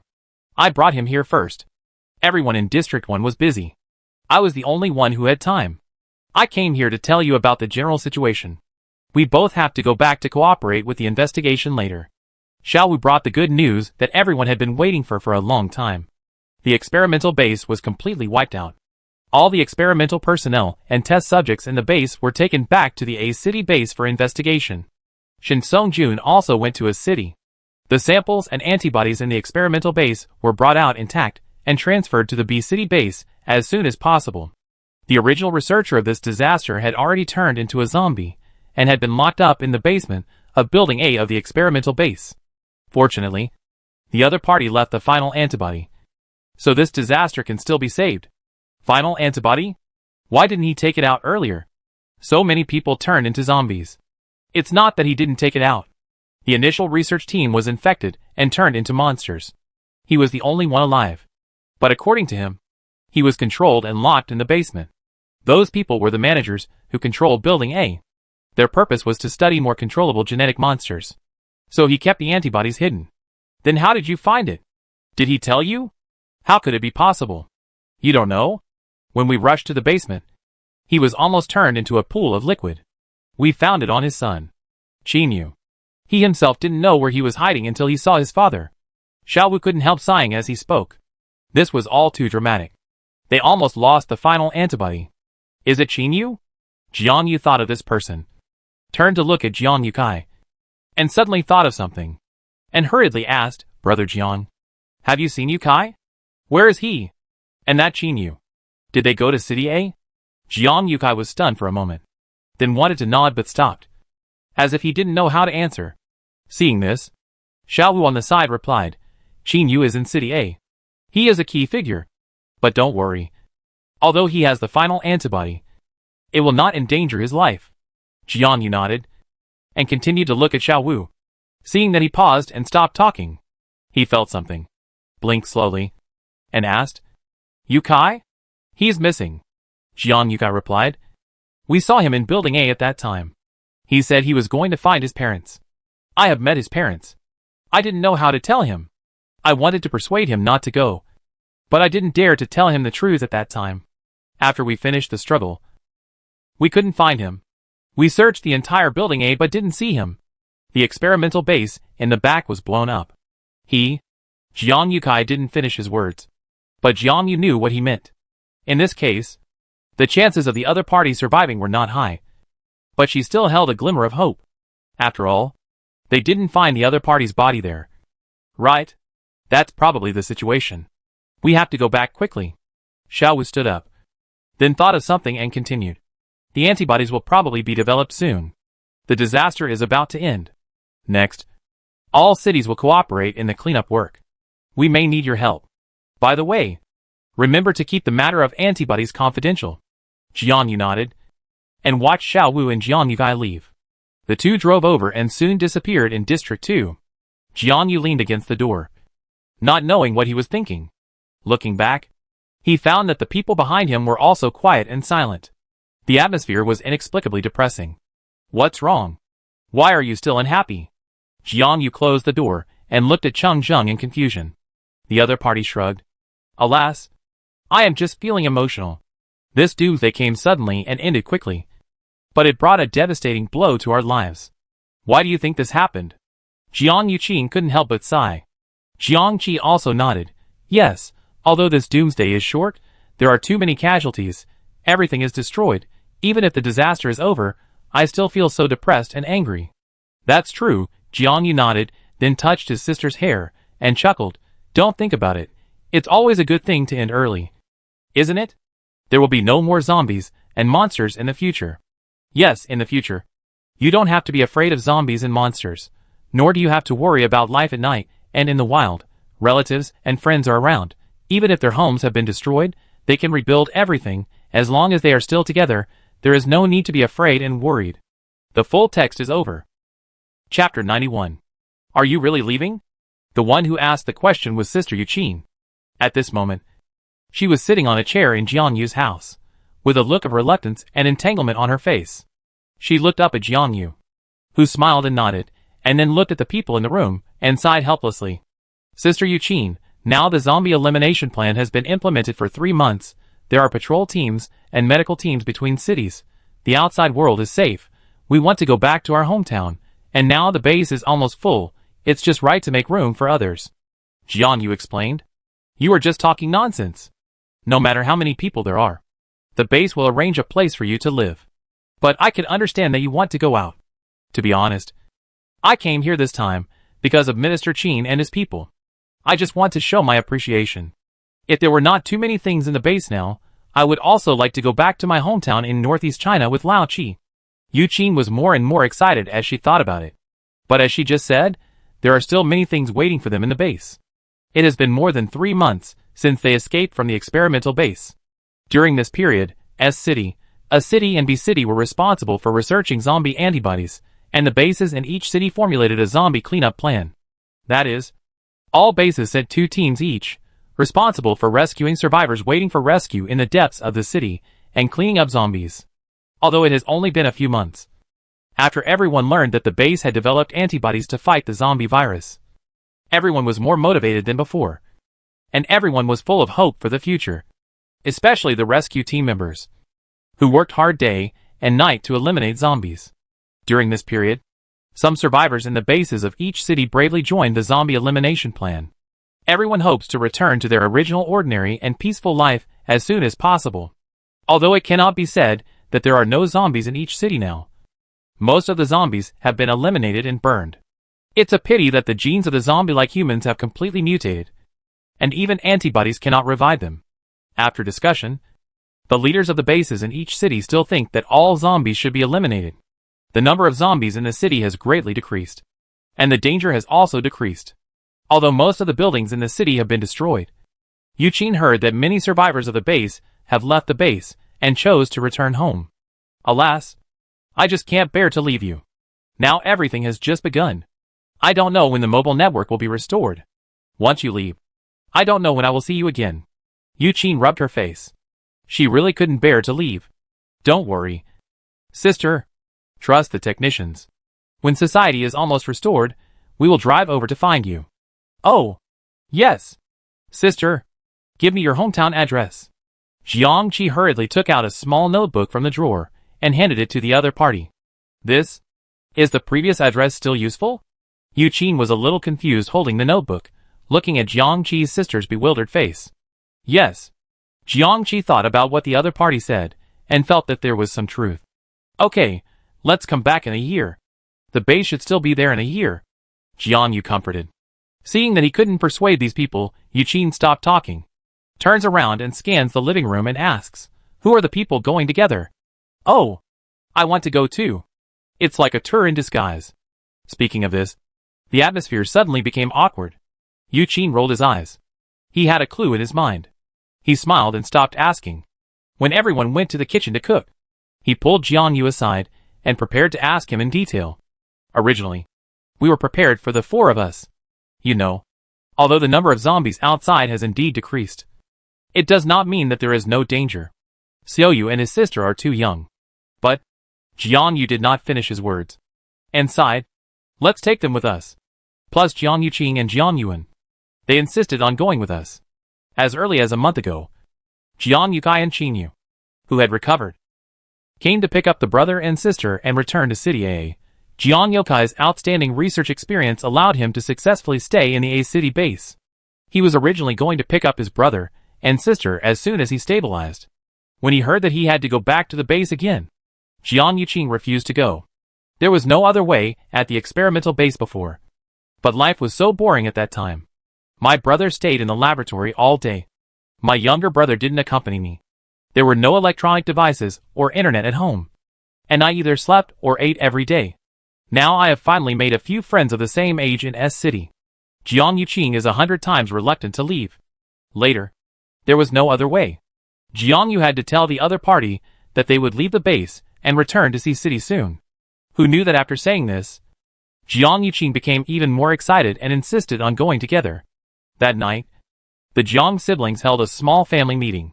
Xiao Mingyuan accompanied the siblings and took care of them before they left. Xiao Mingyuan really didn't want to return to the laboratory. He was more interested in the post-apocalyptic society than doing boring experiments. He immediately decided to take care of the siblings. Jiang Yukai couldn't stand his brother and sister, so he had to go home with Qin Yu. It's not a big problem. Don't underestimate the patrol team and medical team in the city. As long as you don't bypass the city, nothing will happen. Besides, even if you encounter 1 or 2 zombies, with your fighting power, are you afraid of those zombies? Just think of it as helping the rescue team. Yuqing patted Jiang Yu on the shoulder. After chatting for a while, Yuqing confirmed the time for several people to leave, and then waved and left. Before leaving, he didn't say much. Jiang Yu estimated that the other party would come again. Don't forget your respective tasks in the afternoon, Jiang Qi said while slurping noodles. Remember what you need to buy. There are still so many contribution points. Don't waste them. After eating, the group went to the department store in the base and exchanged all the contribution points in their pockets for food and supplies, and then moved them home in trucks. If their actions were in the past, they would definitely attract people to watch and discuss, but now it is different. The rescue team brought more and more supplies in the process of clearing, and the survivors in the base also began to plan to leave the base. They are just one of the teams. Well, there are still a lot of daily necessities, which are basically not used. Then, there are weapons, which are also enough. There is also a lot of food. The preparation is sufficient. Jiang Yu flipped through the booklet in her hand, looked up at Cheng Zheng who was cleaning the car in the yard, and Jiang Qi and Yuan who were packing supplies on the other side. Her heart was suddenly filled with anticipation and excitement. Yes, there were 8 of them in total, and they planned to drive an armored vehicle and an off-road vehicle to leave the S-City base. As for where to go, to be honest, they had discussed it before. Go to City C. Of course. We're going to City C. Jiang Qi expressed his opinion without saying anything, and Yuan nodded. Don't you want to go to City A or City B? If we talk about the safest places now. Besides City S, there are City A and City B. These 2 cities are not far away. Although Jiang Yu originally planned to return home, they could go somewhere else before that. Forget City A. Don't run into my eldest brother. As for City B, I suggest not to go there either. There are a lot of people in these 2 cities now, so let's not go there to join in the fun. Jiang Yuan said, this is what the eldest brother mentioned to them before. Jiang Yu nodded, looking at the Xiaoyu brother and sister who had been silent. What about you? Where are you from? Sister, we are from S City, we can go anywhere. Okay, then we plan to go to C City. Depart in 3 days. After announcing the final destination, Jiang Yu looked at everyone's excited and happy expressions, and laughed along. 3 days later, in front of Jiang Yu's villa. They opened the door of the villa completely for the first time. Jiang Yu opened the door. The people behind him were counting the things in the car, while the 2 youngest people were doing the final inspection in the house. They couldn't leave anything behind. After all, it was uncertain whether they would come back in the future. Not long after the door was opened, a few people hurried over from a distance, sweating profusely. They were Sister Yuqing, Xiao Wu and Lao Qi. Oh, we finally caught up. Sister Jiang. I'm sorry. Captain Shin is still in City A, so I was sent to represent District 1 to bring you some things, Xiao Wu said as he handed the box forward. What is this? Jiang Yu raised her eyebrows. Open it and take a look. It's much more precious than a gun. Xiaowu looked at Jiang Yu expectantly, wishing he could open the box for her, so that everyone could see this priceless gift. Jiang Yu opened the box, and then opened her eyes wide. The first layer of the box contained various seeds, and the second layer contained some books on planting methods. This was what she had always wanted. How is it? I knew you liked it. Don't underestimate these seeds and books. The base is currently cultivating them. This is a copy that Captain Yang specially requested for you.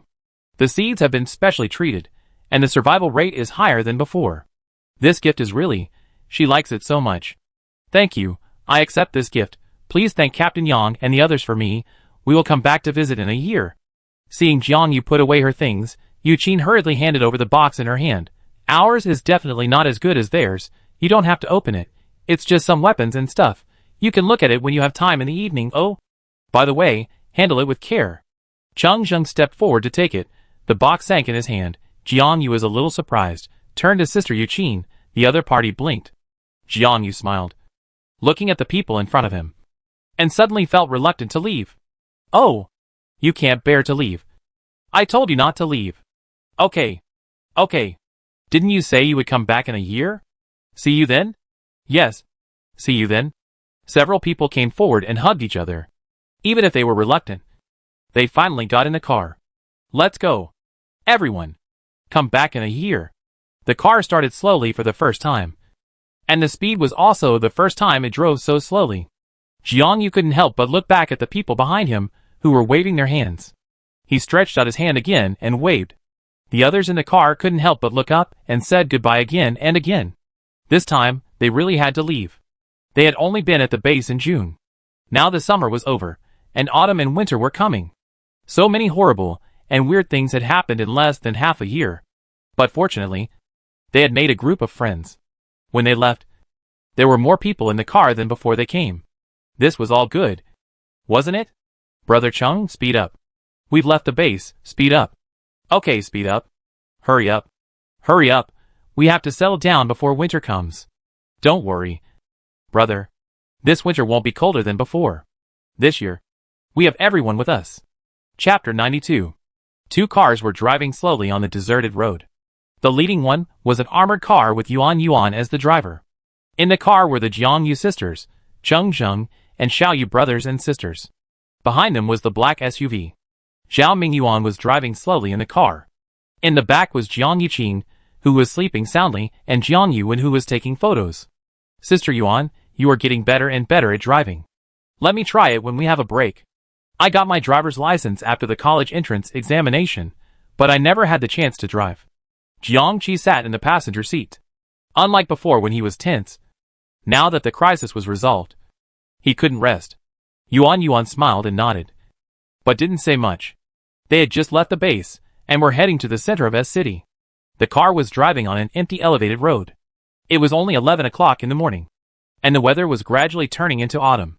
The heat in the air gradually dissipated. A breeze blew in from the half-open window, and it was very comfortable even under the sun. This armored vehicle has 6 seats in total. Jiang Yu and Cheng Zheng sat in the first row at the back, and gave the second row to Xiao Yu and his sister. The younger sister was younger, and fell asleep after a short while of excitement after getting on the car. Well, we have 2 small tasks in S City. The first one is to use the nearby gas stations and scrapped cars on the roadside to collect as much gasoline as possible. The second one is to find a shopping mall and collect some warm clothes, Jiang Yu said while writing and drawing on the notebook.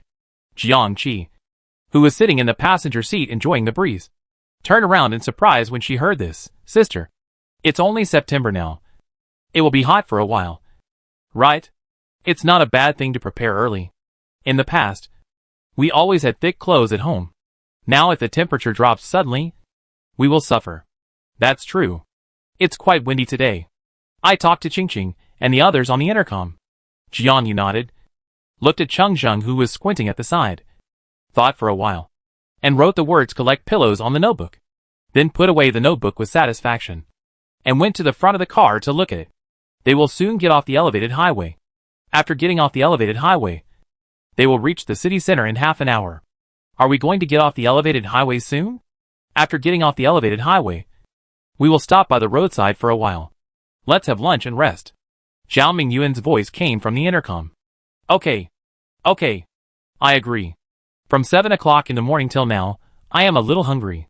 Sister Yuan, you hold on. Let's let Brother Chung drive in the afternoon. Okay, we are almost there. Hearing that they were going to have lunch, the two cars sped up. As it was getting close to noon, the sunlight outside became more and more dazzling. Fortunately, there were trees on both sides of the road after getting off the elevated road, and they parked the car directly under the trees. Hey! There's a public toilet over there. Let's go take a look. Jiang Qi just got out of the car, rubbing his waist, and spotted 4 big blue words hidden behind a few trees. He immediately wanted to pull Jiang Yuqing over excitedly. Jiang Yu was still moving the supplies down. He turned his head to look at the direction his sister said. His hands kept moving, and he was ready to ask the two to wait for a while, and she would take them over together. Sister Jiang, I go with them to take a look. After getting off the car, Yuan also carried 2 tang swords with her, and followed the two. Jiang Yu was relieved. She saw Jiang Yuan following him from the corner of her eye, and she didn't care anymore. Xiao Yu carefully carried his sister out of the car, and then asked her to sit on the stone and wait. He went forward to help build the stove and prepare to cook. That's right. They specially collected stoves that can be built and used outdoors at the base. They unanimously decided to abandon the cold and choking biscuits and bread in the past, and prepared to start making a fire to cook. In the past, there were zombies outside, and they were always afraid that the fire and smell would attract enemies. Now that the crisis has been completely resolved, everyone can't wait to eat. Jiang Yu took out a pack of noodles, a small bag of compressed vegetables, a bag of canned food, and then looked up. Cheng Zheng and his friends were busy studying the stove. It seemed that they had no time. She waved to the little girl sitting beside her. Celia's eyes lit up, and she ran over happily. Jiang Yu touched the little girl's hair and looked at the obviously large men's clothes on her. She felt a little embarrassed. After all, they were all adults and didn't care about dirty and torn clothes. But the little girl looked only 6 or 7 years old. The clothes she wore were probably given by her brother. Xiao Yu was probably embarrassed to mention exchanging contribution points for clothes, which led to the 7 or 8-year-old Celia wearing shabby men's clothes. Jiang Yu secretly made a note in the notebook, and said, I will go to the city to find some children's clothes for the little girl later. Xiaoya, can you help me hold this basin? Seeing the little girl nod timidly, Jiang Yu handed the folding basin to her, and then took out a small basket and simply washed the compressed vegetables that had been stored for a long time. Okay. Thank you. Xiaoya, you are so good. Jiang Yu touched her head, and then took the prepared ingredients and walked forward to see if everything was ready. Okay. Okay. It's ready to use. Let me cook it. Give me the food. Zhao Mingyuan took the ingredients from Jiang Yu's hand, put them all into the pot, and then covered the lid. He looked up at everyone with a speechless face. What's wrong? Zhao Mingyuan looked down at the pot, as if he understood something, and said indifferently, It's time now. It's good to have a pot of stew. Jiang Yu didn't say anything. He looked up in the direction where the 4 people had just left. Just when he was wondering why they hadn't come back after so long, he heard an excited voice not far away. What's going on? Jiang Yu frowned slightly. Just as she was about to go over there, she saw several people coming over. Her sister was in the middle, holding something in her hands. Others were also curious and excited. This action attracted everyone. They turned their heads and stared at them. They were very curious. It was not until they came closer that they found that Jiang Qi was holding a very small owl in his arms. It should be said that it was an owl cub, with its eyes half open and its head shrunk in the palm of Jiang Qi's hand. Dying? Is this an owl? Where did you find it? You can even find it like this. Zhao Mingyuan went forward to take a closer look. It was indeed an owl, but it looked like its feathers had just grown. We just went to the public toilet over there, and it stinks so badly that we just found one at the back, and found it under a tree. My brother climbed up the tree to look, but he didn't see a nest, so he had to bring it back. Jiang Yuqing explained. She touched it excitedly, but her brother knocked her hand away the next second. It looks like it's injured. Put it on this stone, and let me take a look. Zhao Mingyuan was the only person in the room who had some medical knowledge. As soon as he finished speaking, Jiang Qi quickly put the owl cub on the stone, and even laid a piece of paper on it. Seeing that everyone was gathered around, Jiang Yu stopped paying attention. Looking up at Cheng Zheng, who had been standing by the stove, he walked up to him and poked him. "Where's little King Kong?" Cheng Zheng raised his head and gestured to the right front. He ran to the front for a stroll. "We have a team of cats and dogs." Jiang Yu couldn't help but sigh. "Is an owl also a cat?" Xiao Yu, who had returned at some point, asked in confusion. The noodles were quickly cooked. Jiang Yu looked at the little girls around Xiao Mingyuan treating the owl. He didn't urge them. He called Gu Xiaoyu and the others to come and eat first. On the other side, Jiang Qi found a square paper box from somewhere. After laying some paper inside, he carefully put the owl cub in it. Then he began to take on the responsibility of a bird mother for no reason. He started crying because he had no milk powder. "Sister, owls shouldn't drink milk powder." "Right," Xiao Mingyuan said speechlessly, looking at the confused little girls around him. She also began to take on the responsibility of a wet nurse. She took some minced meat from the remaining cans, and finally mixed some noodle soup, and fed it with a syringe. She was so tired after feeding him once, and then patted Jiang Qi on the shoulder, sighed deeply, and decided to return the task of feeding to him. It took nearly an hour for the few people to eat and rest, and then they packed up and prepared to get in the car to leave. This time, the armored vehicle driver was replaced by Cheng Zheng, and the off-road vehicle driver was replaced by Jiang Yuan. The group continued to set off not far away. According to the address, there was a gas station a few kilometers away. Their goal was to go to the gas station and collect some gasoline. After eating and drinking, the car was even quieter than in the morning, except for Cheng Zheng and Jiang Yu in the passenger seat. Almost everyone in the back seat was drowsy. In order to prevent Cheng Zheng from falling asleep, Jiang Yu chatted with him casually. "You said there is no air conditioning and heating this winter. Can we survive it? It should be possible to keep warm together. If that doesn't work, chop wood and make a fire." "Well, that's a solution. But it's only September now, and winter will still take 2 months. Why don't we go to my hometown? The coldest temperature there is only about 10 degrees in winter." "And city?" "Yes. Didn't you say your hometown is there? It's not far from Sea City. You can consider it when the time comes." "Okay. I haven't been back for a long time." Cheng Zheng turned to look at Jiang Yu, smiled and agreed, then turned around and continued driving, his thoughts drifting to who knows where. Jiang Yu held the sleeping black dog in her arms, and slowly combed the dog's hair. She felt extremely calm. So calm that she realized she had fallen asleep only after the car arrived at the gas station. It was easy to fiddle with gasoline at the gas station. Cheng Zheng stopped the car and did not wake everyone up. He and Jiang Yuan and Zhao Mingyuan collected the gasoline with buckets and got in the car quickly. The gas station here was not big, and there was no convenience store, so the three of them spent less than 10 minutes getting back in the car. When Cheng Zheng got in the car, closed the door and restarted it, Jiang Yu realized that she had just fallen asleep. She rubbed her face and felt a little embarrassed. She put the little King Kong in her arms on the carpet in the back seat, and then took out a copy of Andersen's fairy tales from her bag in a serious manner. "What is this?" Cheng Zheng turned his head and looked at it silently, and then looked at it again in disbelief. "Huh?" Jiang Yu raised the book in his hand in confusion, which was the Pinyin version for elementary school students.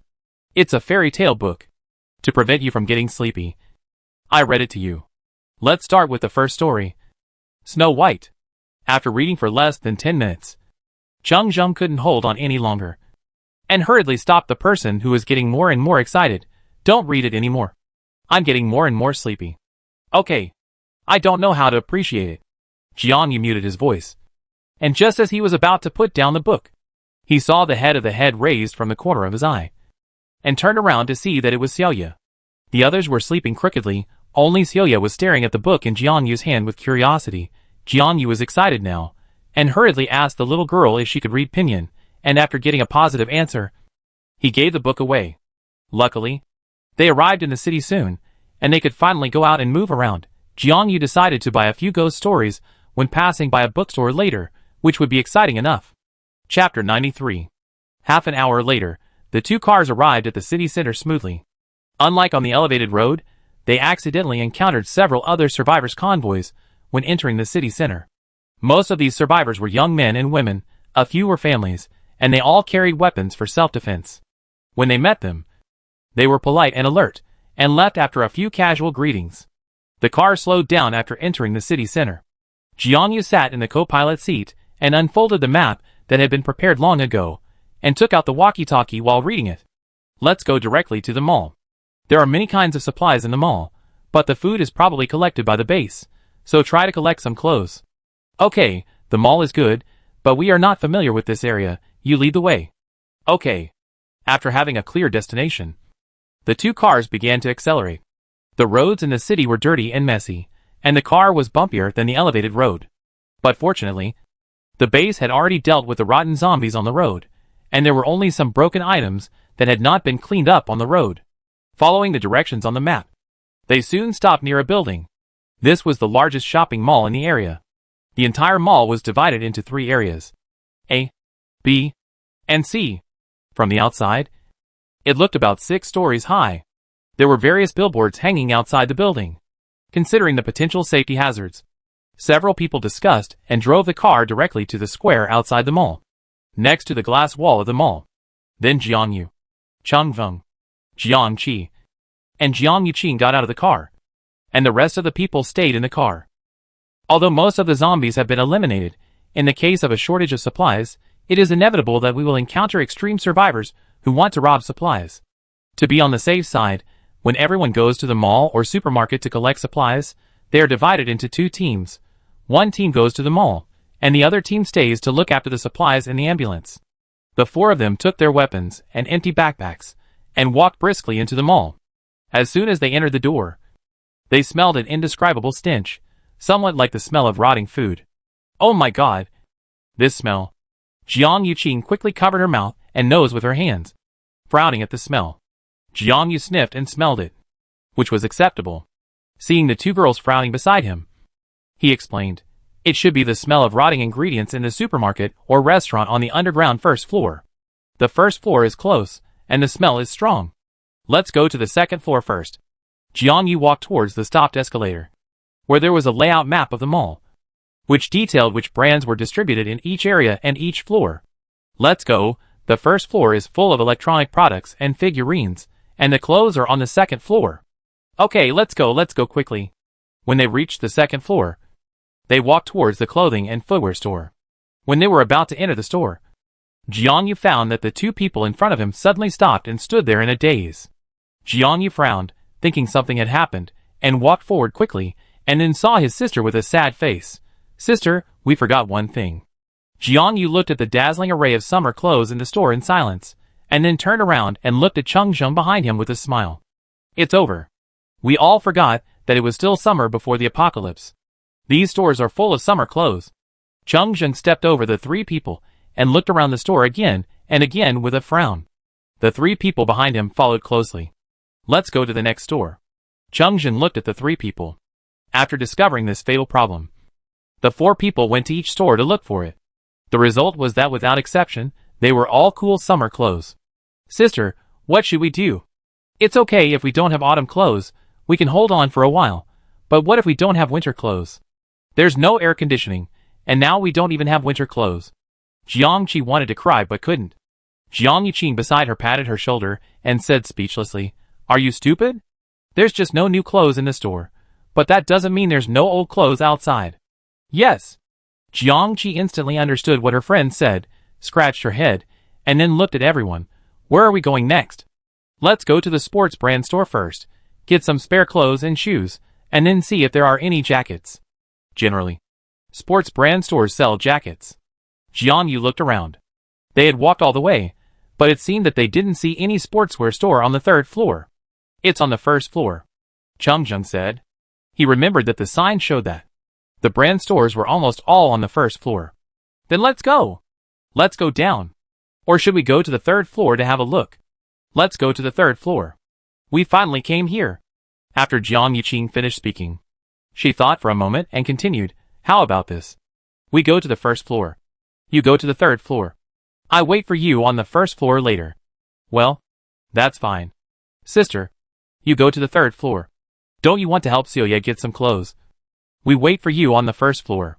"That's fine." Jiangyu nodded, told the 2 to be careful, and followed Changzheng to the 3rd floor. The layout of the 3rd floor is almost the same as the 2nd floor. The only difference is that it is almost all men's clothing. The two looked faster than before, and soon walked around, and accidentally found 4 packages of thin shirts and jackets that had not been opened and several sewing hats for matching.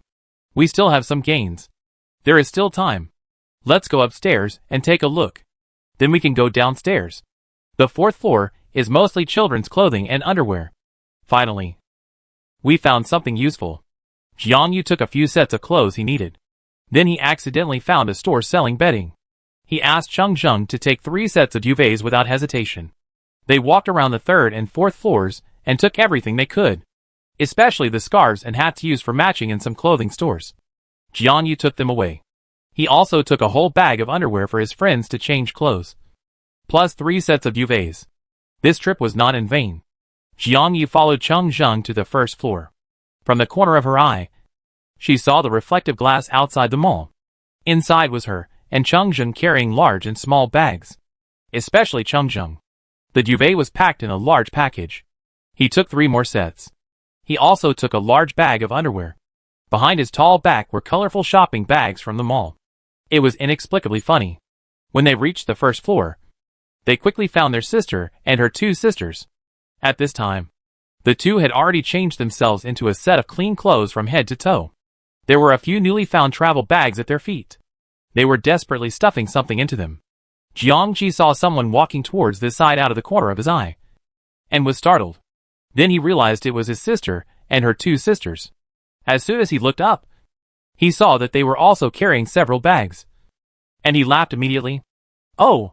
Stop laughing. Help me. I can't fit anymore." Jiang Yuqing called the person next to him, and the 2 of them worked together to stuff clothes into the bag.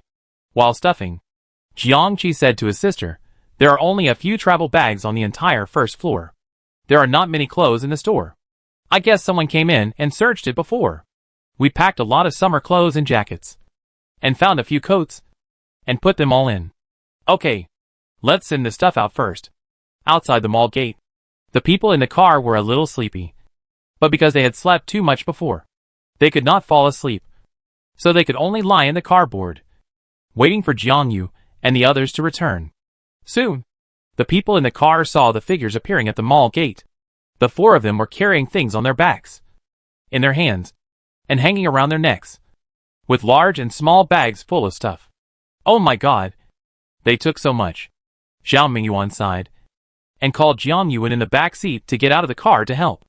After everyone packed up the collected supplies, Jiang Yu said, "Do you have anything else you want to take? If so, go in and take a look. If not, let's go. There's not much winter clothing in there. Let's discuss a solution when we rest tonight." "Okay. You've already taken all the clothes for us. Let's go. There's nothing else I want to take." "But did you go find food?" Xiao Mingyuan asked. When he was moving things into the car just now, he found that they were all clothes. Jiang Yu shook his head, put the last bag of clothes on the roof of the car, and then replied, "Forget about the supplies in the mall. I saw them on the billboard outside when I just came here. The entrance of the supermarket is in another district. However, it is likely that they were searched by the base. We still have a lot of supplies in the car, but there is not enough space. Let's not take them for now. We will wait and see when we get to City C." Zhao Mingyuan nodded, and understood what Jiang Yu meant. Their 2 cars were eye-catching in themselves, and there were a lot of supplies in the car. If they put more in the car now, they can only put them on the roof, which is too easy to attract danger. After everyone loaded their belongings into the car, they prepared to continue their journey, following the original route, passing through S City to C City. In the car, Jiang Yu lowered his head and thought for a long time, then said to the man next to him, "When we arrive in C City, will you stay at my place, or go to a hotel? There are quite a lot of us, and my house only has 2 bedrooms, which may not be enough. Of course we go home. Sister, there are still clothes at home, and there are also food you stored, but there is not enough space at our house." Jiang Qi, who was sitting in the back seat, heard what his sister said and quickly stepped forward to suggest it. He then added, "But I really want to go home. Only when I return there can I feel at ease." They probably need to discuss it during the night break. The original plan to go to City C only required 4 people. So they thought about going back to their own home at the beginning. Although there were only 2 bedrooms, it was still possible for 4 people to squeeze in. Now that there were more people, they still had to live together for consideration. Jiangyu didn't say anything else. He lowered his head and thought for a long time. The location of their community is a little far from the city center. There are some newly demolished construction sites around them. There are few people. There are mostly office buildings. There are not many shopping malls and supermarkets. But it is the starting point of the zombie outbreak. Jiangyu is still a little scared. Besides her own home, the most convenient place for everyone to stay is the hotel. But the hotel is at most a suite, which can sleep 4 people. So if they stay in the hotel, they have to stay in several separate rooms. This is not a troublesome thing. The problem is that in a place like a hotel, will they meet other survivors? They still have 2 trucks of supplies, and it's not appropriate to move to the hotel. Jiangyu closed her eyes with a headache, and suddenly felt that leaving the base was a bit hasty, and she suddenly opened her eyes when she thought of the base. By the way, if possible, they can choose a villa like the base, or a place similar to a villa, preferably with a yard, and many rooms, but it's best not to be privately owned, in case the owner survives and comes back, although the probability is small, but it's very insecure to live there for a long time. Wait, there's a place. There is a place with many rooms. A large area. A large wall outside. A yard in front and back. And most importantly, it is where they lived before. Did you notice it? Chung Zheng watched this man look downcast for a while. Then excited. And suddenly his eyes lit up again. And he thought he had a good idea. Yes. It's a wonderful place. I tell you later in the evening. Jiangyu still had some concerns. Mainly because he hadn't been there for a long time. And he didn't know if there were any changes. Whether it was suitable for everyone to live. Or whether he should wait until the evening to hear everyone's ideas. Chapter 94. After the car drove for a while, the few people who had slept well were no longer sleepy, and they all turned their eyes to the window, looking for a suitable and comfortable place to stay tonight. Why don't we find a hotel like before? Jiangqi said this. Before waiting for others to react, he hurriedly shook his head. Forget it, I'm traumatized by the last time I was in the hotel. What happened to you last time in the hotel? I think the hotel is pretty good. The room is clean and tidy, and there may be backup water and electricity. Jiang Qi's intercom picked up Jiang Youqing's voice from a car behind him. The two were not much different in age. And they were both sisters. They soon became close friends in the group. They were even using the intercom in the car. I don't recommend staying in a hotel. The person who spoke was Zhao Mingyuan. You don't know? When we were helping you guys find a place for these 2 precious brothers and sisters outside the city, we also went to a hotel. We thought that the hotel had a lot of water, backup electricity, and thick and safe doors. So it was a good place. Who knew? Oh my god. It was just like opening a blind box. Either the room was full of rotten smell or a group of vicious robbers. Once we encountered a few girls huddled in a room, almost scared to death. Jiang Yu laughed, and followed Zhao Mingyuan's words and said, in fact, our previous experience is similar to yours. Let's not choose a hotel. We still have a truckload of supplies. We can't leave them outside. After discussing it, everyone felt that it made sense. The hotel was not a good place to go. Where should we go? Along the way, someone suggested going to the school, but it was quickly rejected. Someone suggested going to the bookstore, but it was also rejected because there was no place to sleep. Most of the time, it was the 2 girls at the back who were discussing, and Jiang Yu and Zhao Mingyuan gave their opinions. After more than half an hour, no one had made a decision. There was a moment of silence in the car. Jiang Qi was also a little frustrated. He thought that if it really didn't work out, he could just break into someone else's house and live there. Xiao Yu, who was sitting in the back seat and looking out the window, suddenly had a bright idea in his eyes. He pointed to a store that was about to pass by and said, "How is it there?" As soon as he finished speaking, the car slowed down. Several people in the car leaned over to look in the direction the other person pointed. It turned out to be a bedding store. The store was not very big. To the left of the store was a bookstore. Less than 50 meters to the left was a convenience store. The right side of the store was just separated by an alley. The shops on this street all have a long corridor extending outwards. Each shop is separated by a rectangular pillar. As if they had a premonition of the end of the world, the shop owners hurriedly locked their shop doors. Some pulled down the door curtains, blocking out the scene inside the shop. This shop selling sheets and quilts is also the same. The rolling door is halfway drawn, and inside is a glass door. Inside the glass door is a circle of pajamas models, and further inside you can see several made beds. Brother Xiaoyu, you have such sharp eyes. There seem to be several beds inside, and it's located in the inner part, covered by the rolling shutter. So it's quite hidden, Jiangqi said, and felt the car approaching this door. You stay in the car, Yuan, and I will go down to see what's going on inside. After Jiangyu finished speaking, he looked back at Yuan, who nodded, and got out of the car and walked forward. Yuan approached the store while observing the surrounding environment. The location here is indeed good, far from the city but not remote. The surrounding stores look almost the same, and even the signs on them are made by the same printing shop. The shop is 4 steps above the ground, and is shaded by several lush trees outside. The most satisfying thing is the alley on the right side of the shop, which is just big enough to park their armored vehicle. The two walked to the door of the shop, looked at the half-open roller shutter, and Jiangyu bent down to look inside. Fortunately, the weather was good today, and even with the half-open door curtain, she could still see the scene inside clearly. To Jiangyu's surprise, the shop didn't look big from the outside, but the area inside was quite large. There were several mannequins on the outside of the shop, and there seemed to be shelves on the walls inside.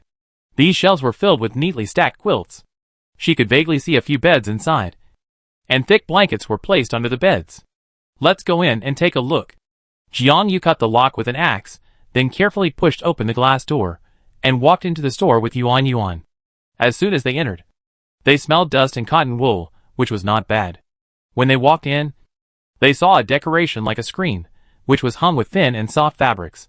Further inside were several large beds, and a parent-child bed on the far left. The two checked to make sure there was no problem, then walked up the stairs, and after going up to the second floor, they found a small warehouse, which stored various types of bed covers and other fabrics in different categories. No problem. Let's stay here tonight, Jiangyu said, then walked out of the door, carefully pushed the shutter door upwards, and waved to the people not far away. Zheng nodded, drove the car over first, waited for the people in the car to get off, and then drove the car in reverse into the box, with the front of the car exposed outside. Zhao Mingyuan followed closely behind, and because the car he drove was not eye-catching, he parked it directly at the door. After the car stopped steadily, Zheng and Zhao Mingyuan moved some supplies into the store, and then they were all shocked by the scene in the store. Oh my god, this bed, this cup, this pillow. I haven't slept in a bed for a long time. Oh my god. This bed is too clean. I feel a little embarrassed to lie down on it. Zhao Mingyuan put the ingredients he brought aside, and touched the quilt with his hand a little awkwardly. The soft and clean touch made him want to lie down on it.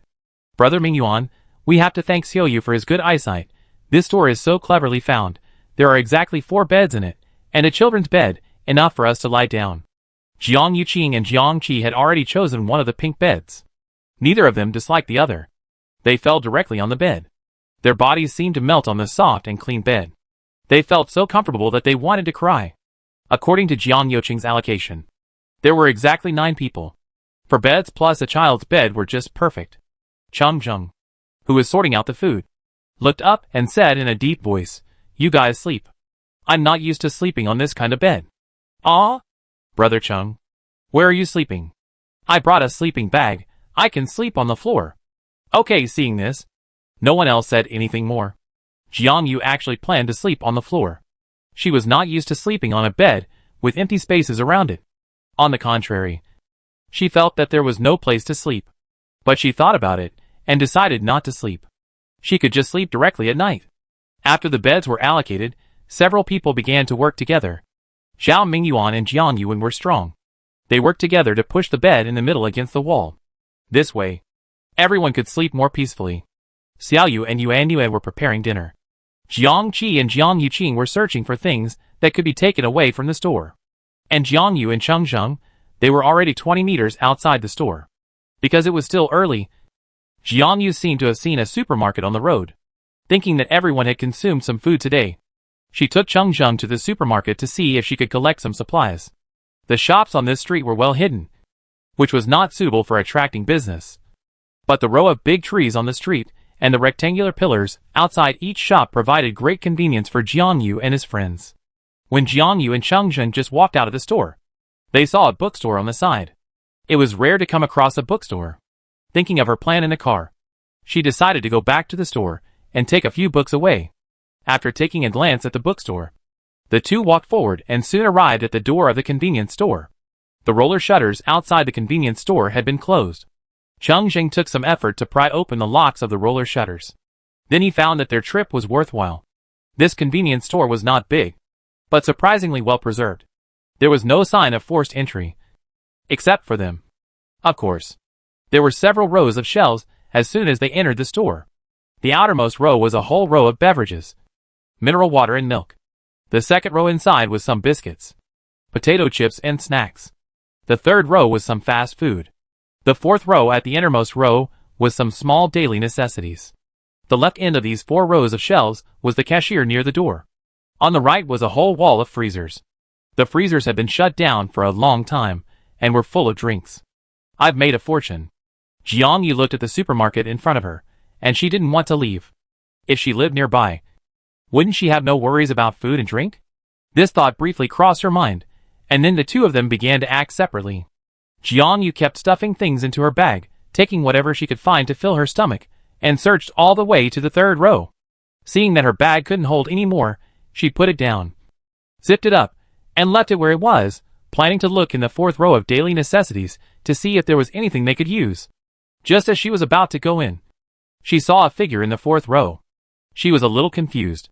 She clearly remembered that Cheng Zheng was at the other end of the second row. How could he be here so quickly? Wait. Something is wrong. The height of this figure is wrong. Jiang Yu immediately became alert. Fortunately, she always carried an axe with her wherever she went. The figure moved outside a few times, and then stopped moving. It seemed that it had no strength. Jiang Yu raised her axe and rushed out. She saw a shriveled zombie lying on the fourth row of shelves. The zombie looked like he had been hungry for a long time, and he had no strength left. When he saw Jiang Yu, his eyes sparkled, and he tried desperately and eagerly to crawl out. But then he fell to the ground powerlessly. What was unbearable was that he was carrying a little zombie on his back, or a little zombie that had starved to death. Jiang Yu couldn't bear it, and raised his axe to give the man a last quick death. Then he covered the man with a blanket on the shelf and prepared to go around to the other side. What's wrong? A familiar voice came from behind. Jiang Yu turned around and looked at Cheng Zheng, and raised his head forward. 2 zombies. They should be people from the store, and they hid in after being bitten by Doomsday. Cheng Zheng took 2 steps forward, looked a few times and then returned, following Jiang Yu closely. What's wrong? Jiang Yu was puzzled. Were they not going to act separately? Why was he following her all the time? She thought of what happened just now, and said with a smile, Why are you still worried about me? Yes, I am worried, Cheng Zheng replied, and then added, I have almost packed everything, there is no more space. Because of the 2 zombies, Jiang Yu did not look around carefully, quickly took a few things she needed and turned around to leave. When they were about to go out, Cheng Zheng behind them looked out and said, There's a drugstore across the street. Ah? Really? Let me see. Jiang Yu did see a big drugstore across the street after he walked out of the door. But it was getting late this time, and they probably wasted some time here. After thinking about it, he decided to go back first and talk about it later. Go back first, and take a look when you leave tomorrow. Okay. Give it to me. It was another big purchase. And this time everyone was surprised, with several bags of food and water, which was an unexpected gain. Chapter 95. Before it got dark, Zhao Mingyuan pulled down the outermost roller shutter door. In order to check the situation outside, he also kept the original distance, and only pulled it halfway, and then closed the glass door to prevent the smell from wafting out. It was past 7 o'clock, and it was completely dark. Everyone huddled in the innermost part of the house, and each of them was holding a bowl of noodles, eating it contentedly. The bowl was a disposable plastic bowl that Jiang Yu had just found in the supermarket. He also got a dog bowl for Xiao Jin Gang, and poured some broth into it. Xiao Yu, your cooking skills are so good, I almost forgot that I was in the apocalypse while eating. Jiang Ji finished the last bit of noodle soup in the bowl, put the bowl aside and praised sincerely. Jiang Yuqing at the side also followed behind to praise. This is much better than eating with her brother. In the past, their elder brother sent them compressed biscuits or bread biscuits, but now they can have a hot meal. Xiao Yu was a little embarrassed by the praise. He and his sister Celia are more shy, and he scratched his head a little embarrassed by being praised like this. Then I will cook for you in the future. Wow, Chef Xiaoyu. Chef Xiaoyu. Jiang put down the bowl, glanced at the two girls who were making a fuss, then looked at Xiaoyu. Don't listen to them. I don't want you to suffer alone. Speaking of this, Jiang looked at the people around him. Everyone had almost finished eating. It was a good opportunity to discuss the previous issue. Speaking of cooking, I just happen to have something to discuss with you. Jiang turned his head and looked at everyone while speaking. The people around him had already finished eating and were cleaning up. Hearing this, he responded, Okay, let's clean up and discuss it together. Things were packed up quickly. They used some disposable plastic tools. The cooking pots and pans were just wiped clean with wet paper towels. After packing up, everyone sat on the floor. The floor was covered with thick blankets. It was just September now. The weather was not cold. It was a bit stuffy in the closed room. The air was filled with the aroma of food. Sister Jiang, do you want to discuss with us where to go in the future? I heard you guys say before I joined that you want to go to City C, right? Zhao Mingyuan sat casually on the ground, looking at Jiang opposite him, and continued, I think it doesn't matter which city we go to. After all, zombies are gradually being eliminated all over the country, and we are definitely safe. So it doesn't matter which city we choose. Jiang nodded and agreed. You were right. It really doesn't matter which city we go to. We wanted to go to City C at first because we all came from City C and are familiar with it. So the focus is not on which city we go to, but on where we choose to live in the future. Sister Jiang, do you mean where we will live in the future? Jiang Yuan asked. Yes, our house in City C is, to be honest, a little small. Since we came here together, it's best not to live separately. My house can only accommodate a few people at most. Besides, the location of the community is average. There were not many shops and supermarkets around before the apocalypse. Now that the apocalypse is over, there is probably nothing left. Living there is not a good option. So, Zhao Mingyuan held his chin and thought, it would be best if it has more rooms. The location is not too remote, and it is best to have an independent residence. Right? Then just pick a villa? Zhao Mingyuan said. The villa is the most suitable, with many rooms, independent and single family, and a yard. The villa is good? I vote for it. Jiang Yiqing raised her hand excitedly. For her, the villa is cleaner and more private, and is the best place to live. It is just like her own home before, with a garden and fountain, and full of roses, clean and beautiful. At the S-City base, Jiang Qi and her friends also have a villa. There is no more suitable residence than a villa. Jiang Qi was a little sleepy, holding her chin and listening to everyone's discussion. Then she saw the man next to her raised his hand excitedly to agree.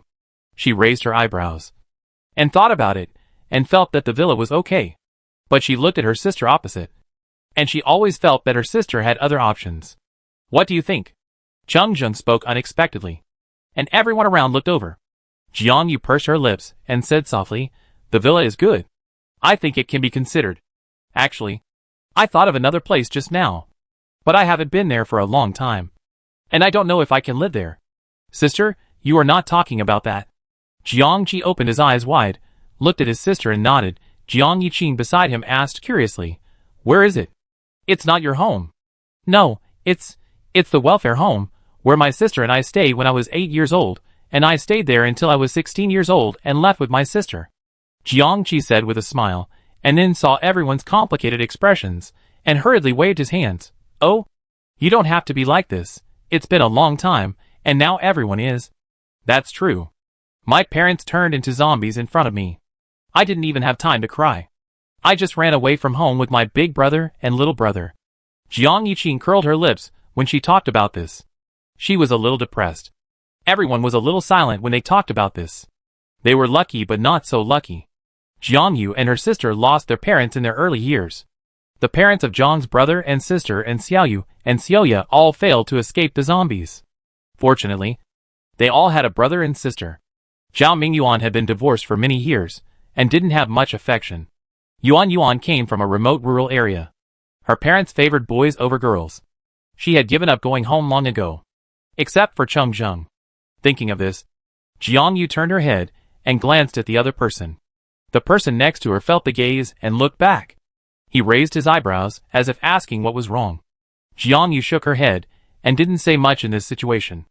Jiang Qi thought of the welfare home where she had stayed before. It was quite big and well decorated. But compared to the villa, it was a little too big and not suitable for living after the apocalypse.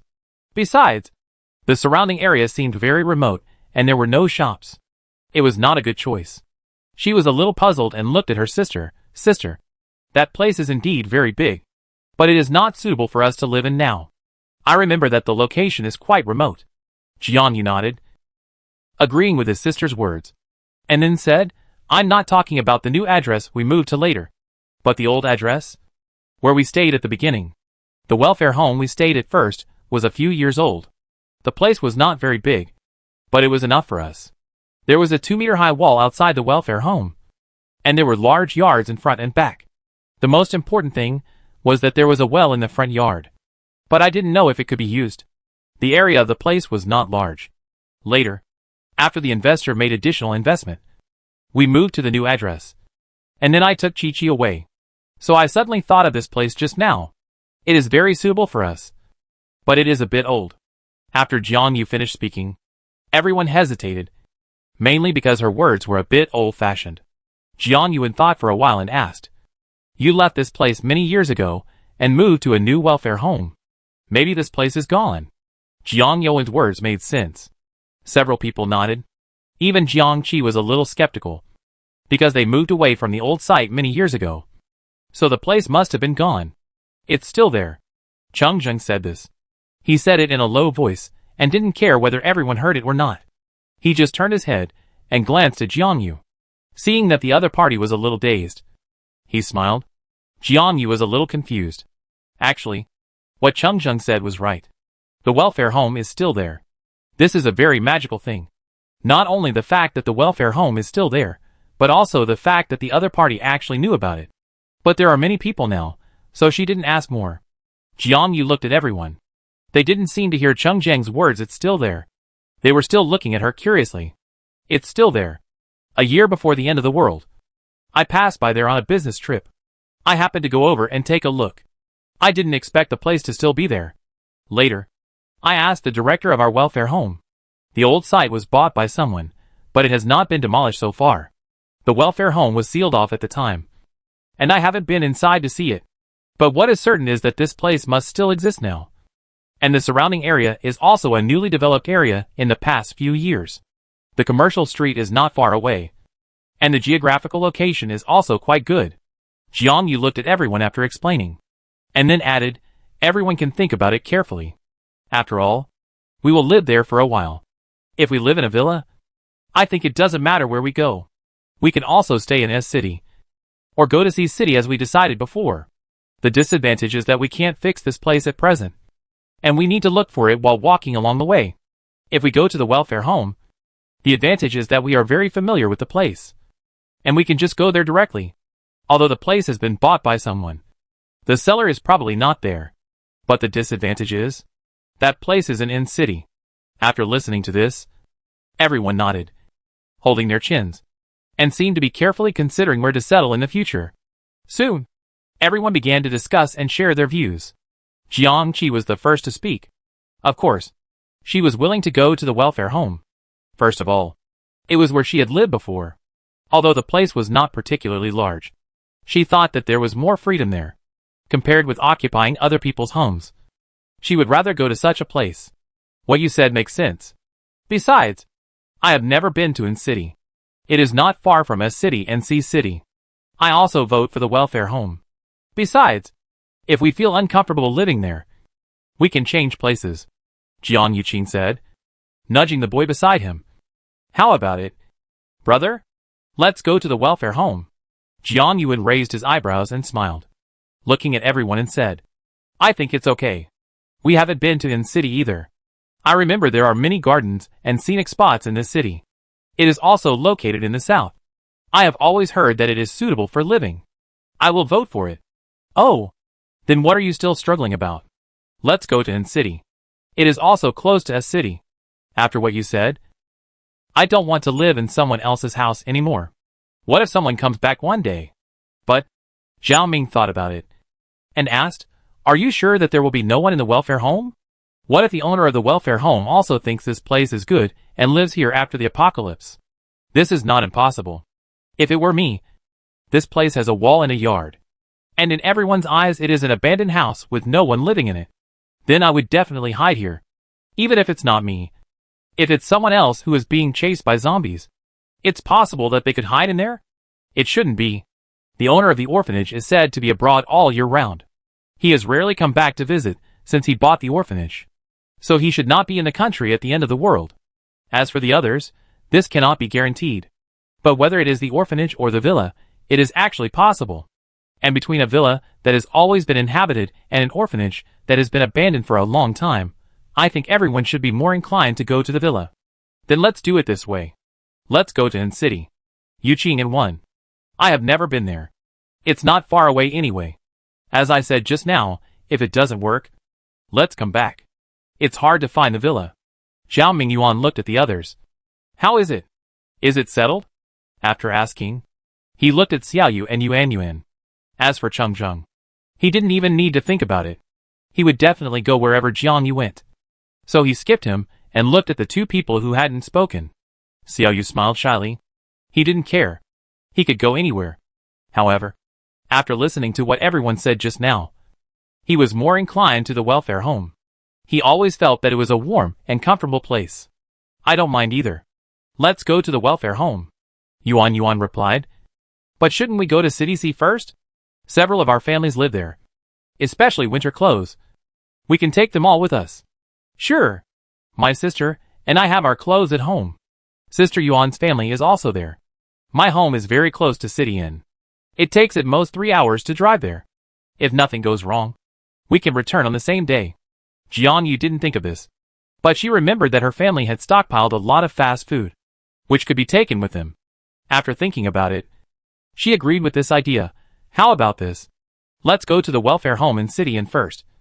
And we can look for clothes in nearby stores or other people's homes while we're there. If there's nothing suitable, we go to City C. It's just right to take a look at the welfare home first. If it's not suitable for living, we won't have to make a wasted trip. Sure. It's settled. After discussing the future residents, Jiang Yiqing began to pester Jiang Qi to recall the welfare home. Listening to Jiang Qi's detailed story of the welfare home, gradually a circle of people sat around Jiang Qi. Xiaoyu and Xiaoya also joined in.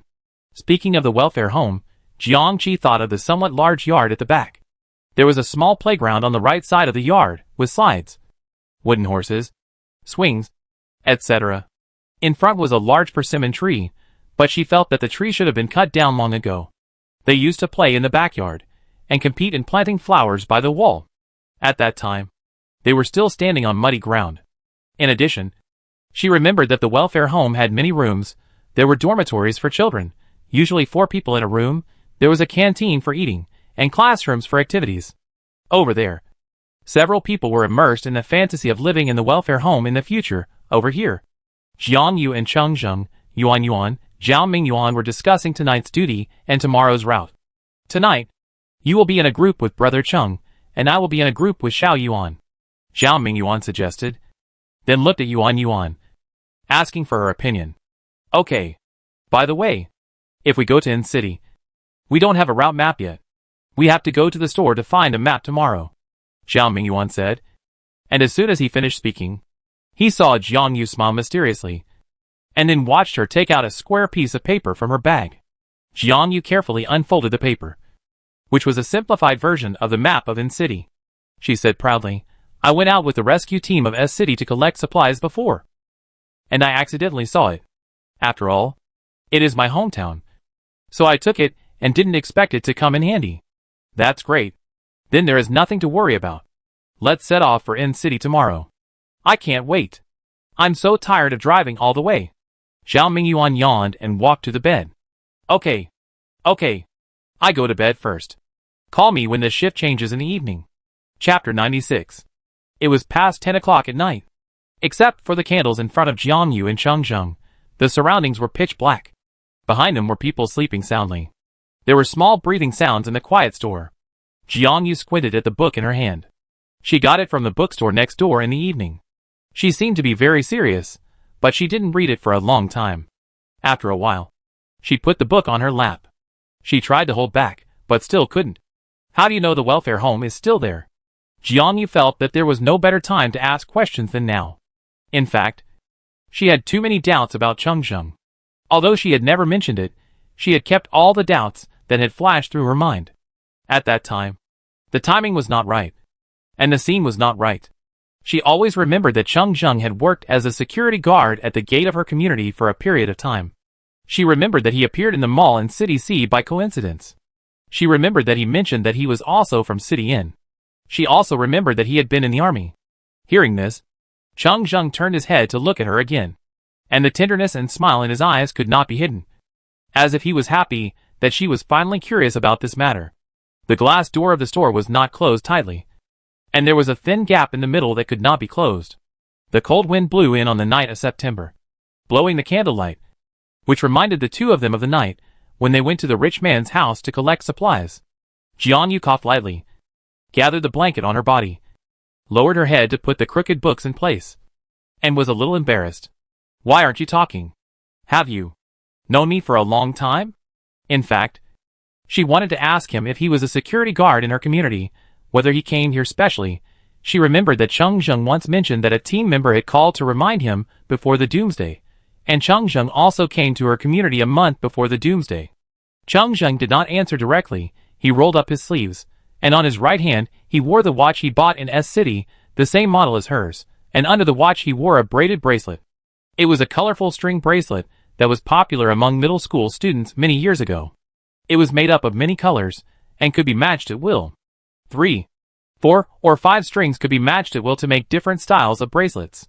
Jiangyu remembered that she had played with it when she was in junior high school. It was very popular among the girls in the welfare home at that time. What is this? Changzheng took off the bracelet, took Jiangyu's hand, and put it on it for her. Jiangyu was a little puzzled. So she took it in front of her and looked at it carefully. Then she found that it seemed that she had made this bracelet herself. She remembered that she didn't like to play with these at that time. But she couldn't stand her sister's desire to weave it herself. And she always couldn't do it well. So she begged her sister to weave one for her, and emphasized that it must have 7 colors, so that it would look good. But she didn't know how to weave it at that time. So she bought a few transparent colors to practice. And she couldn't connect the ends at the end. So she simply used a lighter to melt the connection. The one on her hand was a transparent white bracelet she had woven when she was practicing. Jiangyu was a little surprised. She picked up the bracelet and took a closer look at the connection. It was indeed a mark of being burned by a lighter. Jiangyu was a little surprised, although she guessed that Changzheng might have known her before. This bracelet was from her time at the welfare home. He had seen her at that time. How could she not remember it? I'm sorry. When was it? I don't remember it. Jiangyu was a little embarrassed. She lowered her head and looked at the bracelet in her hand. He had been wearing it until now.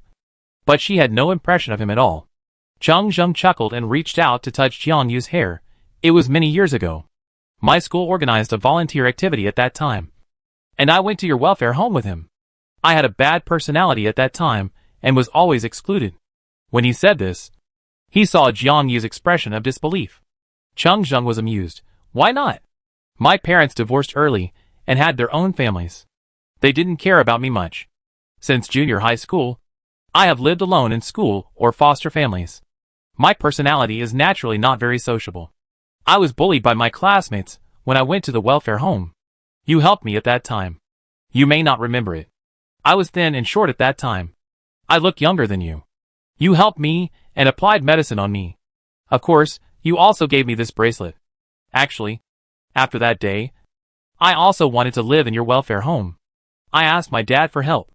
My dad has some reputation in the local area. He refused to agree no matter what. It just so happened that I found out that your school is just on the other street from our school. He was very happy when he found Jiangyu. He wanted to go up and say hello. But he found that the other party was blocked in a corner by several students. At that time, he suddenly realized that a child living in a welfare home would not be bullied. He was about to go up, but he found that Jiangyu actually picked up a brick on the ground and approached the girls with a fierce look on his face. After the girls were scared away, he smiled and called them cowards. At that time, he thought Jiangyu was so handsome, and he was as cowardly as ever. He felt inferior in an instant, and dared not go forward. He would just go to the milk tea shop in front of Jiang Yu's school every time after school, and wait until she got out of school before leaving. Jiang Yu was a little surprised after hearing this. She vaguely remembered that she helped a boy scare away the people who bullied him. But the memory was a little too vague. She couldn't remember what Chengzhen looked like at that time. Jiang Yu was a little dazed, and then said, "So you later. Although my parents didn't want me as their son, they still gave me money. I didn't want to live like this for the rest of my life. Later, I was admitted to a military academy. I came back to see you during my college year, but I found out that you had moved away. At that time, my father was going to immigrate with the whole family. In order to get rid of me, he agreed to one of my requests. Is it that welfare home? Yes. I really want to live there. Although I've only been there once. I always remember that persimmon tree and you." Many nights he was thinking, how can I live in that welfare home? He can help with the housework and protect Jiang Yu. He likes the sunshine and the soil in the welfare home. Chengzhen smiled, looking at the man next to him, who was still in a trance. He couldn't help but move his position, getting closer to him, even though they were already very close. "So after you were discharged from the army, you went to find me?" Jiang Yu suddenly thought of this, looking at him in disbelief, but saw a rare embarrassment on his face. "Actually, I went to your university to see you after graduation. But I saw you with Jiang Kine at that time, and I thought you were together. So, it was embarrassing to talk about it. It was a joke at the base at that time." No wonder. Jiang Yu stared at this person in a daze. She seemed to be a little confused. It was hard to imagine that there would be such a person who had been paying attention to you and even made efforts to meet you in the future. It would be a lie to say that she was not moved. Jiang Yu was still looking at him, but thinking of Chengzhen's words. She explained, "I have never been with him. When I first went to college, I always wanted to rent a house and move out with my sister. My university was too far away from the new site of the welfare home. I was worried about Chi-Chi. So I worked outside for several years in college and didn't have the heart to think about these things. I didn't expect you to misunderstand me." Jiang Yu was a little embarrassed. She even felt a little distressed. At the beginning, the other party prepared everything to come and get to know me. Maybe he even thought of the opening remarks. But he saw me walking with someone else. It's nothing. After graduation, I have been in the army. In fact, I didn't have much time after meeting you. But I didn't expect to meet Jiang Kine in the army later. I thought you broke up. After staying in the army for a few years, I suddenly felt that everything was meaningless. Chengzhen put his hands on his knees, he turned his head, and looked at the burning candle. "I miss you so much." After saying this, Chengzhen wanted to see Jiang Yu's reaction, so he turned his head and saw her face flushed, looking at him with bright eyes. She knew what happened next without Chengzhen telling her. After retiring from the army, Chengzhen found out that Jiang Yu went to City C, so he followed her and found her community, but standing outside the community, he was a little scared. Does the other party want these feelings of his? He watched Jiang Yu go home for several days, then sat silently in the flower bed outside the community until midnight. Before leaving, he saw the recruitment information posted outside the community, and appeared in the security room the next day. From then on, he sent Jiang Yu to and from work openly. Then a call from his teammate made him a little nervous. He wanted to go find him. When he came back, City C was doomed. He went to the company and the community, but couldn't find him. He was very scared at that time.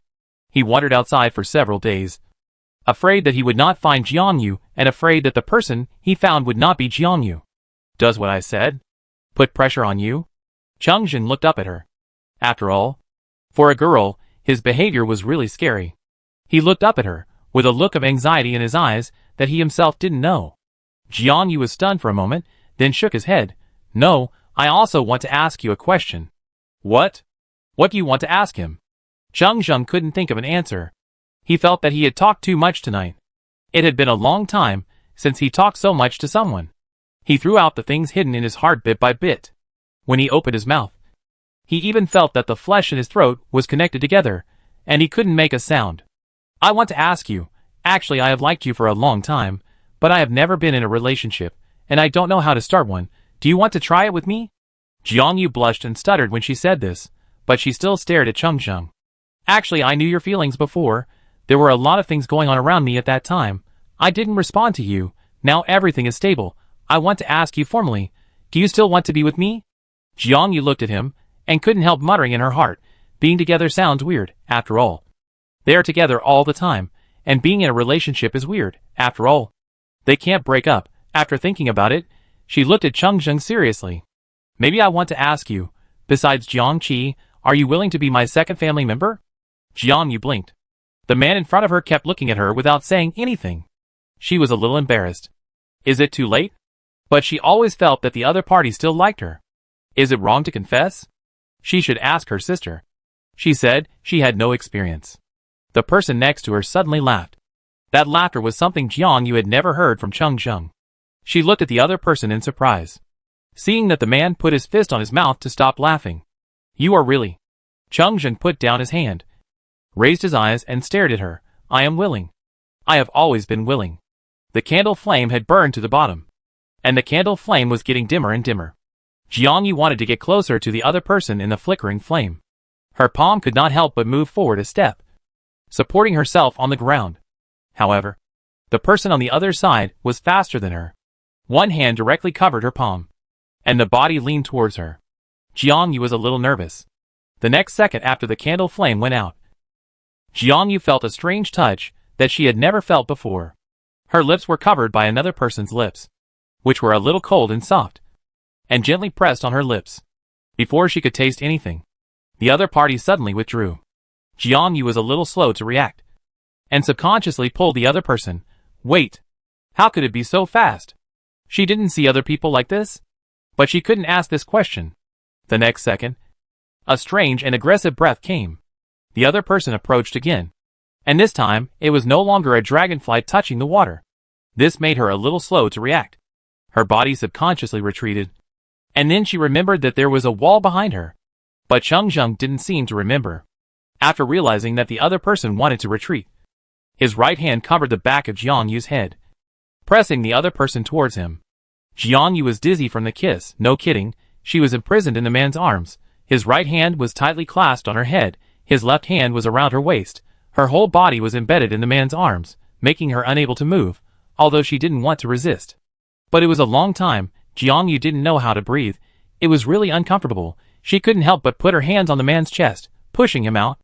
Cheng Zheng panted and retreated, but his hands were still on the man's head and waist. Hearing Jiang Yu's breathing in the dark, he felt a little itchy in his heart, but he didn't continue. He just hugged the man tightly in the same position as before. The candle is out. Jiang Yu looked sideways. She had been closing her eyes just now, and now she realized that the candle was out. Yeah, I know. Jiang Yu was silent. She was actually trying to find something to say. She was really embarrassed. She didn't even want to look up. But it felt good.